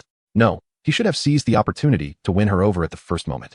Changsun Hua had now come to a realization. He believed that, with his status as the crown prince, he could certainly attract her allegiance. Alas, Changsun Li now wielded immense power, and the talisman tower had been established throughout the nation. Even if she were to overturn the heavens, no one could stand against her. Chang Sunhua gazed impassively at the swirling yellow sand, his heart heavy with unutterable sorrow. He felt he was inferior to a mere dog, but there is still hope. He reassured himself. The lord of the nation had stated that Changsun Li, being a woman, would inevitably marry. The lineage of the Changsun family in the Yanlong Empire was singular and immutable. There would still be a glimmer of opportunity. Yes, as long as I remain the crown prince, there is still a chance. Even if I must submit to Changsun Li and act as a puppet to govern the empire, so be it. At that moment, a soldier clad in silver armor approached slowly. He was one of the guards stationed at the talisman tower constructed over the years along the border. However, their role extended beyond mere guarding. They primarily served to convey decrees. The soldier had come specifically to seek him out. Was there something important? Speak, Chang Sunhua sighed, feeling weary and eager to return for rest. Yet the soldier's expression was complex as he regarded him. What is it? Speak quickly. Chang Sunhua frowned. Had his status as the crown prince fallen so low? Yes. Your Highness. The soldier hesitated. Mr. Hua. He handed the updates regarding the talisman tower to the crown prince before turning to leave. Chang Sunhua stood momentarily in stunned silence. Sir, is this a new title for me? He clicked his tongue. Chang Sun Li, day after day, merely issued bizarre decrees, and the empire would surely crumble under her reign. With such thoughts, the crown prince opened the decree folder to read. Gradually, his expression faded, and he became entranced. Thud! The folder fell to the ground, emitting a faint sound. A fierce wind howled, and the yellow sand swirled as the contents became visible. I am the former empress of the Yanlong Empire, now clearing obstacles for the advancement of civilization. Henceforth, I abolish the imperial system. The empire shall be transformed into a republic, with me, Chang Sun Li, as the first leader of the Yanlong Republic. All nobles and members of hereditary families shall no longer enjoy the privileges of the imperial system. They will stand equal with the common people. I shall continue to guide civilization forward, serving as the navigator in the long night. All edicts will be strictly enforced by the Rune Tower, yet any who disrupt the order of the state shall be exterminated without mercy. Chang Sunhua murmured, so, I am no longer the crown prince. His face visibly flushed with indignation. Chang Sun Li, you shall pay for this. In the courtyard, Old Man Li reclined leisurely in his rocking chair, observing his grandson diligently crafting intricate models from wood. He chuckled heartily. Life was indeed growing better. Since the empire's educational reforms, peculiar tools had emerged from the Rune Tower. Engineering machinery and fully automated agricultural spells had greatly eased the burdens of the workers and farmers. Nearly all policies and inventions were designed to serve them. Any officials attempting to exploit the situation were swiftly dealt with upon warning, without any cover-ups. We do not demand future provisions for poverty, nor do we seek equality. We merely wish for the empress to remain the sovereign of the empire. This sentiment resonated widely among the populace. Of course, many supported Yi even more fervently. Regrettably, Yi was preoccupied with research, rarely appearing except on necessary occasions. These tumultuous decades represented the lives of ordinary people, who could all sense the monumental changes since the empress ascended to power. If life is now comfortable and pleasant, then the past was akin to dwelling in the depths of hell. Suddenly, Old Man Li's son rushed in, his face alight with joy. What is wrong with you? You're an adult now. Can't you act more mature? When faced with matters, do not panic. Remain calm. Old Man Li admonished upon seeing his son's demeanor. Father, it's of great significance. It concerns His Majesty. As soon as he spoke, Old Man Li leaped up. Then speak quickly. Why are you dawdling? Faced with his father's fierce expression, he dared not argue and promptly handed over the decree. Old Man Li opened it swiftly, his face lighting up. His Majesty has declared the abolition of the imperial system. We shall be equal to those lords from now on. Yet, after a while, he received no response from Old Man Li. When he looked over, he found his father's expression grave and tense. Father, what troubles you? Why are you not rejoicing? With a sharp slap to his son's head, Old Man Li dashed out. What joy is there? The decree of equality matters not, if His Majesty truly abdicates. Where will we find another like him? In an instant, the entire nation was ablaze with fervor. In the era of the imperial system, for Yi to propel civilization forward through personal will was not merely a test of himself, but also of the people and the times. Not everyone can adopt the perspective of a ruler. Ideology is humanity's greatest challenge. Despite the Qing government's demise long ago, there are still those who cling to the banner of the 8 banners. Following the issuance of the decree, the privileged classes across the nation erupted in fury, their anger evident in their flushed faces and bulging necks. Without any prior communication, they nearly simultaneously declared a rebellion. Yet those rune towers are not merely for show. The time for resistance has long passed. Yi, positioned at the heart of it all, harnessed the might of the rune towers with the strength of the world's foremost champion. In adherence to the imperial decree, he commanded from the center, sweeping across all directions. However, those who disturb the order of the state shall be annihilated without exception. Before each rune tower, throngs of people gathered, not in celebration, but in a desperate plea for the empress to rescind this decree. The sudden shift instilled fear among the populace. Having benefited from her reign for so many years, they understood well that without the empress, their current existence would be unimaginable. In that moment, the staff managing the feedback from the rune towers found themselves overwhelmed, promptly relaying the news to the Empress. Yet upon receiving it, she merely replied, "My decision is resolute. No further discourse is necessary. This is the path to civilizational advancement." Upon seeing this message, the nation erupted in further chaos. Meanwhile, the three domains, which had been monitoring the developments in the Flame Dragon Kingdom, rejoiced upon receiving this news, exclaiming, "Ha! What a fool Long Sun Li is, bringing about his own demise." Chapter 57. The Madness of Long Sun Huo. On the day the decree was issued, a visitor arrived in the imperial capital. Long Sun Mo rushed in, only to be halted by Yi Yi. It was only after obtaining permission from Long Sun Li that he was allowed entry. "What are you plotting now?" Long Sun Mo inquired anxiously. "Are you truly bent on destroying the empire? Under a republican regime, the nobility would lose their interests. Who would follow your commands then?" His eyes seemed dimmed, and he appeared much older, yet he earnestly advised, "The Long Sun lineage cannot end with you. Adhere to the previous course, and do not take such drastic steps." With a glance at Yi Yi, he continued gently, "You are the sovereign of a nation. How can you engage in such absurd actions?" Since his confrontation with Yi Yi, Long Sun Mo, despite his inclination for bloodshed, displayed an unusual gentleness. Long Sun Li raised an eyebrow, questioning, "Absurd? How so? Is this not merely obstinacy?" Long Sun Mo, upon hearing this, hastily replied, "With the abolition of the imperial system, the commoners under the control of landlords and gentry will descend into chaos, rendering the government incapable of maintaining order. Without vested interests, even if they appear to comply with you, they will undoubtedly act in defiance. If this continues, the nascent vigor of the empire will surely wane, perhaps even plunge into the abyss." Yi listened intently, realizing that Long Sun Mo's ideology represented the interests of the landlord bureaucratic class and the privileged elite. Their perspective was inherently detached from the common people's plight. Cloaked in the guise of patriotism, they engaged in actions detrimental to the populace while serving their own interests. Nevertheless, Long Sun Mo was somewhat commendable. As a being who embodies the collective will of the people, his thoughts were sincere. Though lacking in practical wisdom, they were indeed for the benefit of the empire. After all, his time seemed limited, and he harbored hopes of Long Sun Li leading the Flame Dragon Kingdom to global supremacy. Long Sun Li shook his head and gestured below. "Look, is this truly harmful?" "Certainly," Long Sun Mo muttered, but as he continued to observe, his words gradually faltered. Under the warm sun and blue sky, the rune lights shimmered, and the bustling snack street was alive with the aroma of spicy oil. Amidst the nimble and rhythmic footsteps, the laughter of children resonated joyfully. Expanding the perspective to encompass the entire empire reveals a nation pulsating with vitality. The benefits of widespread education are beginning to manifest. Quality education fosters integrity among the populace, while scientific knowledge dispels superstitions. The cultivation of runic expertise has produced millions of adept practitioners, who are now placing importance on the foundational aspects of rune technology. With the passage of time, the brilliance of runes is destined to illuminate the globe. Should one depict this scene as a canvas, it would starkly contrast the monochrome of decades past, emerging as vibrant and rich in color. Long Sun Mo's gaze flickered. Unbeknownst to him, the common folk have gradually begun to supplant the aristocracy, slowly becoming the dominant narrative of the nation. In a few years, the first wave of prodigies will undoubtedly ascend to the realm of rune masters.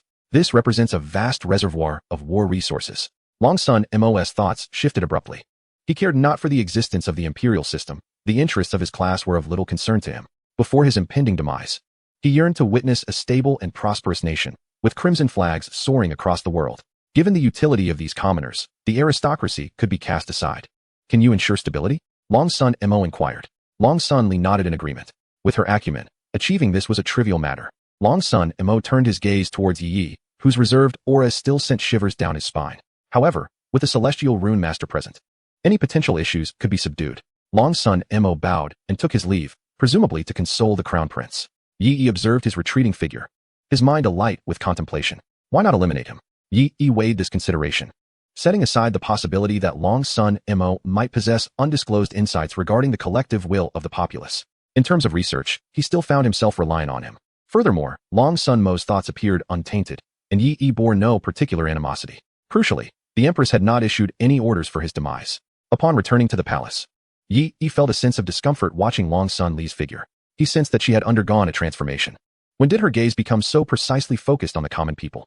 Indeed, she is a harbinger of change, yet her rapid adaptation to such ideologies seems rather unsettling. Observing Long Sun Li as she swiftly issued a series of republican edicts, demanding their ironclad execution, conveyed an air of urgency. Such hastily implemented reforms, could they truly avoid pitfalls? At the borders, Long Sun Mo approached the crown prince, now known as Mr. Hua. Witnessing his dazed demeanor only deepened Long Sun Mo's disappointment. Comparing him to others of the Long Sun lineage, he wondered why this one seemed so feeble. Enough of the worries, he comforted. Long Sun Hua turned, his countenance brightening upon recognizing his uncle, the national protector. Presently, he had but one ally, this imperial uncle. He clumsily grasped Long Sun Mo's sleeve. Uncle, I am still the crown prince, am I not? We must eliminate Long Sun Li. That wretched woman seeks to ruin the empire. You must uphold justice for me. Suddenly, his grasp was loosened. Long Sun Hua looked up, only to find his uncle's expression had grown considerably colder. In that moment, a chill enveloped him. He was naturally aware of his imperial uncle's obsession, a fixation for which one could sacrifice everything. Otherwise, he would not have become the protector of the realm. Enough said. Your royal sister has her own considerations, and you know nothing, just observe. He continued, you might wish to examine the current state of the empire. Perhaps then you will grasp the situation. Chong Sun Hua stared blankly as his last glimmer of hope, Chong Sun Mo, departed. The echoes of his words lingered in Chong Sun Hua's ears. From now on, you should seek to marry several wives and bear children who will receive a decent education. I find their curriculum quite commendable. Then you can implore your royal sister, ensuring that your later years will be free from want. And so he departed. Slowly, Chong Sun Hua rose and made his way into the heart of the empire. Though he was no longer the crown prince, stripped of power and influence, he retained a tenuous connection to Chong Sun Li, which granted him passage without opposition. This connection allowed him the privilege of traversing the celestial pathways without expense. Along the way, he witnessed the genuine conditions of the populace within the nation. Unlike the sordid trials of assassins from decades past, the ruined tower now radiated brilliance. Devoid of the tragedies of families torn apart, where wives and children had become mere servants, the lives of the common folk appeared even more prosperous than his own. They were not only joyful but also harmonious, seemingly possessing everything. Meanwhile, Chong Sun Li was revered by all. Ultimately, he returned to the borders, enveloped in swirling sands.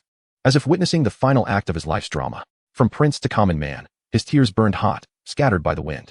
His facial expressions shifted continuously, a tempest of sorrow, laughter, anger, and helplessness. Chong Sun Hua pounded the ground in a frenzy, his hair disheveled, veins pulsing, as if he had lost his sanity. Oh, Chong Sun Li, you shall perish. This is an empire, not a republic. I am a prince. You are doomed. Suddenly, he lifted his head sharply, gazing beyond the border. Looking back at the imperial capital, he seemed to survey his domain like a hawk. You wait. I am the true sovereign of the empire.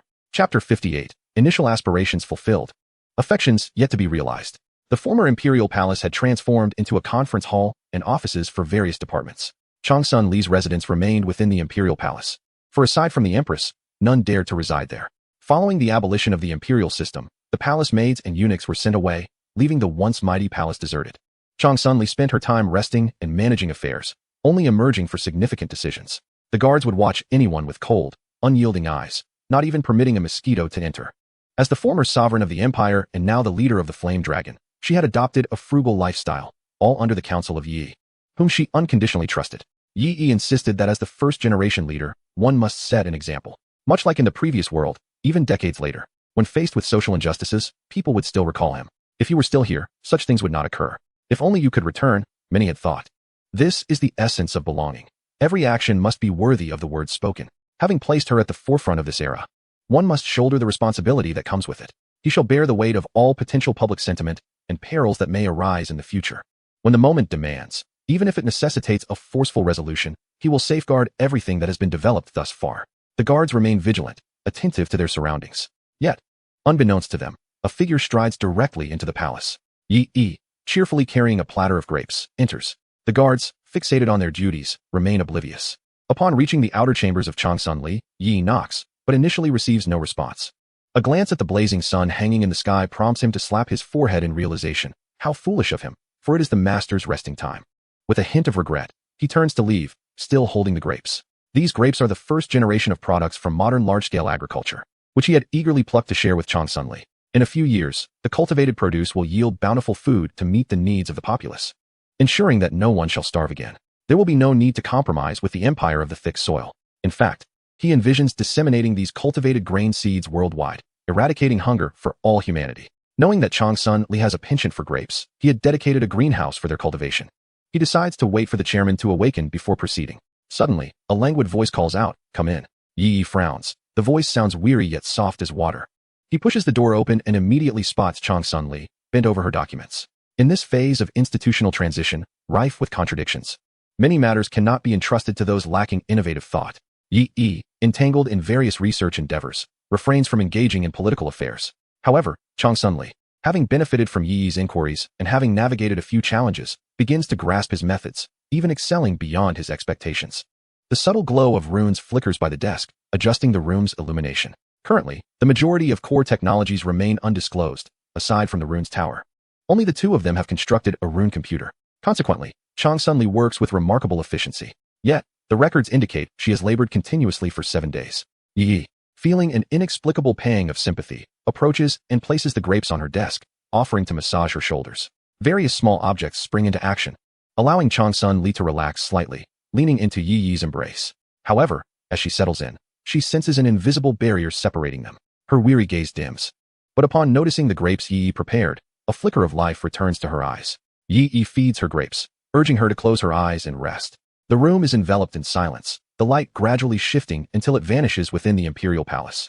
The scent of violet wafts through the air, akin to a lost maiden wandering near Yi Yi, yet unable to find her way out.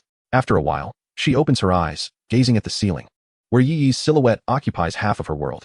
Chang Sun Li's violet eyes shimmer, the contours of Yi Yi at times blurring, at other times appearing so near. The books from that day in the prison and the talisman he offered when he was rescued intertwine in her thoughts. Yi Yi's journal, the manuscript of the new law, and the memorial are all preserved in the library, located at its highest point. He had once declared that, compared to strength, thought holds far greater significance. Chang Sun Li silently concurred, for these documents serve as a testament to Yi Yi's growth over decades. No one understands him better than I do. There is a faint scent of mint surrounding Yi Yi, which quickens the pulse of Chang Sun Li. Suddenly, she inquired, if all your aspirations come to fruition, what will you do next? The ideals of ensuring the people's livelihood and realizing a republic were all proposed by Yi Yi, with her executing the plans. Chang Sun Li's initial desire was singular. Regrettably, Yi Yi had overlooked it. She yearned for autonomy, to live her life free from control, to pursue her own desires. Yet, since meeting Yi Yi, her wishes have been fulfilled. He had not deceived her. Now, no one could dictate her fate, save for one who seemed to transcend this world. Chang Sun Li gazed at Yi Yi, awaiting a response. My affairs. Yi Yi sensed the peculiarity in her tone. Had he not always claimed his actions were for the sovereign's sake? Could it be that Chang Sun Li had discerned something? Troubled by the thought, Yi Yi respectfully replied, naturally. I seek nothing more. To serve by your side in this life and fulfill all your needs is my utmost desire. Chang Sun Li pressed, anything? Yi Yi hesitated. Should something arise that defied his will, he could not acquiesce. Nevertheless, he nodded, yes, anything. As long as you desire it, I shall brave any peril. Upon hearing this, Chang Sun Li smiled contentedly. Suddenly, she waved her hand. In the astonished gaze of Yi Yi, the barrier separating them disintegrated. Chang Sun Li, soft as water, melted into Yi Yi's embrace. The violet-scented girl found her direction, bounding joyfully into his arms. Yi Yi contemplated leaving, but Chang Sun Li insisted, stay still, let me rest. With that, she nestled comfortably and fell asleep in his arms. Her jade-like skin rose and fell with each breath, her lips slightly parted, exuding an enchanting allure. Yi Yi sighed. Indeed, Chang Sun Li was weary. They had been too hasty. Such institutional changes must be gradual. He lifted her gently and carried her towards the soft couch. Chang Sun Li's cheeks flushed, her chest rising and falling. As Yi Yi laid her down, her hand slowly rose. Suddenly, a sharp alarm echoed from the rune tower. The boarders are in peril. The flashing red light and piercing sound were agonizing to the ears. Upon witnessing this, Yi Yi immediately rose and dashed out of the imperial palace. On the couch, Chang Sun Li, unbeknownst to him, had opened her eyes. Her violet gaze calmly fixed on the alarm station. After leaving a trail of shattered fragments, Chang Sun Li composed herself and hurried out as well. Chapter 59. The Alliance of Three Domains. The borders are in peril. The rune tower, being a critical project, could only be completed with Yi Yi's direct involvement. The substantial investment of rune masters and materials cannot merely be attributed to the enforcement of imperial laws. At its core lies the rune computer, which conceals national-grade weapons of war, such as mechanized soldiers. Furthermore, it symbolizes an extension of capabilities. Upon becoming a celestial rune master, one possesses a unique resonant ability. The rune tower serves as an extension of the celestial rune master's reach. Wherever the rune tower's influence extends, the celestial rune master can resonate. In summary, the number of rune towers directly correlates to the strength of the celestial rune master. Yi Yi hastened to the rune tower, entering to investigate the unfolding situation. What exactly did the urgent border alert signify?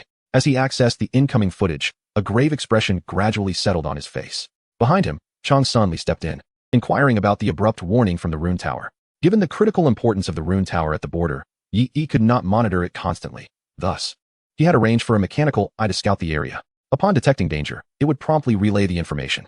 Noticing Yi Yi's serious demeanor, she approached him to review the footage together, her expression soon mirroring his concern. In the visuals, the ruined towers at the Empire's borders glowed ominously. In the distance, a long black curtain emerged on the horizon, while countless airships traversed the skies, their thunderous sounds resonating like war drums, golden light flickering in the air. The stone giants unique to the thick Earth Empire emanated a protective aura, enveloping the surroundings. Meanwhile, the Forest Bird Empire's explosive runes were affixed to arrows, poised for the signal to attack, bowstrings taut and ready. Only the Kanglan Sea region appeared as if languishing, their water control runes proving ineffective, merely transporting some seawater to create a more comfortable aquatic environment. The surrounding soldiers brandished their talismans, the close combat troops sharpening their blades, while the ranged archers held their longbows, and cavalry circled the army, fully prepared for a comprehensive engagement. The sheer scale of the forces was staggering, numbering in the hundreds of thousands, an impressive assembly of rune masters indeed. Both individuals felt a jolt of realization. This was clearly the coalition from the three domains. They exchanged glances, each reflecting the confusion mirrored in the other's eyes. Crucially, why were the three domains advancing so unified and on such a grand scale? They had evidently pooled all their resources, intent on obliterating the Yanlong Republic. What could have prompted this? Despite their closed-off communications, such an occurrence seemed improbable. The Yanlong Empire was indeed advancing rapidly, poised to outpace the three domains in a mere decade or so. The aristocracy that once thrived had perished, allowing even the more ordinary classes to reap substantial benefits from the prevailing era. Transitioning from the empire to other nations would require an ordinary noble's entire fortune. Who would dare to act so recklessly? Moreover, the rune towers at the border would not permit such an exodus. Suddenly, both recalled a significant detail. Chang Sunhua, as the former crown prince stationed at the border for many years, it was inconceivable he lacked contingency plans for a discreet exit from the empire. Investigate. See if he is still present. After a swift investigation, it was indeed confirmed that he had vanished without a trace. Long's son Mo, upon hearing the news, hurried over. That wretched traitor. How could he, the former imperial prince, who carries the bloodline of our Long son family, betray us? He exclaimed in indignation. After a moment of reflection, Long's son Mo further pondered. How could that child, lacking power and value, persuade the alliance of the three domains? Upon hearing this, Yi felt somewhat helpless. The other three domains possessed astute individuals, unlike Long's son Mo, who often thought in a narrow-minded manner. In this world, the coexistence of republicanism and imperialism was inherently impossible. The initial inaction of the other three domains stemmed from their belief that such a drastic shift in the empire would inevitably lead to its disintegration. But what if they were to receive an authentic glimpse of the empire's development? Yi sighed, for this was precisely what he had feared from the outset. Faced with the potential of becoming a nation capable of overwhelming the world, any republican system that threatened the very foundation of the empire would undoubtedly instigate fear among the lords. This was evident from the nationwide resistance when the abolition of the imperial system was first announced. It was not that they wished to support the emperor, but rather, their interests lay in such a scenario. Long's son Mo felt a headache coming on, with the grand unification seemingly within reach. Why were the three domains launching their attack so prematurely? I shall annihilate them. Long's son Mo's eyes glinted with a hint of crimson, and he immediately prepared to take action. No need, Yi reassured him. Your involvement would come at a great cost, and it is not yet required. Even under the suppression of the rune tower, Long's son Mo was a formidable opponent, but engaging now would be counterproductive. Then what do you intend to do? Long's son Mo urged. Time is of the essence. The army in that image has advanced several kilometers in the blink of an eye. Yi waved his hand dismissively. It matters not. I have my means to deal with such a large-scale enemy. Observing Yi's calm demeanor, Long's son Li felt a sense of relief. Casting a glance at the rune tower beneath them, she seemed to comprehend why Yi expressed such confidence. As the two watched, Yi approached the control console and entered a special rune. In the next moment, the rune tower glowed blood red, reinforcing itself with layers of mechanical rune walls. High-speed machine cannons began to emerge. War mode activated. Thunderous roars echoed. Far along the border, the soldiers stationed at the city walls trembled at the sight of the overwhelming army approaching. Inside their armor, fear filled their eyes. Are we really going to defend this city? One soldier stuttered, his long spear seeming ready to drop at any moment. The squad leader approached and smacked his head. Nonsense. We fight for the Holy Monarch. How can we retreat? He barked fiercely, surveying the trembling soldiers. Whoever dares to falter, I shall be the one to slay them first. With those words, the soldiers' fear reluctantly shifted to concern over whether they would be killed by their own leader. The sound of drums thundered, resonating across the vast desert. Yellow sand swirled in the blinding sunlight, creating a dizzying glare. The dark veil of the land moved into view. The sight of an entire army spread across the horizon filled the heart with despair. Suddenly, banners of dragons were raised. Red light danced in the soldiers' eyes. The captain raised the dragon rider's banner, proclaiming, "To our lord, we pledge our loyalty. Attack." In an instant, the soldiers' fervor ignited, their spirits soaring as they roared in unison, "Kill! Kill! Kill!" Suddenly, arrows rained down from the sky. Just as the soldiers braced for their impending doom, colossal figures emerged, cloaked in dark metallic armor. Their formidable forms bore the emblem of the Flame Dragon Kingdom. A brilliant blue barrier surged forth, deflecting the arrows and producing a series of thunderous explosions. The shield guards. The soldiers gazed in awe at the spectacle before them. Adorned with the emblem of the Flame Dragon, they must be allies. Though saved, they were perplexed as to the existence of these formidable warriors. Abruptly, the front lines halted momentarily as a vanguard force charged forth. Even as elite troops, they were no match for this advancing army. At that moment, a commotion arose from behind. The soldiers turned to see a 32-barreled cannon emerging. The light from its optics shifted from blue to red, the sound of its engines roaring to life like rushing water. The 32-barreled Gatling gun was aimed at the oncoming vanguard, the Red Wind mech. Chapter 60. The Perils of Republicanism Within the Main Tent of the Tridomain Coalition. Chang Sun-hua knelt before a man, his face alight with a humble smile. The man, appearing middle-aged, was engrossed in perusing the precious intelligence that Chang Sun-hua had brought. As a former prince of a nation, now relegated to the borderlands, the information he provided was potent enough to cripple the Flame Dragon Republic. Defensive layouts, distribution points of ruined towers, border forces, imperial strategies, and resource statuses, all critical elements threatening a nation's very existence, were meticulously offered. Among them was vital intelligence regarding the celestial rune master. This figure, Yi, had divulged all his methods to the Grand Prince. The enigmatic 10 soldiers, the rune towers scattered across the nation, and the combat prowess capable of challenging sovereign-level forces. The coalition commander, Wang Liang, glanced at the intelligence in his hand, then at the prince, who knelt like a dog. So, is this all merely for the throne? Wang Liang mocked. Chang Sun-hua nodded vigorously, his eyes betraying an unabashed desire. Brimming with longing. Emerging from the shadows, he presented footage of the transformations within the Flame Dragon Kingdom, all aimed at crippling the Republic and eliminating Chang Sun-li. The Tridomain could never easily annihilate the Flame Dragon Kingdom. A forceful assault would yield only losses. Their true aim was to severely weaken the Flame Dragon Republic, to carve out and seize territory and acquire knowledge. If given the chance, he would ensure the demise of that celestial rune master. After that, who else could ascend to the throne? Only he. For the sake of the throne, he would not hesitate to dismantle the Flame Dragon Kingdom. Wang Liang understood. A faint sound of derision escaped him, soon spreading throughout the entire camp. Everyone gazed mockingly at Chang Sun-hua, laughing unabashedly. Chang Sun-hua joined in the laughter, as if it were not he who was the subject of ridicule. His hair was disheveled, and his stubble unkempt. A series of setbacks had rendered him mentally unstable. Regardless of the circumstances, Chang Sun-hua shall forever be remembered as history's most notorious traitor. Wang Liang averted his gaze, internally condemning this betrayer to death. The three realms united in their assault, seeking immense gains. Beyond the basic motivations of self-interest, there lies a core reason. After Chang Sun-hua was brought down, a group of scholars, their eyes ringed with fatigue, entered the scene. Upon their arrival, they fervently exclaimed, "Hasten! We must swiftly extinguish this nation. This ideology is a calamity for the world, the twilight of the empire. It must be strangled in its cradle, lest it flourish." Wang Liang rubbed his temples as he observed these scholars. As rare philosophers and historians, they possessed profound insights into the imperial system. Consequently, many sovereigns often sought their counsel when issuing decrees, and the policies they endorsed frequently yielded exceptional outcomes, attesting to their formidable capabilities and discernment. The leading scholar, Chiemo, stood at the forefront of their intellectual faction. Even though each scholar was a distinguished guest within the nation, they all revered Chiemo as their leader, owing to his unparalleled intellect and profound thoughts, which often left others enriched after discourse with him. At this moment, however, he appeared dazed, murmuring the word republic. Upon learning of the Yanlong Empire's transition to a republican system, he, intrigued, led his fellow scholars in research, unearthing a series of policies enacted since the ascendance of the empress. This inquiry, initially benign, soon ensnared them deeper into a quagmire. From the widespread dissemination of knowledge to the prioritization of the populace's welfare, culminating in the abolition of the imperial system, they encountered a dissonance in resources, alienating officials across the empire and ideologically contradicting their preceding beliefs. Initially, they had assumed that under such a regime, this so-called republic would inevitably collapse. Yet, upon viewing the visual documentation presented by Chang Sun-hua, their perspective shifted. For their three realms, such a system would undoubtedly lead to the empire's overnight disintegration. However, the Yanlong nation was different. They had celestial talismans ensuring stability and towering rune towers guaranteeing the absolute enforcement of law. More significantly, their policies, akin to having undergone countless experiments, exhibited an undeniable precision. This was the most daunting realization.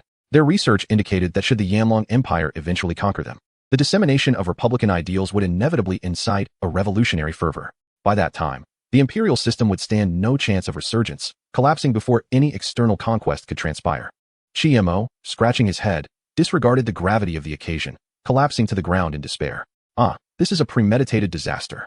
As long as the Republic endures, the Empire must perish. He appeared frantic, grappling with inner turmoil. What have I truly studied? Imperialism or republicanism? Which is superior? The existence of the Republic signified a negation. He had immersed himself in the imperial paradigm for nearly his entire life. Yet now, a republican system emerged, seemingly unfit for this era. The crux of their research indicates that a republic is the inevitable outcome of civilizational advancement, while imperial rule serves merely as an impediment. Unable to endure this revelation, the majority opted to withdraw from the study and reported their findings to the three sovereigns. The three emperors, upon receiving this alarming news, set aside their past grievances and united their forces to march upon the Yanlong kingdom. Their intent was not to inflict the devastating blow that Chang Sun Ho envisioned upon the empire, but rather to eradicate Yanlong and obliterate its system entirely. In this endeavor, Wang Liang, recognized universally as a prodigious genius, naturally assumed the role of commander of the coalition forces. After listening to their discourse, Wang Liang found himself at a loss for words, unable to formulate any inquiries, and thus dismissed them. Chi Mo was assisted from the tent, and in a sudden moment, as he exited, he turned to glance back. In the direction of the Yanlong kingdom's border, amidst the encroaching sands, the silver light emitted from the ruined tower shone brilliantly, resembling an eternal dawn of civilization. Chi Mo's eyes sparkled with newfound clarity. As the drums of the Republic resounded, Wang Liang, hands clasped behind his back, ascended the platform. With a casual wave, he commanded the forces of the Sankei Empire to launch an offensive, to sweep away the border enemies and penetrate the heart of the empire. With a million-strong army at his disposal, vanquishing the border military forces would be a mere trifle. However, Wang Liang furrowed his brow, for the intelligence reports indicated the potential emergence of the iron-skinned monstrosities deep within the empire. He swiftly dismissed the likelihood of these creatures appearing en masse. In his estimation, such a formidable weapon, which could thwart a multitude of rune practitioners, could not possibly be abundant. There would be no time to suppress internal turmoil, let alone deploy them extensively along the borders. As a rain of arrows soared forth, he was poised to issue the command to advance into enemy territory when, unexpectedly, strange contraptions emerged, erecting massive shields. A thunderous roar erupted, flames erupted forth, and all assaults were thwarted. Wang Liang's heart raced, nearly disrupting his composure. Observing the towering, metallic guardians, he felt a flutter of apprehension. Could it be that misfortune struck at the outset of their campaign, encountering elite forces so soon? After a moment of contemplation, he gazed towards the vanguard. Yet, he remained unperturbed. Before the vanguard composed of numerous high-ranking rune masters, there would be no threat. In close-quarters combat, they would face no rival. However, just as he was about to mobilize his troops, he cast another glance at the rune tower that flickered ominously with a red glow and declared, "Reinforce the vanguard with additional forces and commence the assault."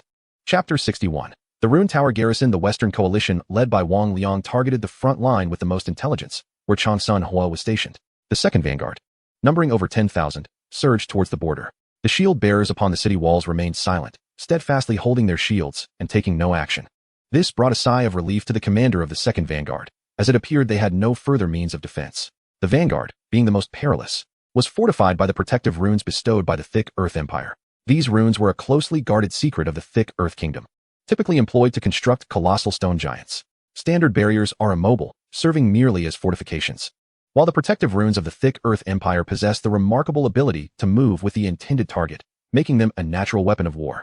In truth, each domain possesses its own esoteric rune manufacturing techniques, akin to the unique treasure runes found in the mineral-rich Yanlong Kingdom. Dozens of armored vehicles advanced swiftly, stirring up clouds of yellow dust that enveloped the desolate landscape in a hazy veil. Over 10,000 Fusir collaboratively activated their talismans, and in an instant, barriers rose, enveloping all within their protective embrace. As the barriers ascended, the commander raised his flag, commanding, "All troops, heed my orders." At the sound of his command, the vanguard soldiers activated their speed talismans, their velocity surging dramatically as they surged toward the border walls with the ferocity of a tempest. Simultaneously, waves of arrows rained down, bombarding the shielded defenses. The barriers, visibly weakening, began to fade under the relentless assault. The commander regarded the fragile walls with disdain. What did it matter if they were fortified? Without absolute power, all defenses were ultimately futile. For all the empires involved, the initial line of border defense was typically quite vulnerable, primarily serving as a warning of impending invasion, a buffer to prepare the true border forces within. Supplying a substantial contingent of border troops in this arid expanse would require an immense amount of resources. Lord Wang Liang must hold me in high regard, sending me here to achieve a significant accomplishment. With this thought, he pressed forward, eager for Lord Wang Liang to witness his fearless valor. The thunderous roar generated by the multitude surged upward, reminiscent of a tidal wave poised to engulf the border walls at any moment. From the rear, Wang Liang observed this scene. realizing his earlier apprehensions might have been unwarranted. A commander's inherent qualities compelled him to consider every possible scenario. Yet, the current situation seemed unworthy of such overthinking. He scrutinized the leaders from the three domains, noting their impatience. They appeared to find his cautiousness a waste of time. My lord, there is no need for further probing. Let us march forth. With the support of our three domains lords, what is there to fear? A jovial young man, fanning himself, remarked to Wang Liang, as if to suggest that a leader of extraordinary caliber should exude confidence. Wang Liang paid him no heed. After all, he was merely another gilded noble, unable to sway his resolve. After considering the balance of everyone's sentiments, he made his decision. As the newly appointed commander of the coalition forces, he needed to secure achievements before other fronts could act. Suddenly, a transformation occurred atop the walls. All eyes turned to witness numerous gun barrels protruding, their multitude foreshadowing ominous tidings. A jolt of anxiety surged within Wang Liang, and he swallowed the words he had intended to utter. He immediately recalled the intelligence provided by Chang Sunhua. Even though the information had been sealed by Yi, the battle had impacted the 12 cities of Bichu, leaving traces that could not be entirely concealed. Though scant, the knowledge gleaned was nonetheless significant. My lord, time waits for no one. Another commander urged, clearly eager to achieve glory. In coalition warfare, the honor of success far surpassed that of individual national conflicts. The commander from the Sunke Empire seemed to perceive Wang Liang's concerns and stepped forward to offer reassurance. The commander Wang need not concern himself with the enemy's long-range assault capabilities. In this world, only we possess the mightiest defensive power. The generals of the Thick Earth Empire proudly declared, we too possess the strongest defensive strength. You speak thus. Yet the Flame Dragon Kingdom boasts the most formidable destructive force. Wang Liang, however, remained unperturbed, continuing to ponder. What are those things?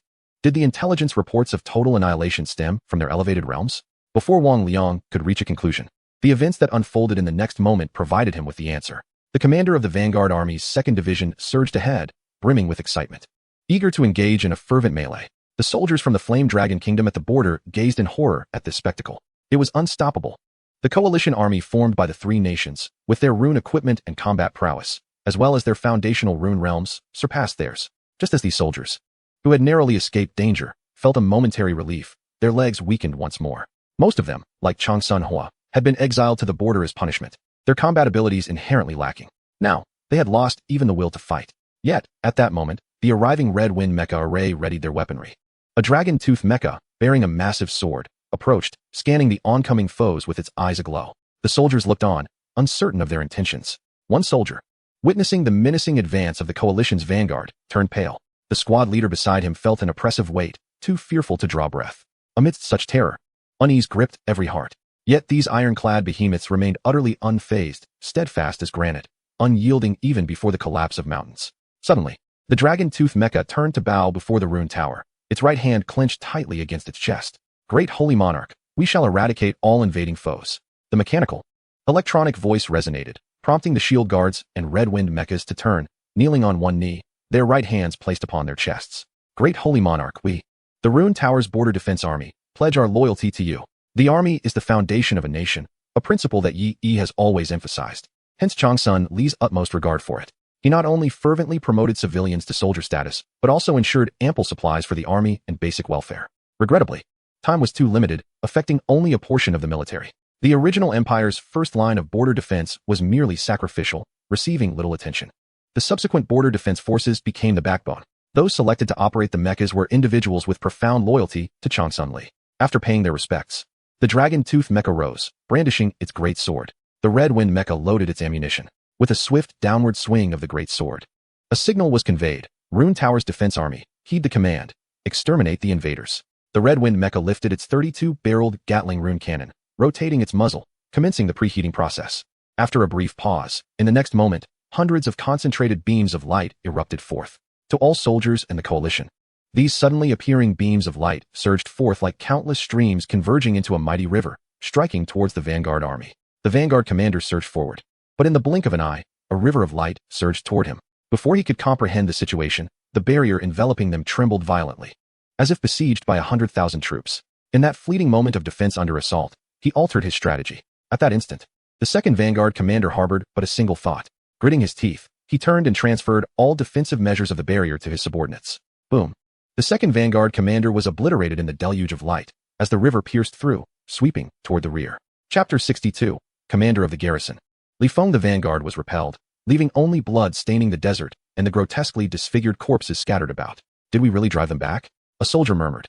The scene so surreal that it felt almost illusory. With a sharp crack, the squad leader slapped him on the back of the head, exclaiming, "What do you mean we drove them back? Is this truly our victory?" He then turned his gaze toward the direction of the rune tower.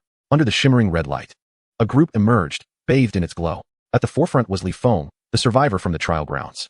Li Feng approached, clad in a leather outfit that belied the longevity conferred by the rune master realm. Yet, he bore the visage of a seasoned man, marked by the passage of time. Surprisingly, his eyes sparkled with vitality. Around his neck hung a childlike pendant, suggesting he had already started a family. It was evident that he had undergone significant transformation, evolving from a fallen noble scion to the composed commander of the rune tower's garrison.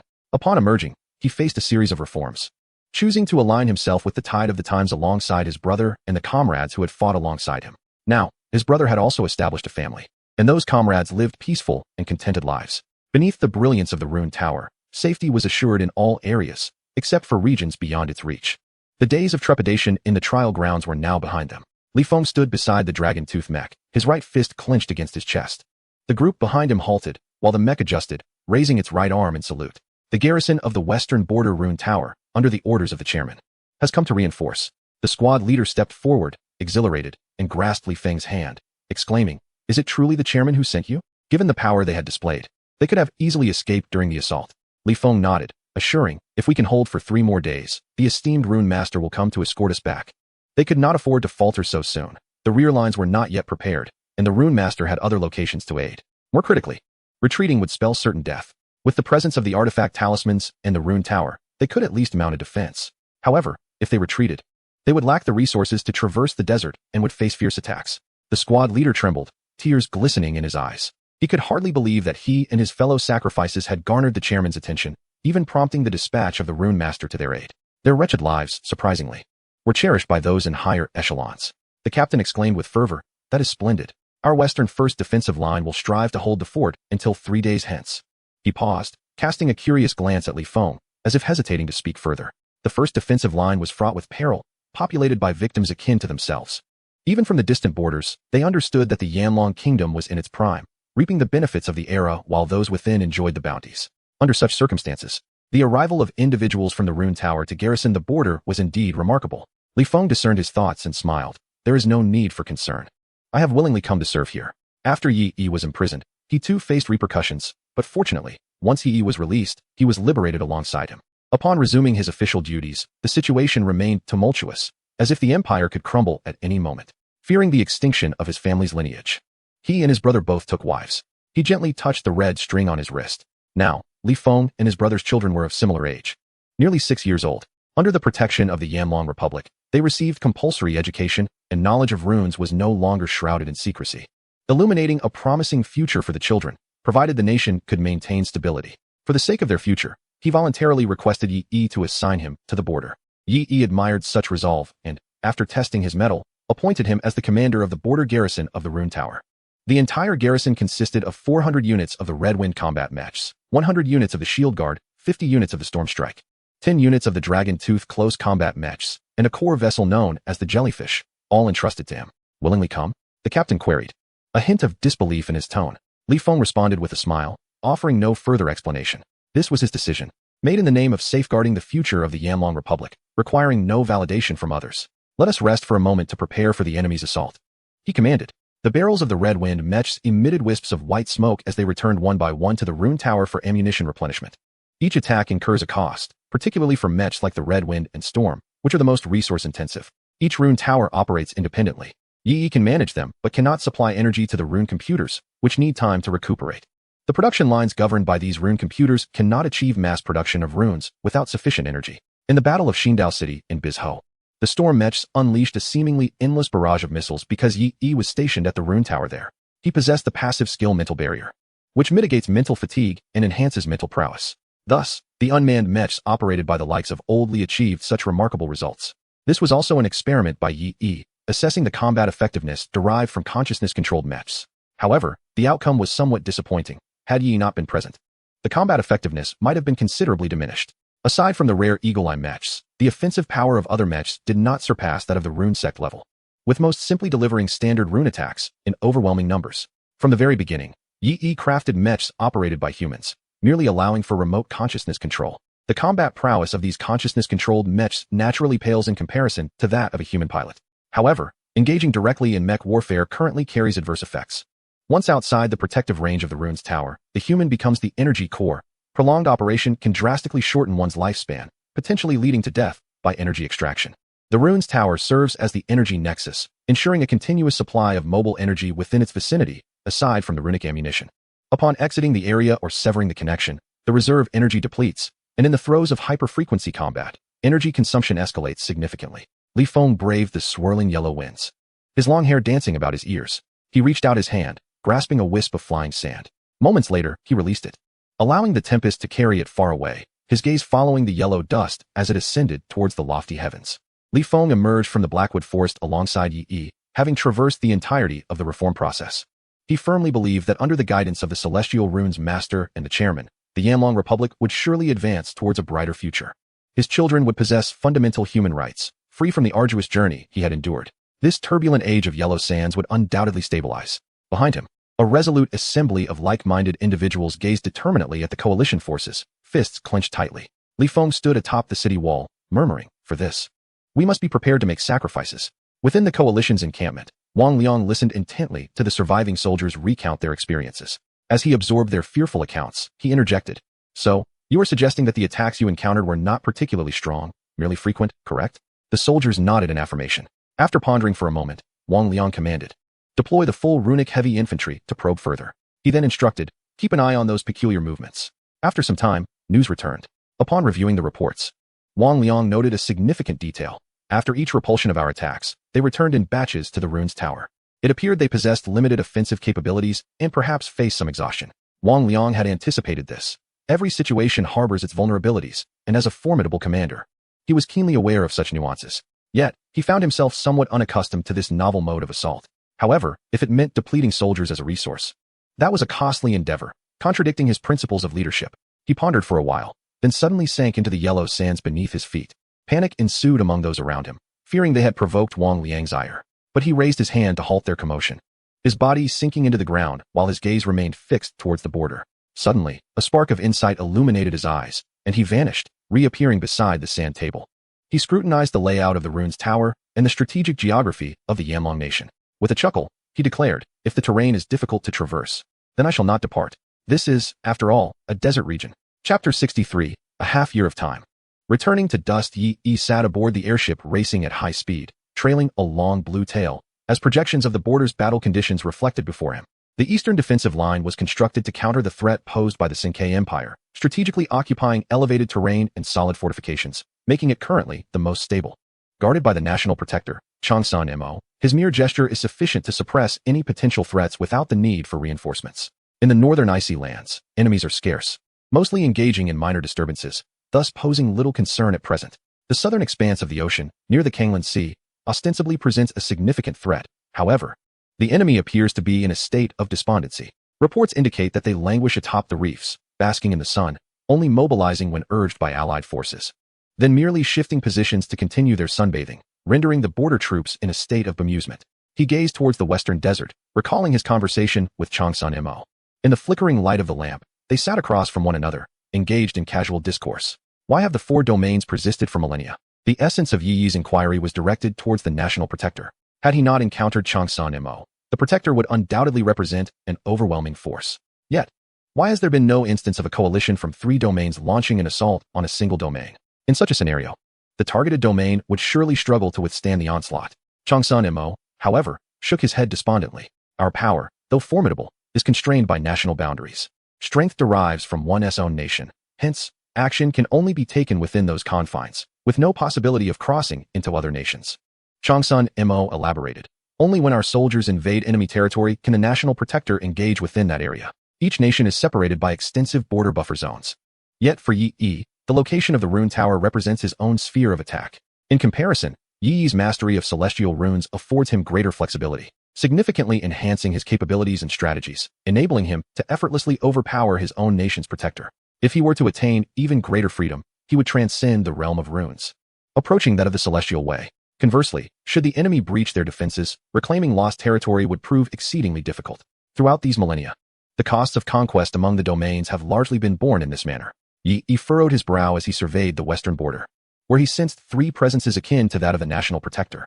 This was one of the reasons he felt compelled to head west. Should he fail to intervene, it would pose a significant threat to the border troops. The Rune Tower, being merely a first-generation structure, possesses numerous shortcomings. After all, it is not a satellite-grade facility and cannot detect enemies over vast distances or underground. Outside the Rune Tower's network, it cannot provide coordinates for long-range attacks.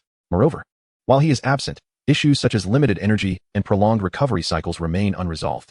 Now, it hinges on whether Li Feng can lead the garrison to hold out for the next 3 days, Yi pondered anxiously. If he can arrive in time and the Rune Tower remains unscathed, his power will be augmented, increasing the hope of withstanding the impending assault. Currently, the 3 domains have completely severed channels for resource exchange, resulting in severe shortages of water and food, leading to famine and drought. The theoretical progress within the Research Institute has been completed, awaiting successful experimentation. He must strive to gain some time, ensuring the western border holds firm. Li Feng gazed into the distant horizon, where the enemy camp stood silently, inexplicably inactive for an entire day. A sense of unease washed over him. In contrast, the captain, Peng Yin, seemed somewhat cheerier, remarking, "Perhaps they are intimidated by us, still formulating their strategies. Once Master Tianfu arrives in 3 days, we shall have nothing to fear." Li Feng, however, held a different perspective. Once the enemy devised their tactics, it could spell trouble for them. Furrowing his brow, he pondered the reason for the enemy's stillness. Suddenly, a soldier stepped forward to deliver news. "Food and water are scarce, Captain. What shall we do?" The captain, realizing that the recent reform in the Yanlong Kingdom had led to only a single supply shipment, ordered, "Relay this command. Gather all remaining resources and allocate them to our garrison." Li Feng hastily attempted to intervene, but was silenced by the captain's firm response. "There is no need for further discussion. Only by ensuring your operational capacity can we hope for survival. It is imperative that we allow the most capable among us to maximize their potential. Do you truly believe that we, the border troops stationed in this desolate region, cannot endure these final 2 days?" With that, the captain and the surrounding soldiers erupted into laughter, patting their bellies. "We are accustomed to hardship. 2 more days will not faze us. Do not underestimate us. Rest assured, even if we must endure hunger, we will protect you. Those coalition scoundrels wishing to attack must first tread over our corpses." In the face of hope, no one is wholly powerless. Observing the determination of the border guards, Li Feng felt a stirring in his heart. A true man may not lack courage, yet it is rare for him to be moved. This resonated with the first half of a saying taught by Yi during their training. In critical moments, all effective resources should be concentrated on the most hopeful target. "Rest assured, we shall bring you back," Li Feng vowed. The latter half of that saying remained. Those who accept all of this must bear the burden of spreading hope. Even if it is merely a matter of sustenance, the intent carries significant weight. As night fell, illuminated by the moonlight, the border city entered a state of slumber. All border soldiers took it upon themselves to patrol, allowing the garrison to rest. Although they were hungry and had yet to sleep, they exuded excitement, their eyes gleaming with anticipation. With the reforms in the Yanlong Kingdom, the aspirations they longed to fulfill upon returning home would soon be realized in just 2 days. Some soldiers, who had been away for a considerable time, leaned against poles, gazing at the full moon, contemplating whether their families would still remember them upon their return. Whether they had loved ones waiting or elderly relatives to care for them, or were simply eager to reunite with those who yearned for their return.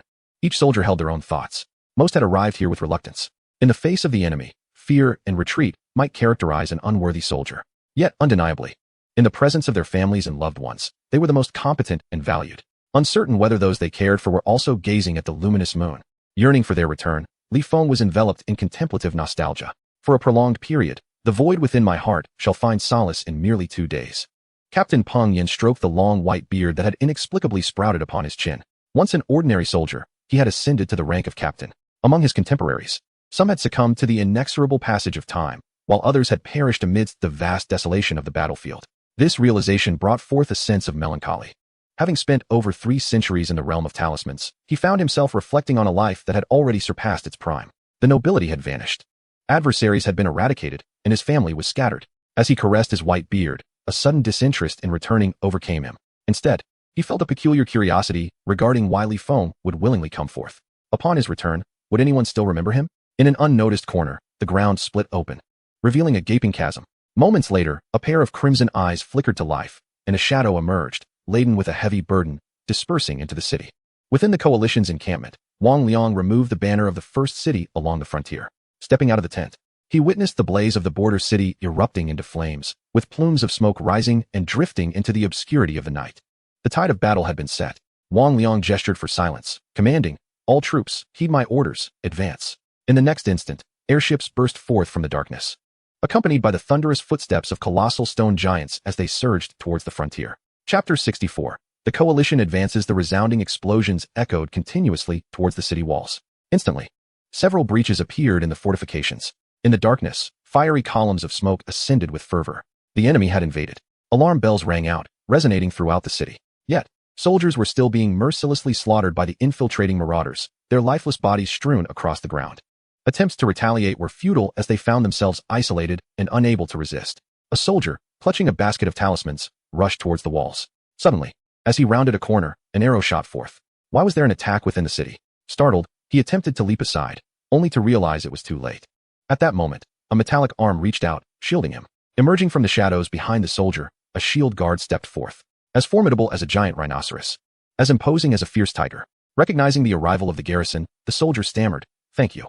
The shield guard nodded, his gaze fixed upon the direction from whence the attack had originated. A pair of red eyes met his, and in the next heartbeat, several arrows were loosed. The shield guard raised his massive shield, deflecting the incoming assault. Yet, he felt a slight depletion of energy. The garrison, controlled by the ruined tower, furrowed his brow. He had absorbed all the explosive damage from the previous assault on the walls, and his energy reserves were dwindling. The ruined tower's energy regeneration was inherently sluggish, and with the need to supply the mechanical units and their ammunition, sustaining this for 3 days seemed implausible. Before him stood an army of millions. Yet they refrained from a full-scale assault, wary of the cost of casualties. If he could engage in mecha operation, the dilemma could be resolved. He felt temptation stir within him, but quickly shook his head. The Master Talisman Practitioner had cautioned against such actions, warning of potential adverse effects. "Oh, are you to be the shield that protects?" A mocking voice emerged from the shadows, belonging to a marauder of the Sunkei Empire. "It is my duty," the shield guard replied with a calm demeanor, as their exchange unfolded in a back-and-forth manner. Suddenly, the marauder seemed poised, drawing back his bow once more. The protected border soldiers confronted the hunting soldiers, exclaiming, "You despicable wretch! How dare you inscribe runes during our dialogue?" The hunting soldier retorted with scorn. "In the chaos of battle, there is no room for such notions of deceit. I await the inscription of runes. What do you fools anticipate?" With that, he prepared to release his arrow. However, in the next moment, his body froze in place, beads of cold sweat forming on his brow. Emerging from the shadows where he had concealed himself, a dragon-tooth mech slowly revealed its formidable form. The mech's eyes glowed ominously red as its runic greatsword pressed menacingly against the back of the hunting soldier. The blade's width was nearly equal to the soldier's height, effortlessly severing the protective talisman. The border soldiers stood in stunned silence at this sight. Observing the terror etched on the hunting soldier's face, the shield guard scoffed. "I await reinforcements. What do you wait for?"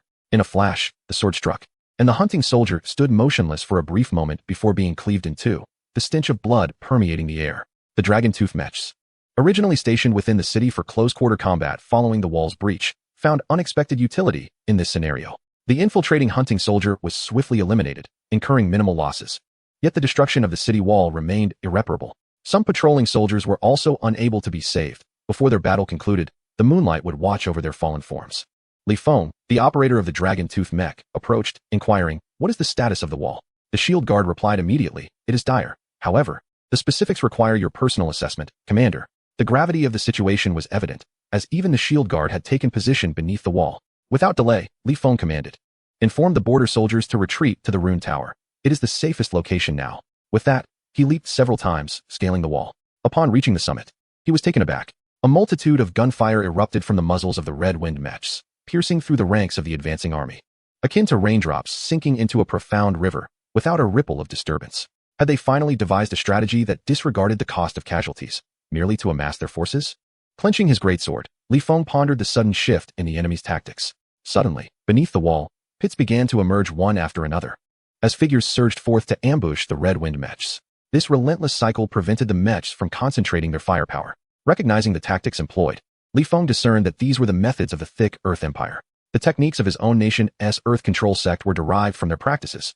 The soldiers who infiltrated were undoubtedly doomed, serving solely to disrupt their offensive and escalate their resource consumption. Though ruthless, the strategy proved effective. Rather than opting for a direct assault, they had persuaded the three nations to adopt a tactic of attrition, allowing their forces to advance with fewer casualties. An impressive maneuver. Li Feng reflected, having absorbed the wisdom contained in the esteemed tomes authored by Lord Yi, including the wartime manuals, militia combat handbook, and strategic compendium of rune warfare, which he cherished dearly. Thus far, the storm mechs would be of little use unless their artillery was laid flat. for they could only remain effective in the absence of enemy incursions. Moreover, superior weapon systems existed there, capable of establishing a comprehensive fire coverage across all areas.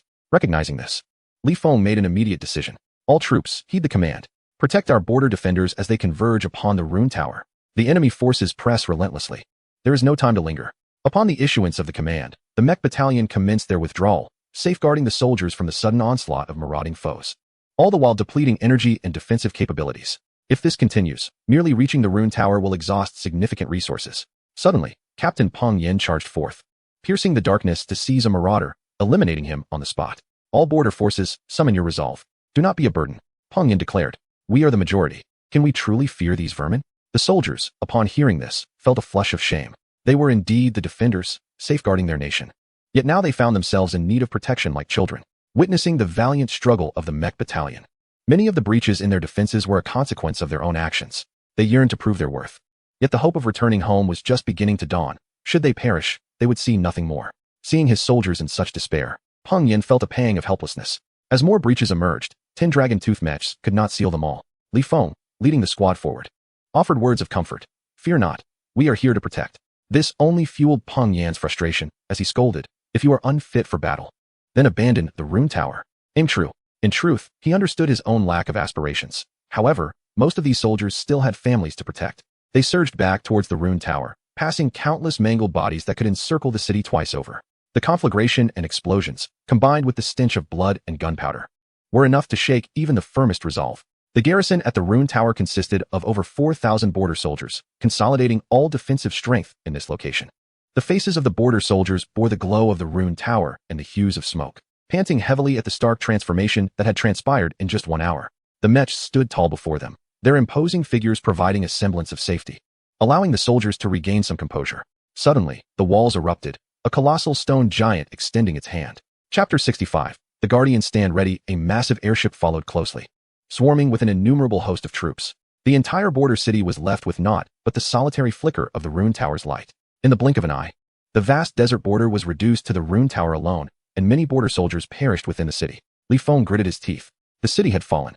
He had failed to uphold his previous promises, failing the expectations of Lord Yi. Turning around, he found all eyes, including those of Captain Peng Yen, fixed upon him.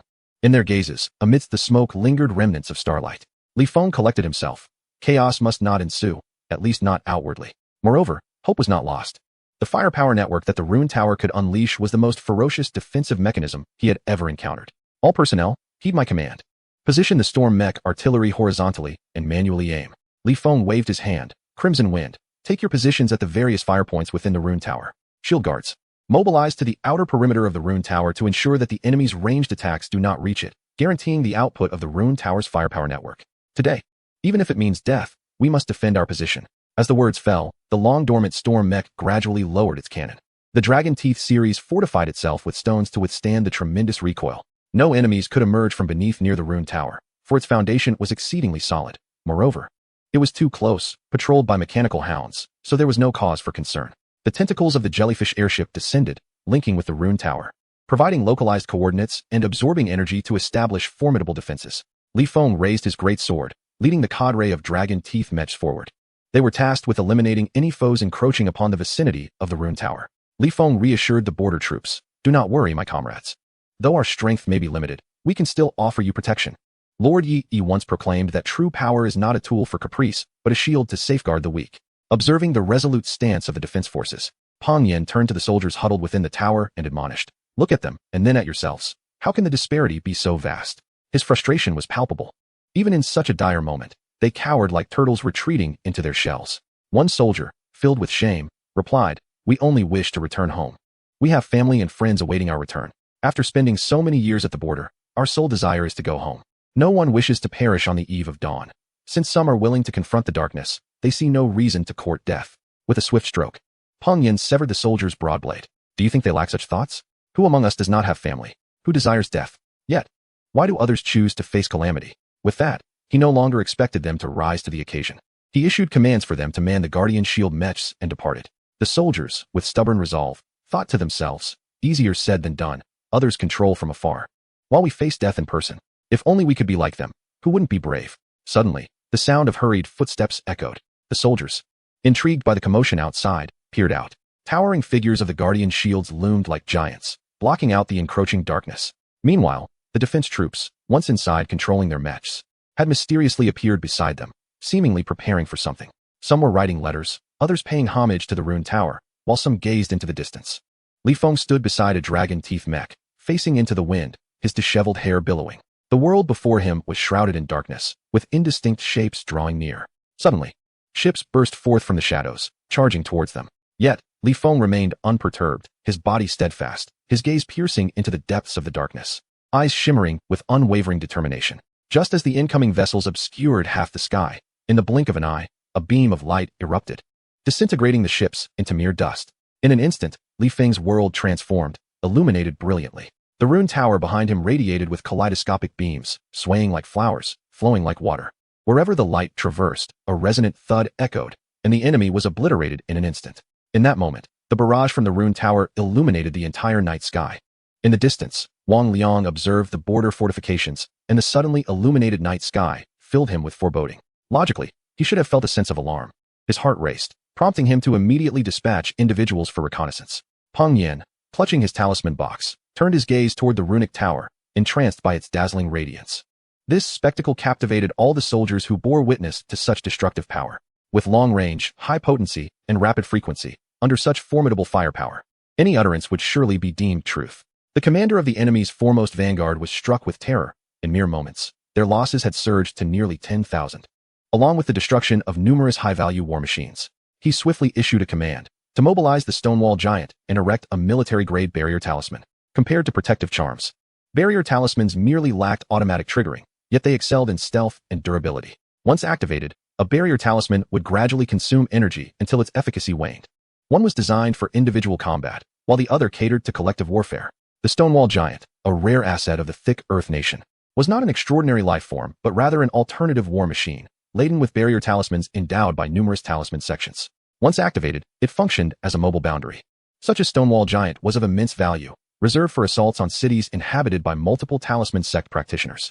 According to the original plan, it was intended for deployment only in the second border region. After the order was issued, approval arrived swiftly, suggesting that higher authorities had been closely monitoring the situation. The entire army responded, advancing alongside the Stonewall Giant. Upon receiving the command, the Stonewall Giant hesitated for a moment. Suddenly, a vast barrier spread forth from its form. The coalition soldiers eagerly took refuge within this protective zone, thereby avoiding the devastating sweep of the runic tower. Who could fathom that comrades who had stood beside them just moments ago could be reduced to ashes in the blink of an eye? The commander of the 1st Vanguard let out a sigh of relief. However, the subsequent developments left him bewildered. The runic tower's assault struck the barrier talisman with such force and frequency that the Stonewall Giant found itself unable to advance. This was utterly horrifying. Even the high-level stacked talisman attacks from the talisman sects could not slow the Stonewall Giant's march, only depleting its energy. Such a vivid demonstration made him acutely aware of the terror embodied in those beams of light. Fortunately, the barrier finally held, expanding their range of attack, allowing long-range forces to reach the runic tower. Quick, let the ranged troops approach and destroy the runic tower. Once it falls, the remaining forces will pose no threat. Yet, as they advanced, they discovered the shield guards had been lying in wait, forcing them into an unavoidable confrontation. The commander of the 1st Vanguard furrowed his brow at this scene, but noticed the defenses of the shield guards were waning, the light barrier dimming. He exclaimed with delight, "Continue to deplete their resources. They cannot sustain this for long." Within the encampment, Li Feng had been observing for quite some time and turned to gaze at the runic tower. Given the intensity of the assaults, energy depletion was undoubtedly severe. Coupled with the already expended talismans, it was impossible for them to endure the consumption of their mech battalion for the final 2 days. If they were to ensure the runic tower's offensive capabilities and allow their comrades in the border forces to return home safely, a decisive action was imperative. Li Feng glanced around, observing the soldiers of the garrison who had been waiting by the mech for quite some time, and nodded in unison with them. He promptly issued the command, "All personnel, enter the mech." The mech turned to face the garrison soldiers, its front compartment opening as its right arm extended to usher them inside. An electronic voice resonated, and the mech sprang to life with remarkable agility. The Shield Guardian mech, designated number 105, is ready. Guardian number 01, I shall fight alongside you. Each model of mech bears a corresponding production number, and every mech has a designated operator number. They are the inaugural guardians of each mech. Before entering, Li Feng cast a final glance towards the direction of the rune tower, the sole beacon of light in the darkness. One day, this light would shine upon the world, and their descendants, along with their loved ones, would thrive in a new era of happiness. Dear brother, Today I shall indulge myself just this once and not return home. Li Feng removed the pendant from his neck and tossed it to Peng Yan. The front compartment sealed shut, and the dragon-tooth mech raised its great sword. Charging into the darkness. The dragon-tooth mech, designated number 21, is ready.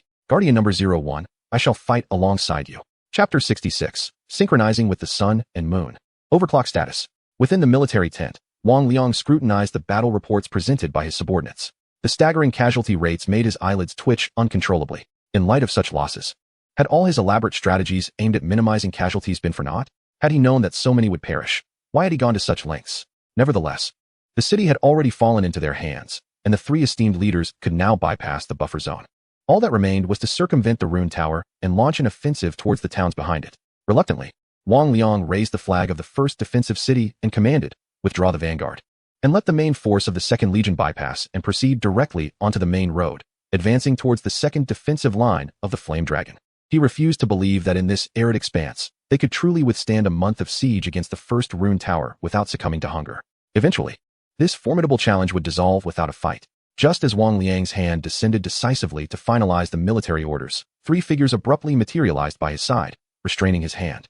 One was a burly man, bare-chested and visibly displeased, bearing the insignia of the Empyrean Earth Empire. Another was a strikingly beautiful woman, exuding an ethereal grace, representing the Forest Sparrow Empire. The last figure appeared dazed, as if freshly emerged from water, with remnants of blood at the corner of his mouth. Uncertain of what he had consumed, Wang Liang exclaimed in astonishment, "Esteemed guardians, when did you arrive?" As the commander, he was well aware of their existence. The knowledge of such secrets was reserved for the emperor, and Wang Liang had been quite taken aback upon learning of their presence. Though after this campaign, he might not retain their memories, the trio nodded in acknowledgement. The guardian from the Empyrean Earth Empire turned to gaze at the flag of the first defensive city that had been raised. He extended his hand, removing the flag, and proclaimed, "I understand your thoughts, but the rune tower must be breached, no matter the cost." Wang Liang was momentarily taken aback, for he remained oblivious to the secrets among the guardians of the realm. He could only exclaim, "If this continues, our soldiers will undoubtedly suffer grievously." The celestial rune master from the Yanlong Kingdom was on his way, seemingly intent on reinforcing the first defensive city, the rune tower of the Senkei Empire. The guardian remarked nonchalantly. They had deliberately allowed Yi to discover their intentions, and thus were acutely aware of his trajectory. Wang Liang's pupils dilated sharply. That formidable presence was indeed en route. Prior to leading the troops, he had already deemed that celestial rune master his primary adversary. This was a realm of celestial runes that had not been unraveled for millennia. Who would dare to overlook it? Even the slightest movement would draw the keen attention of the three domains. This eventuality had not been accounted for in their original strategy. Do not concern yourself with excess. Simply execute our orders. The loss of a few lives matters not. As long as we are present, you need not worry about losing your position. The burly guardian stated calmly. Their grand scheme could not afford any missteps. However, the two guardians' unwavering gaze towards the direction of the Yanlong Kingdom revealed their own unease. What did he mean by the loss of lives being inconsequential? These were my warriors, and it contradicted my principles as a commander.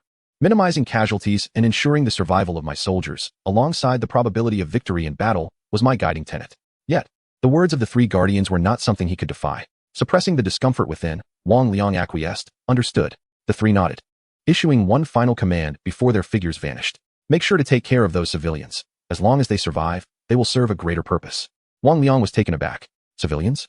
Where did the coalition of the three domains acquire civilians? Stepping out of the tent, he was astonished to behold hundreds of airships that had materialized before him. After inquiring further, he learned that they were filled with bewildered civilians. Nearly 100,000 in total, hailing from various empires. Moreover, more were continuously being sent. On a vessel from the Kanglan Sea, he witnessed a rune master seizing a civilian and leading them into the ship's hold. What was the purpose of this? Wang Liang muttered to himself. Elsewhere in the camp, Mo, with red-rimmed eyes, gazed at the airships, his fists clenched tightly. The research of recent days had deepened his obsession with republicanism. Unconsciously, he stomped his foot, fixating on the ships, muttering curses under his breath. Damn it, damn it. On the battlefield surrounding the rune tower within the city, lights swept across from above, igniting flames as smoke mingled with the scent of blood, sending tremors through his very being with each breath. The shimmering shield of the guardians fluctuated in strength, but barely held firm. The Gatling gun of the chiefing mecha belched white smoke, to conserve energy reserves. They began to self-generate power, replenishing the ammunition with runes, resulting in a decrease in firing frequency. In the sky, the jellyfish airships enveloped the rune tower, asserting dominance over the airspace as a secondary layer of firepower. Li Feng, bracing himself with a colossal rune sword, heaved heavy breaths while engaging in combat beyond the protective shield, dispatching any enemies that drew near. Even the mere act of movement drained his stamina considerably. The light flickered intermittently, the moonlight paling in comparison to the profound darkness, allowing it to expand unchecked. The multitude of enemies surged towards the rune tower, resembling a small island on the verge of annihilation amidst a vast ocean. For the sake of the holy sovereign and the esteemed rune master Li Feng, he steadfastly clung to his conviction, wiping the blood from the surface of the rune greatsword. Suddenly, a talisman hurtled toward him, and in a moment of haste, he raised his sword to deflect it. Yet, in the next instant, a deafening explosion erupted, followed by a brief silence that expanded into chaos, propelling Li Feng violently away. He quickly regained his footing, only to discover that the reserve of defensive talismans had been depleted by more than half. A figure materialized in the air, casting a watchful gaze upon him. Li Feng's heart tightened, an adept of the rune sect. This marked the first appearance of such a formidable opponent during the battle. The individual seemed to belong to the thick Earth Empire, bare-chested and rugged, his face etched with vigilance as he scrutinized Li Feng. "Are you the ones obstructing our offensive?" He furrowed his brow, casting 3 talismans from a distance to probe. Li Feng dodged swiftly, but as he moved, another talisman materialized from seemingly nowhere, ensnaring him and landing a solid blow. This time, the defensive module's talismans were utterly exhausted. However, the means of the rune sect were countless. Gritting his teeth, Li Feng replenished the energy reserves, though restoring the defensive module required time. He swung his rune greatsword downward, severing the bindings, which momentarily astonished the rune adept. So it is a sword capable of slicing through talismanic attacks? He mused, before resuming his previous tactics. Fortunately, as Li Feng faced the onslaught, the Red Wind noticed him and provided fire support, significantly alleviating his pressure. With a strong combat instinct, Li Feng quickly adapted to the barrage of attacks. Yet, this did little to deter the rune adept, who seemed intent on probing and gathering intelligence. Without Yi Yi's presence to command, the first-generation mecha struggled against the world's peak forces. In the face of such knowledge, the rune adept felt no fear. Suddenly, the dragon-tooth mecha in the distance issued a warning, indicating it too had encountered a rune adept.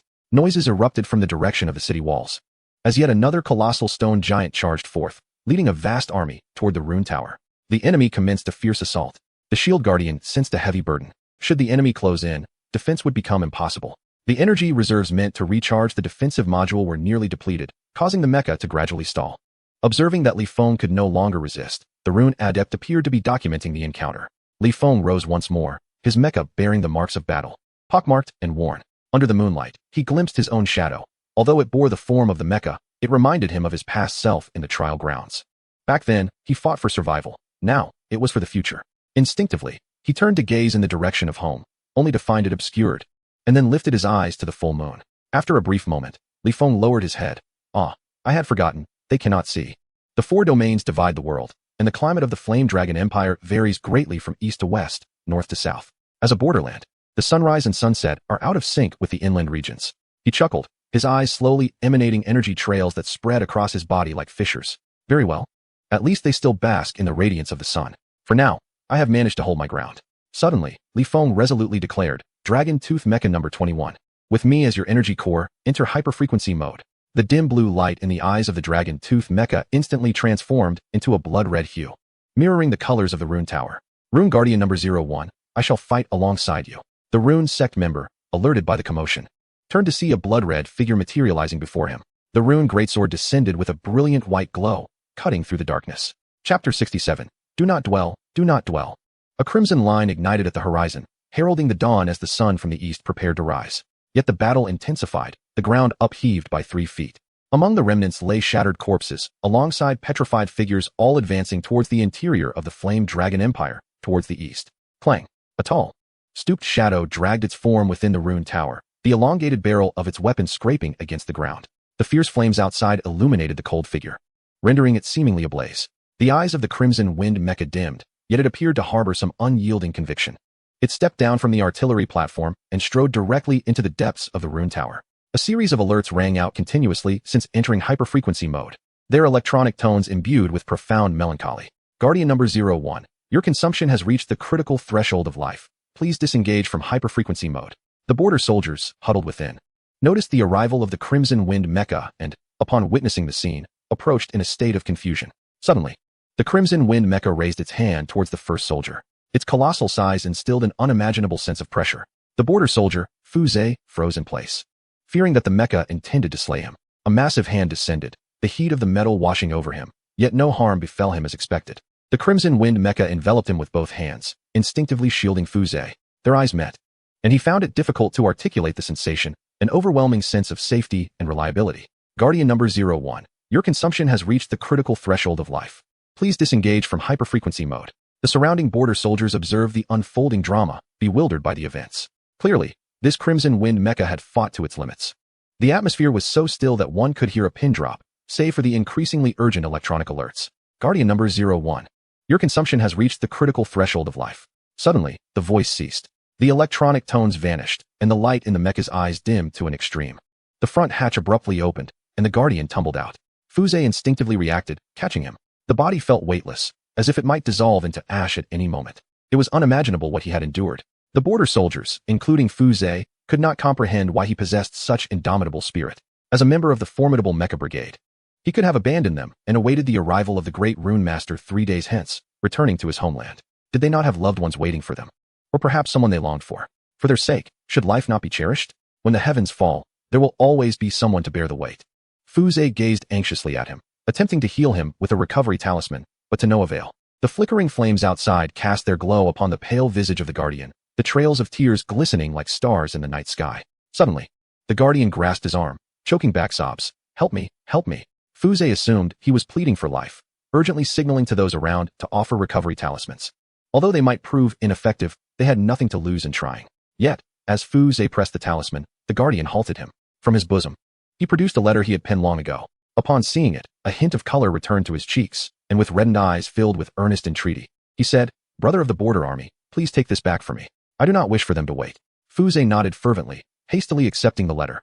As the Guardian watched the letter being taken, the corners of his tear-stained mouth curled slightly, as if his wish had been fulfilled.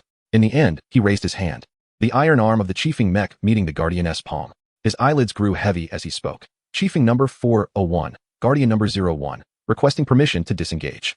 In the next moment, the engine of the chiefing mech slowed, and the soft glow of its eyes extinguished completely. Chiefing number 401 has received your request, Guardian number 01. I shall forever remember you. When Fuze lowered his gaze again to check on the Guardian, he discovered that his eyes were already tightly shut. He wore a smile, with warm tears still flowing, his spirit forever ablaze. All the border soldiers witnessing this scene felt as though a heavy stone had settled upon their hearts. It was unfathomable that he possessed such a noble spirit. But why did he choose this path? Dawn was imminent, yet he chose to fall before its arrival. To family and friends, Fuze murmured, "I am sorry. I wish to see them once more." Decades at the border, they truly felt like they were returning home. The battle outside grew increasingly fierce, with some attacks reaching the rune tower.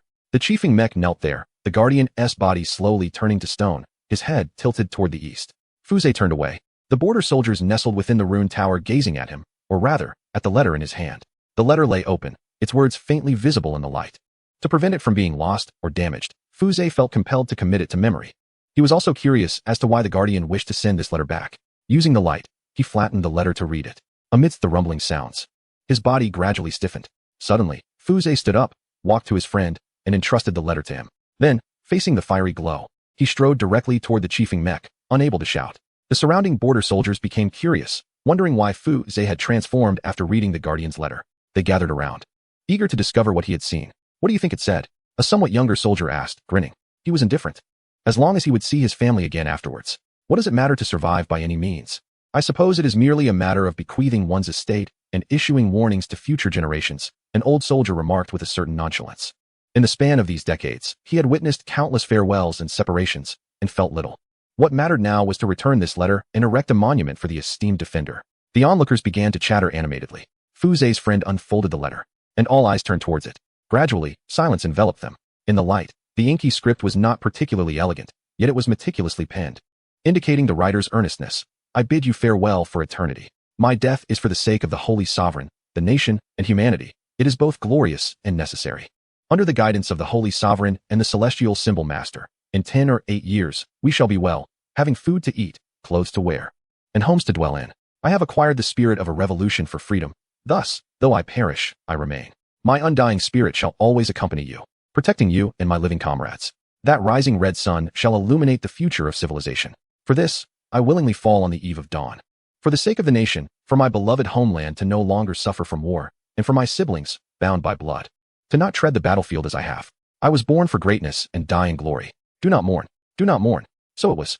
For the sake of family, for future generations, for the future of civilization, our timidity serves no purpose, even if we encounter our loved ones. who shall bear the ensuing calamities. The less they fear sacrifice now, the brighter the future for their descendants. The petrified body of the defender faced the rising sun in the east. They raised their heads, eyes reddened, and gazed at their hands, cleaner than the extinguished mechas. Suddenly, a rumble emanated from the direction of the crimson wind mecha. Fuzé placed his hand upon it, the intense heat igniting his blood. He declared resolutely, "First Border Defense Soldier Fuzé, requesting operational authority." In an instant, the light in the eyes of the crimson wind mecha reignited. The forward chamber opened, and a large hand ushered Fuzé inside. The Gatling gun was lifted once more, whirring into action. "Crimson Wind number 401 has received your command. Defender number 02. I shall fight alongside you." Chapter 68. The Flame of Legacy. The Shield Guardian array faced a relentless barrage of attacks. The energy shields were continuously diminished, and the earth outside the defensive array had already sunk several meters. The red silhouette of the dragon tooth mecha intermittently appeared beyond the front line, then retreated within, only to charge out again shortly thereafter. Suddenly, one of the Shield Guardian's energy shields shattered, its energy completely depleted. The defender piloted his mecha to support his body, retreating inward with his last vestige of strength. His death was inconsequential, but the mecha must not be destroyed. The value of each mecha far exceeded that of the defenders. Defender number 01, your energy consumption has reached the critical threshold. Suddenly, the voice fell silent. The massive shield of the Shield Guardian collapsed, the forward chamber opened, and the defender tumbled out. He struggled, consciousness fading. At last, he clung to the foot of the mech, leaning against its solid frame. The reassuring touch of the metal granting him solace. Facing the flames, his eyes glowed a fierce red. The sun, peeking over the horizon, which had once seemed unappealing in the desert, now radiated a breathtaking beauty. If he could just endure for one more day, until the dawn when Master Li Fi, the Celestial Talisman Master, would arrive. The Shield Guardian's body grew increasingly rigid, tears of anguish welling up in his eyes as he struggled to articulate his thoughts. "If we perish, who will guard our post?" he choked out. The mech battalion numbered merely in the hundreds, most of whom had entered a state of overdrive.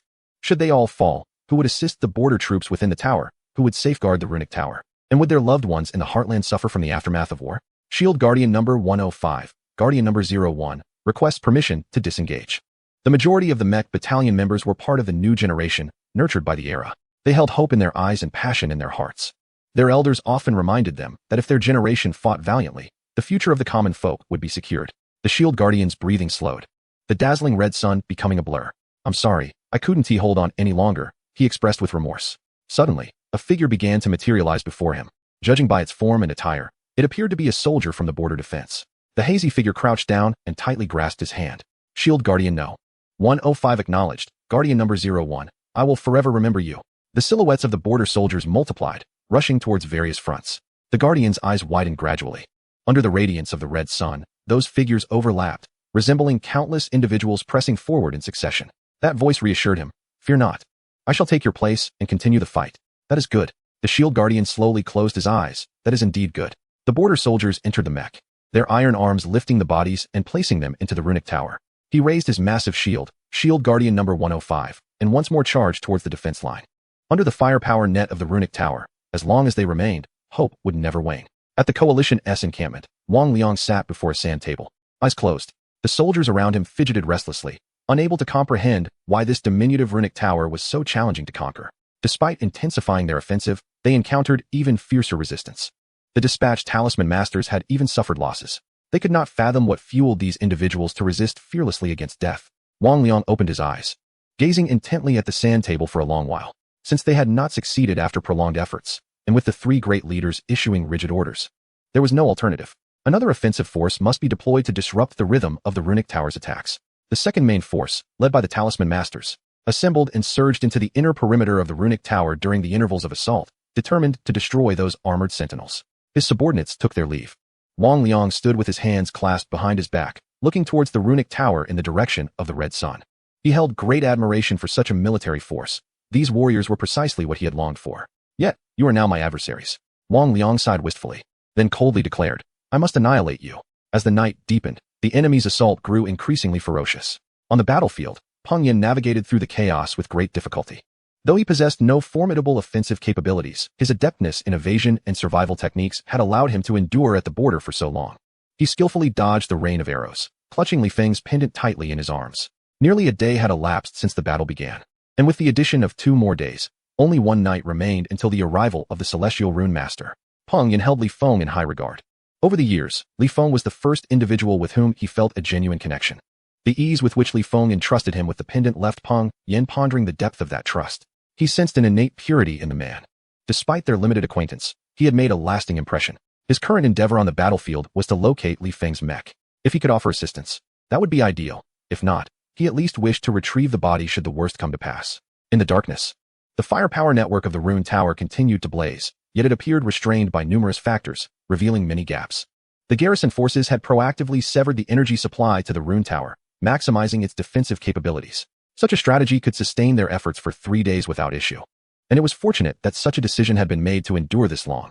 The acrid scent of scorched earth assaulted his senses, and the heat waves felt almost palpable against his skin. Peng Yen covered his ears to mitigate the cacophony of explosions. Moments later, several black spears whizzed past, followed by a flurry of deep white orbs that detonated upon impact, sending plumes of smoke billowing into the air. Suddenly, Peng Yen noticed a few petrified corpses along the road.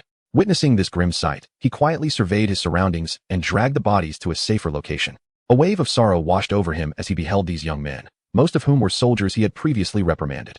He never anticipated they would meet such an unexpected fate. Just then, a flash of red caught his attention, prompting him to turn. He discovered a mech wielding a colossal rune sword. There were only 10 such machines on the battlefield, and given that Li Feng was defending this area, it was highly likely to be him. You rascal, just surviving is enough. Peng Yen felt a surge of excitement and dashed forward. However, this reckless move exposed his position. In an instant, several enemies closed in, surrounding him. The fact that the enemy had penetrated this far was a dire sign. Without further hesitation, a series of divine fire runes and basic offensive symbols were unleashed towards him. Upon witnessing this, Peng Yan's face turned pale. Being caught off guard was tantamount to certain death. Yet, in the next moment, a red figure darted in front of him and whisked him away. Following this, a flash of white light sliced through the air, vanquishing the assailants. Peng Yen gazed at the battle-scarred, black bloody dragon tooth mech before him, his heart swelling with joy. It seemed Li Feng was still alive. However, soon after, he was met with a cacophony of sounds echoing around him. Your life's red line. Please evacuate swiftly. The dragon tooth mech's form became rigid, its great sword embedded in the ground as it knelt partially. The front hatch opened slowly, releasing a plume of white mist, from which a figure tumbled forth. Peng Yen hurriedly caught him. As long as you're alive, that's what matters, he fervently uttered, hastily producing talismans to administer healing. Yet, as the mist dissipated, the figure revealed itself to be another frail silhouette. Beneath the haze, the weakened form was emaciated, teetering on the brink of death. The border soldier grasped Peng Yen's hand, his gaze vacant. Yet he exclaimed with fervor, Captain, I did it. I am no coward. I just miss home, the big pancakes from my hometown, the white flowers on the green hills. His mouth opened, a deep discomfort in his chest, but tears would not flow. Captain, please tell my fellow villagers, my siblings, that I protected them. In this desolate frontier, my death was not in vain. Seeing Peng Yen nod gravely, he relinquished his obsession, resting his hand on the Dragon Tooth's great sword. Dragon Tooth number 21, Guardian number 05, requesting permission to disengage. The mech's ocular lights flickered, as if memorizing the soldier. Dragon Tooth number 21 has received your request, Guardian number 05. I shall forever remember you. Captain Peng Yen observed this scene, his pupils dilating. As the fog cleared, it faintly unveiled a multitude of petrified corpses. Where was Li Feng among them? 5. His hands trembled as he tucked the pendant close to his heart, repeatedly reminding himself to relinquish it when consciousness began to wane. Peng Yen murmured, I have no one to miss, nor a homeland to long for. You should have sought me out long ago. Through the dimming light before him, countless enemies surged forth, seemingly endless. Without the sacrifices of these individuals, when would the sun rise again? At last, he caressed the dragon tooth mech. Its frigid exterior concealed a core of searing heat. First Border Army Captain Peng Yen, requesting operational authority. The roar of the engines reverberated once more. The dragon tooth mech straightened, withdrawing the rune sword from the earth, its gaze coldly fixed upon the encroaching foes. Dragon Tooth number 21 has received your request, Guardian No. 06, I shall fight alongside you. Do not dwell, for the red sun that shall illuminate the future, for the friends who have departed. I willingly lay down before the dawn. Chapter 69, Master Yi Nightfall. Wang Liang gazed at the transmitted messages, frowning. He has departed? Indeed, my lord. It appears he left the military camp a day prior, one of his subordinates reported. It was only this evening, as we began deploying talismans to the front lines en masse, that we discovered his absence. As the most esteemed scholar, deeply immersed in academia, he was also a formidable master of talismanic arts. Talisman masters occupy the mid-tier of society, and those within the talisman sect hold significant stature in any nation. Thus, they are typically not subjected to strict oversight. Moreover, given that this is a coalition army, the investigation may prove challenging. A day's time is sufficient for a talisman sect member to reach the second border city at full speed. He must have betrayed us. The officer spat through gritted teeth. To betray the great Imperial Coalition is utterly despicable. However, what is the true intention behind Qi Mo's actions? Is he seeking to locate the arriving celestial talismancer and convey a warning?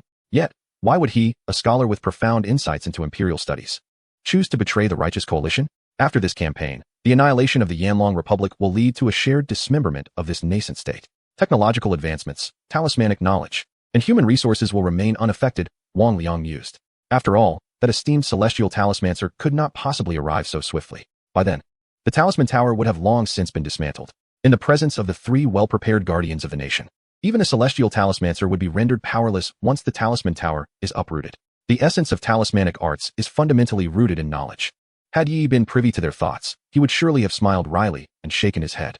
The accumulation and development of talismanic knowledge, without delving into its essence, ultimately lead to futility. Much like in the realm of technology, the progression of fundamental physics outweighs all else. No matter how much applied knowledge one acquires, it will inevitably be confined within certain boundaries. This marks the distinction between Yi and the denizens of this world. 9 years of compulsory education, followed by 3 arduous years in high school, imparted to him a scientific mindset for problem solving. Beyond the second border city, vessels continually approached, signaling a mobilization of forces. Qi Mo's eyes sparkled with joy as he beheld the magnificent Talisman Tower, his entire being quivering with excitement. He was the wisest of scholars, yet also a genius teetering on the brink of madness. The gentle radiance of the Talisman Tower captivated his gaze, propelling him toward its direction. At long last, he arrived. Tears of joy streamed down his face as he envisioned the boundless future of the Republic, igniting the long-dormant fervor within him. How beautiful is the Talisman Tower! The thought of such a brilliantly resplendent civilization being shattered by a band of savages ignited a furious blaze within him. I must take action, Qi Mo murmured. The state of the army, the strategic intentions, add me to the fray, I shall offer my life. If those systems and policies could be genuinely implemented, he would surely protect this nation. In a world so brutal and sanguinary, this was the sole, luminous beacon of idealism. Suddenly, his advancing form froze. Terror reflected in his eyes. Though his consciousness remained intact, he found himself unable to move. Before him, a weary figure emerged from the swirling sand, scrutinizing him closely. Lacking an overwhelming presence, this individual nonetheless possessed the ability to easily dominate him. However, this moment of dread was fleeting, as Qi Mo exclaimed with fervor. Celestial Talismancer of the Yanlong Republic, Master Yi. Who else could so effortlessly subdue him but the world's singular Celestial Talismancer? Yi was somewhat taken aback. Yet he recognized his own uniqueness. What brings you here? Upon arriving, he had noticed this man rushing toward him with reckless abandon. As a true force of border defense, the Talisman Tower was equipped with eagle-eye mechs. Just moments ago, he had nearly been shot down. Yet Qi Mo gazed at Yi with fervent admiration, which made Yi feel somewhat uncomfortable, a chill creeping down his spine. My esteemed master, you must absolutely refrain from approaching the border. Qi Mo contemplated the gravity of the situation. The sight of his weary figure, combined with the desperate efforts of the Rune Tower's garrison, clearly indicated his intent to provide assistance. Qi Mo cautioned. With 1,000,000 troops, the Rune sect forming a formation, and the 3 great empires unleashing their full might. Even if you manage to protect the Rune Tower, it is impossible for us to retreat unscathed. Us. Yi cast a puzzled glance at him. Enough. Yi interrupted. We must swiftly reach the first border city to minimize casualties. Infinite slaughter. Blue gain a 1-minute enhancement of all states, for each enemy killed, of significant threat. The effect increases by 1 second. Attack consumption recovers. With a limit, amplification effect increases by 1%. Up to a maximum of 50%. Cooldown, 72 hours, currently. The only threats to him were the top rune masters and formidable figures from the rune sect. However, aside from the prison, he had no means to summon such a multitude of foes.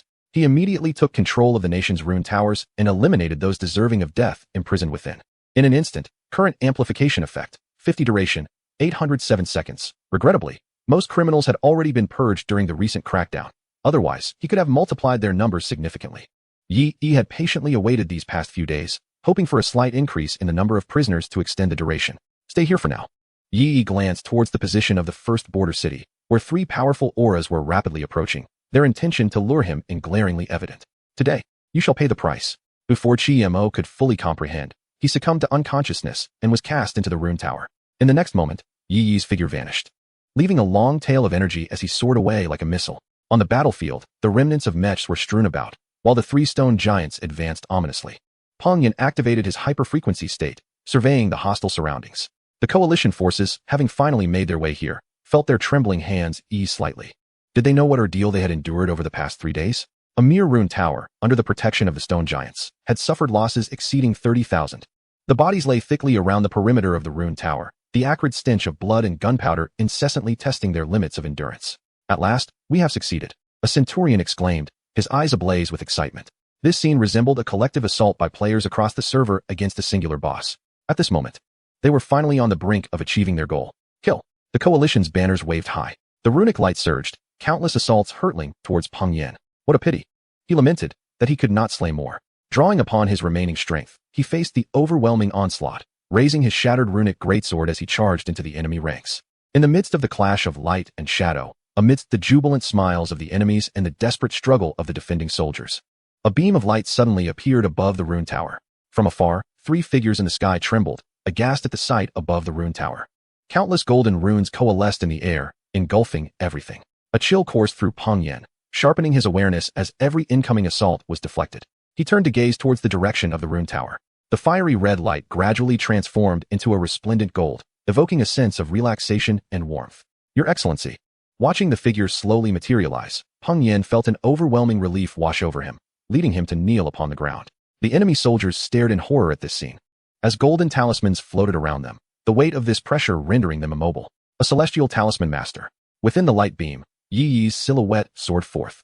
Overlooking the approaching enemy forces, his figure, shrouded in light, obscured his expression. Suddenly, he turned his hand downwards. Die. Chapter 70. The Hand of Suppression. That night, the sky above the border city was no longer shrouded in darkness. A blaze of golden and crimson light engulfed half the heavens. Wang Liang glared fiercely, extending his hand in a futile attempt to stop his soldiers from charging forth. In a bid to secure more military merit for his subordinates, this final assault largely comprised his elite forces. In an instant, a beam of light shot skyward, and mere seconds later, a deafening roar erupted. The sound wave swept past Wang Liang, shattering the composure expected of a commanding officer. No, encountering an unprecedented mode of warfare was one thing. He could adapt. Confronting the outrageous firepower of the ruined tower was another, especially with such a vast army. But now, faced with this absurd celestial talisman master, he found himself bereft of any chance to retreat. Suddenly, 3 figures appeared by his side. They patted Wang Liang on the shoulder, declaring with pride, "It is merely a minor loss. If he dares to come, he cannot return unscathed." Such an attack remained within their capacity to endure. In a sudden turn, the 3 guardians of the realm coldly glanced towards the transported civilians. After consuming so much land to sustain you, it is time for you to serve your purpose. The brutal exploitation of these innocents was a prerogative forcibly bestowed upon the guardians. After a cacophony of anguished cries and the sound of bones shattering, the aura of the 3 guardians surged dramatically, subtly surpassing EES. Following this enhancement, Wang Liang frowned as he regarded the lifeless civilians. What, after all, do the guardians truly suppress? Yet in this manner, the limitations imposed upon the guardians were lifted. The stench of blood permeated the entire military camp, inducing discomfort. From the seam of a military tent, the head of the former crown prince, Long Sunhua, peeked out. He understood that the 3 guardians were about to strike. This sacrificial method would temporarily elevate the guardians' might to an extraordinary level. Under the onslaught of the army, a fundamental geographic leap was now achievable. They all must die. His face alight with excitement, his eyes wide and wild, his hair disheveled, he appeared almost deranged. Long Sunli, and your celestial talisman master's lackey, both deserve death. The throne is mine. In an instant, the 3 guardians vanished. At the ruined tower, Yi Yi descended from the sky, casting down several talismans. Those caught in a state of hyperfrequency immediately withdrew, accepting Yi Yi's healing. Yet, those who had been petrified had exhausted their life force and could not be revived. With a sweep of his hands, the bodies of the shattered guards and border troops were meticulously reorganized, finally wrapped in a layer of crimson cloth. It was sent into the inner sanctum of the ruined tower, awaiting retrieval. Yi Yi would personally oversee the execution of various entitlements, including the martyr's compensation, preferential treatment for the descendants, and the recording of achievements. Peng Yan emerged from the mech, feeling a flicker of strength as a luminous glow enveloped him in healing. He hurriedly turned around, only to find the once countless army now reduced to an empty expanse. The 3 colossal stone giants had been shattered in half from top to bottom. Smoke spiraled upward as dawn broke. The battle had concluded, and they had emerged victorious. Amidst his elation, Peng Yan's gaze fell upon the bodies being transported to the ruined tower, and a wave of sorrow washed over him. The enemies they had fought so fiercely against were mere remnants easily brushed aside before the master of celestial runes. Suddenly, a pair of hands reached out before him. Surprised, he was pulled up. The flow of light entered his body, alleviating the profound exhaustion he had felt. Yi Yi surveyed the scene and noted that Peng Yan had suffered the greatest depletion. Had he arrived a moment later, he would have been beyond saving.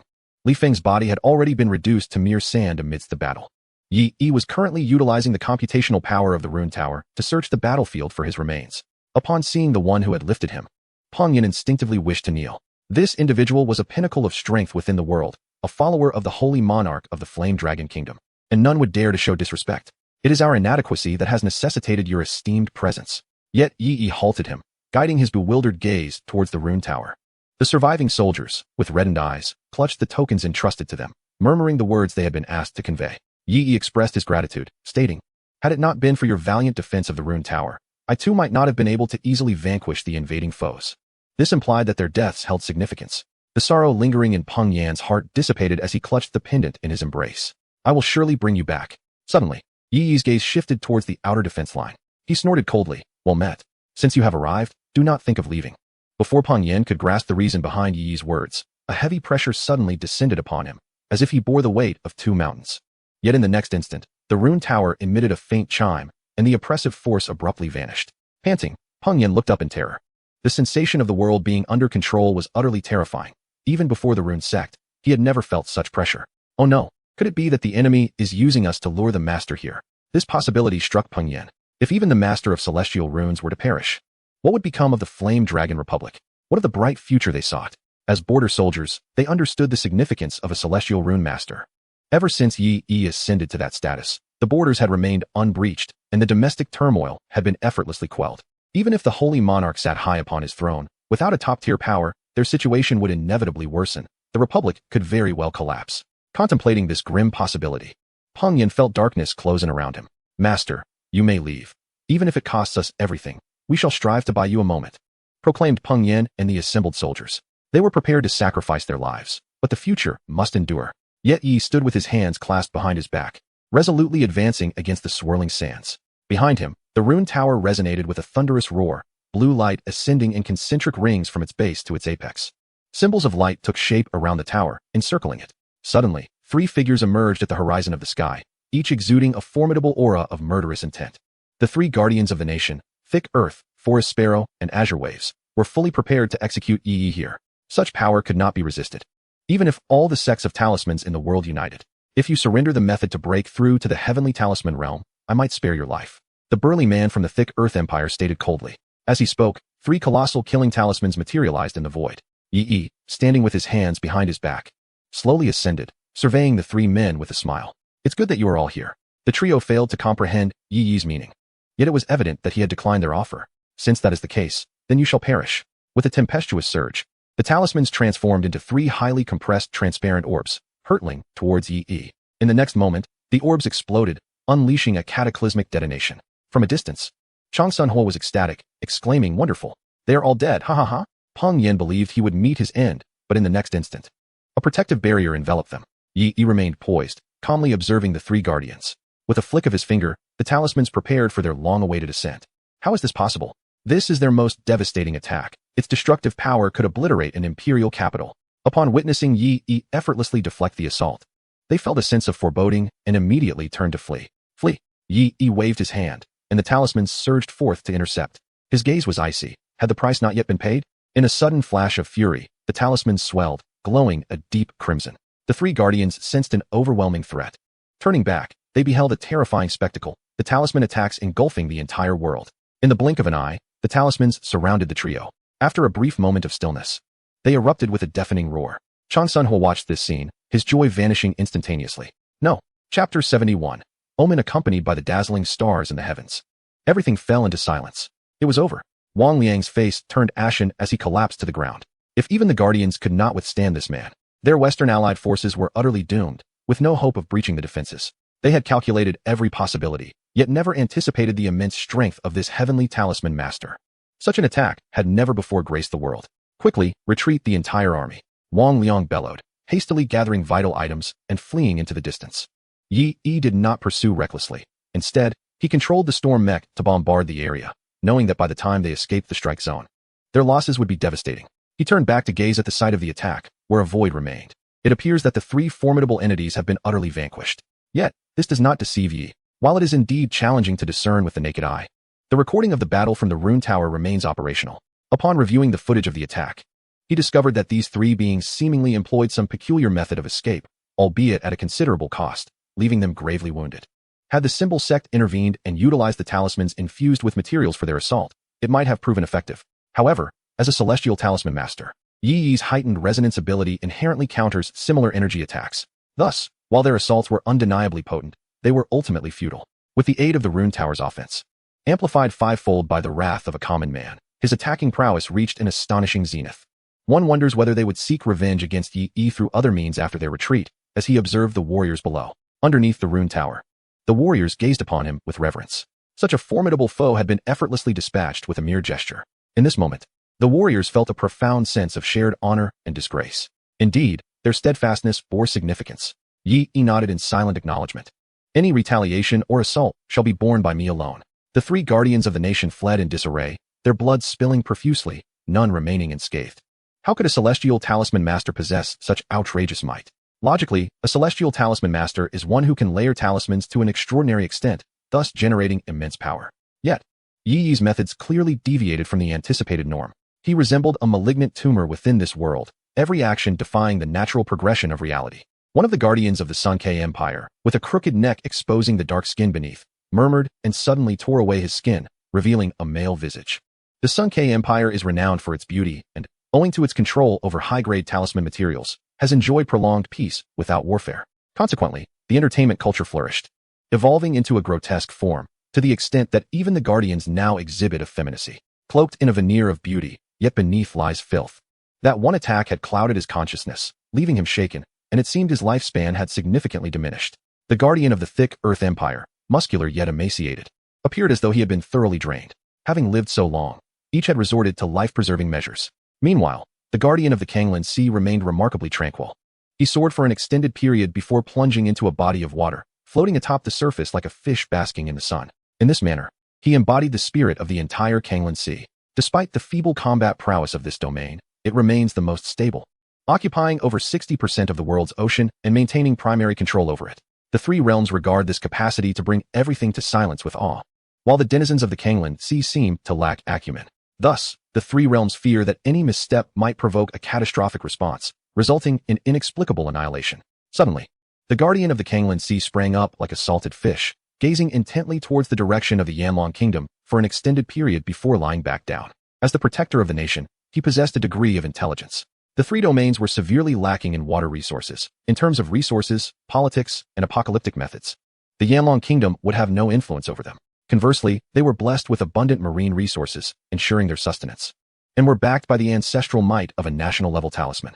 They were content, living in comfort each day. As for the injury inflicted by Yi Yi earlier, he was indifferent. As long as the fundamental control over freshwater resources in the maritime region remained intact, he could be replaced at any moment. With the talisman's power in control and freshwater resources under their dominion, they could easily overturn the situation. Provided the foundation remained unaffected, there was no need for concern. Yi Yi had settled everyone aboard the motorboat when a figure appeared before him. Changsunhua, let go of me. I am the emperor of the Yanlong Empire. This is my national border. By what right do you seize me? He raved. It was evident that he had succumbed to the pressure and lost his sanity.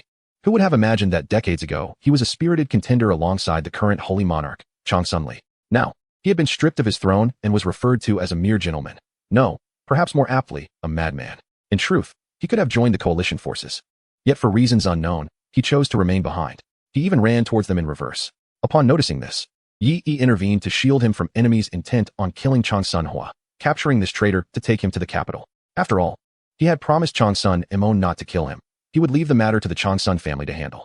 However, regardless of the outcome, Yi Yi had resolved to put an end to him. A traitor, no matter how formidable, must pay the blood price. His madness would not spare him from retribution.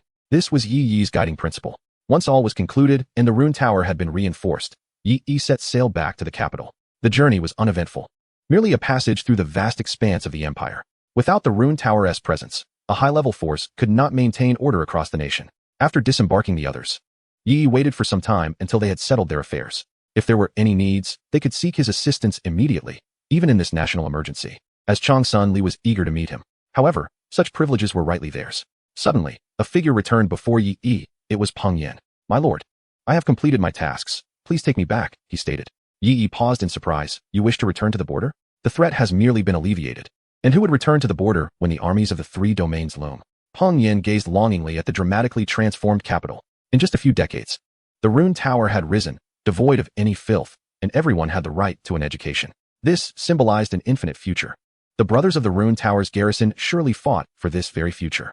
He withdrew his gaze and gathered around him those comrades who had entrusted their final wishes to him. My lord, I have neither family nor friends. The only companion I have kept vigil with for decades is the border. He began to comprehend why Li Feng had made such a choice. He could not bear to see this beautiful new dawn shattered. The surviving warriors, whether aged or in the prime of youth, or bearing physical scars, stand resolutely here. Their backs turned to the capital of the Flame Dragon Republic. They smile sincerely, reminiscent of the blossoms that adorn April. My lord, we willingly pledge to guard the borders. In Chapter 72, The Dawn of a Divine Civilization, Yi escorted them back to the frontier, settling them in the second defensive city. The runic tower here had been empowered by Yi, and 3 battalions were stationed, thereby enhancing the security. As for the statistics of merits and contributions, Yi had meticulously noted them, awaiting the conclusion of all matters. Due to his impending audience with the sovereign at the Research Institute, this was the only course of action. Currently, the Flame Dragon Republic faces myriad crises. The nation heavily relies on the other 3 regions for food, water sources, and advanced talisman materials. With the severance of food and water supplies, the populace suffers immensely, leading to instances of starvation and death due to inadequate provisions. It feels as though the nation has regressed to the time before Changsun Li held power. Suddenly, the runic tower transmitted a message to him. Upon reviewing it, Yi felt a surge of joy. The yield of the improved crops could now meet the national demand. The food crisis was on the verge of resolution, pending the sowing of the 3rd-generation seeds. Thus, the plight of the Flame Dragon Nation would soon alleviate. Elated, Yi thought that no one would need to perish from hunger. Yet, he felt a sense of constraint regarding the water supply. Yi's demeanor turned serious as he promptly flew to the Research Institute. Upon arrival, a slender figure cloaked in black appeared before him. Yi approached, kneeling partially with his right hand over his heart. My lord, your subordinate has fulfilled his duty. The crisis in the West has been resolved. The surrounding researchers gazed at the suddenly appeared Yi in astonishment. The external detection devices had failed to notice his presence until he spoke, prompting these elites to realize that someone was there. An elder who had previously encountered Yi steadied the atmosphere. Do not panic. This is Lord Yi. With that, calmness returned as they contemplated Yi's words. They were well aware of the border situation, millions of troops pressed down, with countless formidable figures among them. Had it really been less than 6 days? Had such a significant issue been resolved in such a brief span?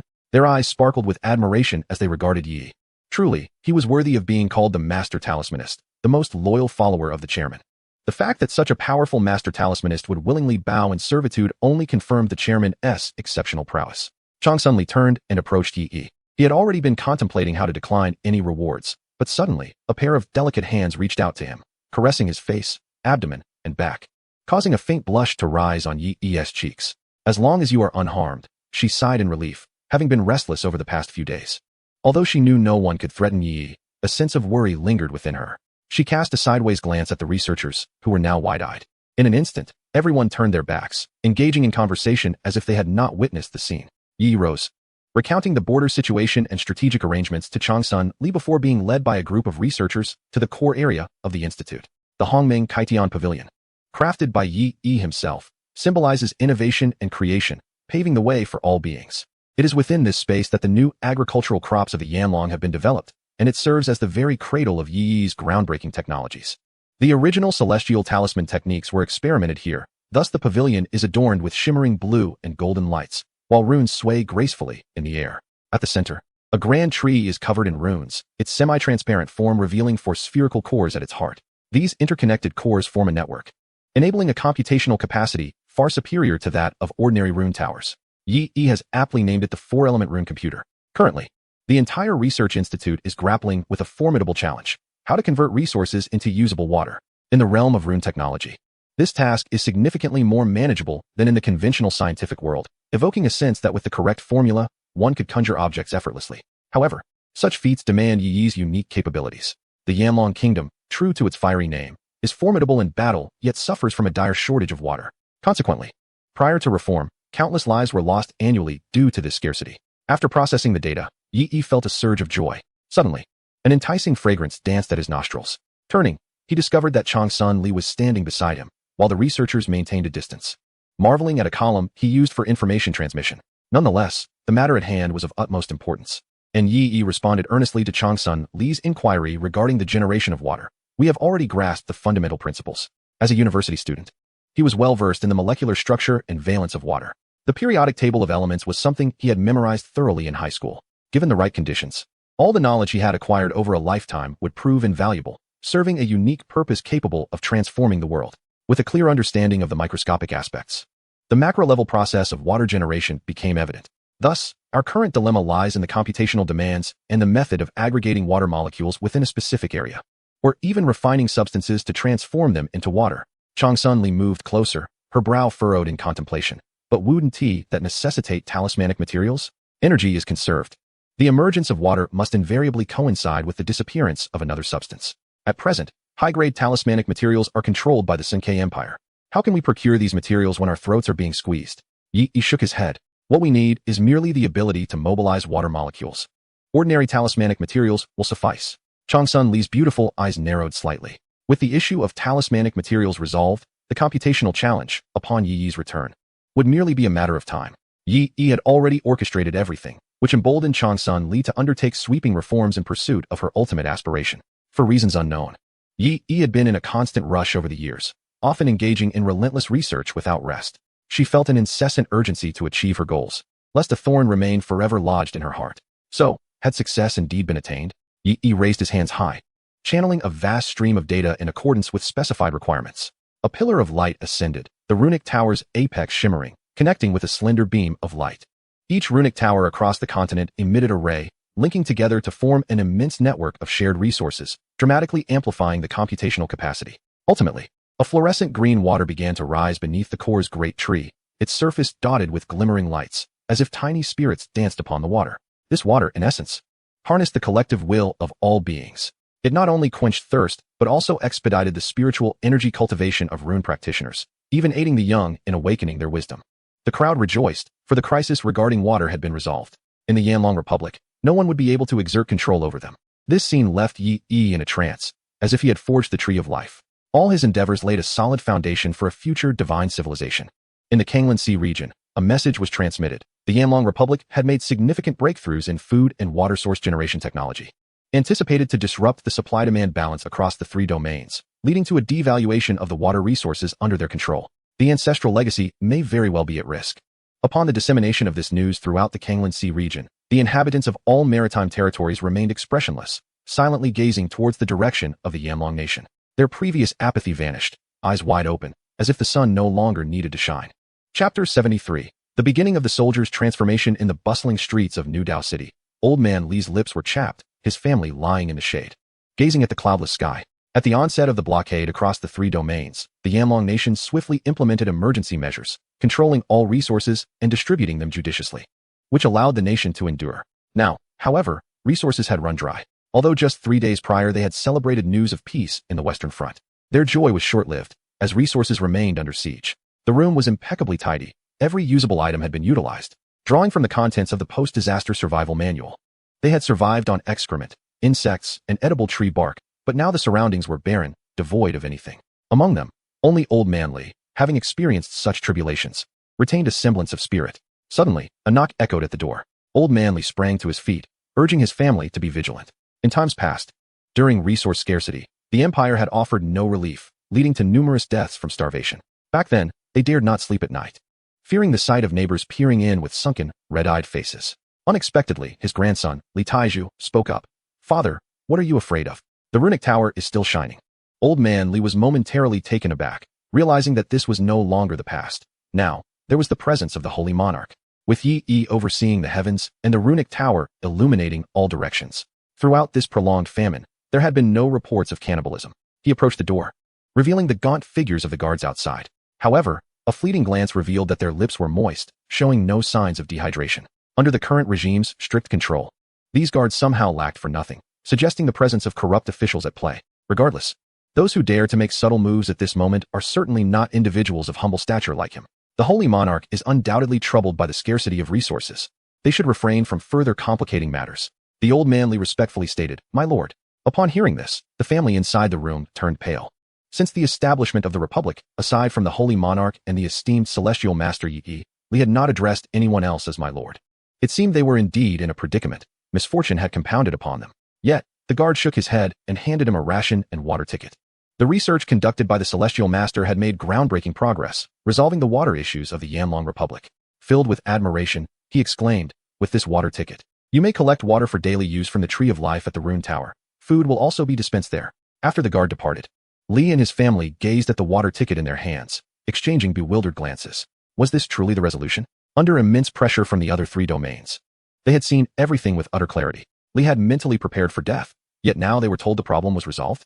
After utilizing the temporary rations, they felt rejuvenated and decided to visit the Rune Tower to assess the situation. Upon crossing the threshold, beams of light converged and intertwined, cascading through the core and ultimately overflowing with vibrant, crystalline liquid at the base of the Tree of Life. True to its name, this water was the essence of life. Here, not only ordinary citizens, but also officials and even high-ranking rune masters were queuing, presenting their water tickets. The ticket collector at the Rune Tower scanned them, and instantly, a sphere of light enveloped a portion of water and flew over. The amount was scant, sufficient for only a few sips, yet no one lamented its insufficiency. For the allure of the water was simply irresistible. "You must consume it here. It cannot be taken out," the staff informed them. This was understandable, given the immense value of the water, which was being generously provided by the government. Li and the others promptly drank. Suddenly, they felt all their fatigue wash away, and the sensation of thirst vanished entirely. They felt as if they had been reborn. After receiving their relief food, Li walked silently down the road, a tear slipping from the corner of his eye. Such precious water could indeed be enjoyed by them, the common folk. What merit had he accumulated over his life to deserve this? "Esteemed one, holy monarch, with this frail body of mine, I vow to dedicate everything and follow you for the rest of my days." The Tree of Life flourished in the Yanlong Republic, effortlessly resolving the water crisis. And the food issue would also be addressed upon the complete growth of the third generation of seeds. From this point forward, Yanlong would possess no disadvantages. The three domains received this news in silence. The three revered protectors of the nation had suffered severe injuries, originally deterred from attacking due to logistical insufficiencies.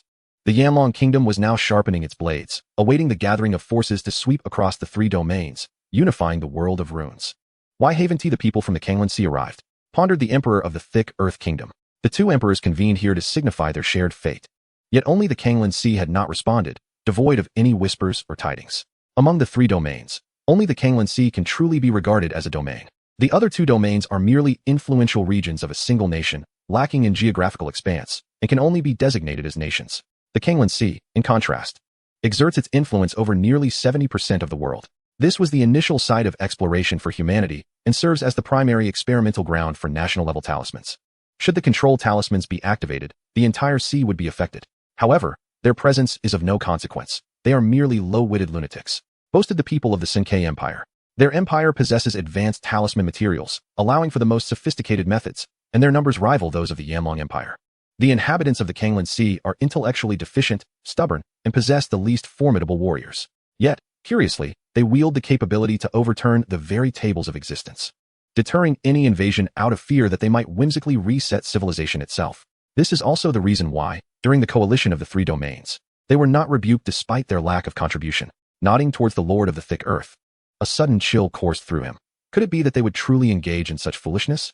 The critical water resources had been deciphered by the Yanlong Empire, significantly diminishing the value of the Kanglan Sea. If the Yanlong nation were given a few more decades, the two domains would be no more, leaving the Kanglan Sea in an awkward predicament.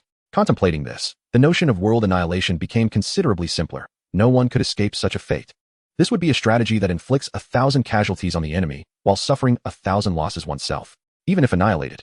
Wouldn't it be better to enjoy a few more years? Quickly, send scouts to investigate the movements of the Kanglan Sea. The two emperors were immediately alarmed. Do not act foolishly. Deep within the Kanglan Sea, the protector of the nation sat cross-legged in the depths of darkness, seemingly enveloped by a great mass. Suddenly, a flash of white light illuminated the scene. The blood-red ocean revealed its true colors, with corpses piling up from the seabed to a height of several hundred meters, stretching endlessly as far as the eye could see. A pungent stench permeated the water, and the once frigid sea had become somewhat warm. The head of the Emperor of the Kanglan Sea lay before the protector, bearing an expression of grievance, reminiscent of a forlorn child. He had sacrificed his entire nation, and his aura surged ever higher. The protector lamented, grasping the head and gnawing upon it. We have failed our ancestors. Our great legacy has been destroyed in an instant. Yet, our sea is indeed the mightiest. He spoke with fervor, naively asserting, Today, I bury the entire population, unleashing a cataclysm of annihilation. In due time, we shall return to our former state. The protector chuckled. We are the obedient children of the sea, destined to return to the ocean. At the edge of the sea, the patrols from the two domains stood in stunned silence, gazing at the vast expanse of moist land. Where had the sea gone? Chapter 74. Should the aspirations of the enduring ones be entrusted to the eastern flow? News of the significant retreat of water levels in the Kanglan Sea spread throughout the 3 domains, leaving many perplexed. The 2 domains, in a state of panic, dispatched personnel to delve deeper and uncover the truth of the matter. The sea enveloped the 3 domains, and in the event of a crisis, none could escape. 2 teams appeared at the boundary of the sea, led by the 2 talisman sects due to the gravity of the situation. The entire beach was littered with fish stranded on what had once been the seabed. They had no idea how far they had ventured from the original shoreline. Yet not a trace of the ocean's presence could be discerned. What could possibly be the cause of this? It was as if the sea had receded. 2 groups exchanged glances and pressed onward. After another day of travel, night fell. The dimness obscured their vision, instilling a sense of dread. Suddenly, the sky unleashed a torrential downpour, and the deeper they ventured, the louder the ominous rumbling became. Cursed rain, what lay ahead? The inhabitants of the thick earth and the forest sparrow domains found such an environment intolerable, yet under the Emperor's decree, they had no choice but to advance. Frowning, they continued onward, the noise growing ever louder. Upon reaching this point, they prudently raised their barrier talismans. However, the darkness ahead was impenetrable, as if something loomed to obstruct their path. Thus, the archers of the forest sparrow empire drew their longbows, releasing their unique arrows to briefly illuminate the surroundings. A beam of light sliced through the air, weaving through the ring. They watched as the light danced, granting them sight, but then, abruptly, it vanished, as though consumed by some unseen force. A chilling sensation coursed through them, the icy raindrops shattering their mental defenses. What was happening? The group took a step back. How could the arrows seem to be suddenly devoured? No matter what, they would not proceed further. Let us leave immediately. Just as they were about to turn away, a thunderclap erupted, finally revealing the scene before them. They stood frozen, the rumble echoing moments later. From where had the rain come? In the darkness. A seemingly endless cascade of ink-black water poured from the heavens, the rumbling merely the aftersound of its tumultuous movement. Even retreating thousands or tens of thousands of meters would not diminish the curtain of water that dominated their view. They felt as if they were deep within the ocean's depths, separated by an invisible barrier that could shatter at any moment. Streaks of lightning crisscrossed the sky, and in an instant, darkness enveloped everything. Their faces alternated between warmth and cold, their lips barely moving. Suddenly, a head fell, rolling at their feet. The head of the sovereign of the Kanglan Sea domain rolled, wearing a disarming smile, its lips still twitching. Return to the embrace of the sea. The invisible barrier finally collapsed, and in an instant, it rolled before the 2 reconnaissance teams. It was over, all was lost. Another thunderclap resonated. A vessel emerged in the sky, silently documenting the unfolding events. In the capital, Yi sat cross-legged in the runic tower, enveloped in silence. This world, a realm of the extraordinary, boasted an average ocean depth of approximately 22,000 meters, covering an area of 286 million square kilometers. With land mass amounting to 35 million square kilometers, 7 times that of the original world. Now, the people of the Kanglan Sea domain, in a fit of madness, had sacrificed their entire populace, forcibly activating a domain-level control talisman. Through meticulous calculations, they had concentrated its power to form a cataclysmic tsunami. The individual who originally crafted this monumental talisman was undoubtedly a lunatic. Before the forces of nature, no civilization, even one transcending planetary constraints, could withstand the onslaught. As the guardian of the realm sacrifices himself, there is now no one left to avert this impending catastrophe. In 7 days, a deluge will sweep across the 3 domains. Should this calamity descend, there will be no escape for anyone. In light of this dire situation, Yi contemplated 2 potential solutions. The first involves the mass production of vessels. However, their limited numbers would only shelter approximately 8 of the population of the Flame Dragon Kingdom, not accounting for the consumption of food and other resources. If survival necessitates the protection of the elite, it is undeniable that their value in post-disaster reconstruction and survival is significantly greater. Yet, pursuing this course would mean the obliteration of the Flame Dragon Republic, painstakingly built over decades by him and Chong Sun Li. The aftermath would witness environmental disarray, chaotic weather patterns, the restoration of geological and ecological balance, all of which would take millennia. By that time, without a sufficient population to gather the collective will of humanity, the path to sanctity would remain unattainable, and natural lifespans would be curtailed. After he and Chong Sun Li have departed, with the system not yet fully implemented and the foundation not entirely established, chaos would inevitably resurface. Would future generations, driven by ambition, alter historical records or other documents? Without him, in this extraordinary world, the possibility of knowledge becoming obscured grows. Should such a scenario arise, with the power levels elevated by him, it would usher in an era of unending darkness for the common folk. Yi summoned the celestial rune masters to gain a voice in realizing his ideals, not to plunge deeper into obscurity. Yet, under Yi's projections, it may very well evolve into a mythic age. The celestial rune masters would not tread the path of sanctity, but instead pursue divine paths. The rune towers would cease to illuminate all beings, becoming sanctuaries. The rune mechas would transform into judgmental angels or holy knights pledging loyalty to their sovereign. The Tree of Life would become the possession of divine forces. All deities would engage in mutual slaughter to enter the sacred realm and vie for their followers. The red banners would flutter in solitude amidst the knowledge left by Yi. Contemplating this, a pang of anguish gripped Yi's heart. A wave of unutterable sorrow rising in his throat, piercing through his entire being. The second option beckoned him to step out of the rune tower. Gazing at the joyful souls beneath the Tree of Life, he was reminded of the multitude of lives. Millennia of suffering culminated in Yi's arrival. Decades of struggle. Battling against the domestic oppressors, vanquishing the reactionaries, driving away the lurking wolves and tigers, had yielded this splendid era. A gentle breeze tousled Yi's hair, his robe billowing. His tall figure slightly bent, his eyes reflecting both the advancing cataclysm and this beautiful new world, reddened as though he were unwell. Upon realizing Yi's distress, Chang Sunli hastily set aside her tasks and rushed to him. She enveloped him in her embrace, anxiously assessing his condition, yet found he bore no physical affliction. However, no one knew him better than she. In an instant, she discerned the turmoil within his heart. What troubles you? Please tell me, Chang Sunli implored, her violet eyes glistening with tears as she cupped his face in her hands. It was evident that everything was on the brink of conclusion, and she could already envision the beauty of the future. In due time, the flame dragon, the forest sparrow, the thick earth, and the Kanglan Sea, as well as the universe as spoken of by Yi, shall become the realms they explore together. She will wholly possess Yi, and the forthcoming century and millennium will undoubtedly be the most splendid chapters of her life. Yi did not gaze upon Chang Sunli. Instead, his eyes traversed beyond her, fixated upon the azure expanse above, where the crimson of the flame dragon kingdom seemed to rise. He stood as the embodiment of unparalleled power, the very pillar of the flame dragon republic, the guiding force of it all. Scalding tears cascaded from the corners of Yi's eyes. He turned to Chang Sunli. His eyes reddened, his voice choked with emotion. Shall we, of our kind, endure our long-held aspirations and surrender them to the eastward flow? Chapter 75.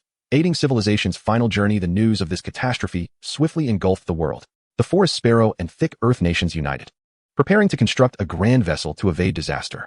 Their spacecraft could not rival the performance of the airships developed by Yi and were far more resource-consuming. Thus, only the Flame Dragon Republic could implement the airship disaster evasion plan. However, their commonality lay in the fact that they could shelter but a scant few. Is there a solution? Chang Sunli pondered with concern. What was supposed to be a successful endeavor had now encountered this unexpected turmoil. Yet, she harbored no fears for Yi's life. Regardless of the challenges ahead, they would surely survive. Although they would endure a trying period of calamity, Yi would remain by her side. Yi slowly rose, casting his gaze upon Chang Sunli. His enchanting violet eyes, imbued with the sweet fragrance of violet blooms, reflected the loyalty of this devoted figure who had pledged allegiance to her sovereign for decades since her arrival in this world. She was the empress of the Flame Dragon Empire, the first female sovereign in history among the four great powers of the original world.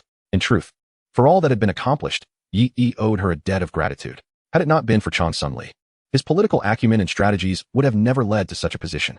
In the realm of the extraordinary, where the concept of nationhood exists, the matters of a state cannot solely be resolved through sheer military might. One must consider the long-term ramifications of policies and other contributing factors. Yi gazed for a long moment, causing Chang Sunli to press her lips together, a delicate flush gracing her cheeks. Master, I have a solution. Yi affirmed with a bright nod, appearing unfazed by the impending calamity. Are we to execute the Ember Plan? Chang Sunli inquired. In that case, she needed to exercise due diligence in selecting individuals who could be managed. Otherwise, the aftermath of the disaster could become quite troublesome. Yi shook his head. My sovereign, trust me, I possess a method that can safeguard everyone. Chang Sunli was momentarily taken aback. What method?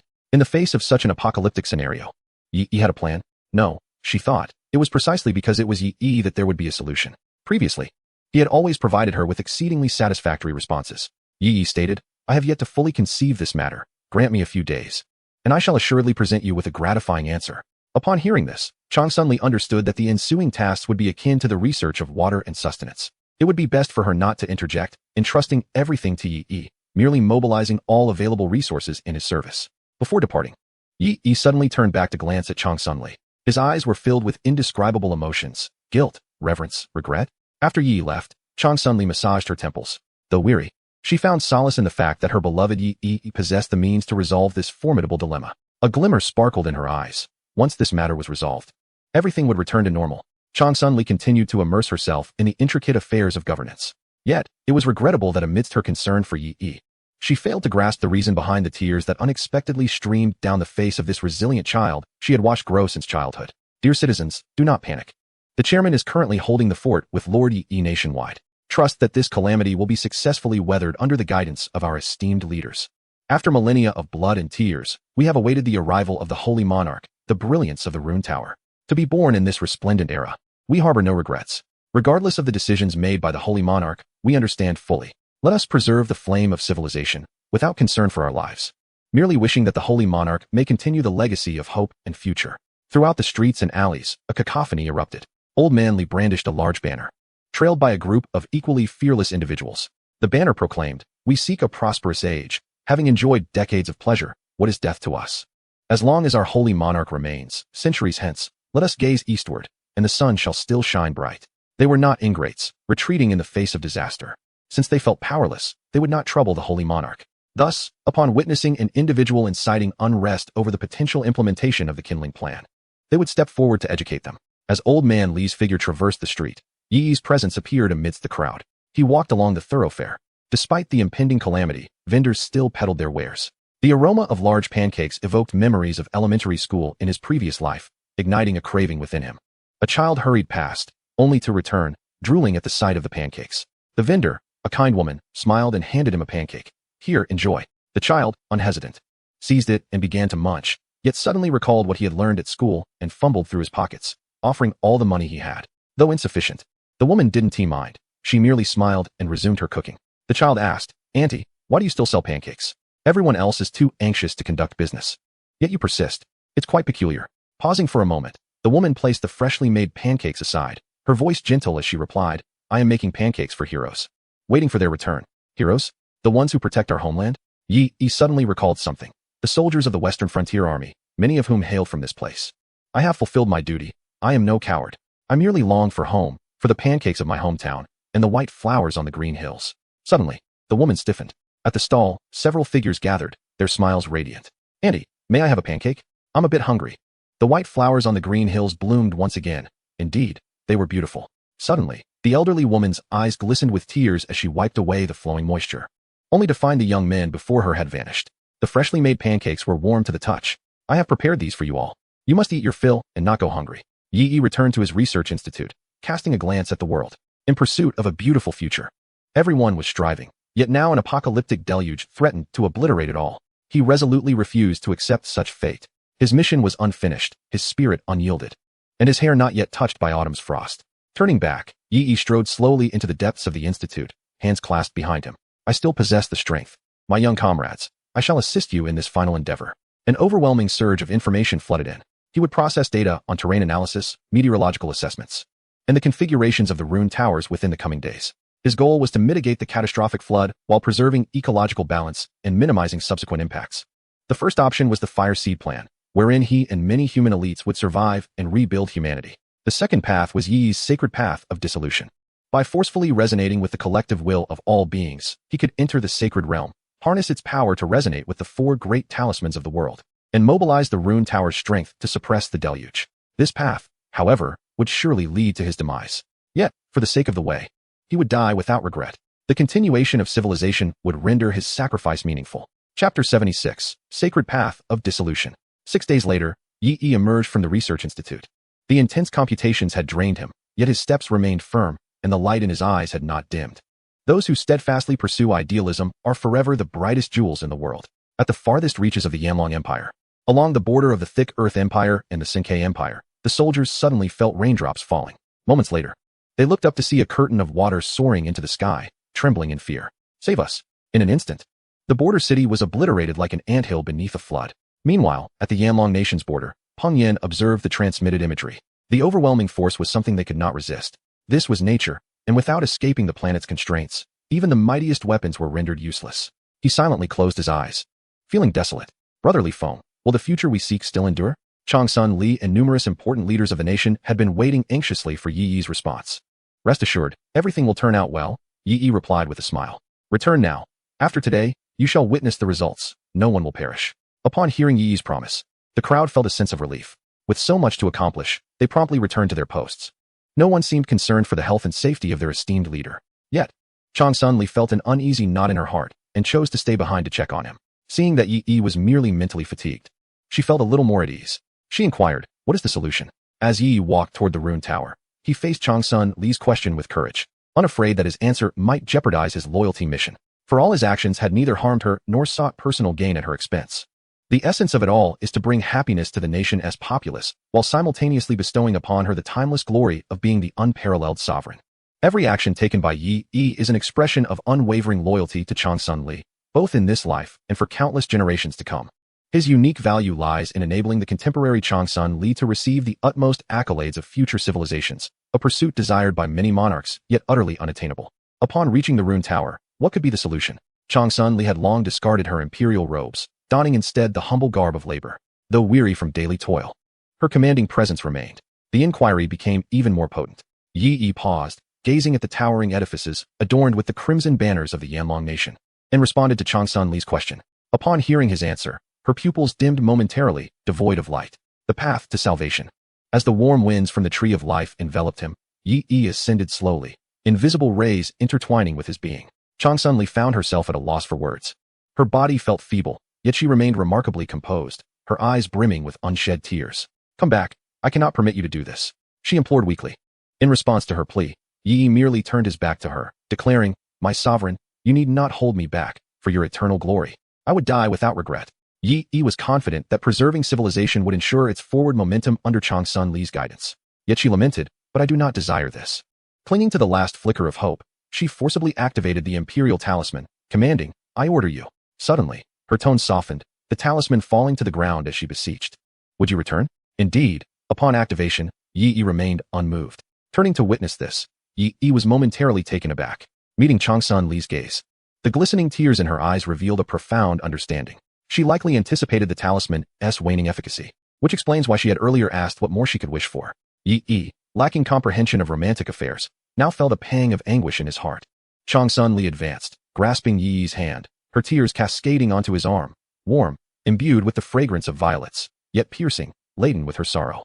She had shed her imperial robes, abolished the monarchy, and stood against numerous court officials. All her actions transitioned from fulfilling Changsun Li's desires to fervently realizing Yi's aspirations. With Yi's unblemished political acumen, how could a sovereign of her stature remain oblivious? Yet, he was of paramount importance to her. In this era of flourishing prosperity, the crimson banners waved, representing Yi's ideals rather than her own. Changsun Li was an extremist, thus able to break free from the shackles of her time. Yet, it was precisely this extremism that ensnared her in Yi's vortex, rendering her unable to escape. In both thought and deed, Changsun Li yearned to possess him entirely. Suddenly, a fierce gust arose, sweeping away her hairpin, while tears danced in the air, entwined with her flowing locks. The white petals from the mountains fluttered, only to sink quietly into the waters below. Changsun Li, through a vision of a republic that Yi longed for, wove a fabric of deceit wherein Yi remained steadfastly loyal to her. "No one understands you better than I do, with your lies riddled with flaws." Changsun Li implored once more, "Stay, please." Yet, Yi's visage gradually became indistinct. He extended a hand, sending Changsun Li back, leaving only a lingering echo, akin to a drifting sound.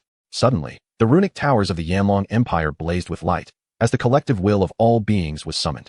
Be they those in despair, those at peace, or those with lingering regrets, all became transfixed. Memories of certain fragments began to fade away. This phenomenon, ignited by the illumination of the runic towers, slowly radiated to both realms, including those sovereigns who had hidden away, alongside numerous elites who now stood in a stupor.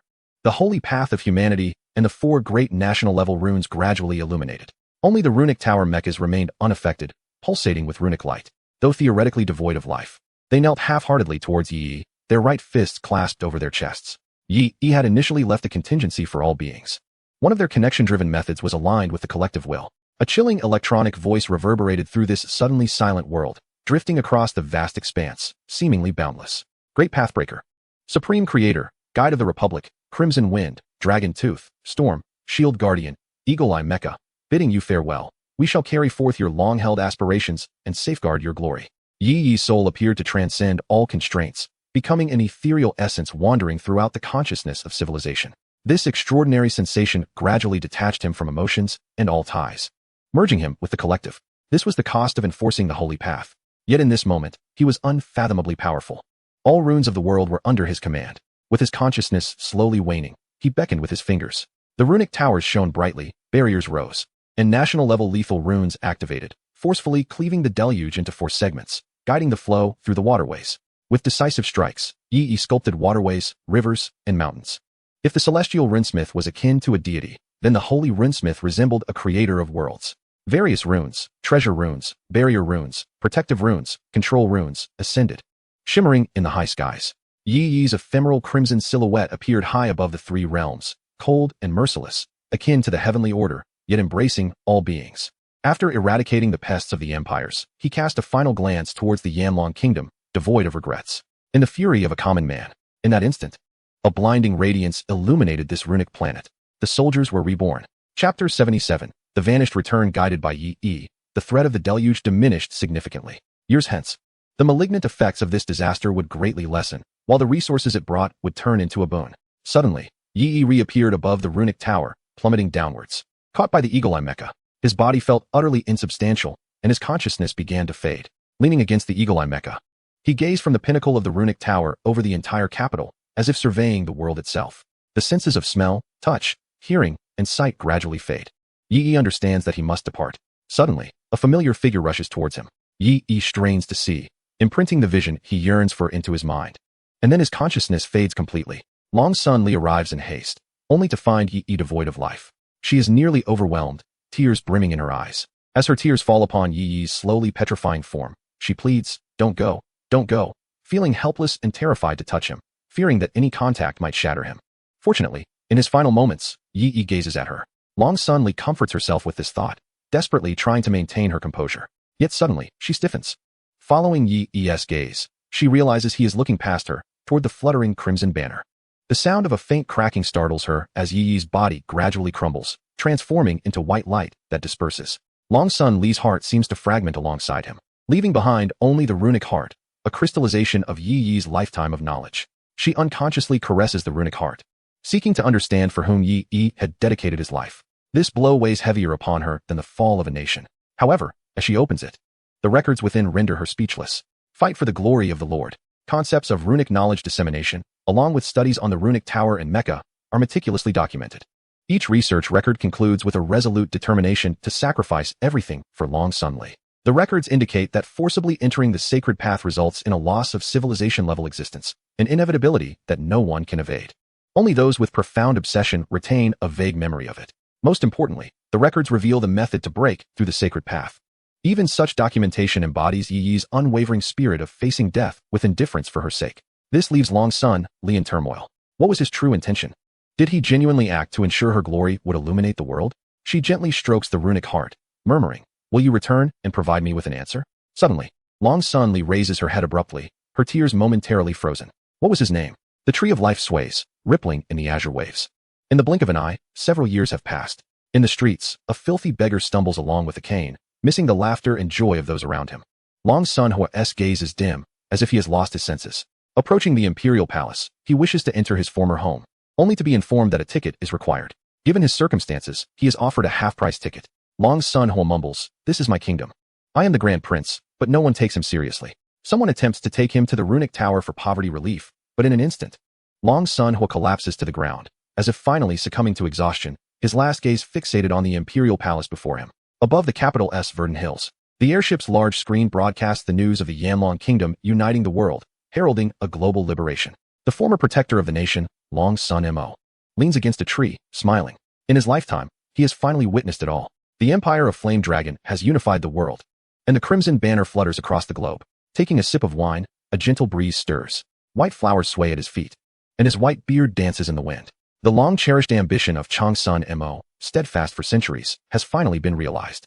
He is not mistaken. He has chosen wisely. Chang Sun Li undeniably proves to be a worthy ruler. Yet who else could it be? A fleeting image of someone, akin to the sun, flashes through his mind. Chang Sun Mo's eyelids, which had slowly descended, momentarily pause, as if he is on the verge of recollection, but the obsession has dissipated. These thoughts hold no significance now. His wine jug falls, spilling its contents into the earth. "Ah, the Cultural Heritage Department of the sect," murmurs the Lord of Changming Palace, furrowing his brow as he gazes out the window. "What troubles you?" inquires the master of the martial symbol gate, taking a sip of his meticulously brewed tea, nonchalantly attending to his official duties. "Nothing," replies the Lord of Changming, observing the radiant splendor of the ruined tower, which appears so beautiful, yet he feels an inexplicable void. Ultimately, he gazes at this prosperous era and can only utter, indeed, a worthy Sage King. Peng Yin stands with the dragon-toothed mecha, surveying the vast desert. As he watches the once-fallen frontier city being rebuilt, a frown suddenly forms on his brow. Years prior, the three realms had invaded. It was here that Li Feng and the brothers of the garrison and border forces met their demise. At that time, survival had seemed impossible. How then? Had he managed to endure? Peng Yin feels an elusive memory slipping away, yet all he can offer is a deep sigh. Pouring out his drink in tribute to fallen comrades. The dragon-toothed mecha stands silently, its azure eyes subtly shimmering with emotion. The companions who had escaped the trial grounds with Li Feng have all since established families, boasting of their cleverness in navigating the chaos of yesteryears to thrive in the current era. Yet when the younger generation inquires about their survival from the trial grounds, they can only scratch their heads in puzzlement, unable to articulate an explanation. In the end, they can merely express, "Long live the Sage King." As time passes, the grandson of Old Man Li has entered high school. He sits in the courtyard, fanning himself alongside a group of elders, watching the children frolic and play, their mirth bringing him immense joy. This gratitude is owed to the Sage King and the venerable Old Man Li. Suddenly, a figure flashes in his mind. Who is this venerable one? It appears to be a youth, or perhaps a towering red giant. A sharp pain pierces his heart. Yet this hazy memory does not linger long. The giant quietly departs, as if he had never been. In the distance, the light of the ruined tower flickers, and the branches of the tree of life suddenly sway, drawing the astonished gazes of those around. Strange, strange. From youthful aspirations to great ambitions, they had fought valiantly in the trial grounds against a myriad of foes, under the protection of the Empress. For decades, they have devoted themselves to the grievances of the people. They have forged new paths, advocating for education, determined to confront evil. The red sun shines high. The crimson banner now unfurls. The waters of the tree of life are sweet and clear, and the light atop the ruined tower continues to shine brightly. But where have those who once created all this now gone? The sound of hoofbeats shatters the silence. The echoes of trumpets fade. The mountains rise like a sea, and the setting sun bleeds crimson. Everyone's heart feels as though pierced by a needle, and tears often fall. A sense of loss pervades, as if something profoundly significant has vanished, or perhaps never existed at all.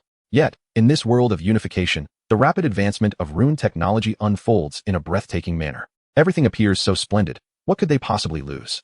All records solely bear the name of the illustrious Saint Monarch, yet they evoke a sense of emptiness, as if the absence of a particular individual renders everything unsubstantiated. However, the presence of that individual would hardly alter the situation. After all, within a mere few decades, civilization has traversed multiple stages, which in itself is a marvel. Only the Saint Monarch's granddaughter, Li, has repeatedly expressed that history indeed lacks a crucial figure, though she cannot articulate who that may be. Atop the capital's ruined tower, the scent of violet dances like a lost maiden, yet now, one can no longer find that person to whom one could surrender oneself.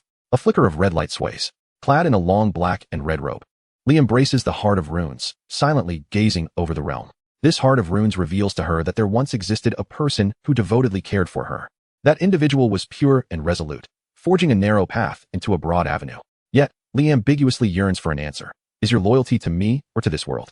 In the course of civilization's advancement, the Hongming Kaitian Pavilion has garnered a deeper understanding of the collective will of sentient beings. It is affirmed that, during the genesis of the Yamlong Republic, there was indeed an individual of paramount importance.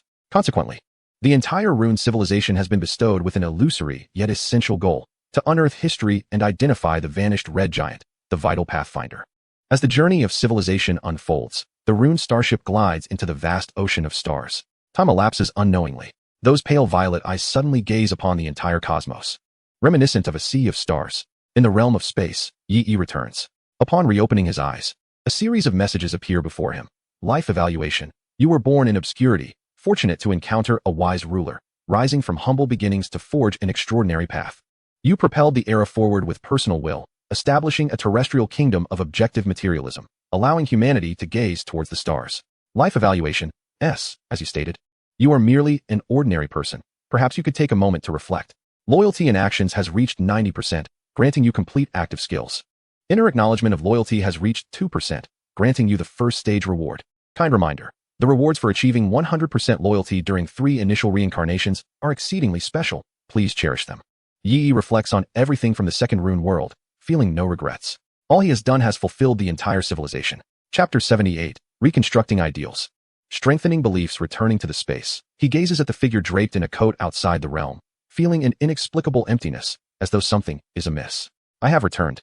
He muses. Decades have passed, all akin to fleeting dust. Countless events have sunk into the great deluge. the higher realm of rune knowledge, the rune tower, mechas, the tree of life, and the four domains. He has personally crafted a resplendent civilization. And then there is that empress. Yi found himself inexplicably melancholic, contemplating that she likely no longer remembered him. Chang Sun Li's transformation, from an initial state of coldness and insecurity to ultimately embracing his own path and shedding the imperial robes, was a change that weighed heavily upon him. Shaking his head, Yi resolved not to dwell on such thoughts. He turned his gaze to the panel, eager to assess the rewards of this occasion. Each loyalty target would yield exclusive benefits. 1. Faithful loyalty, mental fortitude, and various forms of protection.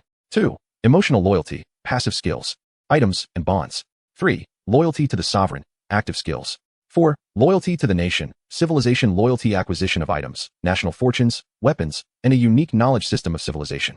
This time, the loyalty was directed towards the sovereign, which would naturally grant him active skills. Upon opening his panel, he discovered 2 skills materializing in the previously empty active skills slot. Rage of the Common Man, blue forcefully break free from all control, increasing all attacks by 500% for 1 second. Cooldown, 72 hours. Infinite Carnage, blue gain a 1-minute enhancement of all states. For each enemy slain, of a certain threat level, the effect extends by 1 second, with attack consumption recovery, up to a limit, and enhancement effect increases by 1%, capping at 50%. Cooldown, 72 hours. Yi felt quite pleased with these 2 skills, particularly with the substantial assistance provided by Rage of the Common Man. However, the practical application of these skills in the real world remained uncertain. Curiosity piqued. Yi wondered about the rewards for the first phase. After all, this was the first time he had internalized loyalty, which promised significant rewards. He clicked on the notification that appeared, and suddenly, a cerulean scroll materialized before him.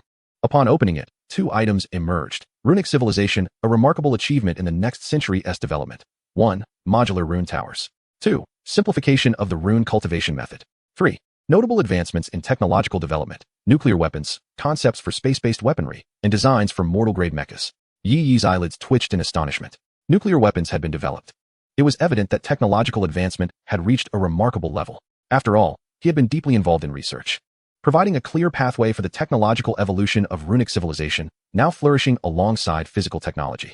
Both could indeed be classified as scientific progress.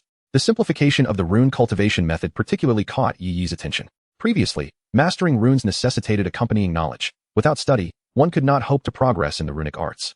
Yi had been concerned about accelerating the learning pace of the workers, but this simplification directly addressed that issue. It rendered the runic practices modular, allowing individuals to cultivate according to the prescribed methods without the burden of complex knowledge. Truly, this outstanding advancement could enable individuals to begin their training at a young age, extending the longevity of those who had not yet entered the runic path, ultimately saving a significant amount of time. Achieving the state of rune body within 3 years was a feat reserved for the most exceptional talents, as the threshold was indeed exceedingly high. Yi gazed upon his second harvest, yet this moment rendered him considerably silent. Empress's dream, gold inner acknowledgement of loyalty immediately elevates to 2. Compelling oneself to develop an inner recognition of the loyal object, accelerating the enhancement of inner acknowledgement of loyalty. However, when the loyalty target contravenes one's beliefs, the skill's effects will gradually diminish. Cooldown. In the conscious experience of the real world, a century must pass, encompassing 5 reincarnation cycles, during the initial reincarnation period. Only 1 year of real-world time is required, exempt from the cooldown of the reincarnation cycle. O you, who have vanished from the world, though you have clearly departed, why does your shadow persist in my dreams? At that moment, it was as if ripples stirred upon a tranquil sea, the waters boiling with an intense fervor. Yet, the taste of the water was bitter and briny, leaving a sour sensation within. After a prolonged pause, Yi regained his composure and reaffirmed his convictions. The past was but a wisp of smoke. He must remain anchored in the present. That familiar world, ablaze with searing flames, awaited him. Yi had once been enamored with the realm of runes, captivated by its exquisite beauty. The long lifespan of a celestial rune master afforded him the opportunity to traverse mountains and rivers, indulging in the most extravagant and intoxicating of lives. Yet, he was acutely aware that a mission remained unfinished. Yi adjusted his mindset. I return with hope, and I shall vanquish those malevolent beings. Chapter 79. Return to reality. Twilight cast its shadow over the small carpet within the window, as the evening breeze swirled with the crimson glow of flames. In the junkyard, workers hastily secured their surroundings, ensuring that all possible doors were firmly shut. They huddled together, observing the spectral figures drifting outside, columns of smoke rising ominously. Li Guoming trembled uncontrollably. Despite his advanced age, it was not a physical ailment that afflicted him, but rather fear. During their flight, adrenaline had surged through him, staving off dread, yet now, in the calm, the remnants of terror lingered. He clutched the sleeve of his garment, gazing at the rising crimson smoke. As a myriad of thoughts swirled within, will we survive this? The surrounding workers remained silent, though they had garnered some courage through Yi Yi's assistance. Confronting such terrifying apparitions rendered them nearly powerless. Even with Yi Yi's utmost protection, the sheer number of individuals could inadvertently hinder this youthful hero. In such dire circumstances, what purpose would they serve? Li Yin anxiously observed the descending red sun, softly sighing, "Do we still have a way out?" Before she could finish, Li Guoming shot her a glare. He dared only to mutter inwardly. At such a time, uttering words of despair warranted no rebuke. After a prolonged silence, Li Guoming raised his head and addressed everyone. "Let us deliberate on a matter." A multitude of gazes turned toward him, eager to discern his intentions. Seeing their attention, Li Guoming spoke gravely. "I care not for your thoughts, but should this esteemed individual encounter difficulties, we must not be a burden. In this world, despite the discourse having been commandeered and the lower classes divided by gender, race, and preference, it was universally acknowledged that meritocracy prevailed. However, those esteemed individuals, accustomed to kneeling due to their educated status, found themselves incapable of acting otherwise. Unlike before, a hero has emerged among the workers. Everyone comprehended his meaning. While it is difficult to gauge the sentiments of others, it appears that Yi Yi stands with them, ensuring that their spirits remain unbroken. After a moment of silence, everyone nodded in agreement. After all, they harbored no hopes for themselves. Survival held little significance. They had long wished for death, yet lacked a justifiable reason. Suddenly, a voice rang out. "The leader has summoned us for an urgent assembly." At such a time, were they to discuss plans for evasion? They pondered as they made their way to the assembly point. Upon arrival, the individuals before them suddenly froze, their eyes wide in disbelief, scarcely daring to breathe. Li Guoming furrowed his brow, questioning, "What is happening? Why the halt?" He maneuvered around to glimpse Yi. Yet, in the next moment, he too was taken aback. His pupils constricting. Clad in ordinary worker's attire, the familiar gaunt figure of Yi Yi sat quietly, scribbling on paper. After a considerable time, Yi finished his writing, looked up with satisfaction, only to find a throng of people standing on the stairs. Upon noticing his gaze, they all nervously stared at the ground, unsure of what they were observing. "What is the matter? Please, take a seat," Yi Yi inquired, perplexed. Wasn't this merely an assembly to deliberate on a matter? Why had they all suddenly reacted this way? Everyone swallowed hard and obediently moved forward. Li Guoming felt a flutter in his heart. The youthful boy exuded an unexpected composure. This sensation was both startling and reverent, sending shivers down his spine. Yi Yi sensed the shift but paid it no mind. His elevated position within the realm of runes endowed him with an inherent aura. Unlike in the rune world, where he possessed means to conceal himself, here, everything returned to its original state, devoid of any disguise. Yi Yi adjusted his mindset, anchoring himself in the present, which gradually brought him stability. Once everyone regained their composure, Yi Yi began the discussion. After the deliberation concluded, they watched Yi Yi enter a room, feeling a sense of bewilderment. Was there a solution? Previously, Yi Yi had administered a potent morale booster, assuring them that a resolution was at hand. He instructed them to secure all areas and await further developments in the coming days. While this sounded reasonable, it felt peculiar, as if Yi Yi was poised to unveil a grand strategy. Li Yin voiced her concern. "Dad, do you think he truly has a solution? What if?" In that instant, Li Guoming grasped her underlying fear. She was apprehensive that Yi Yi might choose to flee. It wasn't that she doubted Yi Yi, but rather the current global situation was starkly clear. What could one individual possibly accomplish? Li Guoming scoffed. "Stop overthinking. At such a time, if you know you are powerless, simply obey." In times of crisis, a disordered mind is most detrimental. Although he chastised his daughter, Li Guoming understood her tendency to overthink. Reflecting on the earlier events, he too was uncertain about what had transpired during this period. Old Li, may not be well educated, but as long as his eyes remain bright, I will place my trust in him, Li Guoming mused, scratching his head and choosing not to dwell further. With a leader present, one simply follows without question. Suddenly, a commotion arose from the outside. Li Guoming's heart raced as he approached the window cautiously to investigate. What on earth was happening? The billowing smoke from the city center had vanished, as if nothing had transpired. In the periphery, shadowy figures were seen darting about, while many people poured onto the streets. This was a macabre feast of slaughter. Strangely, some individuals were targeted by these entities, while others were inexplicably spared. Before long, armed helicopters returned to the city center, seemingly headed back to the military district. What had transpired in those few short hours since the disaster began? Could it be that the crisis had been averted? Yet, as Li Guoming observed the ongoing carnage, confusion clouded his mind. How could the crisis be resolved when these specters continued their deadly rampage? Upon returning to his room, Yi Yi immediately commenced his cultivation of talismanic arts. After mastering the knowledge, he believed he could achieve a breakthrough in merely a day, despite the usual requirement of 3 days. As he felt familiar energies surging within him, clarity illuminated his mind. The 4 realms of talismanic arts are: the talisman body realm, the the Talisman Master Realm, the Talisman Sect Master Realm, and the Celestial Talisman Master Realm. The Talisman Body Realm distinguishes between the mundane and the extraordinary, endowing one with formidable physicality. The Talisman Master Realm allows for swifter talisman drawing and mastery of techniques beyond the 3 foundational talismans. The Talisman Sect Master Realm enables higher-tier energy accumulation, mastery of advanced talismans, construction of talisman chains, and enhancement of both defense and power, allowing entry into an overclocked state. The Celestial Talisman Master Realm is on an entirely different level.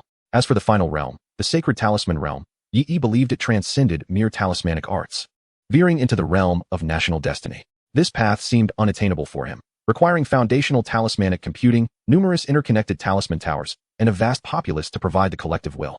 In this world, stepping onto that path appeared theoretically impossible. However, he mused that the realms of talismanic arts might be simplified in the future if time permitted. Yi pondered the classification of the realms, which had emerged from a morbid environment focused on the application of talismanic technology. The larger the talismanic energy one mastered, the faster one could draw talismans, and the more layers of accumulation one could achieve, indicating advancement. Yet now, this seemed illogical. For Yi, aside from the necessity of accumulating talismanic energy, the first 3 realms bore little significant difference, merely affecting longevity. Especially in this world devoid of talismanic materials, he had to rely on other means for sustenance. Only upon reaching the Celestial Talisman Master Realm could one construct a talismanic computer to draw talismans. Prior to that, the first 3 realms merely offered resistance against the spiritual assaults of the specters or allowed the infusion of slight offensive capability into weapons through blood. In his spare moments of cultivation, Yi gazed at the special rewards, the concept of a nuclear-grade mecha. Chapter 80, a promise to fulfill on the following night. A group of individuals, heeding Yi's instructions, gathered together to rest. In the dead of night, only faint glimmers of light shifted about. In the effort to maintain a profound silence, the only sound echoing was the dripping of water from the restroom. Song Fan rubbed his eyes and hurriedly dashed into the lavatory. A nearby individual, still half asleep, wished to urge him not to stray from the group, but upon recalling something, decided against it, reasoning that this clever lad would manage just fine. As Song Fan entered the restroom, urgency propelled him to relieve himself. Yet, as he passed by the mirror, he suddenly halted. Turning to gaze into the reflection, he saw a figure mirroring his own actions. In the dimness, Song Fan began to experiment with various gestures, shaking his head, waving his hands, and opening his mouth, all without issue. Could it be an illusion? He muttered. Slowly turning away, he distinctly felt that the figure in the mirror was not mimicking his movements. It seemed that the recent events had been too harrowing, leaving him in a state of disarray. Suddenly, from the corner of his eye, he noticed a flicker of movement. He turned once more. In the faint light, the reflection remained unchanged, instilling him with a sense of relief. Perhaps he had merely been overly anxious. He chuckled to himself, shaking his head. He pivoted, stepping away from the mirror, yet the figure within remained still, its neck twisting and turning to fixate on Song Fan. The water continued to drip, merging into the shadowy darkness. In the dim light, a trickle of water glimmered, casting an eerie glow. Unbeknownst to him, that neck elongated, creeping towards his back, extending thin, thread-like tendrils as if attempting to connect with his spine. In that moment, a loud clatter echoed. Song Fan bolted from the restroom without a moment's hesitation, leaving the mirror's specter momentarily bewildered, its tendrils still floating aimlessly. Turning back, Song Fan beheld the unsettling sight, a chill running down his spine, yet he mockingly laughed. In the dead of night, swaying in the mirror? Do you take me for a fool? Ha! He adjusted his pants, suppressing his urge to relieve himself, all the while maintaining his derisive demeanor. The commotion roused everyone, and as they turned to look, they were startled to discover a faint glow emerging from beneath the cabinet. To their horror, a multitude of eyes had been fixated on them, unknown to them until now. Swelling globules of blood rolled ominously, nearly brushing against their arms. Instantly, goosebumps erupted on everyone's skin. Step back, quickly, Li Guoming exclaimed, seizing a prepared iron rod. Though initially taken aback, the group quickly unified to assist Song Fan. Fortunately, his commotion had alerted them, otherwise, they might have remained oblivious. It was a stroke of luck that these spectral entities lacked the capacity to directly control them, enabling a swift organization. Yet, just as they rushed past the window, a severed head suddenly appeared, revealing itself to be a grotesque balloon shaped like a human head. Grinning eerily, upon being noticed, the balloon's mouth stretched open, exposing a set of ghastly white teeth. In the next instant, a gust of wind swept through, and the balloon's string ensnared a worker's head, dragging him towards the outside. Help me, the ensnared worker cried out instinctively. Yet, upon seeing his comrades rallying together, he swallowed his words and struggled alone. Everyone understood that Li Guoming's words held a deeper significance. Their lives had become so wretched that even in death, they could not afford to burden others. Yet calamity always seemed to follow in swift succession. The mirror specter turned its head, the sound of cracking bones echoing ominously, and immediately lunged towards Song Fan. gliding along the reflective surface, poised to ensnare him once more. The eerie cluster of eyes beneath the cabinet began to rotate slowly, emitting an intangible wave that lulled the senses into a stupor. The so-called organizational defenses were utterly impotent. A shadow of despair flickered in Li Guoming's heart. Indeed, relying on them would provide no assistance. They would merely become a hindrance to others. At that moment, within Yi Yi's chamber, a golden radiance flickered with urgency. The sound of illusory martial arts resounded clearly amidst the chaos. The wall suddenly shattered. A long spear shot forth like a thunderbolt, trailing a lengthy iron chain, and impaled the balloon specter that had ensnared the worker. A figure moved fluidly from the shadows, retracting the spear with a swift motion, transforming it into a dagger.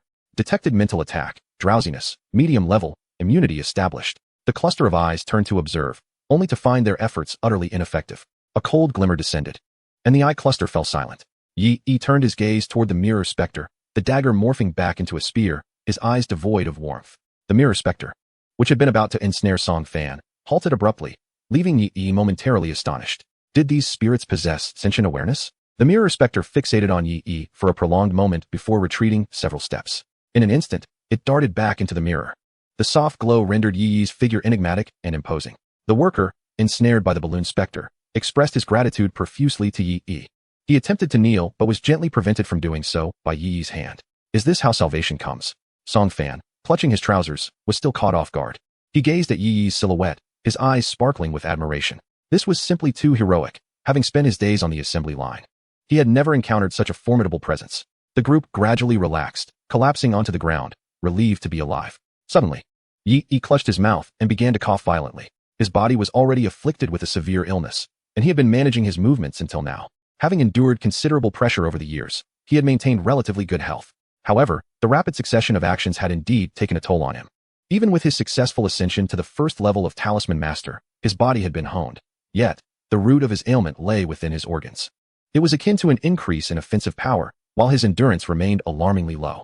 Gazing at the bloodstains on his hands, Yi Yi was unconcerned. As long as he could endure for a year, that would suffice. In this third reincarnation, he must ensure he achieves a percentage of loyalty. Naturally, he would wait for the cooldown of Empress's Dream. What would become of this reincarnation template depended entirely on him. Whether he could survive remained to be seen. Witnessing Yi Yi's condition, a sense of frustration welled within their hearts. Although most of them bore their own ailments, Li Guoming and the workers were especially worried for Yi Yi's health. Sir, we have burdened you again. Li Guoming offered water, his voice laden with guilt. Even the astute Song Fan felt a profound discomfort. Previously, they had been valued for their labor. Now, they found themselves bereft of worth. Dignity and the meaning of existence have long been forsaken, and now, one's own value has all but vanished. Among this group, only Yi Yi still shines with light. Yet, he cautiously presented the arduous work he had previously written to them. Initially, he feared that the cultivation method might not be suitable for the bodies of the people in this world, so he practiced it himself first. As a pioneer of the rune system, he was prepared to rectify any issues that might arise. Now that he had made the necessary adjustments and fine-tunings, it was only natural to pass it on. This was the driving force that had sustained him through decades of grueling study in the realm of runes. What is this? Li Guoming asked in astonishment. Did I not mention it? Yi Yi wiped the blood from the corner of his mouth and smiled, his brilliance undiminished even in the darkness. Fear not, I have a solution.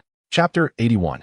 Exploration. Prelude to the Mecha assembly line. Once Yi Yi had organized the knowledge of runes, he imparted the cultivation method of the previous realm to the workers. The first reason was to swiftly form an armed force. The second, because the cultivation of ordinary people in the realm of runes was indeed painfully slow. It might be that by the time Yi Yi became a celestial rune master, the workers would only just be becoming rune masters themselves. Eventually, there would even be an insurmountable gap in talent. Those lacking in aptitude would never advance in their lifetime. Li Guoming gazed at the cultivation method in his hands, overwhelmed with emotion. Is this the reason for your sudden strength, my lord? He choked out. How can such a gift be bestowed upon us? They, the most humble of individuals, felt unworthy of such extraordinary power. Should not such strength, like military might, be held within one's own grasp? Quietly, Li Guoming suggested, my lord, you could use merit to enable us to acquire these cultivation methods through task completion. Yi Yi shook his head. The only task now is to amass the strength for resistance. Even though Yi Yi had simplified the rune methods, providing only the cultivation techniques for direct practice, the progress was, as anticipated, visibly slow. Little did he know how arduous the first 3 months had been for those children upon his rebirth. As he gazed at the dissipating smoke outside the window, Yi Yi sighed inwardly. In these tumultuous times, we must hasten our growth. Moreover, regarding his ailment, while the breakthrough had alleviated his condition significantly, allowing him to move normally, He needed to become a celestial rune master as soon as possible to employ runes for healing. Yi contemplated this in his heart. Li Guoming clutched the cultivation method. His emotions a tangle. He did not know the origins of these techniques, yet it did not hinder his understanding of Yi's pure intentions. After Li Guoming departed, Yi gazed into the distance at the city center, a slight frown creasing his brow. Helicopters were taking off, followed by transport planes dropping supplies. It seemed the city center had stabilized and begun the reconstruction process. Something felt amiss. This was clearly a global disaster. Why had the city center emerged from danger so swiftly? Could it be that this world truly possessed extraordinary powers? After some contemplation, Yi deemed this notion unreliable. The immediate priority was to strengthen his own power. With formidable weapons in hand, the heart he had once trampled upon countless times could no longer be suppressed. To overthrow this decayed and sordid world, and to expel these invading specters, is the current objective of Yi. However, ideals and pursuits must align with reality. Yi declared, I must devise a meticulous plan, accompanied by ample contingencies. Yet without detailed practical operations, such statements remain mere platitudes. He resolved to retain the remaining cultivation methods as a precautionary measure. He was acutely aware of the initial threats, for one must remain vigilant, especially in these tumultuous times. Yi gazed upon the concept of the mundane-level mecha. Is this the successful culmination of research in runic civilization?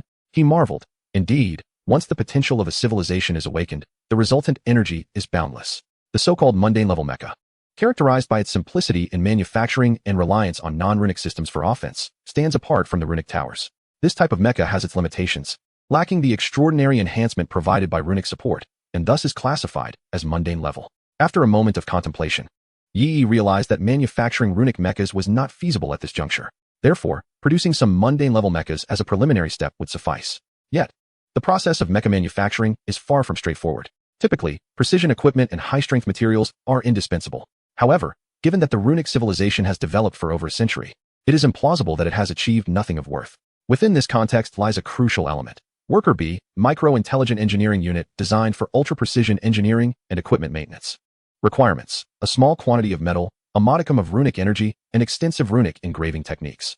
Advantages: simple to produce, versatile, and high precision. Disadvantages: requires a profound understanding of runic knowledge from the user, cannot be utilized for the creation of runic technology mechas outside the confines of the runic tower. Design intent: a research project personally led by the esteemed president of the Flame Dragon Republic, Changsun Li, aimed at addressing the reconstruction efforts following the collapse of civilization. The original design intent was established through a collaborative study by the Historical Archaeology Department of the Flame Dragon Nation and the Hongming Kaitian Institute, which confirmed that the disappearance of that great being was due to their solitary sacrifice against a deluge of calamities. This historical figure, the first saint of the Tao, resolutely chose to offer themselves in sacrifice. In the wake of national mourning, the project was initiated to confront the potential collapse of civilization. However, progress has been sluggish due to its high demands. It seems these youngsters are making slow progress, Yi mused. The production requirements for the worker bee hinge on the knowledge of the creator, necessitating a substantial accumulation of expertise. While efforts to lower the entry barriers have indeed slowed research advancement, Yi found solace in the fact that from a technical standpoint, he faced no barriers in manufacturing. What remained were the materials and time. Once this device is completed, it would effectively provide him with an assistant. 1 yields 2, 2 yields 3, and 3 yields infinity, ultimately fulfilling the demand for mecha production. Of course, this is predicated on his runic energy being sufficient to meet the demands. In the absence of the ability to manufacture runes, he could only serve as a power source. Fortunately, knowledge equates to power, Yi reflected with gratitude. In the future, he can undoubtedly optimize his endeavors, and therein lies the advantage. The power of knowledge, irrespective of the realm, possesses the ability to reverse circumstances from a unique perspective. Once the strategic plan was established, Yi was prepared to implement it. However, prior to that, he needed to ascertain the happenings in the city center. In this world, the information broadcasted on television may not necessarily reflect the truth. Furthermore, he sought medicinal supplies to alleviate his physical condition. Additionally, locating factories rich in metal materials would be invaluable for the fabrication of mechas. Yi instructed, I need to venture out tomorrow. You must be vigilant. Do not open the door or touch the windows. Before departing, he inscribed runes with a faint trace of blood in various locations. Lacking talismanic materials, he could not create talismans and had to resort to using this quickly evaporating blood as a temporary measure. Though its efficacy was minimal and could not last half a day, it would suffice for some utility. Finally, Yi stated, Gentlemen, please gather some clean metal for me. I may require it upon my return. If we fail to find a place abundant in metal materials, we shall have to make do with scrap-yard metal. Li Guoming patted his chest, saying, Leave it to us. Yi nodded, I appreciate it. On the following day at noon, after consuming his allocated meal, Yi made his way towards the entrance. The scrapyard did not provide food or lodging for the workers, leaving them with only a few snacks from the bosses. Suddenly, a voice called out to him. Sir. Yi turned, momentarily taken aback. The workers stood together, bowing in gratitude towards Yi. Li Guoming solemnly urged. Please ensure your safe return. This was different from before. Their bowed postures were not born of oppression but emanated genuine respect, a bow for a noble individual. They had indeed tried the cultivation methods, which proved effective. This young man had not deceived them. He truly entrusted them with such a precious gift. Yi, possessing this power, did not exercise selfish hegemony. Rather, he was willing to share resources and encourage their aspirations. He was a true benefactor, perhaps a leader seldom encountered in a lifetime. Yi felt a moment of reverie. Perhaps one day in the future, he could lead the workers out of the shadows, becoming a true leader. Rather than reveling in dominance amidst calamity, Yi yearned to witness that scene unfold, for one whose spirit had been ravaged.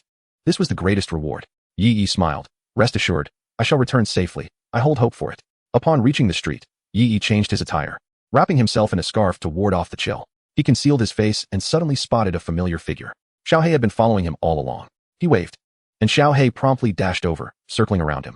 Oh you, why have you followed me again? Yi chuckled. Shouldn't you return to your spot? Previously, Xiao He had been of considerable assistance, but now Yi felt he no longer required aid. Rather, Xiao He should look after himself. Yet, Xiao He paid him no heed, instead lowering his tail and positioning himself protectively in front of Yi, glaring fiercely into the dark shadows ahead. Yi glanced over, his pupils constricting. Upon the wall ahead, black serpentine shadows emerged, silently awaiting the entrance of unsuspecting souls. He couldn't help but feel a sense of dread. Should he venture forth, escaping would demand considerable effort. He decided to take Little Black with him, for its keen senses would prove invaluable. After a prolonged exploration, he vanquished several malevolent entities and meticulously cataloged the metallic and nutritional resources scattered throughout the city. Having been confined to factory work for so long, he now gazed upon this vibrant metropolis, which surpassed even the grandeur of the magical city from his previous life. A wave of melancholy washed over him. How he wished this prosperity could be shared by all. Suddenly, he found himself in an eerily quiet area, not far from the city center. Bang! His eyes widened as a commotion erupted from the direction of the heart of the city. Fireworks burst forth in the sky, as if celebrating some momentous occasion. Why would there be celebrations amidst such peril? Did the inhabitants not face the threat of malevolent entities? Although perplexed, he discerned something crucial. These creatures possessed awareness and intelligence, preying upon those burdened by despair and living under duress. Was it conceivable that they might forge an alliance with the higher echelons of humanity? A heavy feeling of unease settled in his chest, prompting a fit of coughs. He quickly sought refuge in the shadows as armed helicopters soared above. Unfazed by the chaos below, what on earth was transpiring? Abruptly, Little Black's tail drooped, its body trembling as it fixated on a particular direction. Chapter 82. Open the door. Knock, knock, knock.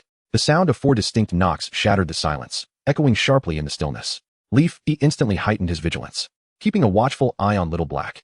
Yet, after an extended period of anticipation, silence reigned once more. Caution enveloped him. Something was amiss.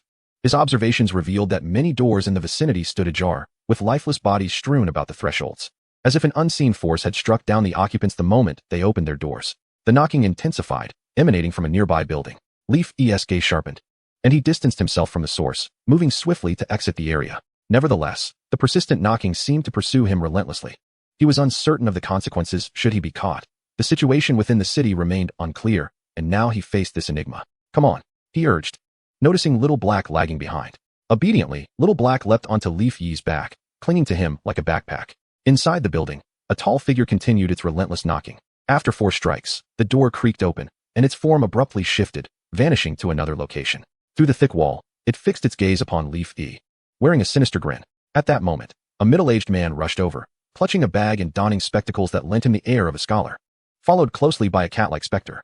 Although he bore arms, he refrained from using them, seemingly aware of their futility.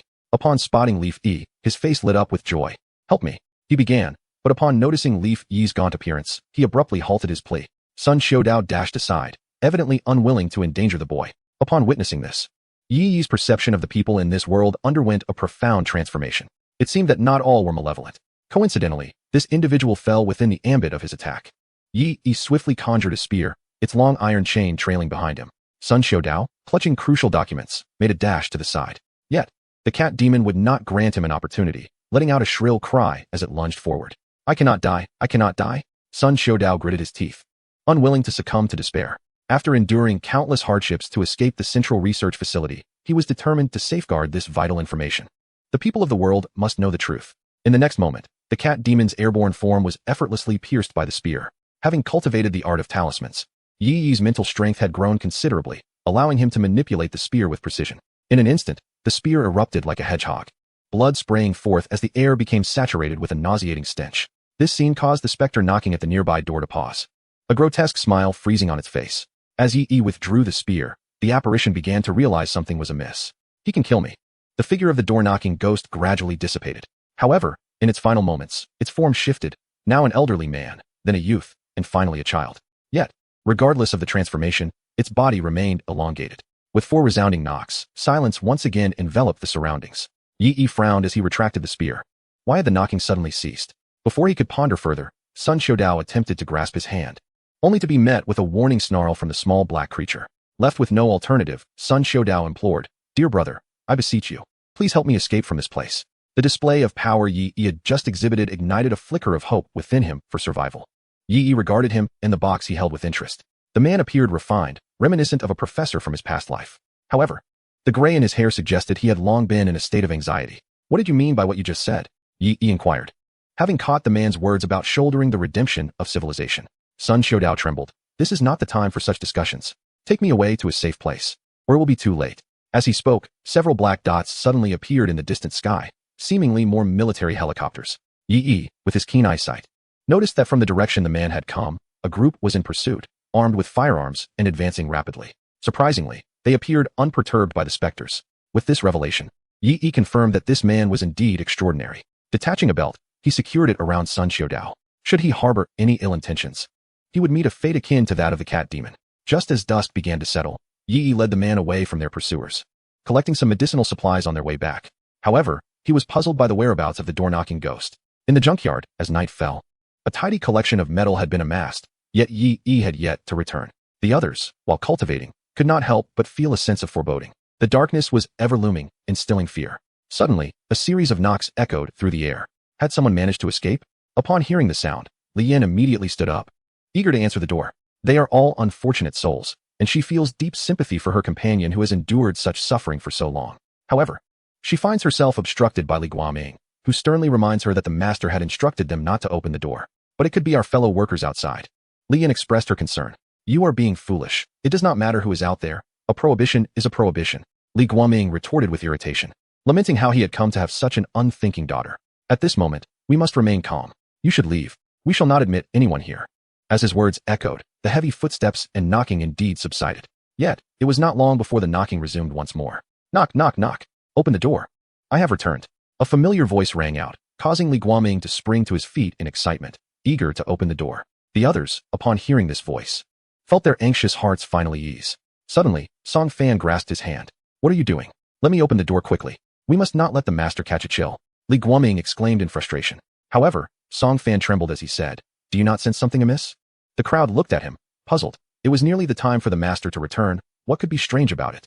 With a trembling voice, Song Fan pointed to a spot over 2 meters high on the door. "Listen to the position of the sound."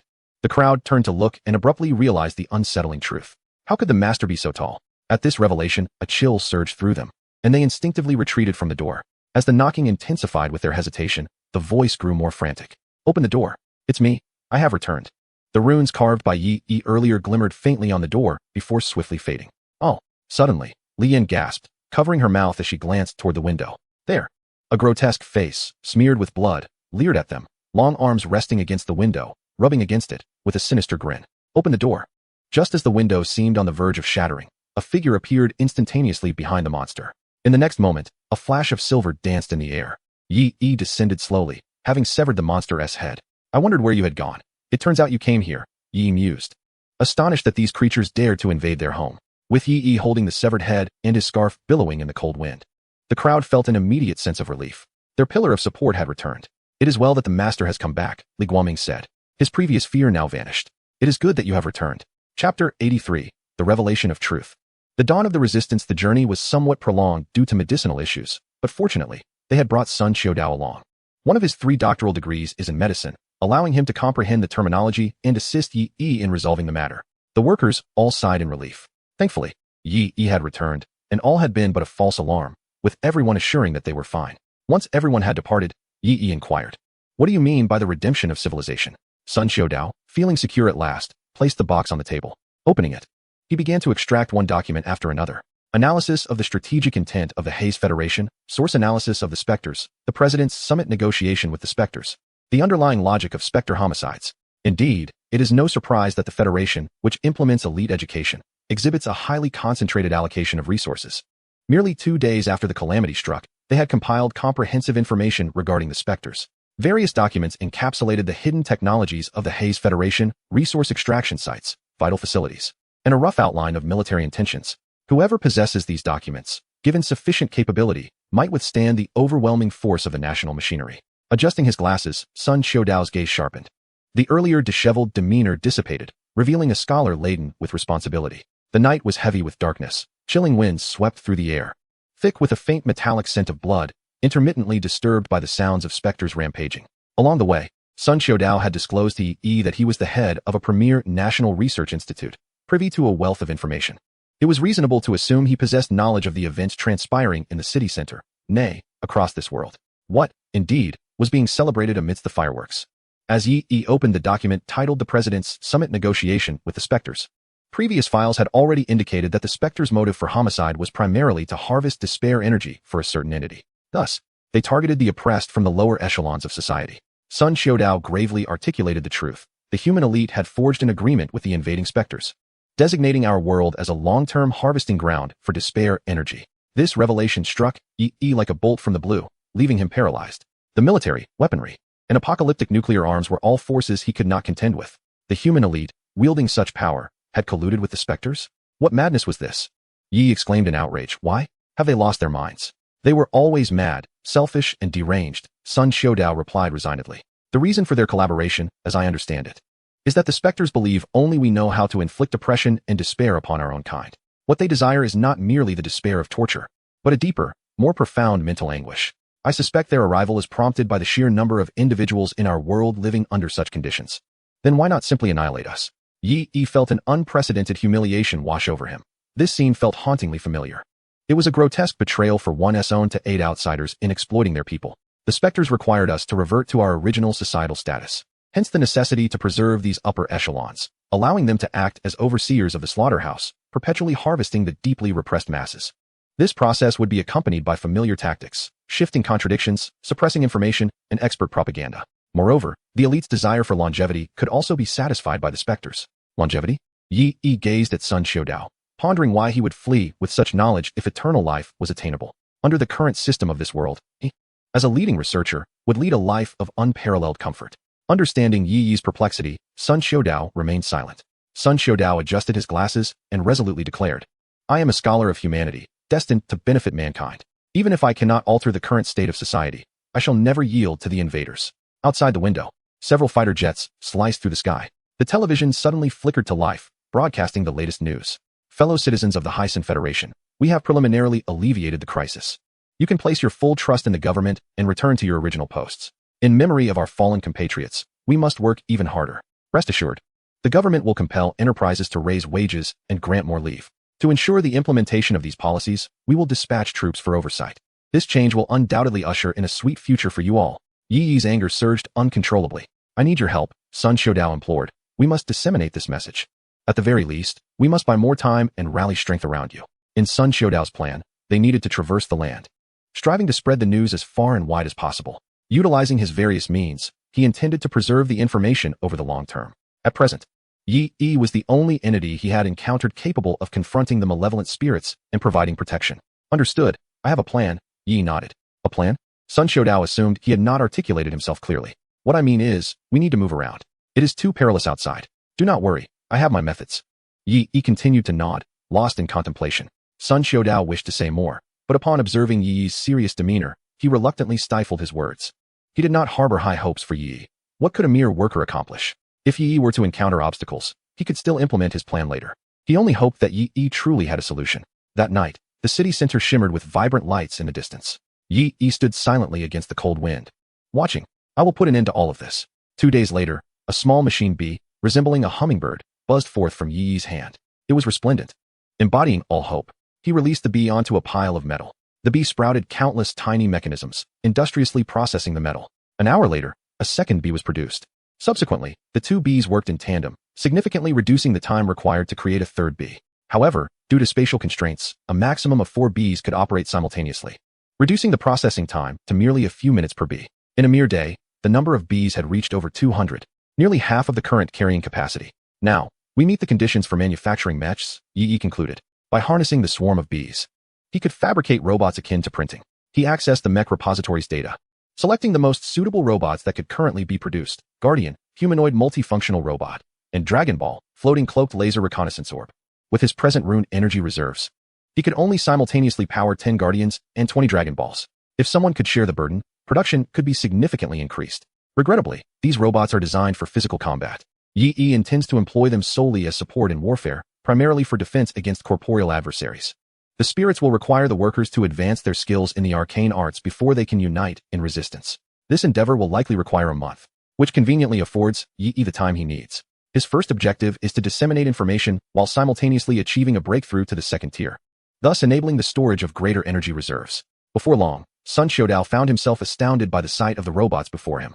The sleek, obsidian exteriors of the sentinels, each equipped with a firearm at their waists, exuded an aura of cold, calculated lethality.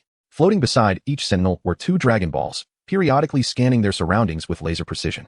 Guidance system activated. Reconnaissance Unit 1 is now in position, echoed an electronic voice. The sentinels clenched their fists against their chests, their blue ocular lights pulsating in unison, affirming, "We shall fulfill your command." Is this truly your solution? Sun Xiaodao pondered, momentarily stunned.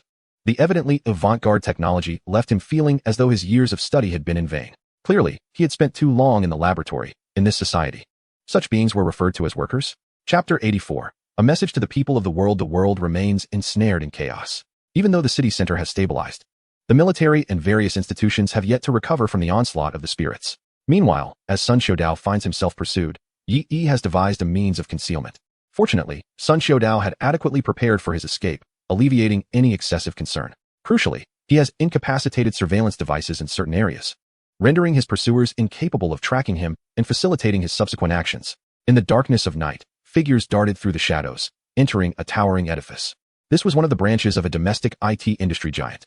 Upon inspection with the Dragon Balls, it was determined that the building was sparsely populated, making it an ideal target.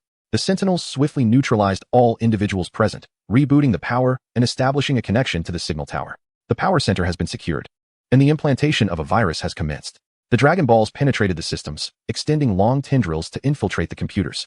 A deluge of data flooded in, activating the unlocking program that Sun Xiaodao had meticulously prepared, granting him control permissions. This trove of data codes could infiltrate any device worldwide, barring those with high security measures.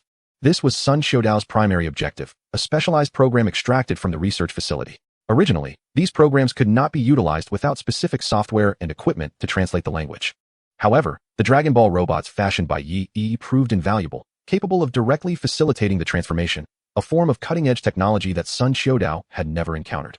Upon successfully acquiring administrative access, the Sentinels promptly melded into the shadows, standing guard as the Dragon Balls transmitted information. In a refuse yard, 2 individuals observed the actions of the robotic reconnaissance team. "What messages do you intend to disseminate?" Sun Xiaodao inquired. This was of paramount importance. It was wiser to retain control over certain information. Within the brief time they had spent together, his previously anxious heart had found a measure of solace. As a highly skilled individual, he consumed the same rations as everyone else, yet he felt inexplicably at ease. He practiced the arts alongside the workers, engaging in discussions about their shared future. This experience drew him closer to his scholarly ideals of mutual respect and collective advancement. Certainly, the most crucial aspect is that they now possess a leader. Power, Yi said slowly. Power, faced with the threats of human armies and malevolent spirits, they will inevitably encounter challenges that could leave them utterly defenseless. Sun Xiaodao paused. Is it a cultivation method? A glimmer of light sparkled in Yi's eyes as he nodded. I wish for all the oppressed people of the world to wield power, just as he had left contingencies in the second world. But what if those traitors also learn it? Sun Xiaodao expressed his confusion. Most importantly, shouldn't such extraordinary power be kept within our own hands? So what? Yi scoffed. You underestimate the world's populace and the indomitable spirit of human resistance. He continued. What we seek is liberation from the massacre by malevolent spirits. It is the quest for the emancipation of all humanity. If the power of resistance spreads, then countless oppressed workers will become our unwavering allies. They may hide here, but eventually, they will be discovered. The optimal solution to the current crisis is to empower everyone with the strength to resist. Sun Xiaodao was left speechless. In Yi's gaze, there seemed to be a radiant glow, reminiscent of the stories he had read in his youth. One day, the brilliance of idealists will illuminate the entire world. The leader ignited a fervor within him, and his long-dormant dreams began to surface once more. Dragon Pearl accepted the command, and a torrent of data flowed in, broadcasting the message through the signal tower. In every corner of the world, workers and farmers were obediently returning to their posts, following the directives of the government or the court. After all, their lives were under control. Yet at that moment, all screens, radios, and electronic devices suddenly displayed a message. The blood-red text, along with its weighty words, reverberated across the skies of the world. Attention, people of the world. The betrayal of the human government, the actions of malevolent spirits, and the centuries of oppression have found a voice alongside this cultivation method. The power to dismantle the exploitative regime has been entrusted to all. At this moment, a persistent crimson glow shone in everyone's eyes. Attention, people of the world. Attention to countless workers and farmers. Do not return. Do not return. Our leaders have betrayed us. They wish to join forces with malevolent spirits, treating us as mere livestock and slaves in a slaughterhouse. Our world has reached a perilous juncture. Our race teeters on the brink of extinction, and our fate has come to a point of decision. Comrades, the time for resistance has arrived. Our light comes from the power in our hands. Comrades, the time for resistance has arrived. At this very moment, our lives ought to be free, not enslaved. In the biting wind, countless cracked hands clenched tightly. A proclamation of my wretched life. At this moment, I ought to be free, not enslaved. After recording the cultivation method, everyone instinctively retreated and concealed themselves. In such chaotic circumstances, no one could halt their resolve. In the grand hall, a multitude of human elites swirled within the dance floor, their glasses clinking in a symphony of revelry. All were youthful, their barely contained excitement evident upon their lips. They had secured the promise of immortality from the specters, a boon that, albeit occasionally leading to bouts of abnormality, was deemed worth the price. They eagerly awaited the return of the sluggish commoners. A portly gentleman chuckled amiably, engaging in conversation with a fellow elite across the way. In the next instant, a figure bit into his hand, tearing away a piece of flesh. The man frowned slightly, pulling the morsel back into his mouth to chew, stating, "If one must feast, let it be on those commoners." Following his remark, the individual retreated, climbing back up to the third floor before vanishing into the shadows. "Indeed, we shall see our actions come to fruition," his companion responded with a chuckle. As long as they could ensnare them all, they would once again resort to tactics of information suppression, censorship, brainwashing, and deflection of conflict. This congregation of individuals had ancestors who were no ordinary folk. It could be said that the state of society today was a direct result of their lineage. The original federation was founded on ideals of freedom and liberation, sacrificing countless lives amidst the fires of war. However, as time passed, nefarious machinations took hold. Through the vilification and denial of history, the nation lost its very soul. Textbooks were altered insidiously, shaping the minds of future generations, causing the populace to forget the foundational principles of their nation. Furthermore, conflicts were instigated between genders and interests to divert attention from underlying issues, ultimately leading the country into the abyss, resulting in its present state. Outside, the smoke of conflict still billowed, while a circle of elites laughed joyfully. They deliberated on the division of slaughter zones, discussing further methods to manufacture despair. Suddenly, a figure burst in, conveying alarming news. "What did you say?" The elites erupted in anger. How dare those commoners? They demanded to know who had leaked their collusion with the specters. "Hurry, do not delay. Deploy the troops immediately, and bring them to me." Abruptly, the grand ballroom screen flickered to life, revealing a blood-red message. "Attention, citizens of the world. Chapter 85, a fortuitous turn of events. A global manhunt is underway. Under the immense pressure of the military, those who resist, those who merely survive, and even those who have long since lost hope, all bear the banner of saving the world, struggling for existence amidst the torrents of despair." A month later, a search team navigated through the buildings, specters lurking about, seeking those who were quietly cultivating their strength. The results of the extensive search were minimal. Those captured either met their fate with righteous indignation or defiantly cursed their captors. Many chose to drag their captors down with them. In the brief span of a month, the searchers had lost over half their ranks. These days had proven to be their most arduous. Any previous disdain for the laborers had quietly dissipated. The search team members gazed in terror at the ghastly sight of the flesh-devouring specters. A pile of skulls lamented, "It hurts, it hurts." This is a decision made by the higher-ups. Anyone who disobeys is cast into the clutches of the Skull Eater. This creature has the uncanny ability to unearth those who hide away. Suddenly, the Skull Eater turned its gaze toward a particular direction. There lay a filthy little den, clearly a place where someone might seek refuge. The search team instantly understood and raised their weapons, preparing to extricate the individual within. Upon entering, they indeed found a woman cowering in the center, gazing at them with palpable fear. They breathed a sigh of relief, exchanging glances. As long as she was a woman, she posed little threat. "Come out." Yet, the woman trembled in terror, retreating deeper into the shadows. Frowning, they muttered in frustration, "Fool, Can't you understand? With that, they surged forward, intent on seizing her. But suddenly, the hovering Skull Eater paused, its attention drawn to the depths of the surrounding darkness. What's wrong? Before they could ponder further, the woman abruptly ceased her flight, standing tall and glaring fiercely at them. Her gaze was one of murderous intent, which unsettled the searchers greatly.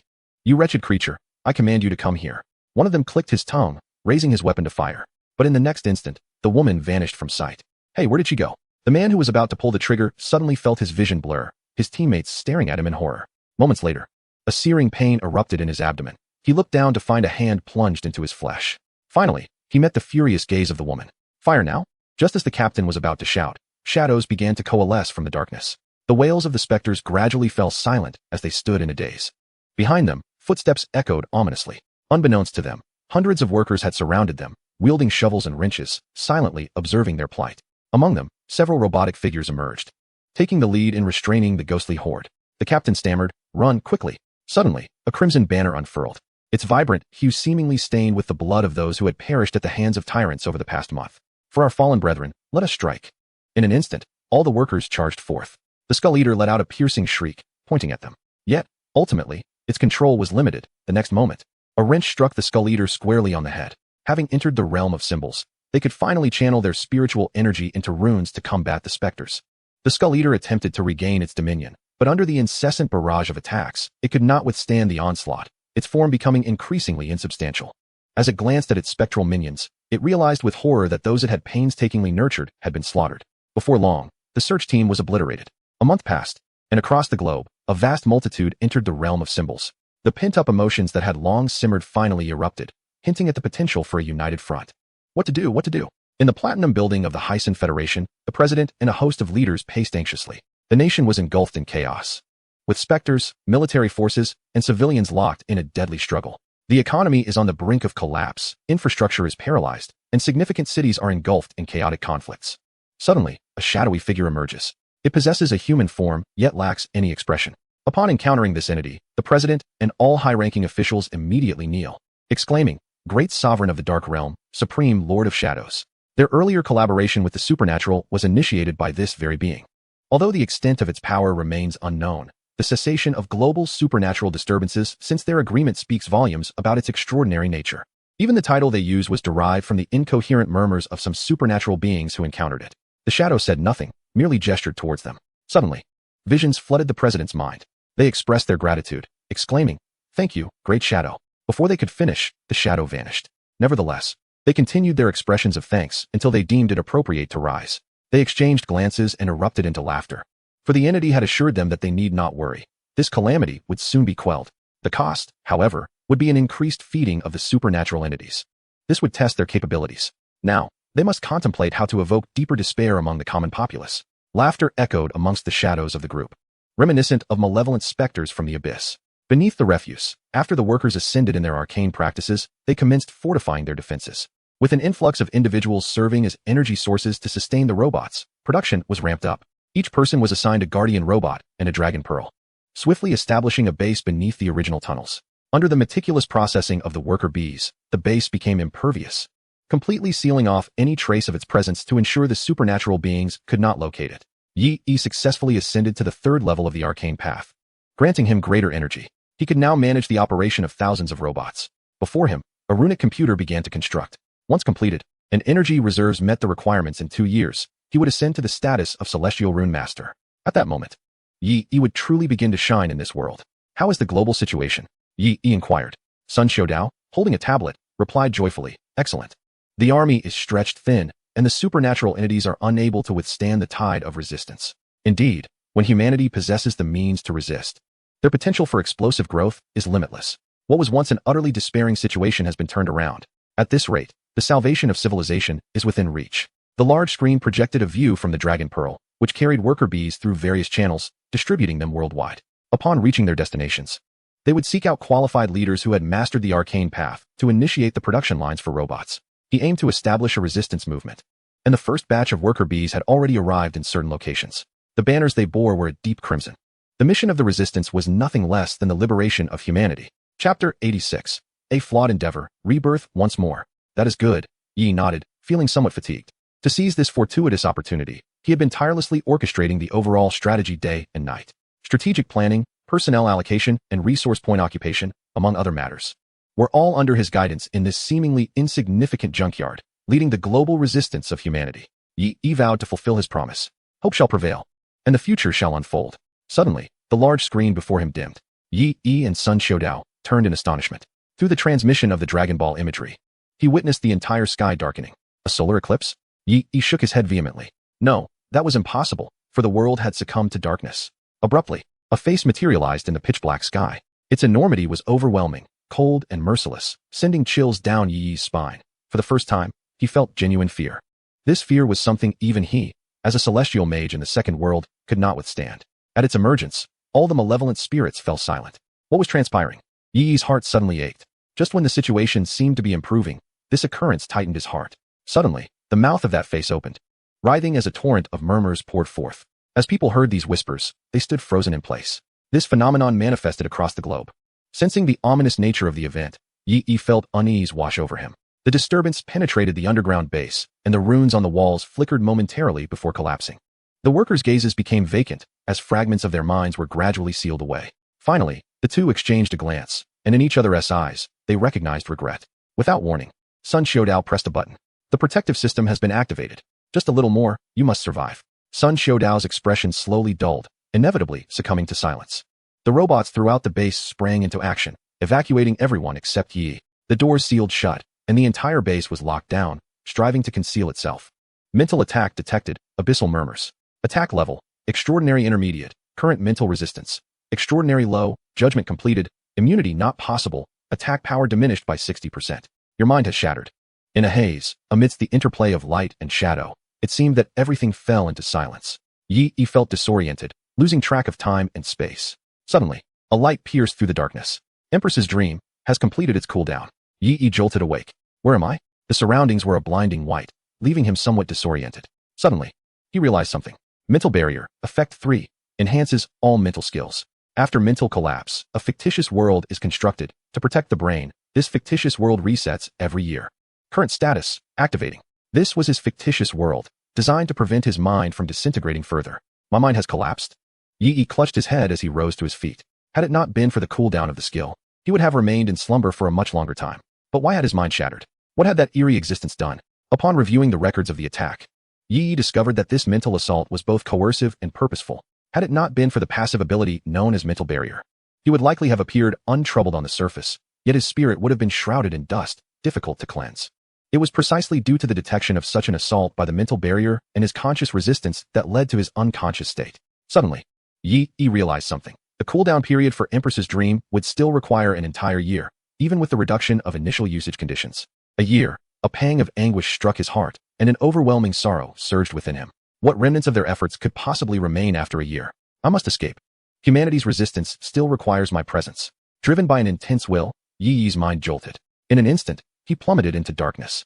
The next moment, he opened his eyes to a scene that felt eerily familiar. Yet, the base, usually bathed in light, was now shrouded in shadows. Save for the flickering blue glow of the circuitry, dust lay thick upon the ground, and the sentinels, armed and half-kneeling, appeared to be in a dormant state.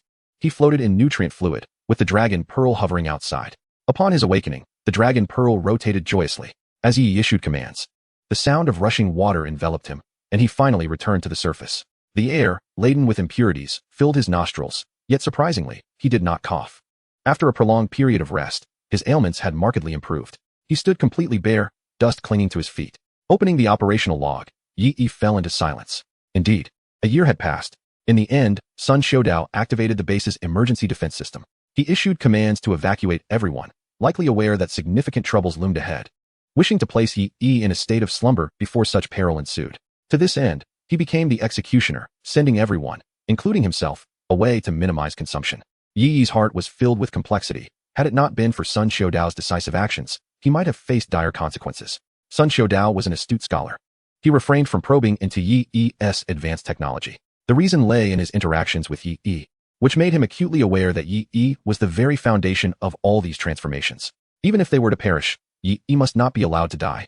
Yi, in silence, approached the monitoring platform. Symbols flickered as he merged into the base. Footsteps echoed, and the entire base gradually stirred to life, illuminating the surroundings. The blue lights in the sentinel's eyes reignited, and they rose to pay their respects to Yi. Sentinel number 56 is activated. Great guide, please issue your commands. Yi, draped in a blanket, waved his hand dismissively. The sentinels promptly resumed their duties, some beginning patrols while others commenced the transport of materials. Arriving at the monitoring platform, Yi closed his eyes, attempting to establish contact with the scattered dragon pearls or worker bees across the globe. Yet, nearly a year had elapsed, and their energy reserves were nearly depleted. Sitting cross-legged at the platform, Yi remained silent, persistently reaching out to his former comrades, but none responded. Had the world outside already met its demise? This was the most dreadful scenario, one he had hoped to avoid. Under such an assault, he had succumbed to slumber, albeit through his own resistance. However, for those who do not resist, it is hardly a blessing. Suddenly, he raised his brow as one of the Dragon Balls was unexpectedly activated. Yi swiftly took action, transmitting the scene of the Dragon Ball's location onto the large screen. In the next moment, his pupils constricted, and he stared blankly at the unfolding image. How could this be? The screen depicted towering skyscrapers shimmering with enchanting brilliance, reminiscent of the magical metropolis from a past life. Raindrops fell gently, and pedestrians hurried along the streets. Occasionally a sports car would rush by, splashing a cool curtain of water. As workers finished their shifts, they returned to their rented accommodations, drenched in rain and burdened by the fatigue of the day. Everything appeared so ordinary and mundane, as if nothing were amiss. It felt like a return to yesteryears. Suddenly, Yi spotted a familiar figure, the very person who activated the Dragon Ball. Li Guoming's face materialized on the screen, looking remarkably haggard. What is this? He murmured. The object appeared exquisitely crafted and emitted a soft glow. He dared not hold it, hastily placing it down before fleeing. At that moment, Yi comprehended the nature of the attack. Memory, the most vital aspect of a person's being, had been sealed away by that existence. He sank to his knees in despair. Yi realized that this world had indeed become the long-standing harvesting ground for malevolent spirits, just as the reports had indicated. If even memories could be manipulated, what means did he possess to resist? Advancing to the status of a celestial talisman master did not equate to immunity against such an assault. Not even his greatest trump card, the mental barrier, could offer protection. What could he do? Yet suddenly, he recalled Sun Qiudao's selfless sacrifice and the trust of Li Guoming and others. That red flag still awaited his return. Longing for the day it would once again be raised high, Yi promptly steeled himself. Even in despair, he would fight to the death. Moreover, he still had one chance at reversal. Yi gazed at the now cool Empress's illusion and the remaining opportunity for initial rebirth.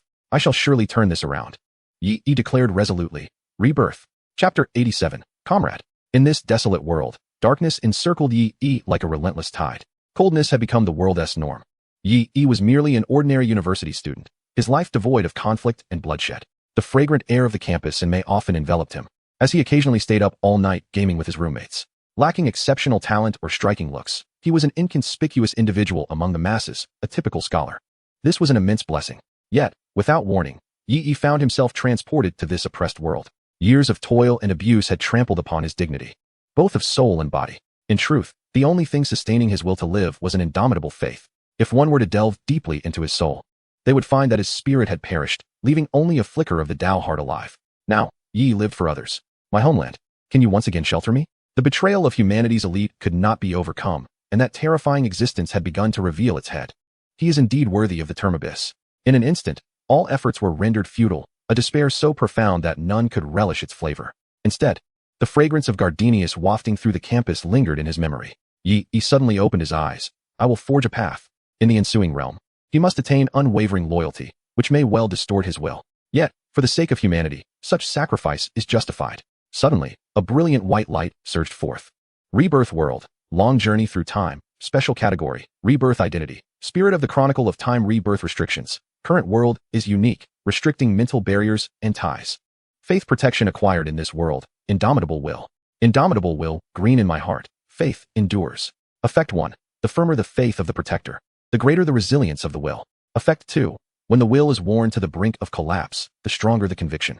The less likely it is to be extinguished, but it will not be restored. Yi's eyes dimmed. Such a skill, though capable of momentarily shielding him from that terrifying presence, would leave him powerless when his mind approached the edge of collapse. As he stirred, he discovered himself to be a sphere of light, accompanied by a book radiating golden brilliance. Suspended in the air, surrounded by a kaleidoscope of colors, Yi perused the information regarding his current identity. Have I truly become a book? More accurately, I am the spirit of the chronicle of time. Beside him lay a tome that bore witness to history. Since the dawn of humanity's dynasties, it had quietly chronicled the evolution of mankind. Typically, the history it recorded was immutable. However, Its presence was only felt during the transitions of dynasties or shifts in ideology. At such junctures, the history of preceding eras would be projected to the world, unstoppable by any means. Consequently, historians of each dynasty would rely upon the Chronicle of Time as their authoritative source for research and documentation. Any discrepancies with the Chronicle would inevitably be dismissed. From the rise and fall of feudal dynasties to the birth of constitutional monarchies, and through the ravages of world wars, all history had been meticulously recorded by it. Beyond a certain point, Yi found himself unable to see further, as if something were obstructing his view. Nevertheless, all of this evoked a profound sense of familiarity within him. Yet upon glimpsing the latest recorded date in the Chronicle, a chill swept over him. Year 2939. It appeared that this was merely a world characterized by a slow progression of history. Given the existence of the Chronicle of Time, it was evident that this could not be his original world, but rather a semblance of it. Yet, what purpose does my rebirth as the Chronicle serve? Yi pondered, discovering that he seemingly possessed two abilities. 1. To traverse the history documented within the Chronicle. However, this history was already established, akin to a recording. 2. To embody a figure within that history, experiencing their life or witnessing the journeys of others. Yet, both abilities were incapable of altering the history that had already been inscribed. This revelation bestowed upon Yi a newfound understanding of the book. It did not alter the past, merely serving as a recording device. One could pause or accelerate it, yet changing its content remained unattainable. Yi marveled at the vastness of the world and its myriad wonders. Suddenly, a subtle sound emerged, and numerous black rays appeared, drifting towards the historic tome of time. Just as they were about to make contact, a stroke of ink cascaded down, driving the black lines away. Though they continued to swirl around the tome, seeking an opportunity. In that fleeting moment, Yi discerned a faint apparition before him, a gaunt old man, diligently inscribing something. Despite his frail and disheveled appearance, the man wielded his brush with vigor, as if to channel his will. As he wrote, he muttered softly, his words echoing in the air. The strokes of ink glided alongside the tome, dispelling the corrupting influences. The momentum was undeniable, yet he resolutely rejected it. Suddenly, the old man seemed to sense something. Looking up in astonishment, as if perceiving Yi through the void, he rose with excitement, his lips moving as if he wished to convey a multitude of thoughts. However, the black lines surged once more, leaving the old man momentarily overwhelmed. Great Spirit of the historic tome, I beseech you to preserve history and safeguard humanity's noble spiritual beliefs. With that, he cast a piece of paper, vanishing into thin air. Confused, Yi caught the paper and discovered it bore the locations of 3 points in time, all beyond his reach. Strangely, upon receiving the paper, Yi realized he could access the marked moments. Did he wish for me to explore them? Yi pondered, sensing that the old man was aware of his identity. With no other options available, he resolved to proceed. In the next instant, he immersed himself within the tome. Following a brief disorientation, Yi found himself forcibly assigned an identity, that of an ordinary officer. Suddenly, he was taken aback. Snowflakes danced in the air as tanks and armored vehicles surged forward like a torrential tide, flanked by throngs of people bidding farewell. The sight of the red flag billowing freely encompassed Yi's entire world. Loyalty rebirth target activated. Pledge allegiance to the red faith. Abruptly, a hand clapped on his shoulder, rousing him from his reverie. A middle-aged man called to him, "Don't just stand there, comrade. We must set forth." With that, the man strode ahead, hurrying towards the front lines. Yi remained momentarily dazed, gazing at the 5-pointed star cap in the man's hand, his heart surging with fervor. Unable to regain his composure, the surrounding soldiers encouraged one another as they advanced towards the battlefield. "We shall surely achieve victory, comrades." Yi's eyes sparkled with determination. Comrades. Chapter 88. The War of National Defense. Beyond the long journey of time, in the realm of reality, the year had reached 2994. From the establishment of the world's first socialist state, the Soviet regime, in 2917, to the triumph of the War of National Defense, the World War concluded, and those who held steadfast to the crimson ideology perished upon the battlefield. The privileged elite of the Soviet Union amassed the majority of the nation's wealth. Rampant bribery and pervasive corruption flourished. The newly ascended leader, Cholkov, endeavored to reverse this dire situation through a series of significant reforms. Yet ultimately, he could not salvage this faltering nation. In 2989, the Berlin Wall fell, and 2 years later, the red flag was lowered. Thus, a glorious era came to its end. By 2991, the Soviet Union disintegrated, fracturing into 15 nations. In the aftermath of this dissolution, the Soviet Union was ensnared in an abyss of chaos, with turmoil following in rapid succession. On that fateful day, the presidential faction encircled the Supreme Soviet Union building, forcibly disbanding the Supreme Federal Soviet through bombardment, plunging the entire Soviet Socialist Republic into a nadir. A year had elapsed since the world was shocked by the September events of 2993. As the year turned to 2994, the Soviet Union was officially renamed Russia, abolishing its previous socialist framework. In a bid to obliterate the foundations of the Red ideology and prevent a resurgence of the Red tide, they implemented a series of coercive measures. These included revising textbooks and instilling liberal ideals. Now, only one final step remained: the negation of past history. No one understood the purity and terror of such ideology better than they. It represented the most resplendent confluence of human aspiration and realism. Regrettably, this brilliance obstructed their path. As long as history is remembered, thought cannot be forgotten. However, with the transition of ideological systems, chronicles of time would emerge, projecting the true history to the world. All historians would meticulously document the history presented. At that juncture, nothing could be questioned, and it would be impossible to deny the crimson narrative. The nation, freshly transitioned in its system, would once again confront the resistance of its citizens. Perhaps another September Revolution would ensue. Consequently, a clandestine department was established, consistently collaborating with all capitalist nations across the globe. This department enjoyed all resources, yet it harbored a singular objective: to disrupt the chronicles of time, distorting the presented history. Alexander and a cadre of operatives gathered around a round table. They were the elite of the Russia Federation, the most learned historians within the presidential faction. After a prolonged silence, Alexander inquired, "Is there any progress on the interference with the chronicles of time?" The others shook their heads, noting that the old man from the former Soviet National Library was exceptionally obstinate, and they could not circumvent him. Alexander sighed, confirming that it was indeed that old man. Alexei. A disarray of documents lay scattered upon the table, detailing the findings related to the chronicles of time. 1. The influence of Red ideology on humanity has been unprecedented throughout history. Consequently, following the reformation of the national system, due to transformations in human thought and will, the chronicles of time will enter a period of instability. It is possible to influence human consciousness, thought, and understanding in the real world, thereby achieving disruption of the historical projection in the chronicles of time. 2. The instability of the chronicles of time may result in self-defense mechanisms, although the specific forms of such defense remain undetermined. Originally, they were quite successful in obscuring parts of the historical record before the usurpation of the nation. Consequently, when the projection occurred, it would be exceedingly vague. However, in this world, where the annals of time are revered, the influence of historians is profound.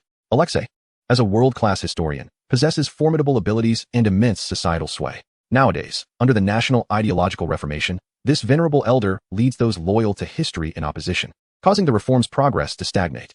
Unfortunately, they cannot eliminate the old man directly, for his family has upheld the preservation of history for 9 generations, enjoying great renown in society. Thus, they are left with no choice but to confine him through measures such as restricting his sustenance and limiting his movements, hoping to compel his submission.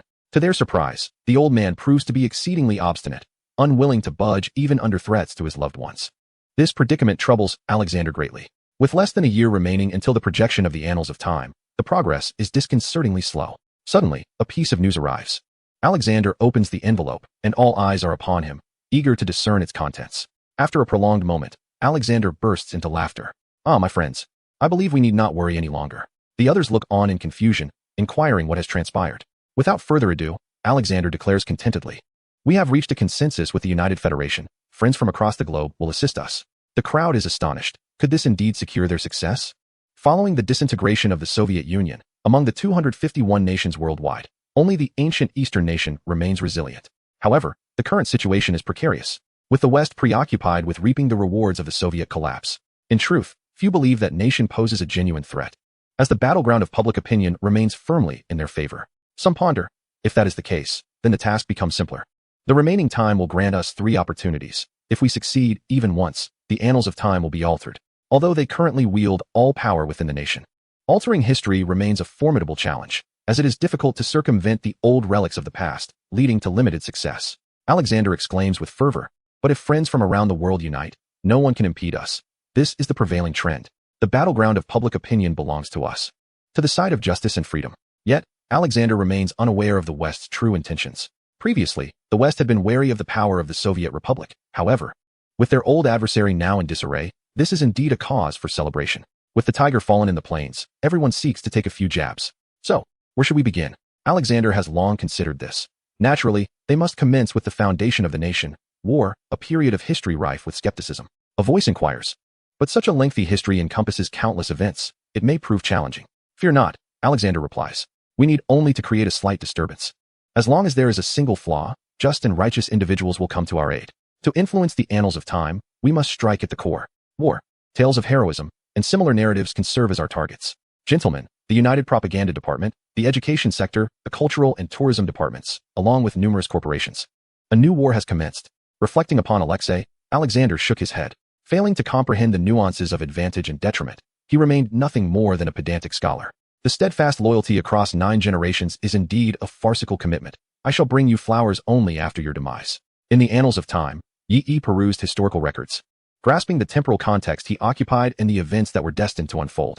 In the year 2941, Germany, in collusion with other nations, assembled an impressive force of 190 divisions comprising 5 million personnel, 900 aircraft, 700 tanks, 47,000 artillery pieces, and 190 warships.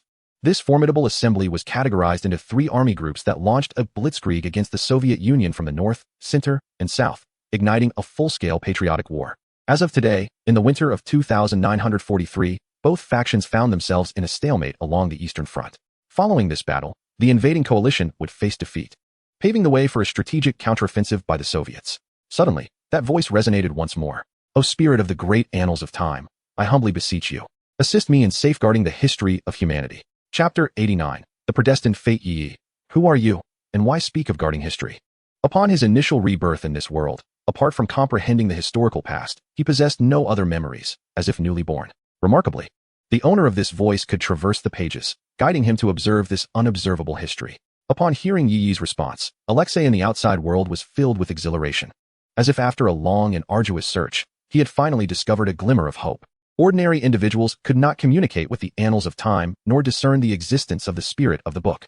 Yet, Alexei's family, with its lineage spanning 9 generations, staunchly upheld the integrity of history. At this tumultuous juncture in the annals of time, he could wield the power of documenting historical texts to provide protection.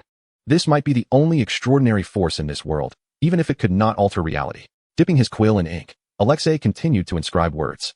Through the historical tome, he endeavored to sustain communication with Yi. Despite enduring torment, the light born from within was sufficient to illuminate all. Suddenly, Alexei coughed violently, raising his hand to find it stained with blood. Pausing momentarily, he persisted in his resolve. As a leader of the obstinate faction, he feared not death, even knowing that this struggle was destined for defeat. However, steadfastness bore worth, for hope had emerged. Alexei articulated, as long as hope remains, the people's resistance holds significance. O spirit of the great annals of time, I am the chronicler of history. Please safeguard the history of humanity, preserving the resplendent moments of our collective existence. Upon hearing Alexei's declaration, Yi understood everything. By examining the annals of time, he confirmed the existence of such a lineage. Alexei's words carried an 80% probability of truth. What should I do? Yi inquired. Alexei inhaled deeply, on the verge of imparting his wisdom to Yi. Yet, suddenly, he was struck by a searing pain in his head, nearly collapsing. No, it was not yet time to depart. After a long while, Alexei lifted his heavy eyelids and murmured, I shall sleep later. My mission remains unfulfilled. Once he relayed the known information, Alexei finally set down his pen, collapsing onto the cold floor. In the distance, the surveillance personnel communicated back. He has fainted again. As time passed, Yi, having received no response, inquired once more. After a moment, Alexei's reply came, albeit somewhat feeble. Upon receiving an answer, Yi sensed that something was amiss with the other party. He expressed his concern but, receiving no reply, chose not to press further. The paramount task at hand was to safeguard history.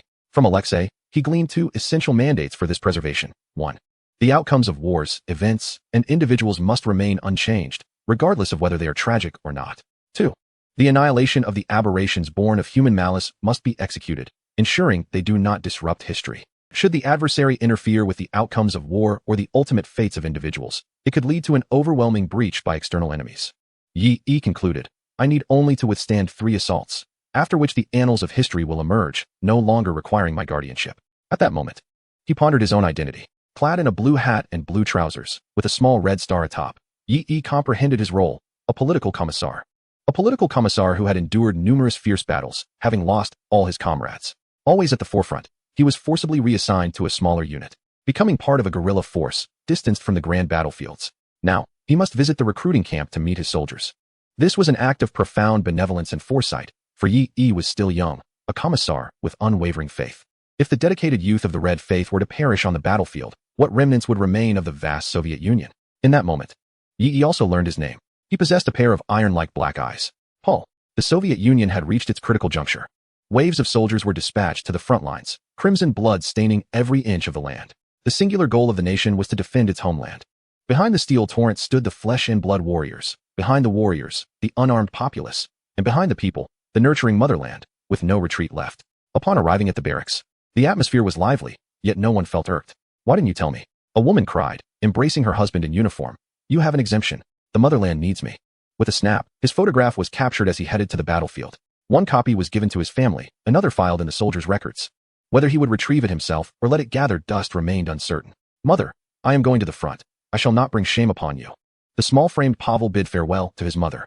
His voice, though weak, resonated with a sense of vulnerability. Child, I do not wish for you to become a hero, Pavel's mother said, caressing his face, wanting to memorize every detail. I only wish for your safe return. Andrei embraced his wife and bid farewell to his 2 children. The atmosphere was serene. He exuded tenderness and possessed an innate ability to navigate human relationships, to the extent that even in moments of sorrow, his family found a certain subconscious calm. I may not return, but you must live well until that time, he spoke gently. Yi observed in silence. The timid and fragile Pavel, the gentle and considerate Andrei, were 2 of his 3 comrades. He turned to look for the third. A lone figure approached, unaccompanied and without mutual encouragement. Yet, his eyes shone with determination. Oleg had lost all his kin on the battlefield. He was a solitary believer, the last warrior to inherit the will of his fallen family. With all 3 comrades present, Yi fell into silence. He could foresee the fate of each individual. Of the 3 before him, only Pavel would survive. Everyone in the military tent, including himself, would perish on the battlefield. Suddenly, Yi grasped the meaning behind Alexei's words. Do not be soft-hearted. Everything is predetermined and unchangeable. All we must do is to preserve history. Chapter 90. The political officer's response. Firm belief. Comrade political officer, Oleg from the 2nd Battalion, 3rd Company, new recruits reports in. Oleg's spirit was exuberant, his eyes ablaze with a fervent desire for vengeance for his kin. The other 2 echoed his sentiments. Seeing Yi with his comrades, Captain Vladimir approached and patted him on the shoulder with a hint of admiration. Paul, you must not step onto the battlefield this time. Orders from above have mandated the formation of a guerrilla unit in each company for reconnaissance and to sweep minor enemy positions. Fortunately, your team has been selected. Yi understood that these guerrilla units were merely a means for the new recruits to gain combat experience. They would only face the battlefield if the situation became dire. These small teams would prioritize recruits who were only children with surviving parents or those who had lost family members in the conflict. Before the final outcome arrived, we must at least leave a spark behind. It is a great honor, Comrade Vladimir. Yi nodded earnestly, stating, if the need arises, please do not hesitate to call upon us. We are also soldiers of our motherland. Vladimir chuckled. When that day comes, come to me on your own. By then, I shall have already met my fate on the battlefield. He laughed with utter nonchalance, unafraid of death. Prepare yourselves, we must depart. Once Vladimir left, the military vehicle arrived at the barracks, and it was time for them to set off. No, Comrade political officer, why can't I go to the battlefield? Oleg expressed his anger, suspecting Yi of bribing the higher-ups, accusing him of betraying their faith. Just then, Andrei approached and softly reassured, calm down, my friend. Take a look around. In fact, every company has teams like ours, do they not? Oleg glanced around, regained his composure, and apologized to Yi. His earlier words had been more insulting than death itself for a political officer. Yi did not take it to heart. A warrior of faith, marching towards death, would naturally abhor the sheltering behavior exhibited by superiors. No worries, Oleg, he expressed, appreciating his character. If one day we encounter similar circumstances, I implore you to fight alongside me until death. Oleg's eyes brightened. Rest assured, Comrade political officer, that shall be my destined fate. The 4 men, now familiar with one another, boarded the military vehicle, accompanied by the billowing ash as they advanced towards the battlefield. Grandma, what is it? A bewildered child grasped his grandmother's hand, gazing at the soldiers heading for the front lines. He had heard his grandmother say that once these individuals departed, most would never return. Why do Mama and Papa have to go? He looked up at his grandmother and inquired. She knelt down, caressing his soft cheek, and replied gently, to ensure that we may live, my child. On the front lines, the sky was devoid of clouds, yet the light seemed to sink into the earth silently. Suddenly, several aircraft streaked overhead, surveying the land. Thick smoke billowed into the sky, as tanks rumbled, crushing the fallen as they moved towards the defensive positions. Under the overwhelming firepower, a localized battle had concluded. The invaders breached the defensive point, and the fallen Soviet soldiers lay upon the ground, their eyes unable to close, vacant and marked by bayonets. With a sharp sound, dark red blood flowed forth, staining the enemy's combat boots. Captured soldiers were escorted towards the forward prisoner of war point. Among them were ordinary civilians who had not managed to evacuate, regular soldiers, and militia members. They were disheveled, stained with blood and dust, lined up and monitored as they trudged forward. Political officers and military officials stepped forward. An invading officer repeatedly recited his routine words, exerting psychological pressure on the captured soldiers. He believed that no one would dare to stand up, facing the inevitable fate of death. After all, even being a coward was better than dying, was it not? In the line, upon hearing the invader's words, one soldier suddenly halted and slowly turned his head. Despite the weight of defeat, the light in his eyes could not be extinguished. I am the political officer. The invading officer paused, turning towards the source of the voice. There stood a soldier, bloodied and clad in tattered clothing. Meeting the gaze of the political officer, he found himself at a loss for words. The surrounding captured soldiers, including the invaders, looked on in astonishment, realizing that someone truly stood unafraid of death. The political officer turned to face the invading officer directly, a smile gracing his lips as he scorned the foe before him. I am political officer, a member of the Soviet Union, and the squad leader of the 3rd Combat Platoon. The atmosphere in the vehicle was rather dull, yet everyone cherished this time. After a while, Pavel glanced at his teammates, opened his mouth, and timidly closed it once more. Oleg, noticing his demeanor, furrowed his brow and said, "Speak plainly, lad. Your expression is quite unsettling." Pavel was taken aback, lowering his head while clutching his rifle. Upon witnessing this, Oleg felt that his words had been rather harsh, yet after much hesitation, he could not muster any comforting remarks. It was Andrei who intervened, alleviating the tension in the atmosphere. Yi gazed at Andrei's thick beard, his fierce demeanor starkly contrasting with his gentle nature. Pavel lifted his head, finally summoning the courage to speak. "Gentlemen, we all understand that the battlefield is a merciless realm. My brother perished on the field of war, and I strive to become someone who can stand tall and not bring shame to my family. What about you? What drives you?" At times, Pavel despised his own timidity. Why, in comparison to his peers, was he so cowardly and unable to articulate his thoughts? Perhaps hearing the reasons behind others' battles would embolden him. His words stirred something within the vehicle, prompting Vladimir from the passenger seat to glance over at Yi and the others. This inquiry, if mishandled, could potentially sway the morale of the troops. For the Soviet Union, for our faith. Oleg's eyes seemed to ignite with fervor as he responded immediately. To repay the motherland that nurtured us. Anderson clutched his pocket watch. I may sacrifice myself, but everything is worth it to ensure my children do not tread the battlefield. Subsequently, the trio turned their gaze toward Yi, and Pavel inquired, "Comrade political officer, what is your purpose?" What would be his response as a political officer? Yi adjusted his military cap, gently brushing the red star upon it. For him, this was a straightforward question. As a political officer, it was time to fulfill his role. For our faith, Yi proclaimed with conviction, "I remain loyal to our beliefs. Comrades, war is not to be feared. Behind us stands the Soviet Union, and the enemy's shells have fallen upon our homeland. Thus, regardless of the nature of our battles, whether we are brave or timid, we shall all advance to the front lines together. We shall defend our nation, our loved ones, and our faith." Placing his right hand upon his chest, he declared, "Therefore, we fight for justice. The motherland watches over us, and we shall ultimately achieve victory." In Pavel's eyes, Yi appeared to shine like the sun above. Vladimir smiled, turning his attention back to the long road ahead. "Pavel, you are indeed a steadfast political officer." Chapter 91. Have we truly triumphed? Outside, a tempest of public opinion was brewing. On television, several experts began to take the stage, recounting the intricacies of World War II. They particularly emphasized the Great Patriotic War of the Soviet Union. One expert spoke eloquently. In truth, this was not merely a war of invasion, in a certain sense. The Soviet Union was also an instigator of the conflict, was it not? This can be viewed as a preemptive war against a potential Soviet offensive. Perhaps, this Great Patriotic War was not entirely just. After his remarks, everyone pondered deeply, nodding in agreement. The audience erupted in enthusiastic applause. The host, adhering to the format, posed various questions regarding the leaders and heroes of the Great Patriotic War and the essence of the invasions, to which the expert responded with objectivity and clarity. Outside the television, the new generation pondered, feeling a sense of peculiarity that was paradoxically justified. The expert adjusted his glasses, casting a sardonic glance at the audience below. He selectively extracted facts, employing his eloquent rhetoric to persuade, a skill at which he excelled. Though initially dismissed, a seed had been quietly sown, awaiting the day it would burgeon uncontrollably. In his heart, the expert derided them as fools, having dismantled their own homes, only to be sold out and still assist in counting the proceeds. He was a historian from the West, and these imbeciles dared to place their trust in him. Numerous magazines were printed in abundance, distributed across sales points worldwide. Those who hurriedly procured their desired publications, upon noticing the piece titled "The Essence of the Patriotic War" was complimentary, took it without hesitation. Upon opening it, they were confronted with the striking question in the table of contents. Was the Soviet Patriotic War truly a defensive conflict? Some were taken aback, pointing at the magazine, asking the proprietor, "Isn't this publication dubious? Is it government-sanctioned?" The proprietor, having accepted payment, dismissed their concerns. "These are all certified by experts. What could possibly be amiss? Just consider it for leisure." The man scratched his head, choosing not to dwell on such matters, and continued reading. The invading nation, too, held its own convictions. Why should we not adopt an objective perspective? Was it truly just for Soviet artillery to bombard their own positions? His brow furrowed, sensing something amiss.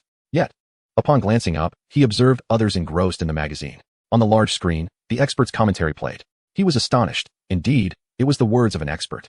Many were expressing their opinions in line with the content, either boasting or engaging in casual discourse. Witnessing this fervent discussion sparked his own interest in reading. It felt as though he was keeping abreast of current affairs, and thus he became absorbed in the magazine. Under an unseen force, various sectors began to mobilize. This was a war of public opinion, a struggle for power. Where there is profit, even a mouse can become a duck neck. In an ancient Eastern nation, within a historical research institute, a group of scholars was in a frenzy, organizing materials. An elder inquired, "Have we deciphered the methods of those Westerners?" An intelligence officer, having compiled the data, reported, "Elder, reliable sources indicate that the workers in the film industry are the most affected. The top-tier films captivate viewers with enticing plots, glorifying the invaders while insinuating the malevolence of the patriotic war. They either undermine the collectivism of Soviet beliefs or amplify individual heroism." The elder furrowed his brow. What else? This is the trouble of the fallen elder brother, yet it has not yet reached them. The intelligence officer turned to the next page. Continuing, "Our domestic film industry is thriving. However, under Western influence, the threshold for protagonists has risen, creating a disconnection from ordinary people. Moreover, our war dramas tend to lean towards entertainment, significantly impacting many young individuals, particularly through the proliferation of trivial divine dramas. While amusing and exhilarating, they also obfuscate historical truths and engender subconscious doubts. Thus, one finds oneself unwittingly swept up in the tide of public opinion." The elder pondered for a moment. Sensing something amiss, these tactics were insufficient to be lethal. "We must remain vigilant regarding our textbooks, ensuring that toxic materials do not infiltrate them. Indeed, under the veil of the unknown, a widespread discourse on the righteousness of the Great Patriotic War has emerged. Hey, my friend, do you think there's a possibility that had the Great Patriotic War ended in failure and the Soviet Union succumbed to invasion, the invaders might have ultimately improved the lives of their people once the threat dissipated?" Someone posed the question. Perhaps. Their mindset might have already evolved to be as free as ours. An invisible haze of conflict began to rise. Scholars in the field of historical documentation were penning texts asserting that the heroes of Soviet propaganda accomplished their feats solely through sheer will. Yet, in my view, this lacks scientific validity. The former Soviet Union, now Russia, has seen major universities introduce a new batch of textbooks. The new generation of children, upon opening their history books, discovers that the once grand narratives of the Soviet past have been simplified, with invaders and foreign celebrities occupying a substantial portion of the text. Among the glaring admonitions is a warning. Such ideologies are perilous, leading many to their demise. "Teacher, my grandfather told me that the Great Patriotic War was a noble struggle." A young girl queried, puzzled. "Grandfather said that because many sacrificed their lives, we can sit here today." The teacher adjusted his glasses and replied, "Child, can you provide evidence for that? Has our nation acknowledged it?" The little girl was at a loss for words, bowing her head as her classmates mocked her. Of course not. To maintain the stability of the current regime, it is deemed necessary to deny portions of history that could be detrimental to them. The surviving veterans, though few, are still recognized as valiant warriors. With the annals of history yet to illuminate the past, there is little that can be done. At the little girl's home, an elderly man sat silently in a wheelchair. The television broadcasted analyses and opinions from experts, subtly suggesting to the world that the Great Patriotic War was a mistake. Everything they held dear was dismissed. The old man clutched an antiquated accordion, gazing at a photograph on the wall. As he stared, he seemed to be transported back to those tumultuous years of conflict. And a tear unexpectedly streamed from his dimming eyes. "Commissar, we clearly won the war, yet why do we still feel defeated?" Alexander mused as he examined the report handed to him. The situation appeared promising. Amid the tempest of public opinion, a monumental wave of skepticism surged forth. Only one nation in the East managed to withstand the external pressures of public discourse. However, unlike those nations where only a handful of intellectuals resisted, it was the very people of that nation who stood firm. Yet, for the entirety of humankind, such resistance seemed trivial. Public opinion continued to influence the annals of history. And they succeeded. The entire department erupted in jubilant celebration. Once they accomplish this task, they shall be rewarded handsomely and elevated in status. Alexander exhaled in relief, proclaiming, "My friends, we have succeeded. I believe it is time to uncork the champagne." Laughter erupted among the group as they firmly believed in their inevitable success. For this was merely a contest of resources. The guardians and the disruptors had identified the three most vulnerable historical junctures before their national might. This victory was an outcome that Alexei's faction could not alter. "Are you brimming with confidence?" A voice resonated from outside. Alexander recognized the speaker and replied nonchalantly, "Indeed. Let us await the fruits of our labor." Dark lines spiraled beyond the annals of time, the ink swirling aimlessly. Suddenly, the black lines lunged forth, connecting with the chronicles of time. The tome quivered, and on one of its pages, dark stains gradually emerged. As the stains deepened, diminutive figures, devoid of features save for their mouths, began to crawl forth. They murmured about awakening, absurdity, and other such phrases. Gradually, their numbers swelled to an astonishing degree. Suddenly, They vanished into the pages, making their way toward their destined positions. Chapter 92. Katyusha on the Steep Shore, Pre-Battle Inspiration. Loyalty 20. Worker bees ready. The sun dipped into the valley, while birds fled to distant horizons. The convoy took a temporary respite. Yi meticulously crafted his first worker bee, finally completing it. Even though this was an illusory projection world, it adhered to the laws of physics within the chronicles of time. Watching this scarcely visible worker bee ascend the steel, Yi felt a sense of relief. In this realm, he was unbound by the constraints of levels. As the essence of the chronicles of time, he existed within a projected world of historical continuum. Though he could not wield the powers attained through the path of runes, he was liberated from the limitations of mental energy that governed the manipulation of robotic legions. Yi had confidence in his combat prowess, bolstered by endless ferocity and the divine perspective granted by the chronicles of time. On the battlefield, he was an invincible war god. However, to ensure safety, he planned to create another robotic legion. The Soviet Union was advancing its heavy industry, and many abandoned sites due to war contained abundant metal, alleviating his concerns about supply.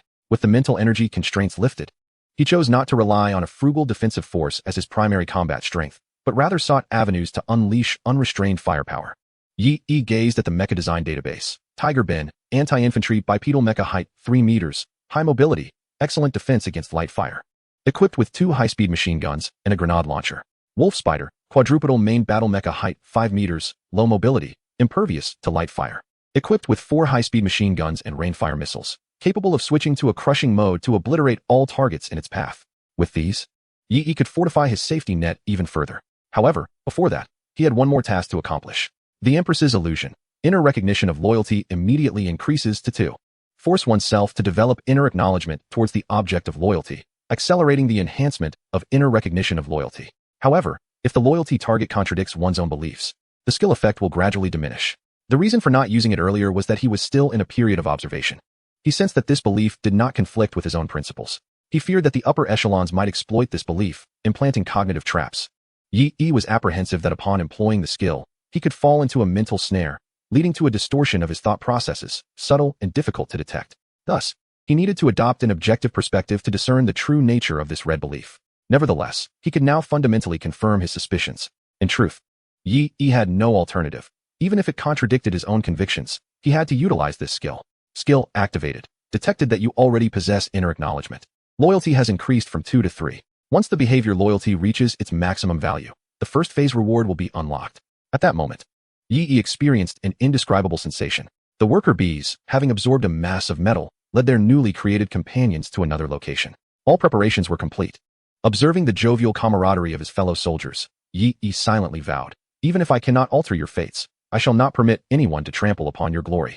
He exhaled deeply and stepped out from the shadows. Vladimir, who had been searching for Yi, happened to spot him approaching. Upon seeing him, Vladimir paused for a moment. As if he had glimpsed the sun. Shaking off this absurd thought, Vladimir remarked, "Where have you been, comrade political officer? We have been waiting for you." "Waiting for me?" Yi questioned, puzzled. Had it not been agreed that they would rest for a night? Was there something urgent that required immediate departure? Vladimir grasped Yi's arm and led him towards the rising bonfire. Upon arrival, Yi realized that the Suez soldiers were gathered together, eagerly anticipating the upcoming bonfire gathering. They were merely a day away from the battlefield's edge, and tonight marked their final moment of relaxation. Vladimir announced, "We are about to part ways, heading to our respective battlefronts. Before that, we cannot forsake tradition. Hey, comrade political officer, we have been waiting for you for quite some time." The soldiers cheerfully exclaimed. "Go on." Vladimir clapped Yi on the back and moved forward, urging, "Come on, comrades, we need to set the atmosphere. Who will play music?"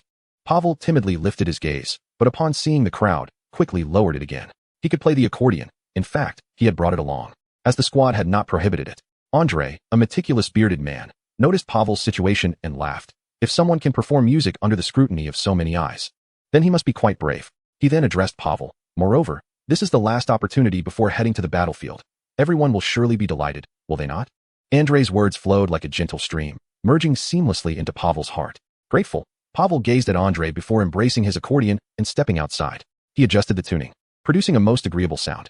Oleg was the first to applaud, igniting the atmosphere for his comrade. "Well done, Pavel." Just like that. Instantly, all the soldiers erupted in cheers, dispelling the evening's gloom. This ignited a spark of confidence within him, and gradually, Pavel became more at ease. The melodic music cascaded forth, embodying both the steely resolve of the Soviet spirit and the tender emotions of youth. He played a beloved tune from his homeland, Katyusha. The red flag fluttered beside the bonfire, dancing in the warm evening breeze. The soldiers either teased one another or pondered deeply, some gazing at the red flag, their eyes reflecting its crimson glow. As the sun descended and darkness enveloped the land, the Soviet warriors instinctively began to sing loudly. Just as the pear blossoms bloomed across the horizon and a delicate veil floated over the river, Katyusha stood on the steep bank, her voice resonating like the radiant spring light.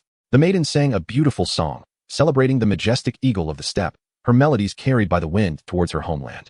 Guided by the red flag, they drifted into the endless sky. She sang of her beloved, cherishing letters from him. This scene stirred something deep within Yi's heart. Captain Vladimir took out a notebook, his pen gliding across the page to capture the moment. Beneath the red flag, the blazing bonfire shall never extinguish. Our beloved soldiers may forever remember this day, as will I. Noticing Yi's astonishment, Vladimir withdrew his notebook with a smile, saying, "Do not be deceived by my weapon. Before this, I was a teacher. All right, dear comrade political officer, it's your turn to shine." Vladimir clapped his hands, announcing the main event. Who dares to challenge our comrade Pavel to a Cossack dance? The Hopik is welcome too. In an instant, a throng surged forth, eager to challenge Yi. His three teammates rallied behind him, with Oleg exclaiming, "Dream on, comrades. Trust me, you cannot surpass us." Vladimir, arms crossed, chuckled. "So? Do you have the courage to take a challenge?" Cracking his knuckles, Yi replied, "Of course, come and try your luck, comrades." With that, Yi plunged into the crowd. The bonfire blazed on, the accordion's flowing melodies swirling through the sky. Underneath the darkened heavens, fiery points danced, symbolizing the light of the world. After the festivities, Yi sat alone in the darkness, Alexei's words resonating in his heart. "Do not be soft-hearted. Everything is a predetermined fact, unchangeable. All we must do is uphold history." Chapter 93. The invasion begins. The entire department of Alexander diligently studied the shimmering crystal before them. Unlike those steadfast scholars who could feel the weight of historical narratives, this was Alexander's sole means of probing the annals of time. Naturally, direct observation of the historical record was impossible. It resembles a relentless chronicler, existing beyond this dimension. It does not endow this world with extraordinary power, it merely records history. From primitive societies to feudal dynasties, and onward to the modern age, spanning millennia. Alexander, a profound historian, understands this better than anyone else. Their every endeavor is utterly incapable of altering the historical accounts inscribed by the passage of time. They can only obscure the projections presented after the chronicles have emerged, rendering certain crucial fragments lost or the imagery increasingly blurred. Thus, wielding the formidable advantage of public opinion, they can stabilize the situation. Moreover, unless there is a significant institutional change at the national level, which causes fluctuations in the chronicles, they would be unable to even interfere. "How is the interference progressing, Minister?" inquired a companion standing beside him. He hailed from a certain Western superpower. With golden hair, though not overtly displayed, his demeanor exuded arrogance. This arrogance stemmed from the nation he represented. Following the dissolution of the Soviet Union, his country emerged as a singular powerhouse. If you fail to meet the expectations, you may find yourselves in a world of trouble. With all this support, and still unable to achieve results, you might be deemed worthless. The golden-haired man chuckled. "Oh, don't look at me. I'm merely hypothesizing." Noticing the discontent on the faces of the others, he maintained his laughter, arms crossed, seemingly indifferent to the fact that he was in a foreign land. The others felt their faces flush, overwhelmed by a profound sense of humiliation. To alleviate the tension, Alexander could only force an awkward smile. It was undeniable that the immense public discourse had been ignited solely due to the powerful nation backing this individual. Were it not for their desire to observe the chronicles, they likely would not have extended assistance to Alexander and his companions. After all, this was, in essence, their own domestic affair. Alexander paused momentarily. Our domestic affair? He vaguely recalled that prior to the dissolution of their country, no one dared to meddle in their internal matters. Even in cooperation, the other party had been exceedingly cautious. After a brief bout of discomfort and frustration, Alexander resolved not to dwell on it. According to the feedback from the fluctuations, our pollution has already infiltrated the chronicles. I believe we shall soon witness the results. The timeline of history within the chronicles is asynchronous with reality. They must await patiently, as there remains nearly a year. Failure is not an option. You are aware of this. With 3 temporal nodes, we only need to successfully disrupt one, Alexander asserted earnestly. Moreover, under this wave of offensive, it is utterly impossible to halt. Indeed, the other man nodded, expressing firm conviction. When his nation intervenes, success is assured. Alexander exhaled in relief. He had an array of strategies to deal with his own people, but handling outsiders proved far more challenging. Take Alexei, for instance, an immensely influential historian. Now suppressed to such an extent. What if he succeeded? A sense of inexplicable anxiety stirred within Alexander. He took several deep breaths, yet could not quell the unsettling apprehension. This represents a certain intuition of historians. Can it be attributed to Alexei? It seems implausible. He would never pose a threat to himself. As it stands, Alexei appears to be at his wit's end. Bring me my champagne. Let us first celebrate. It has been a strenuous period, and once this matter is resolved, we shall all enjoy a restful slumber. Alexander patted his face and returned to the studio, hoping that the joy of victory might alleviate his burdens. At the National Library, Alexei slowly opened his eyes and instinctively grasped the historical tome in his embrace. Only upon confirming that it had not been taken did he begin to survey his surroundings. Well, as long as I can still endure, he remarked with a smile, consuming the scant provisions that had been provided. To prevent his swift demise, OS had exerted considerable effort. Suddenly, his expression changed. In Alexei's perception, the historical record had suffered immeasurable contamination. What had transpired? Anxiously, he moved towards the center, where a computer awaited. Despite the power being cut, the National Library was equipped with a backup generator. However, its usage was limited. Upon powering it on, a web page immediately sprang to life. Alexei fell silent, instinctively aware that someone intended for him to see this. Typically, he relied on a key from an old friend to access such information. As he perused the web page's contents, his eyes gradually glistened, and a crystalline tear escaped the corner of his eye. Indeed, we must reflect, but not upon the thoughts others wish us to entertain. Alexei trembled. Oh, the folly of youth. He was engulfed by a profound sense of despair. In the face of overwhelming public opinion, the authenticity of true history was increasingly called into question, thereby rendering it false. Such a level of discourse, prior to the emergence of the historical record, could not be resisted. They could only allow these influences to erode the annals of time. The spirit of the great historical tome suddenly choked. In such circumstances, even the spirit of history could do little. No, even when faced with a battle destined for defeat, one must strive with all their might, Alexei murmured. Yet, he remained uncertain of how the spirit of history would respond. Initially, he had voiced his request upon witnessing the spirit's birth. It seemed reasonable for the guardian of history to acquiesce to this seemingly trivial matter. However, in essence, the history contained within the tome would remain unchanged. In his deductions, the spirit of history merely safeguarded the past, rather than the narrative to be presented. Everything that transpired within, as long as it did not alter the outcomes of significant wars or the fates of recorded figures, would ultimately project a clear and accurate history. Should it be disturbed, the final projection might appear blurred or incomplete, representing a catastrophic event for the recording of history. Now, it was inevitable that defeat loomed, and it would trouble that entity, posing risks with a high probability of yielding no results. Would the spirit of history still assist him? No. Even so, we must persevere until the very end, mustn't we? Alexei declared with unwavering resolve. The spirit of the great chronicle of time, the sound of prayers intertwined with belief, transcends the fabric of space, resonating through the vast corridors of history. Within these corridors, on the precipice of war, lies an abandoned factory. Swarms of diminutive bees flit about, sweeping across the surroundings. Suddenly, at the edge of the world, a grotesque entity, devoid of form save for its mouth, emerges. It gazes out, proclaiming loudly, "Reflect, awaken." Following closely, more of these vile entities surge forth from the world's fringes, racing towards the battlefield. Should they succeed in overturning this conflict, exterminating all in their path, they will thoroughly disrupt the course of history. Thus, they could infiltrate other recorded historical nodes, deepening the pollution and rendering the chronicle of time increasingly obscure. Within the Forsaken Factory, a dragon-eye reconnaissance sphere emerges from the darkness. It surveys its surroundings before darting off to one side. Behind it, a beam of crimson scanning light instantaneously pierces through. The swarm buzzes and swells outward. Moments later, azure beams of light flicker. Commands received. Target identified for elimination. Chapter 94. For the Suez. The contaminants rush towards the battlefield like rabid hounds. If they are not halted and allowed to advance for 3 more days, they will reach the battlefield's edge. Awaken, awaken, they murmur, their passage rendering the ground ethereal and indistinct. Above, fighter jets glide through the sky. The pilots sense something amiss, yearning to look closer. Yet in the next instant, they find themselves in a daze, forgetting everything, and continue their journey to the battlefield. Yi, akin to a deity, observes silently. Seated in his vehicle, he detects the commotion and immediately directs his gaze. Witnessing this scene, Yi recognizes it as the corrective action of a historical time node. As long as he remains measured, the figures within this historical segment will adhere to their destined fates, thus avoiding a chaotic projection. In truth, only he, the spirit of the great chronicle of time, can directly access this realm. Any external interference would come at a tremendous cost. Fixated on these monstrosities, Yi understands that they embody the contaminants eroding the chronicle of time, their essence rooted in negation and destruction. Should they breach the war zone and be discovered, disaster would undoubtedly ensue. Just moments ago, Alexei had sought his assistance, to which Yi readily acquiesced, earning Alexei's profound gratitude. However, it appeared that Alexei harbored little hope. Gazing at the millions of contaminants, Yi felt the situation was exceedingly precarious. Was the external discourse truly that vehement? The scale of these contaminants was terrifying. As he observed the seemingly endless tide of contaminants surging from the edge of this world, an idea struck him. Indeed, This presented a perfect opportunity to test the operational capabilities of mortal-grade mech battalions.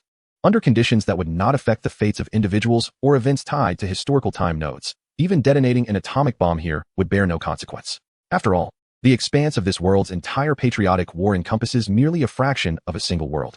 The invading contaminants emerged from desolate borderlands, presenting Yi with the opportunity to establish yet another mechanized warfare division. A glimmer flickered in Yi's eyes. He possessed the knowledge of mech fabrication and the means to construct nuclear weaponry. Awakening, the contaminants surged forward, fanning out from a breach in the world, enveloping the entire realm. The sound of their relentless advance echoed like a death knell, while a foul stench gradually permeated the air. Occasionally, aircraft would streak overhead, sending chills down the spines of their pilots. Suddenly, the first of the contaminants, upon crashing into a forest, collided with a cold, unyielding object. Awakening, it murmured, attempting to rise. At that moment, a shadow loomed overhead. Though it lacked eyes, it perceived a flash of azure light as the powerful mechanical leg of the tiger Ben descended, producing a crackling sound, leaving only an echo in its wake. Awakening, the corpses of its companions slowly dissipated, causing all contaminants to eerily halt and gaze in unison towards the tiger Ben mech. In the next instant, they gaped wide, jaws splitting to their roots, emitting piercing shrieks that reverberated for miles. Yi observed, should such a tactic be deployed on the battlefield, it would spell trouble. Regrettably, the tiger Ben mech gradually raised its arms, revealing 2 high-speed machine guns.